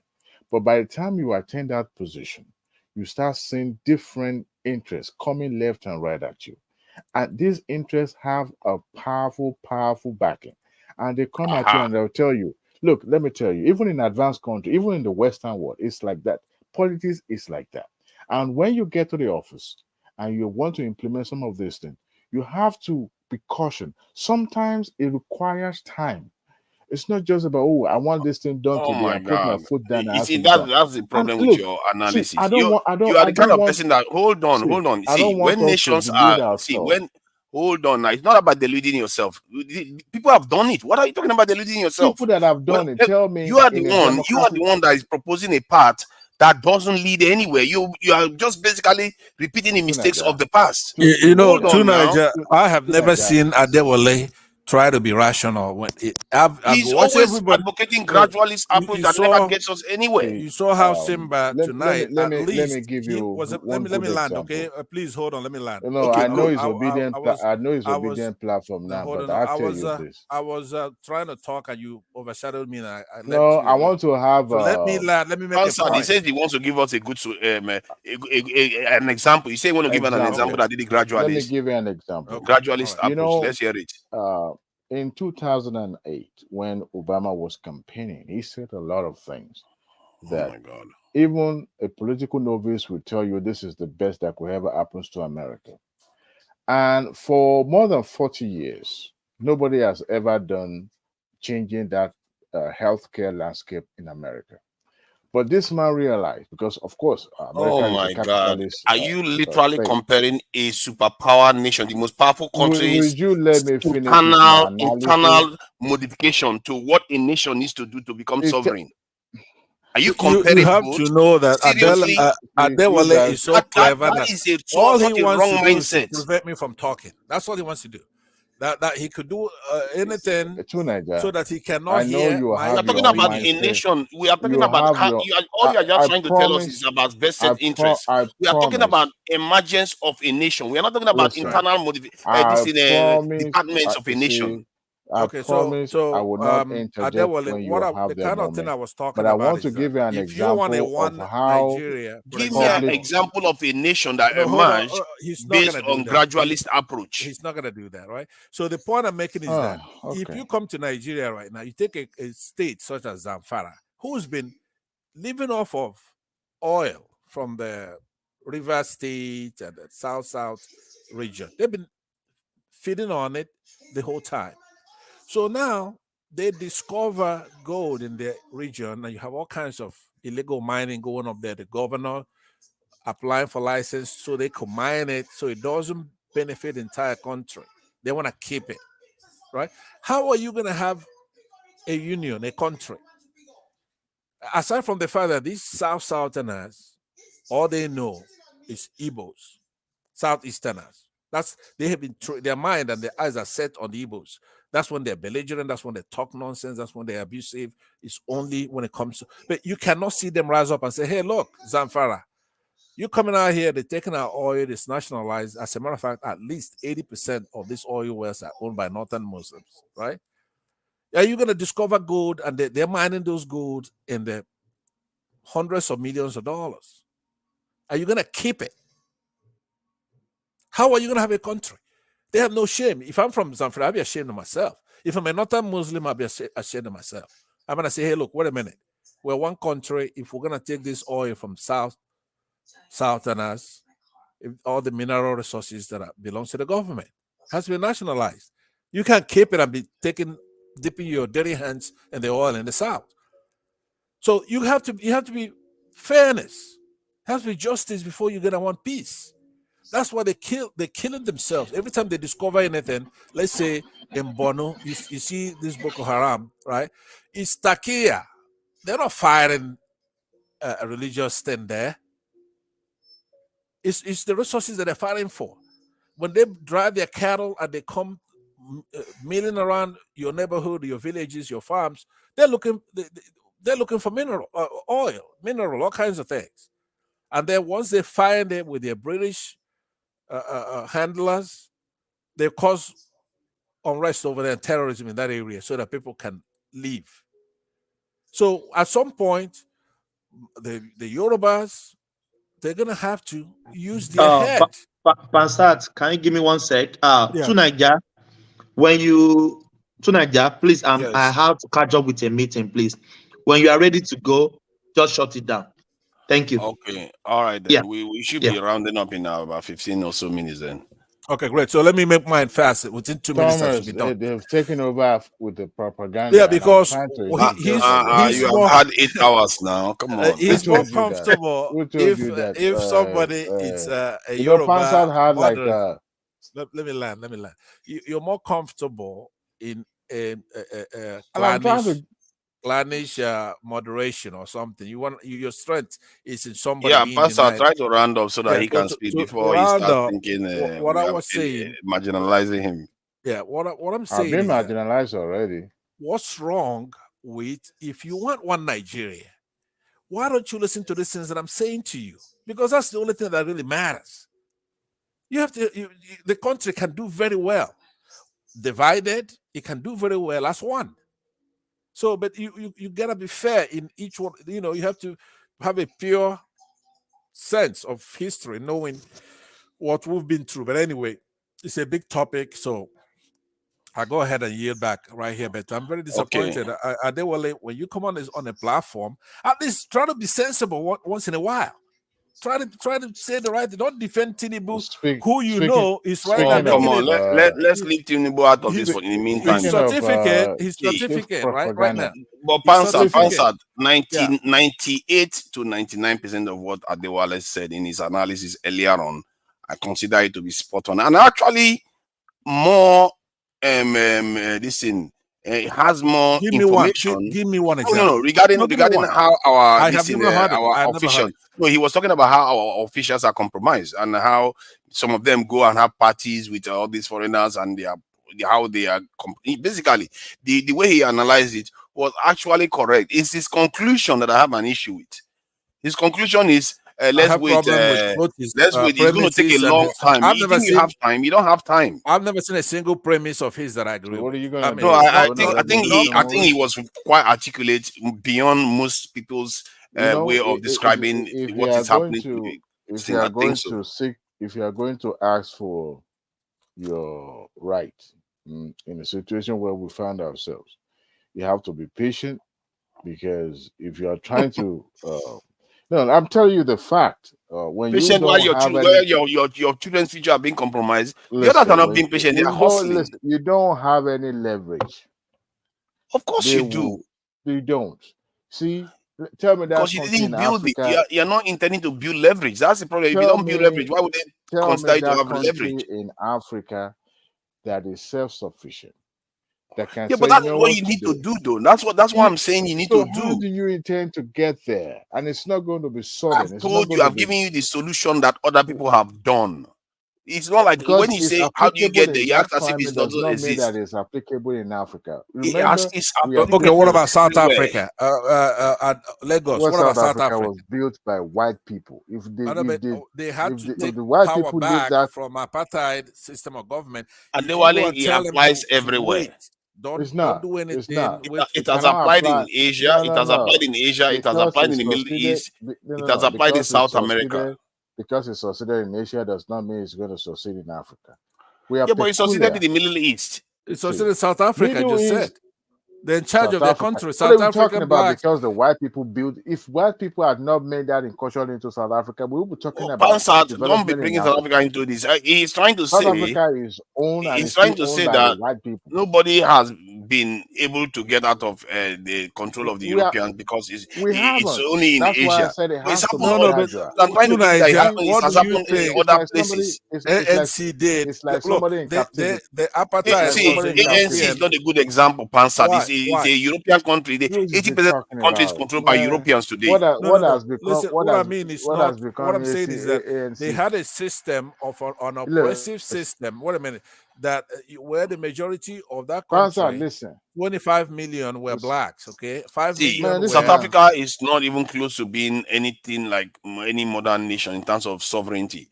So we can't. The only reason why South Africa is quite powerful right now is because of their membership of BRICS. They are 10 times better than Nigeria, and it's not because in terms of exerting their sovereignty, they are better than Nigeria exerting it. Right, they got out of an apartheid system that was so brutal. Okay, now we helped them. Don't forget. Yeah, but that's not the same thing. What Adewale is saying, is that Asians were lucky somehow, and it applied in Asia, but it cannot apply anywhere else. No. A lot of Africa, for example, Ghana is doing very well.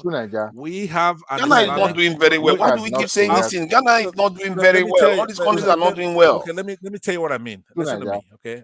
look at Pansa, let me take this guy on because because his argument because I believe that he is very close. Yeah, he is very, very close. Look at because his analysis is quite also good. letting Top Man and Simba to Remy to get in the word in here. All right, and Princess Rosie.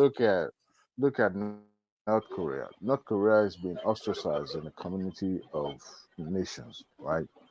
And they are trying to grow and develop, but they have a limitation.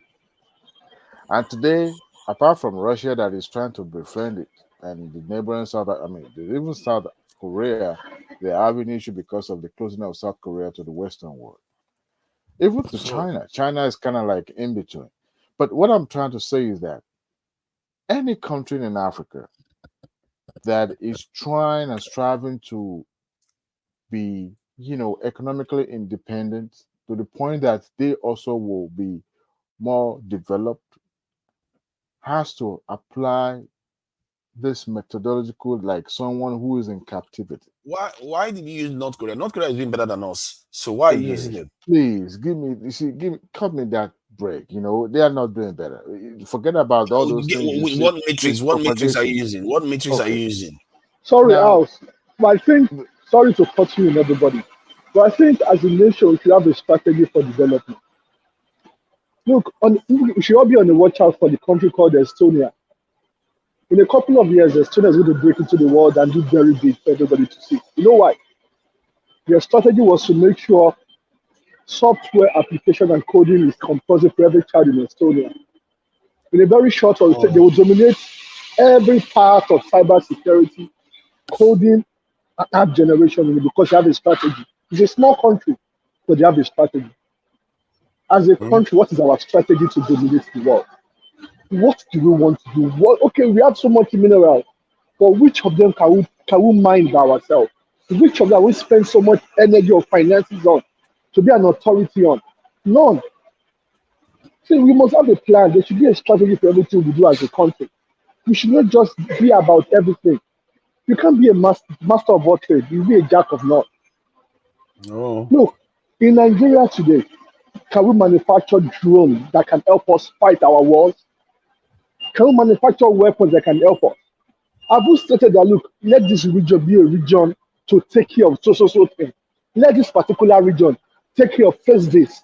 So even look, for example, if you want to do in technology, you want to do tech, there's anything tech in Nigeria, should go to southeast, south, or southwest, go and do tech. Everything development or engineering, go to social region. We will invest so much money in that region. Every child that wants to do that, go and study in that part of the country. So that country, that part of the country develops on this. We put industrial area, there should be a strategy. There should be a way for us to face it. Otherwise, we will just be saying this till tomorrow. The other time somebody mentioned when Tinubu came into government, before we go forward, Nigeria as we speak is broke, do not have any money. We are on negative account.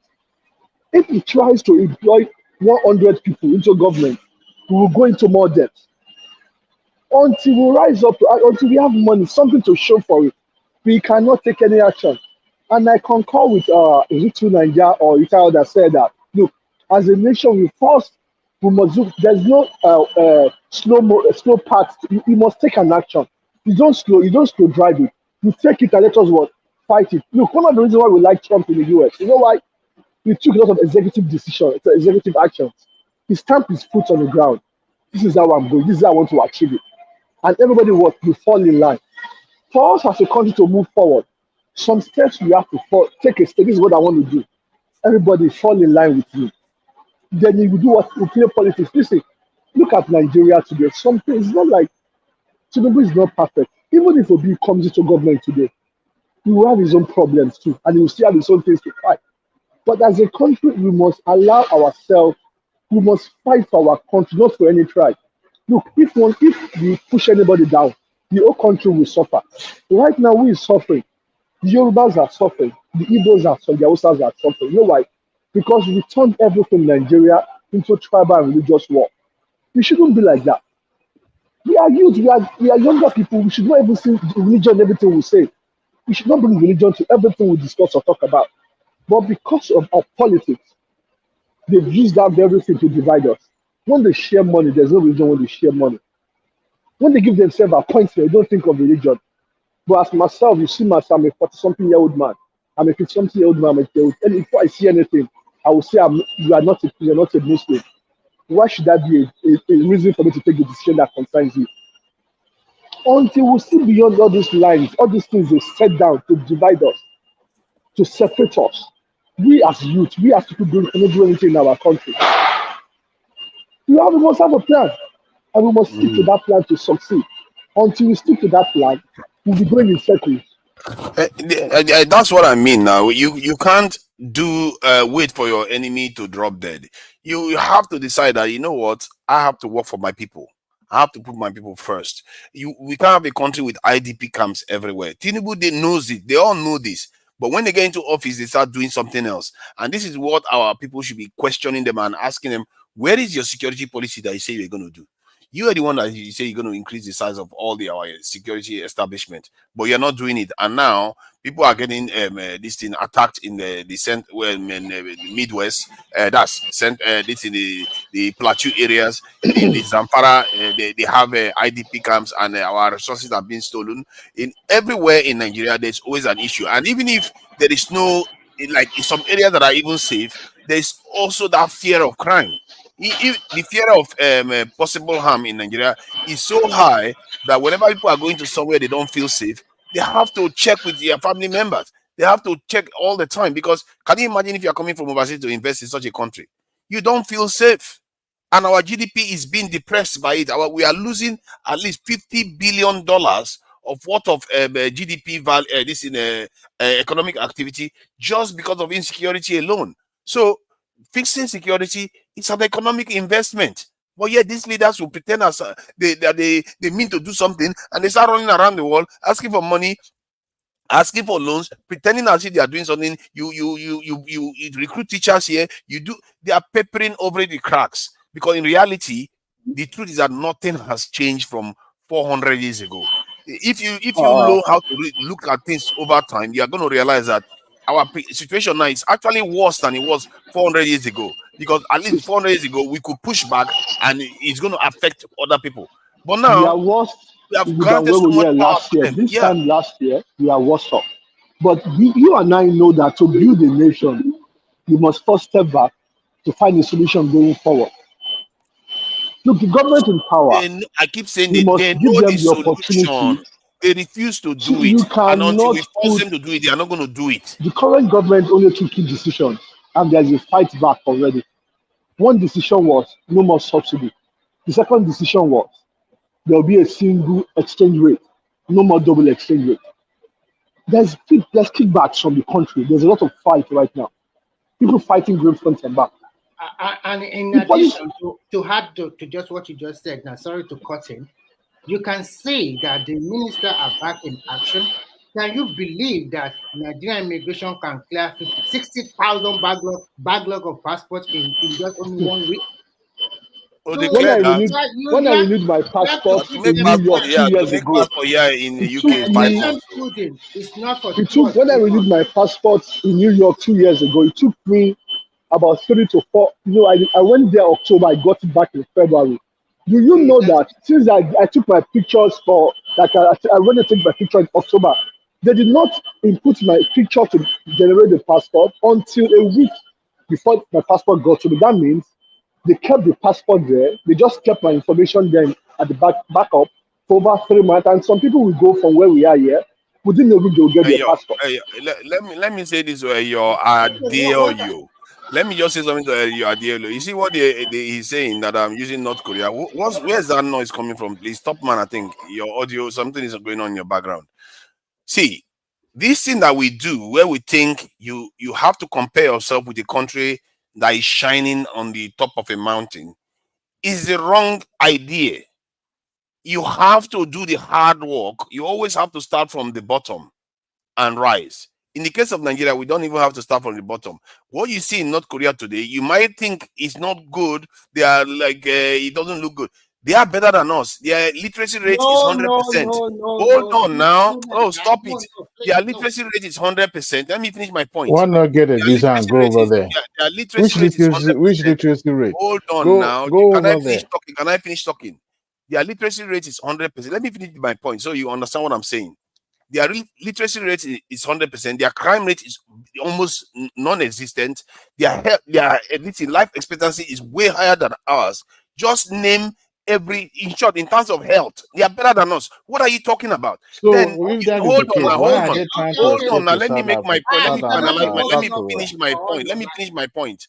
The point I'm making is that when you see some women or some families, they will sell their property to send their children to Can I school. ask a question about North Korea? Where are you getting all this information from? Because it's a I country Because wonder it's by readily why. available. I It's readily wonder. available online. that is Life not expectancy. propaganda. It's Hold facts. on now. That It is is. Oh my propaganda. God. That is Oh my God. propaganda. Escape Baba, that Okay. that is country. Oh propaganda. my. Trying to North escape to Korea is South in famine. Who? There's no money. This is crazy. Who is being propagandized here? You guys are the ones that have been propagandized because you are not even. Hold on. Now let me finish my point. Look at how triggered you all I are. want to box your Let me brain. finish my point. You look at how triggered you all are from information that is already available because online, what and you it's are not. saying Hold is on. not Hold correct. on. It's not North Korea that generates the information. This is measurement by international statisticians Let that me do give this, you. that know how to I do will these give things. you. I will give Most you of a this personal data is experience. coming from the West, not even from North Korea. I will give you Listen. my personal experience. Why are people trying to escape North Korea? I wonder why. Sorry, There are people escaping the UK. There are people that are escaping America. What are you talking about? Tonight, let me give you a personal experience. Jilin province is the northeast of China. It's very, very close to North Korea. There is one city they call Dandong. I've been to that city. And from that city, it's like you are in Obalinde and you are looking Victoria Island, just a borderline. From where I stand, the old North Korea is as dark as nothing, no electricity. There are people always sneak, listen carefully. There are people find a way to sneak into China. There is no human right, there is a lot of human rights violation there. It's from great-grandfather to son and the rest. Do you know that in South Korea, you cannot speak evil? You cannot say anything against the monarch there, against the leadership there. They do come and see poverty. I'm telling you. Oh my God, this guy, man. You guys are so brainwashed. It's not even funny. Not brainwashed. You have not. You're so brainwashed. It's not even funny. Do you know how much power North Korea generates? Let me look at the data that they have here. North Korea. Forget about this data. The reason why I will tell you to forget the data, I will tell you the reason. They generate more data than this is energy than us that are not even under You need to go sanction. to North Korea. You need to go in there. Oh, I Don't should get go all in this there. information. Let me finish. Go get I a will tell you the visa. reason why you should not believe Go the and do data. vacation there. There is no. These are data from Western internet, not from North Korea. Let us Just allow him to land. Please let Tunaja land this point. Then you can come in, Remy, so we can also learn. Don't let him land. please. Okay, go ahead. Yeah. So the way we are conditioned to think, just because a nation is not within the Western hemisphere of this influence, that the nation is a backwater and it's almost as if they've fallen from heaven. And this is the problem. This is the problem. And this is what I was saying earlier on, that we too are conditioned, not only the leaders. This is the problem. How can we just look at data and ignore it? This is a nation that has been under sanction and their life expectancy is higher than ours. Their technological advancement is way ahead of us. Their education level is way better than us. Their power generation is higher than ours. What else do you want? Do you know how long it took not? Hold on. Do you know how long it took North Korea to build their underground? We are here bragging about overground this in a train station that is barely up to standard in this in Lagos. Do you know how long it took North Korea to build that? How many decades ago? It took them 4 years to build it, and they built it. Hold on. Let me finish my point. It took them 4 years to build it, and they built it 100 meters on the ground. These are they were about 10 million then, and you want to compare yourself to them? Come on. You can't have the whole day. Let me come in. Go ahead. Let me come in. First and foremost, Nigeria should not emulate and copy the North Korean model. Of course, you don't want to be free. Now you all see our problem that I was highlighting before. I give you opportunity. We are to all talk. conditioned. I give you opportunity to talk. Let me also say something. It's not a country you should copy anything from in this world, because I have seen them. I have lived in China. and I know what is going on in North Korea, even up to today. Oh my it's God. not a model to copy at all. When you talk about the data you receive or you check online, tell me which United Nations go there and check. They don't give opportunity to people to check their country. Oh my God. They don't give. So what are you Let fighting me for? finish. To remain a slave? Is that what you're fighting for? My thought. Let me finish my But thought. There is no opportunity to check all this data you are talking about because oh my they God. don't allow you to go to their country. And when you are talking about the people have literacy level or something like that, then if there's no data, why do you believe anything then that anybody tells you? I'm talking from personal experience. You are talking from the data you are. You've not lived there. You just saw something from afar. You've not lived in North Korea. You don't know. For me, I would rather think that we should copy successful countries. Which country And do you want to know copy? those successful Which country? countries. Of course, China, America, and all these. North Korea is China's model. What I'm trying to tell you, my notion is that we can copy and then mix it with our own we use our own culture and tradition because we cannot copy 100%. You see, what your problem is that you're Mr. looking Remy, at shiny objects. wait, You don't know I want to ask a question. Go ahead. Mr. Remy, yeah. Take for example, for any reason, Americans said nobody should buy Nigeria crude oil. Do you think we will near North Korea in terms of anything? I want to bust your brain. For the last 10 years, America have not been buying Nigerian crude oil. The largest producer of crude wait, get my question right. Right. I mean, when American, for example, sanction Nigeria, because when he sanction the country, whether he's buying or not, the rest people will not buy from that country. So that's what I mean. How do you picture your country if that happens? Totally wrong.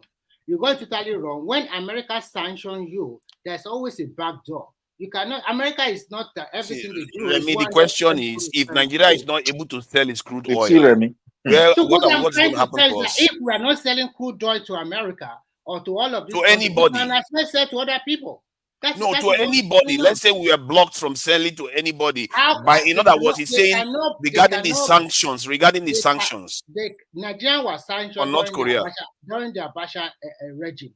And we suffer. Yes. But at the same time, we also sell our crude oil one way. Then why are you afraid of when somebody says North Korea is able to take action because I've seen how the North Koreans live, and I've seen the lack of no freedom. Everything is taken away from them. No, I'm not arguing. You are missing the argument that I'm making. I'm not making argument in terms of political. Hold on, listen closely. I'm not making argument regarding political systems. I'm making argument based on actions that you need to take to free your country. It doesn't matter whether you are democracy, dictatorship, or monarchy. You are talking about the literacy level. You are talking about the technology. You are talking about everything. I want to tell you the truth today that North Korea is the same thing as in electricity consumption. It's all blackout most of the time. Oh my God! Get that one into your brain. That's why they are nuclear powers. You are not. They don't have. I'm telling you the truth. You okay? Oh my God! You are telling me the truth. You are just telling me as if you are. Okay, let me also put my own contribution if you are permitted. Okay. UK. Get your passport. Get a visa. I think what you are doing is that you are not.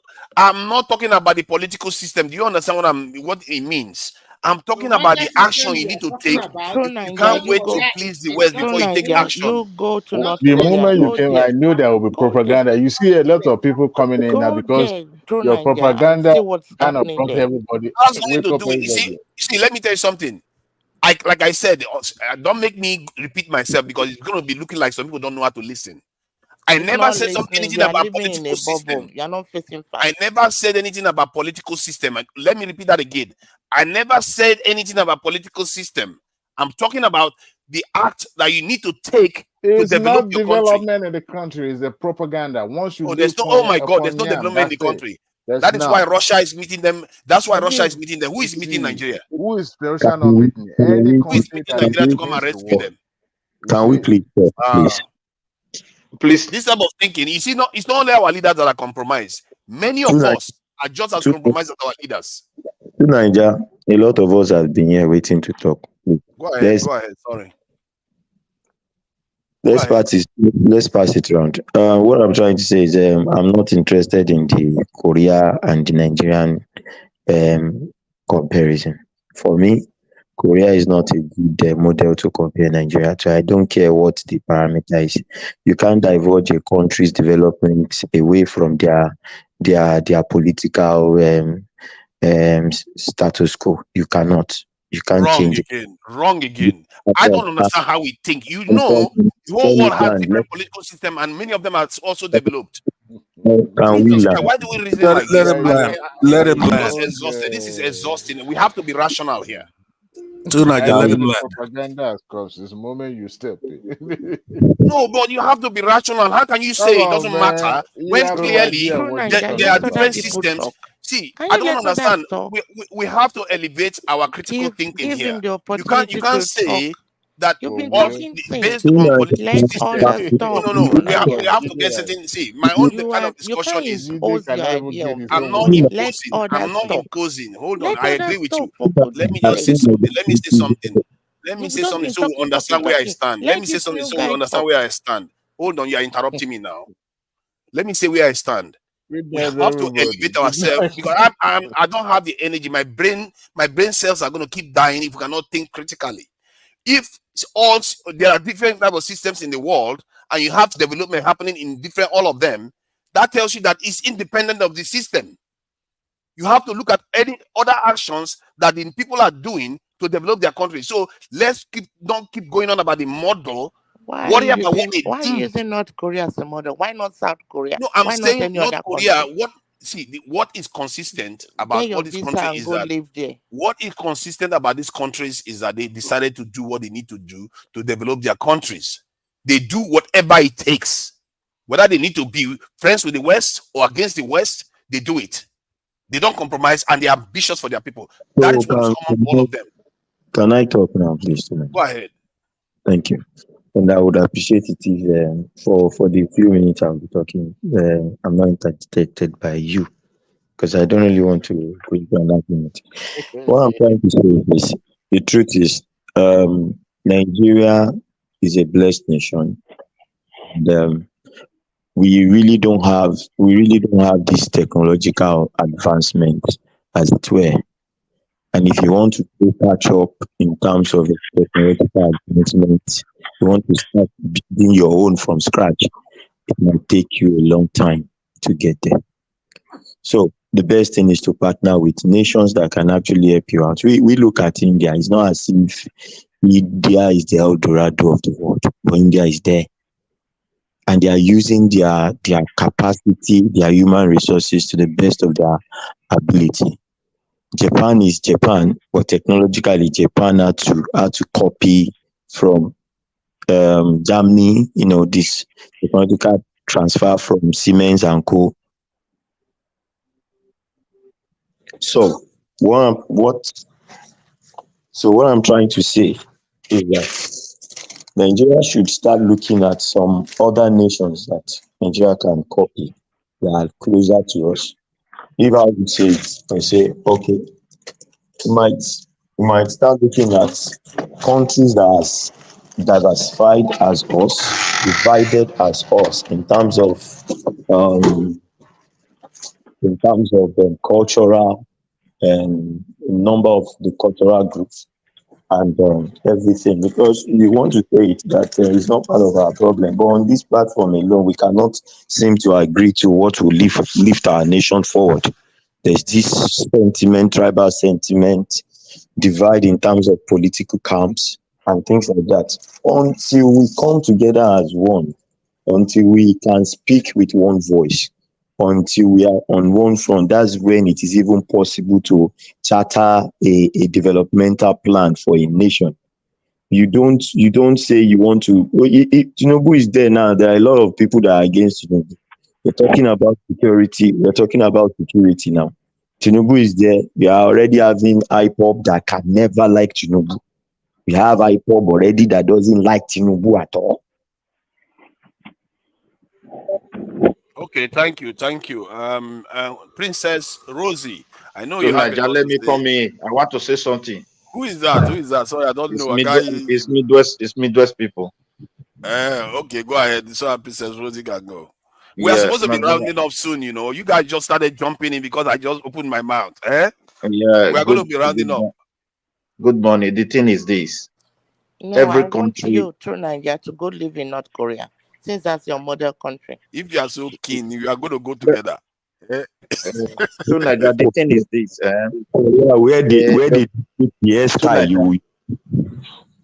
I used to appreciate sometimes when you like to question the sovereignty of African countries. What African people don't know is this. The first thing that guarantees life for people is sovereignty. But most of all love to point to poverty. Is there any country that doesn't have record of poverty in this world? Despite the model they have practiced. Some countries are under democracy, they don't have food, they don't even have that light. But the first thing that matters a lot is that you have to question yourself whether you can protect your sovereignty. Because somebody else can take it from you. Do you know why we are laid down, dog? Since we got our independence, we hardly have external crisis. Ghana is not threatening Togo to wipe them out. Cameroon is not threatening Nigeria to seize half of the country with force. That's why we are laid down, dog. Then you look at India. Why would India crack their brain when they discover their neighbor is a nuclear power? When North Korea look at the bitter fight between them and the South, they have to do something. So the thing is this: North Korea's sovereignty is far guaranteed than any country in Africa. That's just the fact. Nobody can argue that. They can stand up for themselves. They might be poor. Exactly. Africans are poor. Africans are very poor as well. I don't know whether we have it. Nigeria is breathing today because of, you do know the reason why Nigeria is still alive? Diaspora's money. Those money we send for our families is what is keeping the economy going as we speak today. You may not know it. Somebody is working any 30,000 or 40,000 naira. I cannot even feed anybody. We have gone too far. The truth is that for me, those who are talking from hatred against Tinubu, I don't support Tinubu, but when I look at platform, I just look at these people. What exactly were they having in their mind? If, for example, Obi is not the president, miracle, how is it going to happen? A country that has already used their own almost 80 or 90% of their reserve to stand for loan. What if those people ask for it? Then we will be left with nothing. The second chance that we have is that we are blessed abundantly with natural resources. So the president have to look for a way to tap into those things and see how he can generate money. We are already in a total mess. So for me, my contribution is this. There are things we can still take from North Korea. Ability to stand for yourself, whether you're a democracy, whether you're under dictatorship. So look for a way to achieve it. We don't have catapult industry as we speak today. Niger was telling France, leave our country. We understand we are not in support of that junta, but these are Niger people. They own their country. And the other country, no, you are not legitimate. It's so funny. And today, I don't know, they are still there. And they are looking for a way to topple those governments. Who knows whether if they topple that government, everything will escalate in that Libya form. And if it happens, can Nigeria handle it? Will it not spill over to our country?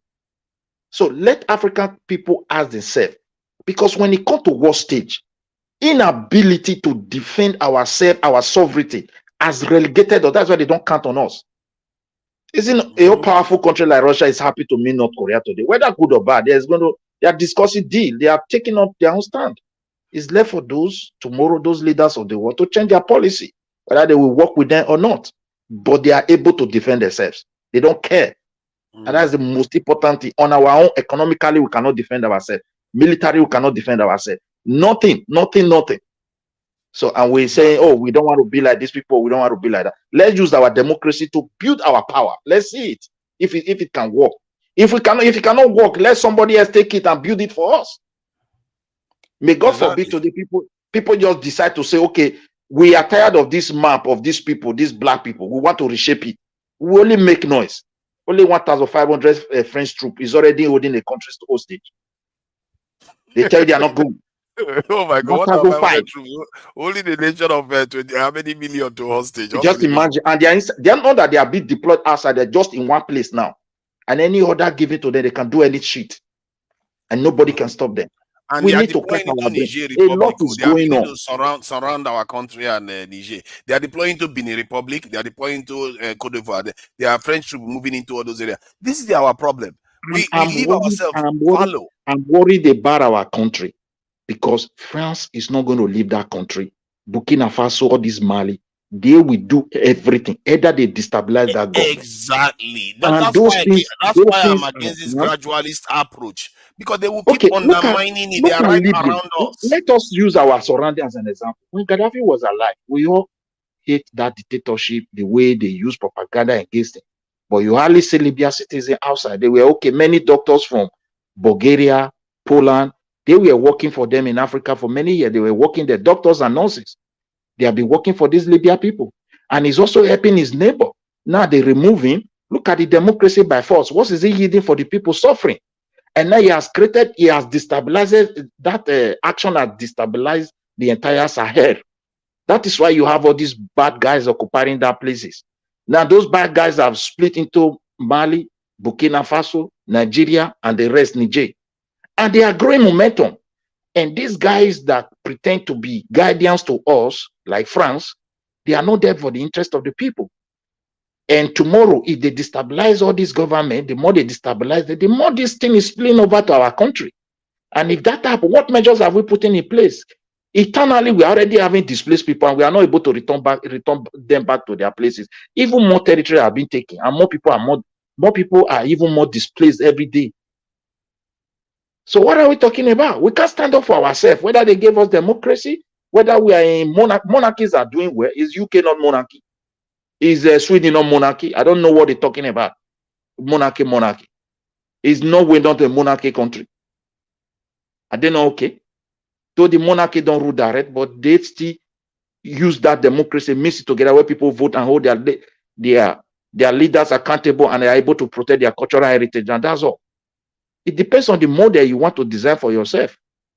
There was a time those monarchy were fully in charge of everything, but they have to give chance to democracy.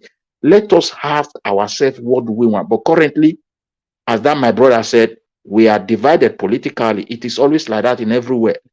It is left for the government to provide solution. Once you have government, they will see that problem. That problem cannot die. We can't come together just for mouth. That is lie. It can never work. The government have to see that we are divided. We have tribes. We have everything, and they will now provide solution. Once they start providing solution to these divisions, that is when we start coming to unite. So, but as far as they are exploiting that division among us, we are going to be heading to whatever direction they want to put us. I think I've also takes a lot of time, so you can also come in there. Yeah, thank you. Yeah. This one said, "Do Nigeria must move to North Korea." Must is a strong term. I don't get why he thinks so, but it's all right. Princess, please, go ahead. I know you want me to move to North Korea. It's all good. Go ahead, Princess. Yeah, what I'm saying is that I know North Korea is a sovereign country and they can defend themselves, but they have a lot of issues. So most of the information you are getting, I don't think it's correct information. They are just, presenting those information, but that might not be exactly what's happening there. So you using it as a model, I'm like, you've not been there. It's better for you to go in there. Somebody that said has been there close to the place, I've seen samples of what was happening. You are still arguing with the person that no, they have this and they have that. So that's my take. So sometimes they said experience is the best teacher. You go in there, when you go in and you come out, and you can come and be telling us all these statistics and your data. Thank you. Yeah, that guy that said he has gone there, this same person, Simba, that talks about Nigeria that I know of, you can't, you see, the way it works is that when you go to and see a doctor, it's not because they know your body more than you do, but you do listen to their instructions because they are educated enough to understand the subject matter. So, who is next? Oh, I can't. Ayo has, he's the one that said I should go to North Korea. Please go ahead, Ayo. You can have your say, please. I said also that you should go to North Korea. I said that also. Can I come in, please? We can go together now. No. I'm not. North Korea is not my model country. I don't want to go there. Nobody says it's a model nation in terms of their style of government, but in terms of their sovereignty, their ability to determine their destiny, yes, they were able to do it. And how they did it is what I'm saying Nigerians should learn. I mean, Nigeria should learn. It doesn't have anything to do with their type of government. Their government is different from that of China, but yet they have similar models in terms of development. They put their security first before they moved on to other things. Ayo, is that Ayo?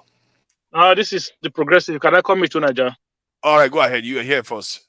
Yeah, thank you very much. I think I actually came in because I was listening to you trying to make comparison between North Korea and maybe Nigeria or other Western nations. And I think the level of hypocrisy among Nigerians, some Nigerians in the social media space is becoming something.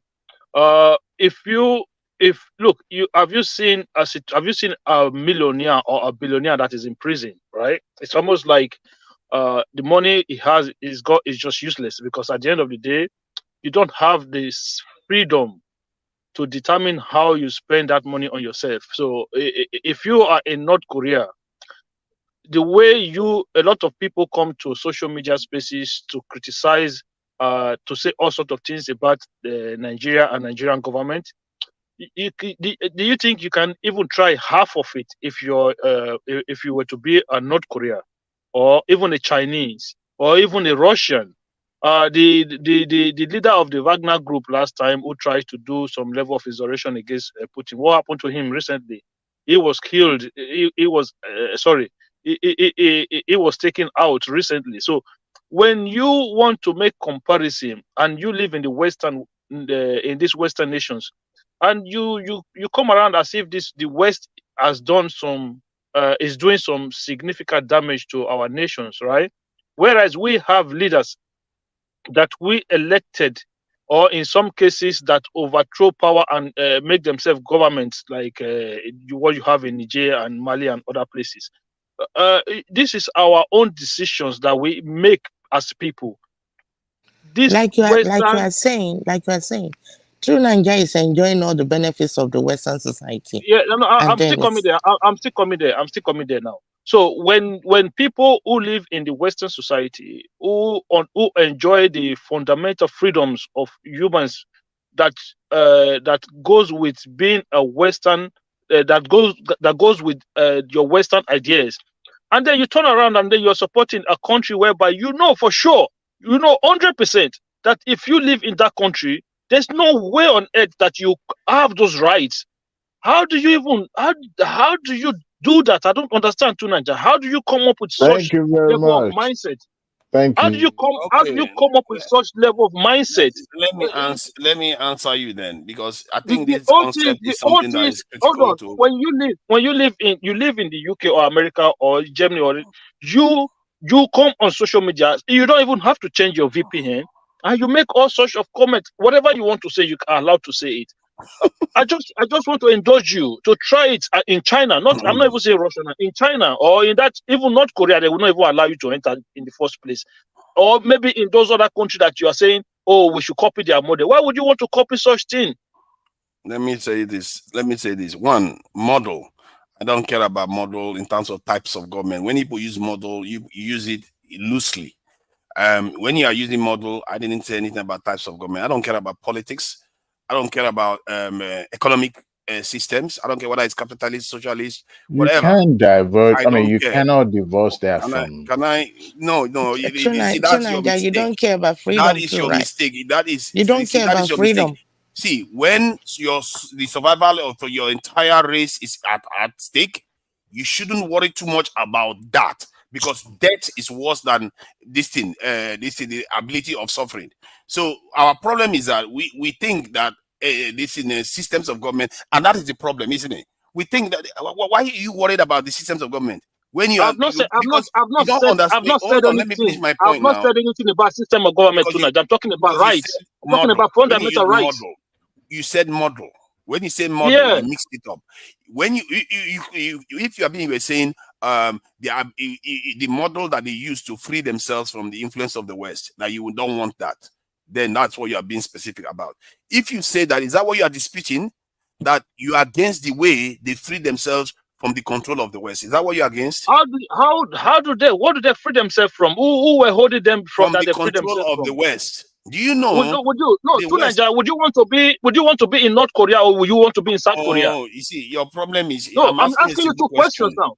No, Would you like to because be in South Korea or in North Korea? First, you answer the question I asked. Are you against the way they free themselves from the control of the West? I don't understand the word freedom that you're talking about. In what context are you In using the other word words, the freedom? West cannot tell Naija them what? what to do. And In other to words, Naija, the West cannot tell them what to do. you ask him the way they were able He to he guarantee said he their own doesn't understand the sovereignty. question exactly. The way he's Because asking me. they are able to guarantee their own sovereignty. We don't have Okay, sovereignty in our place. how did they guarantee their What sovereignty? That's the question. way? In what way did they Yeah, guarantee sovereignty? Can you just expatiate on it and let me know what form of sovereignty are you talking about? Because they were willing one to as a country, the many countries and powers in the world are hostile to them, and we always see them as propagandists.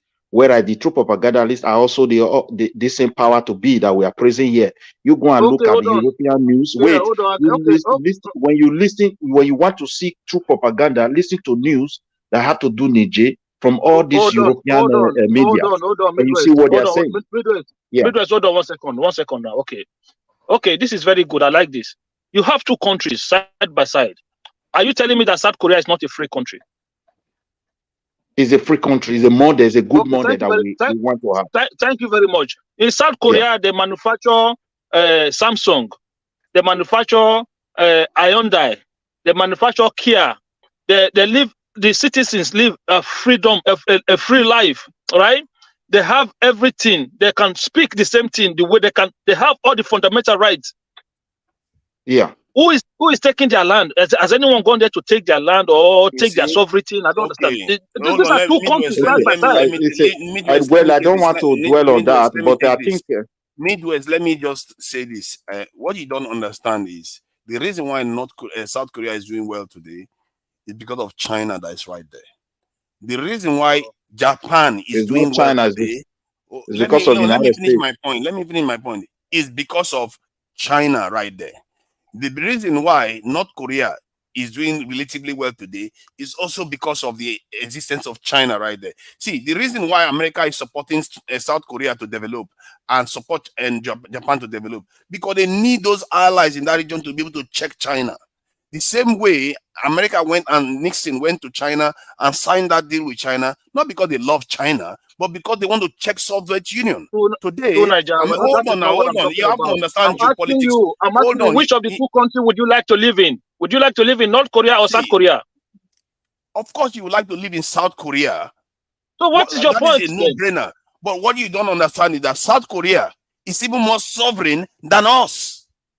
Because they can just choose. Hold on. Let me explain. Hold on. Now, what you don't understand is you don't understand freedom. I think maybe because we have been captured so long. You don't understand freedom. True, you don't understand freedom. For you to think that a North Korean, causing a lot of for you to think that a confusion. North Korean, hold on, let me explain. For you to think that a North Korean who only have access to a government television channel, right, would have no access to internet or other form of social media, just like you have access to, who could not come on social media to say anything against government and not get deleted.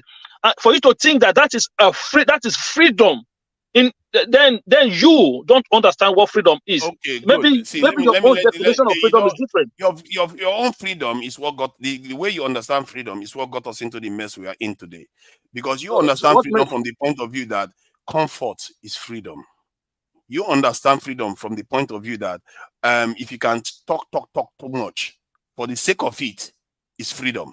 You don't understand freedom. Have you as a man ever been oppressed before? Like being oppressed. I know what oppression. No, just answer the question. As a man, have you ever been oppressed before?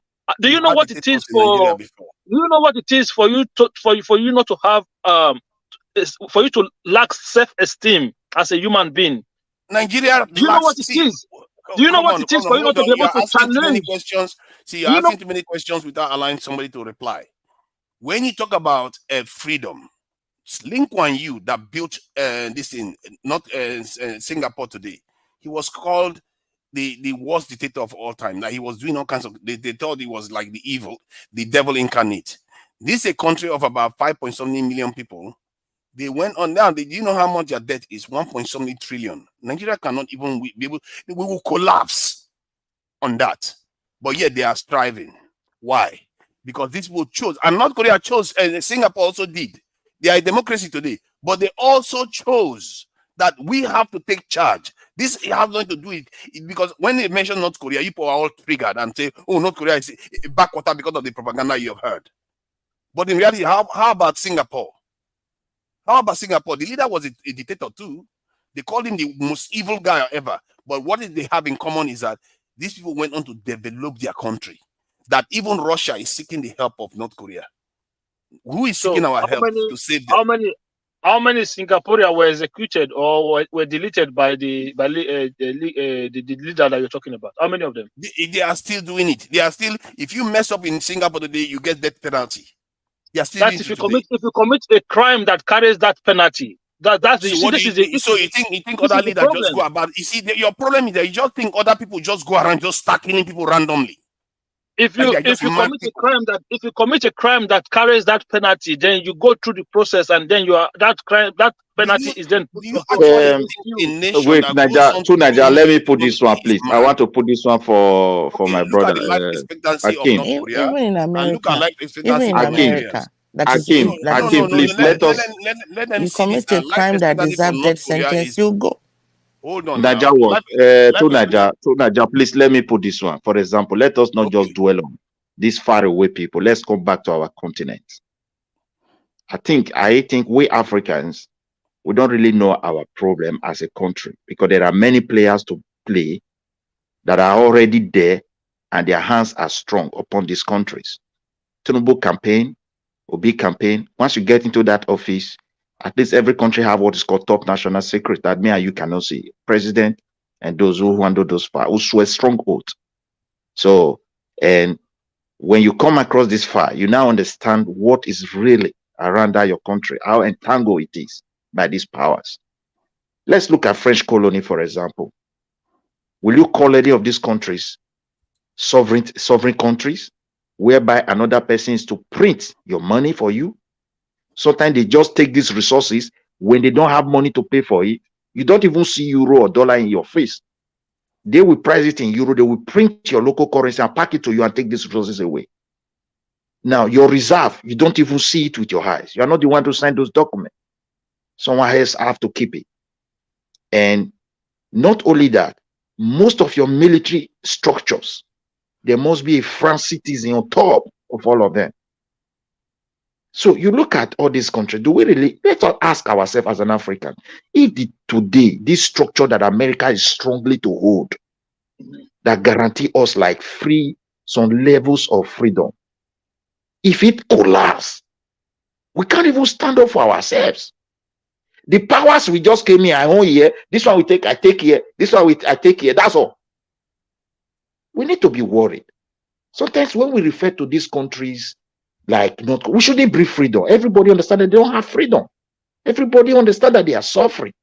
But one thing is very sure, as we speak today, somebody can't go there and say, I grab here from them. No way. Look at Niger. We condemn dictators. We condemn military juntas.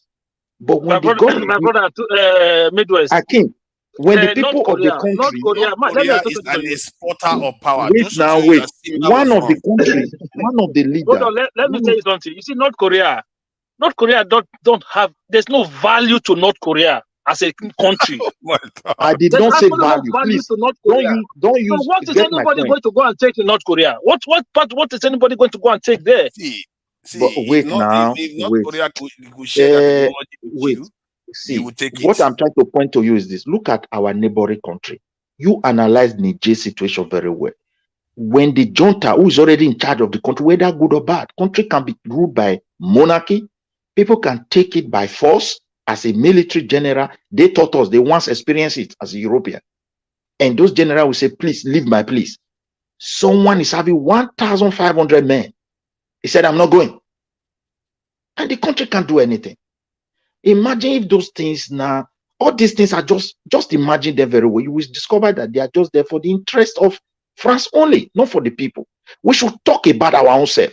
We can't continue like this. We jack back left, we jack back right, we run away from our country, go back home now. People don't want to stay in that country. Midwest. Everybody wants to jack back. Yeah. Midwest, you see, this is the problem. Like, this is the problem I have with a lot of Nigerians.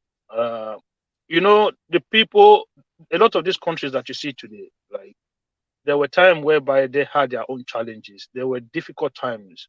But what you always have is that you have critics, but then you have people who were problem solvers, people who had ideas, people who came forward with solutions, right? Yeah, what of Even if the hold power on, to let be me wait, finish. Let me Akim, finish. please Let let me me finish. quickly put it down. The people that have solution, once they come out with the idea, they are being eliminated. What will happen to the people? No, this That's is the the problem we problem. have. This is the problem. Look, let me explain something to you.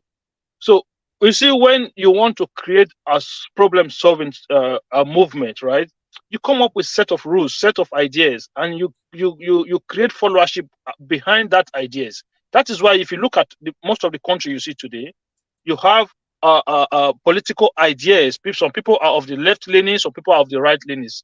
Both sides have political. They have policies that this side don't agree with or the other side don't agree with. But overall, the idea is that my policy is better than yours, your policy is better than mine. That drives the country forward. So what you have, like the country where Tunaja live, you have the NHS, right? That idea came from a political movement, from a political party. Then you have the right to own home, which also come from the other side of the government, a political idea from a political party. So what you do is not just to come and tell us that we should go to be like a country that is isolated. Rather, you should be talking about how to come up with ideas that you will continue to push. It doesn't have to look when Martin Luther King was fighting for all he was fighting for, he didn't fight so that he can benefit. No, you fight for tomorrow. You fight for your future, for your grandchildren's future. If you are fighting for a change, don't just expect that change to come within your own time. You are doing it because you want a better future for the others who are to come before you, who are to come after you. That is how it works. Okay, some good things happen during your time, fine, you take it. But overall, is to make sure that in the next 30, 40, 50 years, that Nigeria get to a place, a destination where it will be recognized as one of the countries that one of the countries of the world. So every look at time what people come, CIA people Nigeria is said. finished. Speaker, what you Calm are down. saying, really makes sense. It really makes Calm down. sense. Thank you. Hold on. Yeah, of course it will. You see what North Koreans from what CIA is saying. Just we have to be careful with CIA. Listen, it says many households are restricted to 2 hours power supply. A day due to priority given to manufacturing plants. So the idea is for industrialization, and they are willing to make the sacrifices, even if, which the statement is a little bit senseless because they said North Korea is a net exporter of energy. So it doesn't add up because their energy generation, they are talking about terawatts of energy, not gigawatts, terawatts that they generate. So compared to The energy Nigeria, is not just electricity, though. It depends on what they are form, talking about what type of energy. Electricity is what I'm talking about. I'm talking about electricity now. Come on, I just told you now. It's right there on the screen. I don't know. No, but Where I you can see. said Are you seeing it? you said it's a net exporter of energy, but then you Yes. say that Then they're when restricted they on. say that, they are talking about this thing.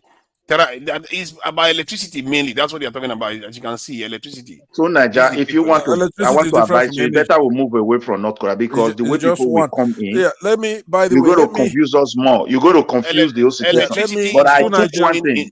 electricity you is have a not Naija, I smart took shown in one thing. Let's terawatts. move from it. The Hold people on, will be coming in there. We you know have it's not mark good. from Yeah. Top Man, Patelsky, and a few others.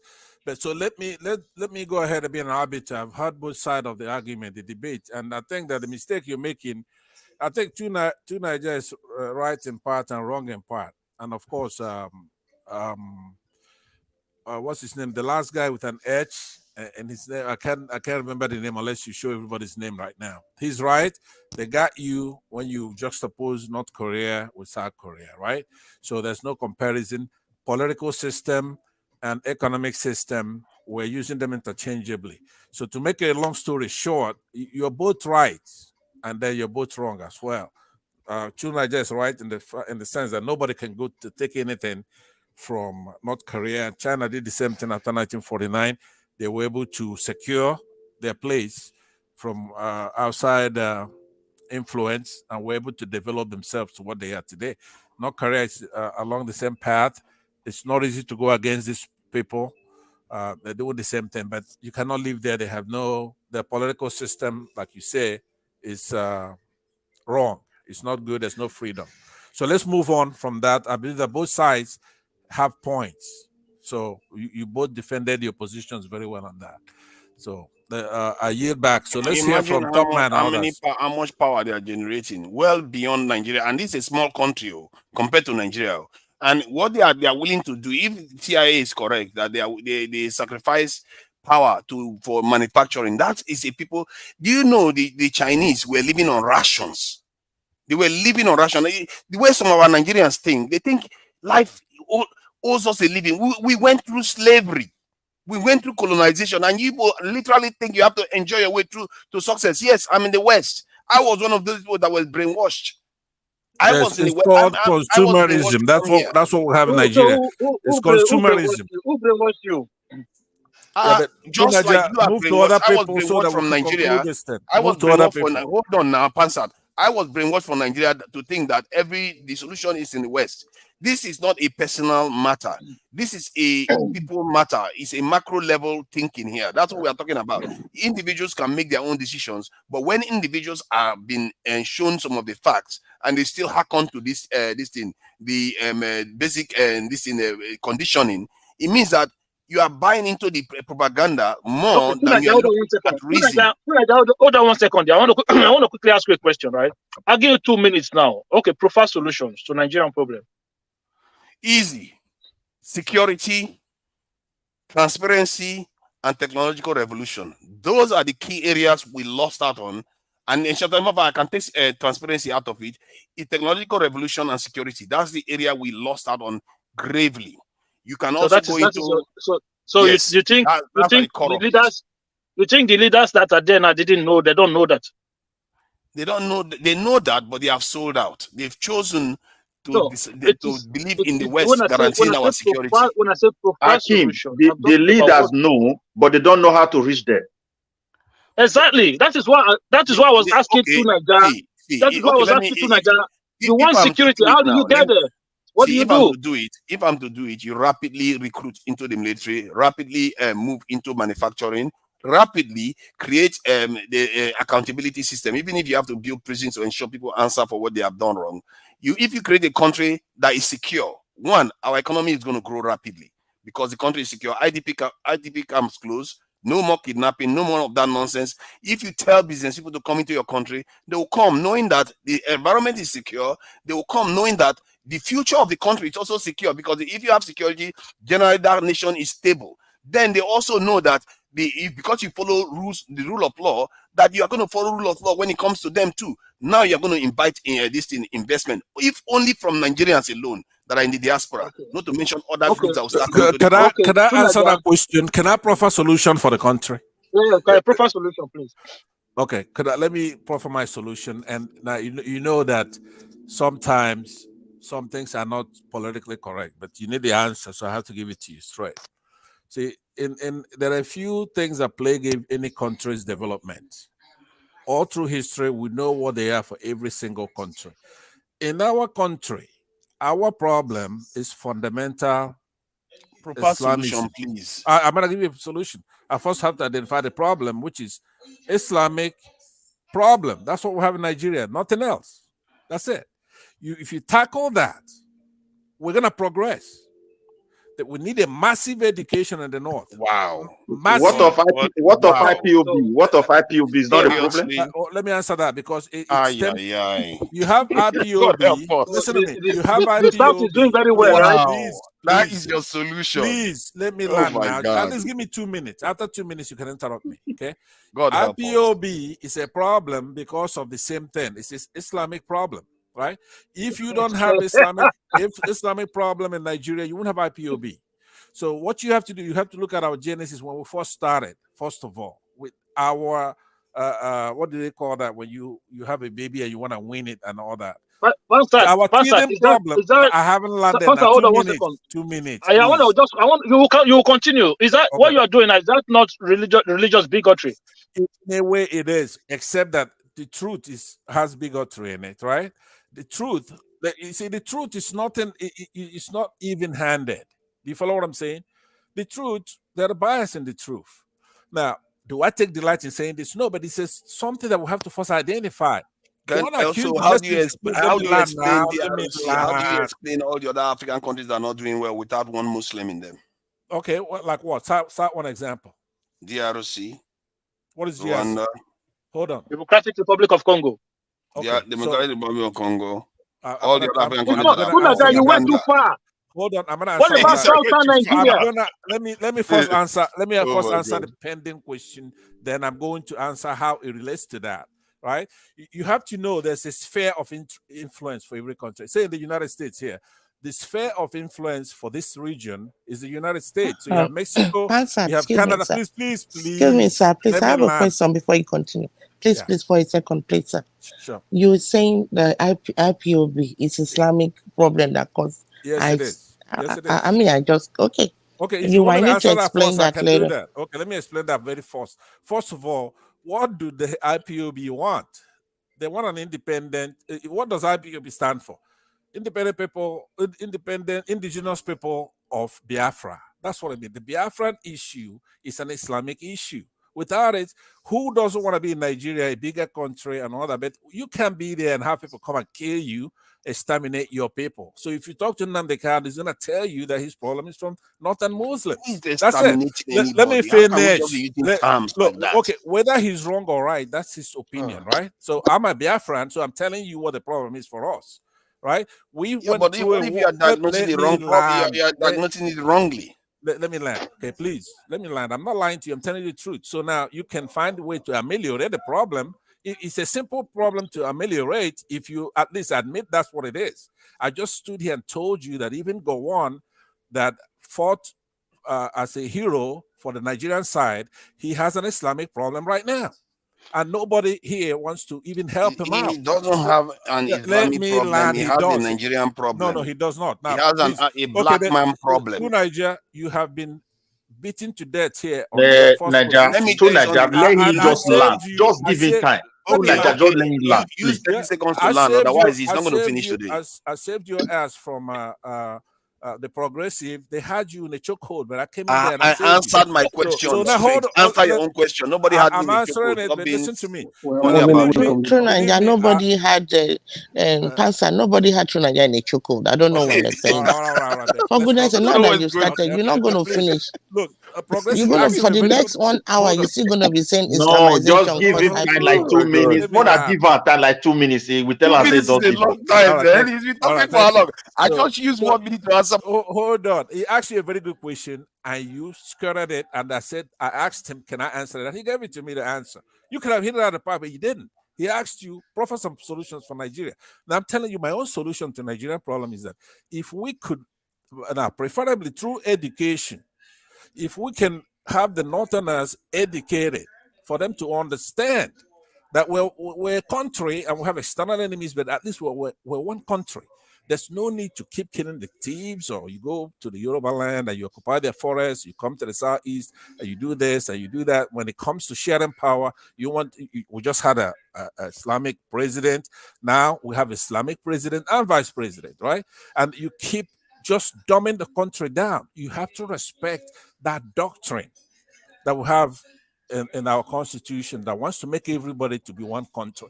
You cannot look. It's not easy to handle. By the way, the Indians had that problem. Okay, they had to eventually divide from the Pakistanis, and they ran to the races since they removed their yoke from their neck. They're gone, right? You have the same problem in Israel. They have the same problem over there. Now, Israelis, all these people are developed, and they're doing their thing. In every country.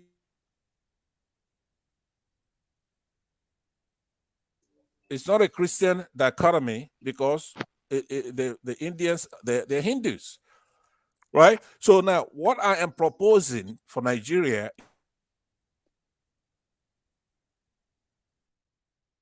hey, why are we getting muted here? I'm getting muted here. So we need to massively educate the North to become a cohesive country. Without it, we cannot go anywhere. Once you solve that problem, Nigeria is going to be developed overnight because many regions have many areas that they can contribute to the country. The Southeasterners are traders, but they also are technologically minded and advanced. they can manufacture vehicles. The only reason why innocent motors is not being sold all over the place because Pansat, you're going to go on and on. Please, can you conclude? Let other people talk, please. Okay, very good. So you catch my drift, though, right? So that is the problem. They the Northern Muslims are the purveyors of violence. They're very violent in the country. So I yield back.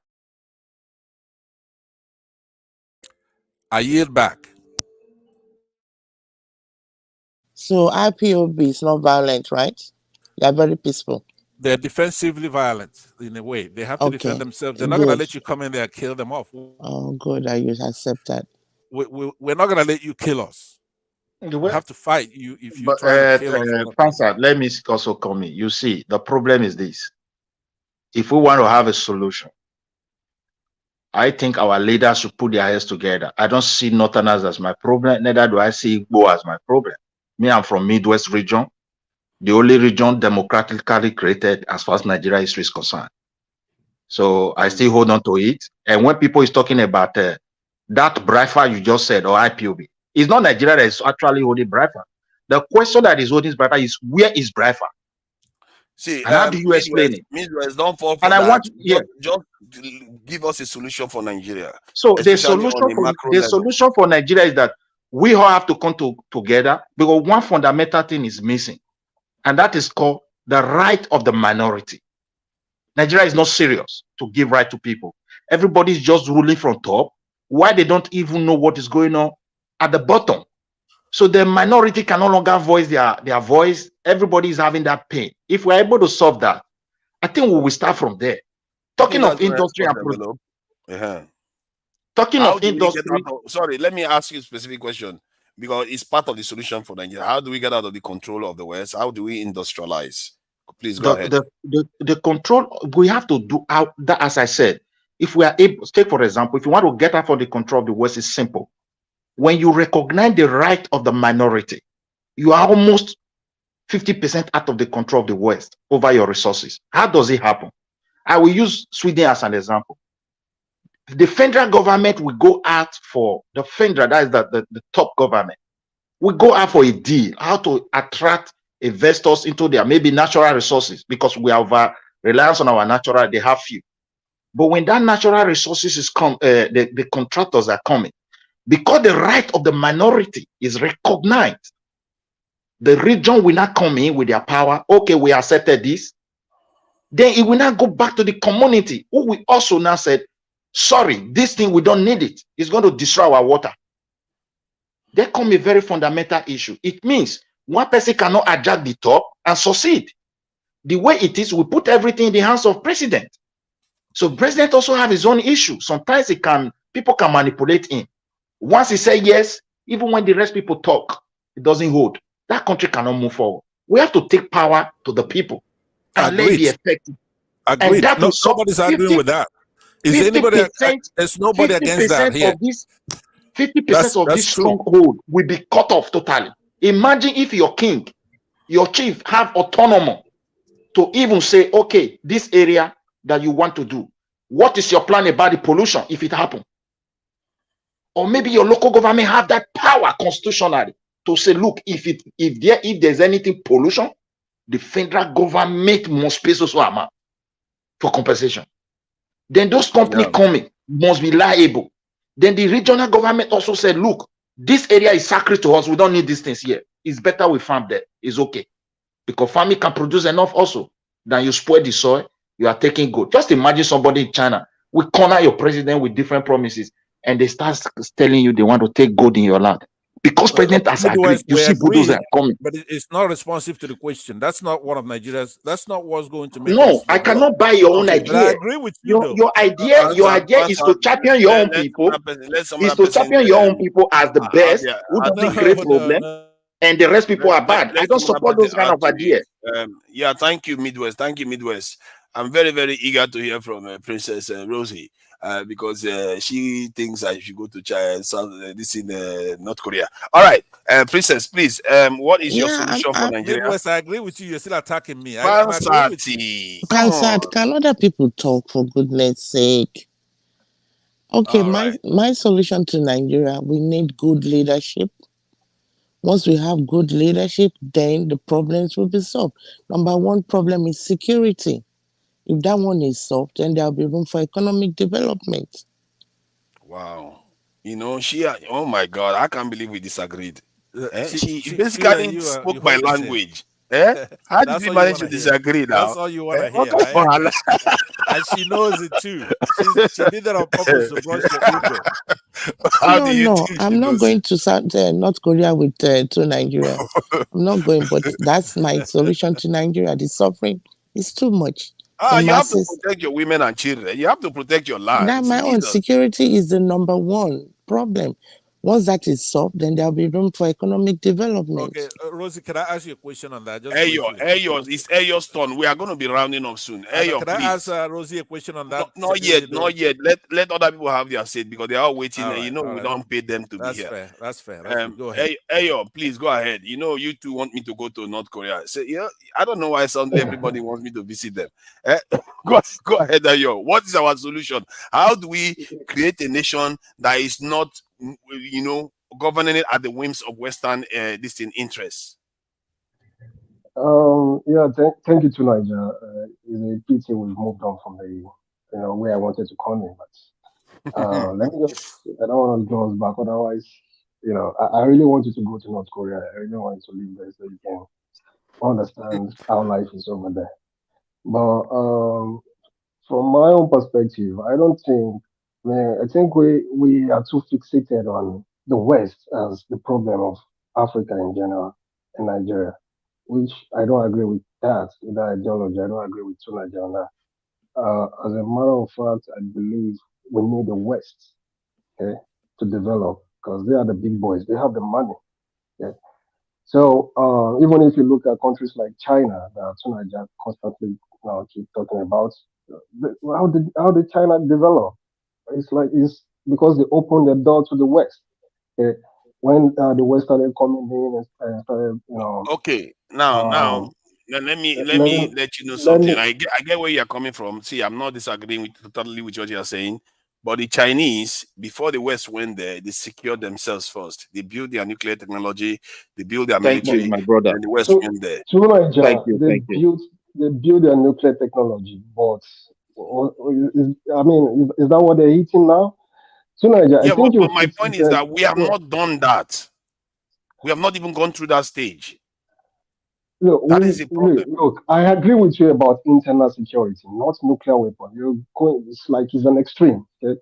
You're going. I agree with See, internal security the that we reason why I need to said that, secure. see, Ayo, we Yeah. are a people of 1 point something billion around the world, including Africa over 1 billion. Our racial group, we are around the world, and there is no other racial group that is this vulnerable that doesn't have any nuclear umbrella. So you can see, and Nigeria is one of the foremost country within this group. And if we consider nuclear weapons too extreme, then we are selling our people cheap. Our people, 1.7 billion people need protection. Indians have it, the Asians have it, the Europeans have it. Why, out of the great races in the world, we are the only ones that don't have it? To Nigeria, don't get me wrong. Okay, that's like that's like second step. Okay, what we're talking about now is how to get the economy together. That's the main thing to do. Okay, I understand that maybe China had nuclear weapons before going for the economy, but no, it's not always like that. There are many countries that had the economy before going for the nuclear weapon. Okay? Which one? So, Which one? What about India? Even the China we're talking India about got their nuclear is weapons an first. even how are you so sure? These are ancient I am cities. sure These are because ancient countries. history is there to show you. India got their nuclear technology before they became relatively more successful. When you start I'm seeing not. them I'm in not talking about the economic status of India. Now, of course, they've improved, but the economy of India is not totally bad. These are ancient countries. China, Russia, India. You can't compare them. It's not like they are totally bad when it comes to economy. Okay? Because how are you even going to we're talking about military, for example. How are you going to fund it? We are poor as a nation. Okay? Let me say this. Let me answer that question. You know, Nigeria's economy is depressed by about $50 billion. So it's not even about funding. We're already spending the money for, if you fund it, you're going to save money. And we are already spending the money in burglary proof, iron gate, security guard. You know, most of all these things, you don't have it in the West because the nation is safe. Nigeria, let's take North Korea as an example. Okay. In fact, let's even use the Soviet Union as an example. Okay. Yeah, Soviet Union they were able to build the nuclear weapon. But what broke the Soviet Union? Is it not the same economy we're talking about today? Look, the idea. I understand. Hold on. Let me get what you are. See, I think we are mixing two things. I am interested in our survival. This is not economy. This is survival. This is life and death. So when I think sometimes we diminish the argument when we go into economy. Ayo, let me help. Let me help you. Let me help you. Let me help you on that point. You people should let Ayo to talk. Make it loud now. Yeah. The Soviet Union, even if they failed due to economy. Let Ayo loud. Ayo is going somewhere as well. Okay, yeah, I know he's going somewhere. The point I would just make before you guys on 10 seconds.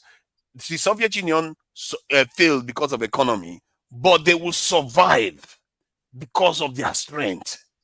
That is the difference. We are not like that.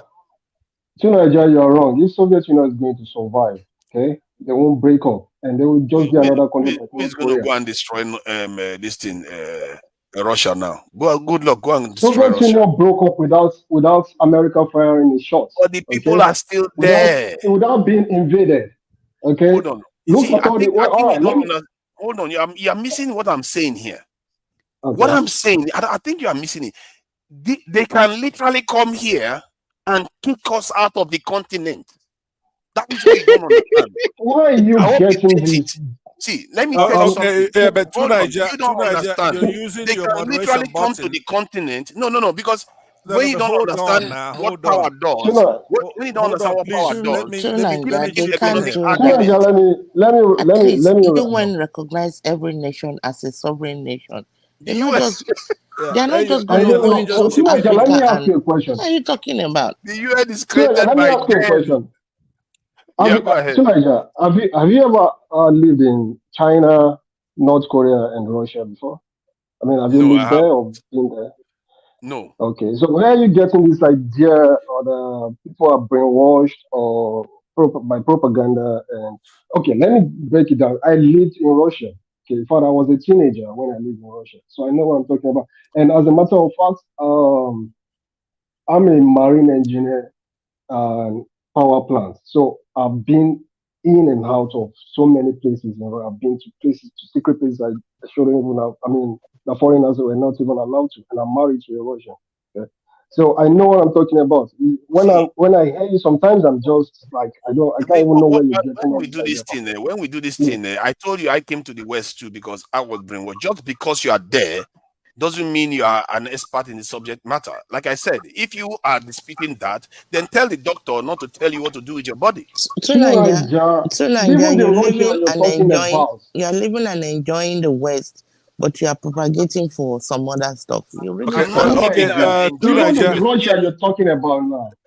Even the Russia you're talking about, an average Russian doesn't even want to live in Russia. They all want to go to the West. Look at even the politicians. Look at Putin's children. Oh my God! They all live in the West. That's why I'm wait. I'm going somewhere. Wait, I'm going somewhere. Let me land. Let me chime in. Just hold on 1 minute. I want to chime in on that. Just 1 minute. By the way, welcome, Dr. Gomez. But to Najapo, you know, allow him to land. You are shitting him. Let him continue and land his point. Let him land. Okay, what is it? Only fair. Yeah, okay, land now. Land in 1 minute so that we can move it on. You don't want to hear from me. Pansat, you've already spoken for 30 minutes. Pansat, hold on now. See, Ayo, please land. Then we'll go to, I want to chime in. Pansat, please give other people opportunity to talk. You're not the only one in the platform. For goodness sake. Yeah, was that Alexander Gomez or just Alexander? I don't know the difference. Yeah, that was Dr. Gomez. But Rosie, it looks which one like is Dr. Gomez? Okay, there's difference. Okay. You always like to tell me to do this, No, do that. Pansat, you are my Let me friend, chime but in for 1 minute. sometimes you Pansat, want to let me hear listen your to other finish. people. Ah, Pansat, please. No, but I don't Ayo, have please anything finish. against you, I got but permission. let other people talk Ayo, too. please finish. Ayo, please Yeah, finish. thank you. Yeah, so to Niger, economy is number one. And even if you realize, I mean, if you understand what is going on in Russian sphere, we realize that most of the Soviet Union countries, they don't care about nuclear weapons. They don't care about what you're talking about, okay? Why are they trying to join European Union, trying to um, develop their economy? Mention one country, okay? One country that is an economic ally of Russia. I'm saying total. I don't mention China because China's biggest market is even with the West. Okay? Mention one country, one developed country, okay, that is an economic ally with Russia, and they are very Okay, close. now, one developed country that is what? There is like the deal with Russia economically, like their business That partner, has like a deal with their Russia. main That markets. one I'm developed talking country about that the has a deal with markets. Russia. Yeah, that depend on Russia economically, that they only trade with Russia, because we want to eliminate the West. Okay? China So trades with now we're talking Russia. about North Korea trades with Russia. China's India trades biggest with Russia. economy is the West. I repeat, China's biggest. Go and check. But they trade with China's biggest Russia. economy. Russia is not the They biggest trade. economy, of course. What is your I'm problem? saying. I don't understand. I'm No. I'm trying to let you understand why the West is still important. Okay, even China No, didn't I'm get not rid saying of the the West is West. not important. Don't make the mistake of saying that. The West is by far the most powerful country, this in the region in the world. But my point is that if a people have enslaved you and colonized you, do you think those people and made sure you are underdeveloped? Do you think those people will ever rise up to consider you an equal partner without you doing anything significant to make yourself come to that position? All the countries that they ally themselves with, the West allies itself with, they earned it. China earned it. The Indians earned it. The Israelis earned it. The this thing, even the Koreans, they earned it. But what have we done to say, okay, I don't know where yeah, we're go going ahead. with this mentality. Look, I think we should stop this victim mentality. The West is not our problem.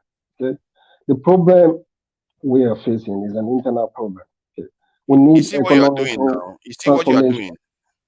You see what you are doing is what people keep doing all the time. The West So is not our Niger, problem. let him land now. You want to give a point, you want to stop him. No, let him land. At I'm not least. stopping him from giving the Exhausted. point. He said he's an Exhausted, eternal. man. So don't let him give that eternal. I think you understand. Let him point to that point, that Okay, eternal problem first. let him Yeah. go. He just made a mistake. That's all. Go ahead. Yeah. Okay. All right. Thank you. I'm exhausted already. Anyway, yeah. I believe what we're facing is an internal issue. Okay. The problem with Nigeria. Let me use Nigeria as an example. I mean, as a perfect example. We are facing internal problem. We need to stop blaming and feeling like a victim, okay? Because this same West you're talking about, okay, they are the ones that contributed a lot of development to China, and they are the same people trading with the Middle East. In fact, as a matter of fact, countries like Dubai, Saudi Arabia, it is the same West, okay, that is securing them. Is the West that are protecting them. I mean, America is protecting Dubai, and they're enjoying. So it's just like we transferring our blame and trying to look for someone, trying to move around, trying to ignore in a circle. The problem, Nigeria's development needs to start with Nigerians. Okay, we need economical and technological transformation. Okay? And all this problem of blaming the West, even if you remove the West from Nigeria, it's still gonna end up, in fact, we end up worse because we cannot isolate ourselves. Okay, I think when are you That's going the to point. land? Because it looks like you are becoming a pansat now. All right, go ahead. I'm sorry. Go ahead. Because see, this thing that we do, I think I'm almost fed up of hearing it. Where the West is not our problem, it's internal problem. Both can be true. Eh, is that mind blowing to anybody? Both can be true. You can be irresponsible and leave your doors open, then the criminal can still come and steal. Are both is the judge going to say, because you left your door open, the guy is right to come and steal your property? Come on, we should stop. This is To what Nigeria, sometimes drives me I crazy. want, Critical okay, let me put thinking this one. seems To to be Nigeria, lacking. that word, we should open up, is very dangerous. I don't understand where they are driving it from, that China open. The truth of the matter is that China were able to do their homework properly. So when they opened the door, they were able to control what was coming. Now, in our system, as we speak today, if we talk about the economy, I will ask Nigeria economists, can they give record of our daily transaction as people? Our entire business form model is e-format. There is no single bureaucratic process for the government to know what is going on. They don't have statistics about employment because we don't report our employment to the Ministry of Labor. It's just individual. They don't know anything about taxation. The tax office belongs to, I can say, it's just like we don't even have tax. We have task. This is a company, you must pay because the company is functioning. In China, when your company doesn't make profit, you pay nothing. That's how it works. So our business model is informal. We must develop it to a formal system so we can open the door. We don't. The door is already open. The people can see it, but because of the nature of this inside, they don't want to come in. Are we a lock-up country? The answer is no. So, our door is 24-hour open, but when they peek into that room, what they see is rubbish, and they go back with their money. So we must work that eternal system. We shouldn't compare ourselves because of a country is suffering, and we'll be thinking that we are on the same level. When you go there, you see bureaucratic procedure that function properly. That's why they are suffering. Exactly, Patoski. Thank you for your patience, and especially if you are still there, just listening and you are being patient. I will, call on you to, provide a solution for Nigeria to become sovereign and be able to, develop and achieve the dreams most Nigerians want for the country. Do you have solutions for us? Patoski.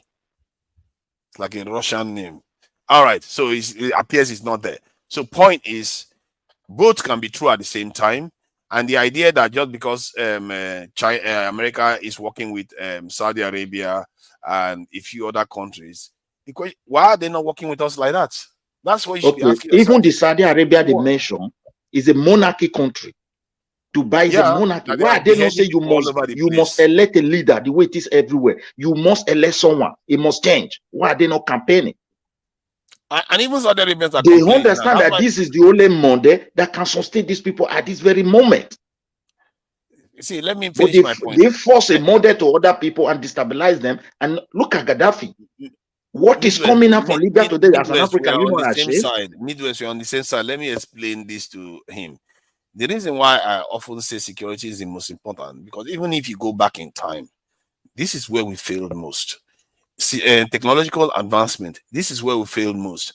Saudi Arabia has a level of security, but they don't have technological advancement. That is something even their current leadership wants to change. That's why they are moving to BRICS. They want to diversify now, because they understand that the future belongs to the ones that innovate. That is what destroyed Africa, because these people had guns and they came here and boom, when they fired their gun, we thought it was the gods that were speaking to us. So we just gave up. Psychological defeat most of the time. So if you don't innovate, and most of the countries that did it, they had to be bold and say, you know what, even if we are going to go to the wilderness for a while, these people are not going to like us, but we have to do what we have to do for our own people. Even in the Bible, when you are scared to do this, you pay the price. I think in the Bible, I remember when the Israelites left Egypt and they went to the land of Canaan, they saw the land of Canaan, they came back and said, oh, these people are big, they are formidable. And on the rest, what happened to them?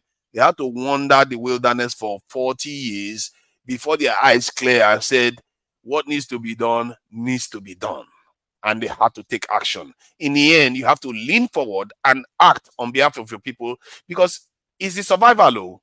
This is how the world works. The world doesn't owe you a living. And those Igbo people that I don't hate the Igbo people. I like them because they are doing what they are supposed to do for their people. What are we doing for our people? This is where I agree with Ayo that we have a massive blame on these two. We have messed up in such a spectacular manner. I've never seen that kind of. There's no failure as monumental as what the black people have managed to accomplish. That 1 billion in population, they don't have any form of security. And Nigeria, people are still saying we should open. We should open up. We should open up. Open up for we what? have never practiced communism in our women history. that we need to open up what? Have we ever practiced communism that lock up their border? We have been a capitalist people. And these investors you are calling upon, they are already there. The door is open. But when they look at your house, they don't want to come in. So it means we have to go and do our own work. We should stop blaming that own work once we get it right. Look, there's no even rule of law. A president can wake up, not that we are being attacked, he will say this border should be closed. And it's closed. What of the investors? What will happen to them? Do you protect what they are bringing to your country? Do you peg it with social amount of money that they can say, look, if this goes wrong and it's our fault, we will compensate you with this? So we need to go and work. Instead of saying we are calling them, they are coming, it's because we are talking here.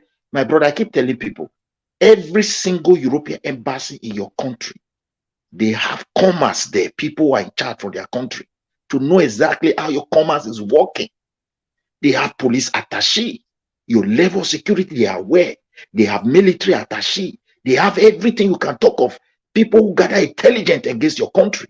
They have all these tools inside that small place you are looking. Okay, let's so let what are we... Baba T talk so that we can close out. I really have to run. Right. I really have to run. Otherwise I'll be late for an appointment.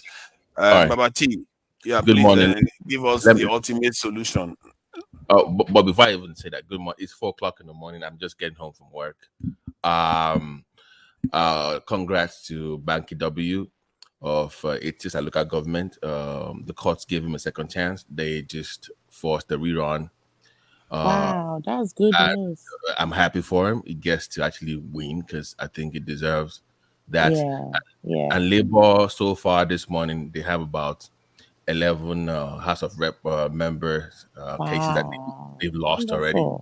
So they are reversing all this fraud that we talked about, especially in the South.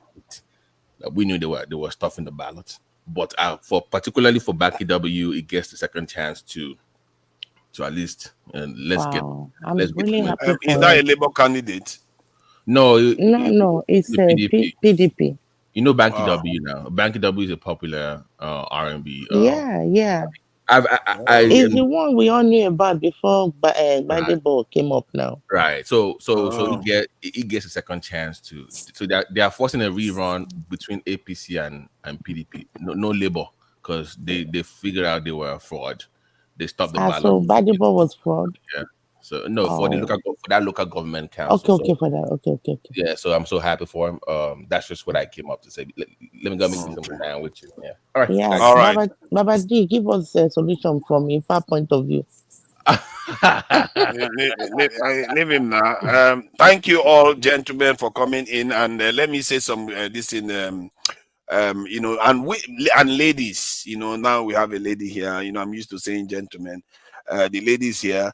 And so let me just say some. You just have to reframe it again. Say lady first. Ladies and gentlemen. Thank you, ladies and gentlemen, for coming in. I appreciate all. Thank you. He's talking like a North Korean now. Oh, seriously. All right. Let me greet the people in the chat. Pansat, I see you in the chat. Kit Astro, I thank you for coming. He was here, wasn't he? But he didn't have a chance to say much. Kulata, I see you in the chat. Thank you for coming in. And he's always very mean to me. It's all good. Fort, I see you. Ike Genedion, I thank you for coming in. And I'm sure there's a lot of people. I thank you all in the chat for engaging. Till next time. Let's not be doing this type of stuff. Fela has warned us about this. 3, why the choice of London? This is an indication of, for want of a better word, of a neo-colonial mentality. Any major meeting in Nigeria affecting Nigeria affairs, our leaders will jump into the aircraft and they are going to London. It's as if some people are genetically, umbilically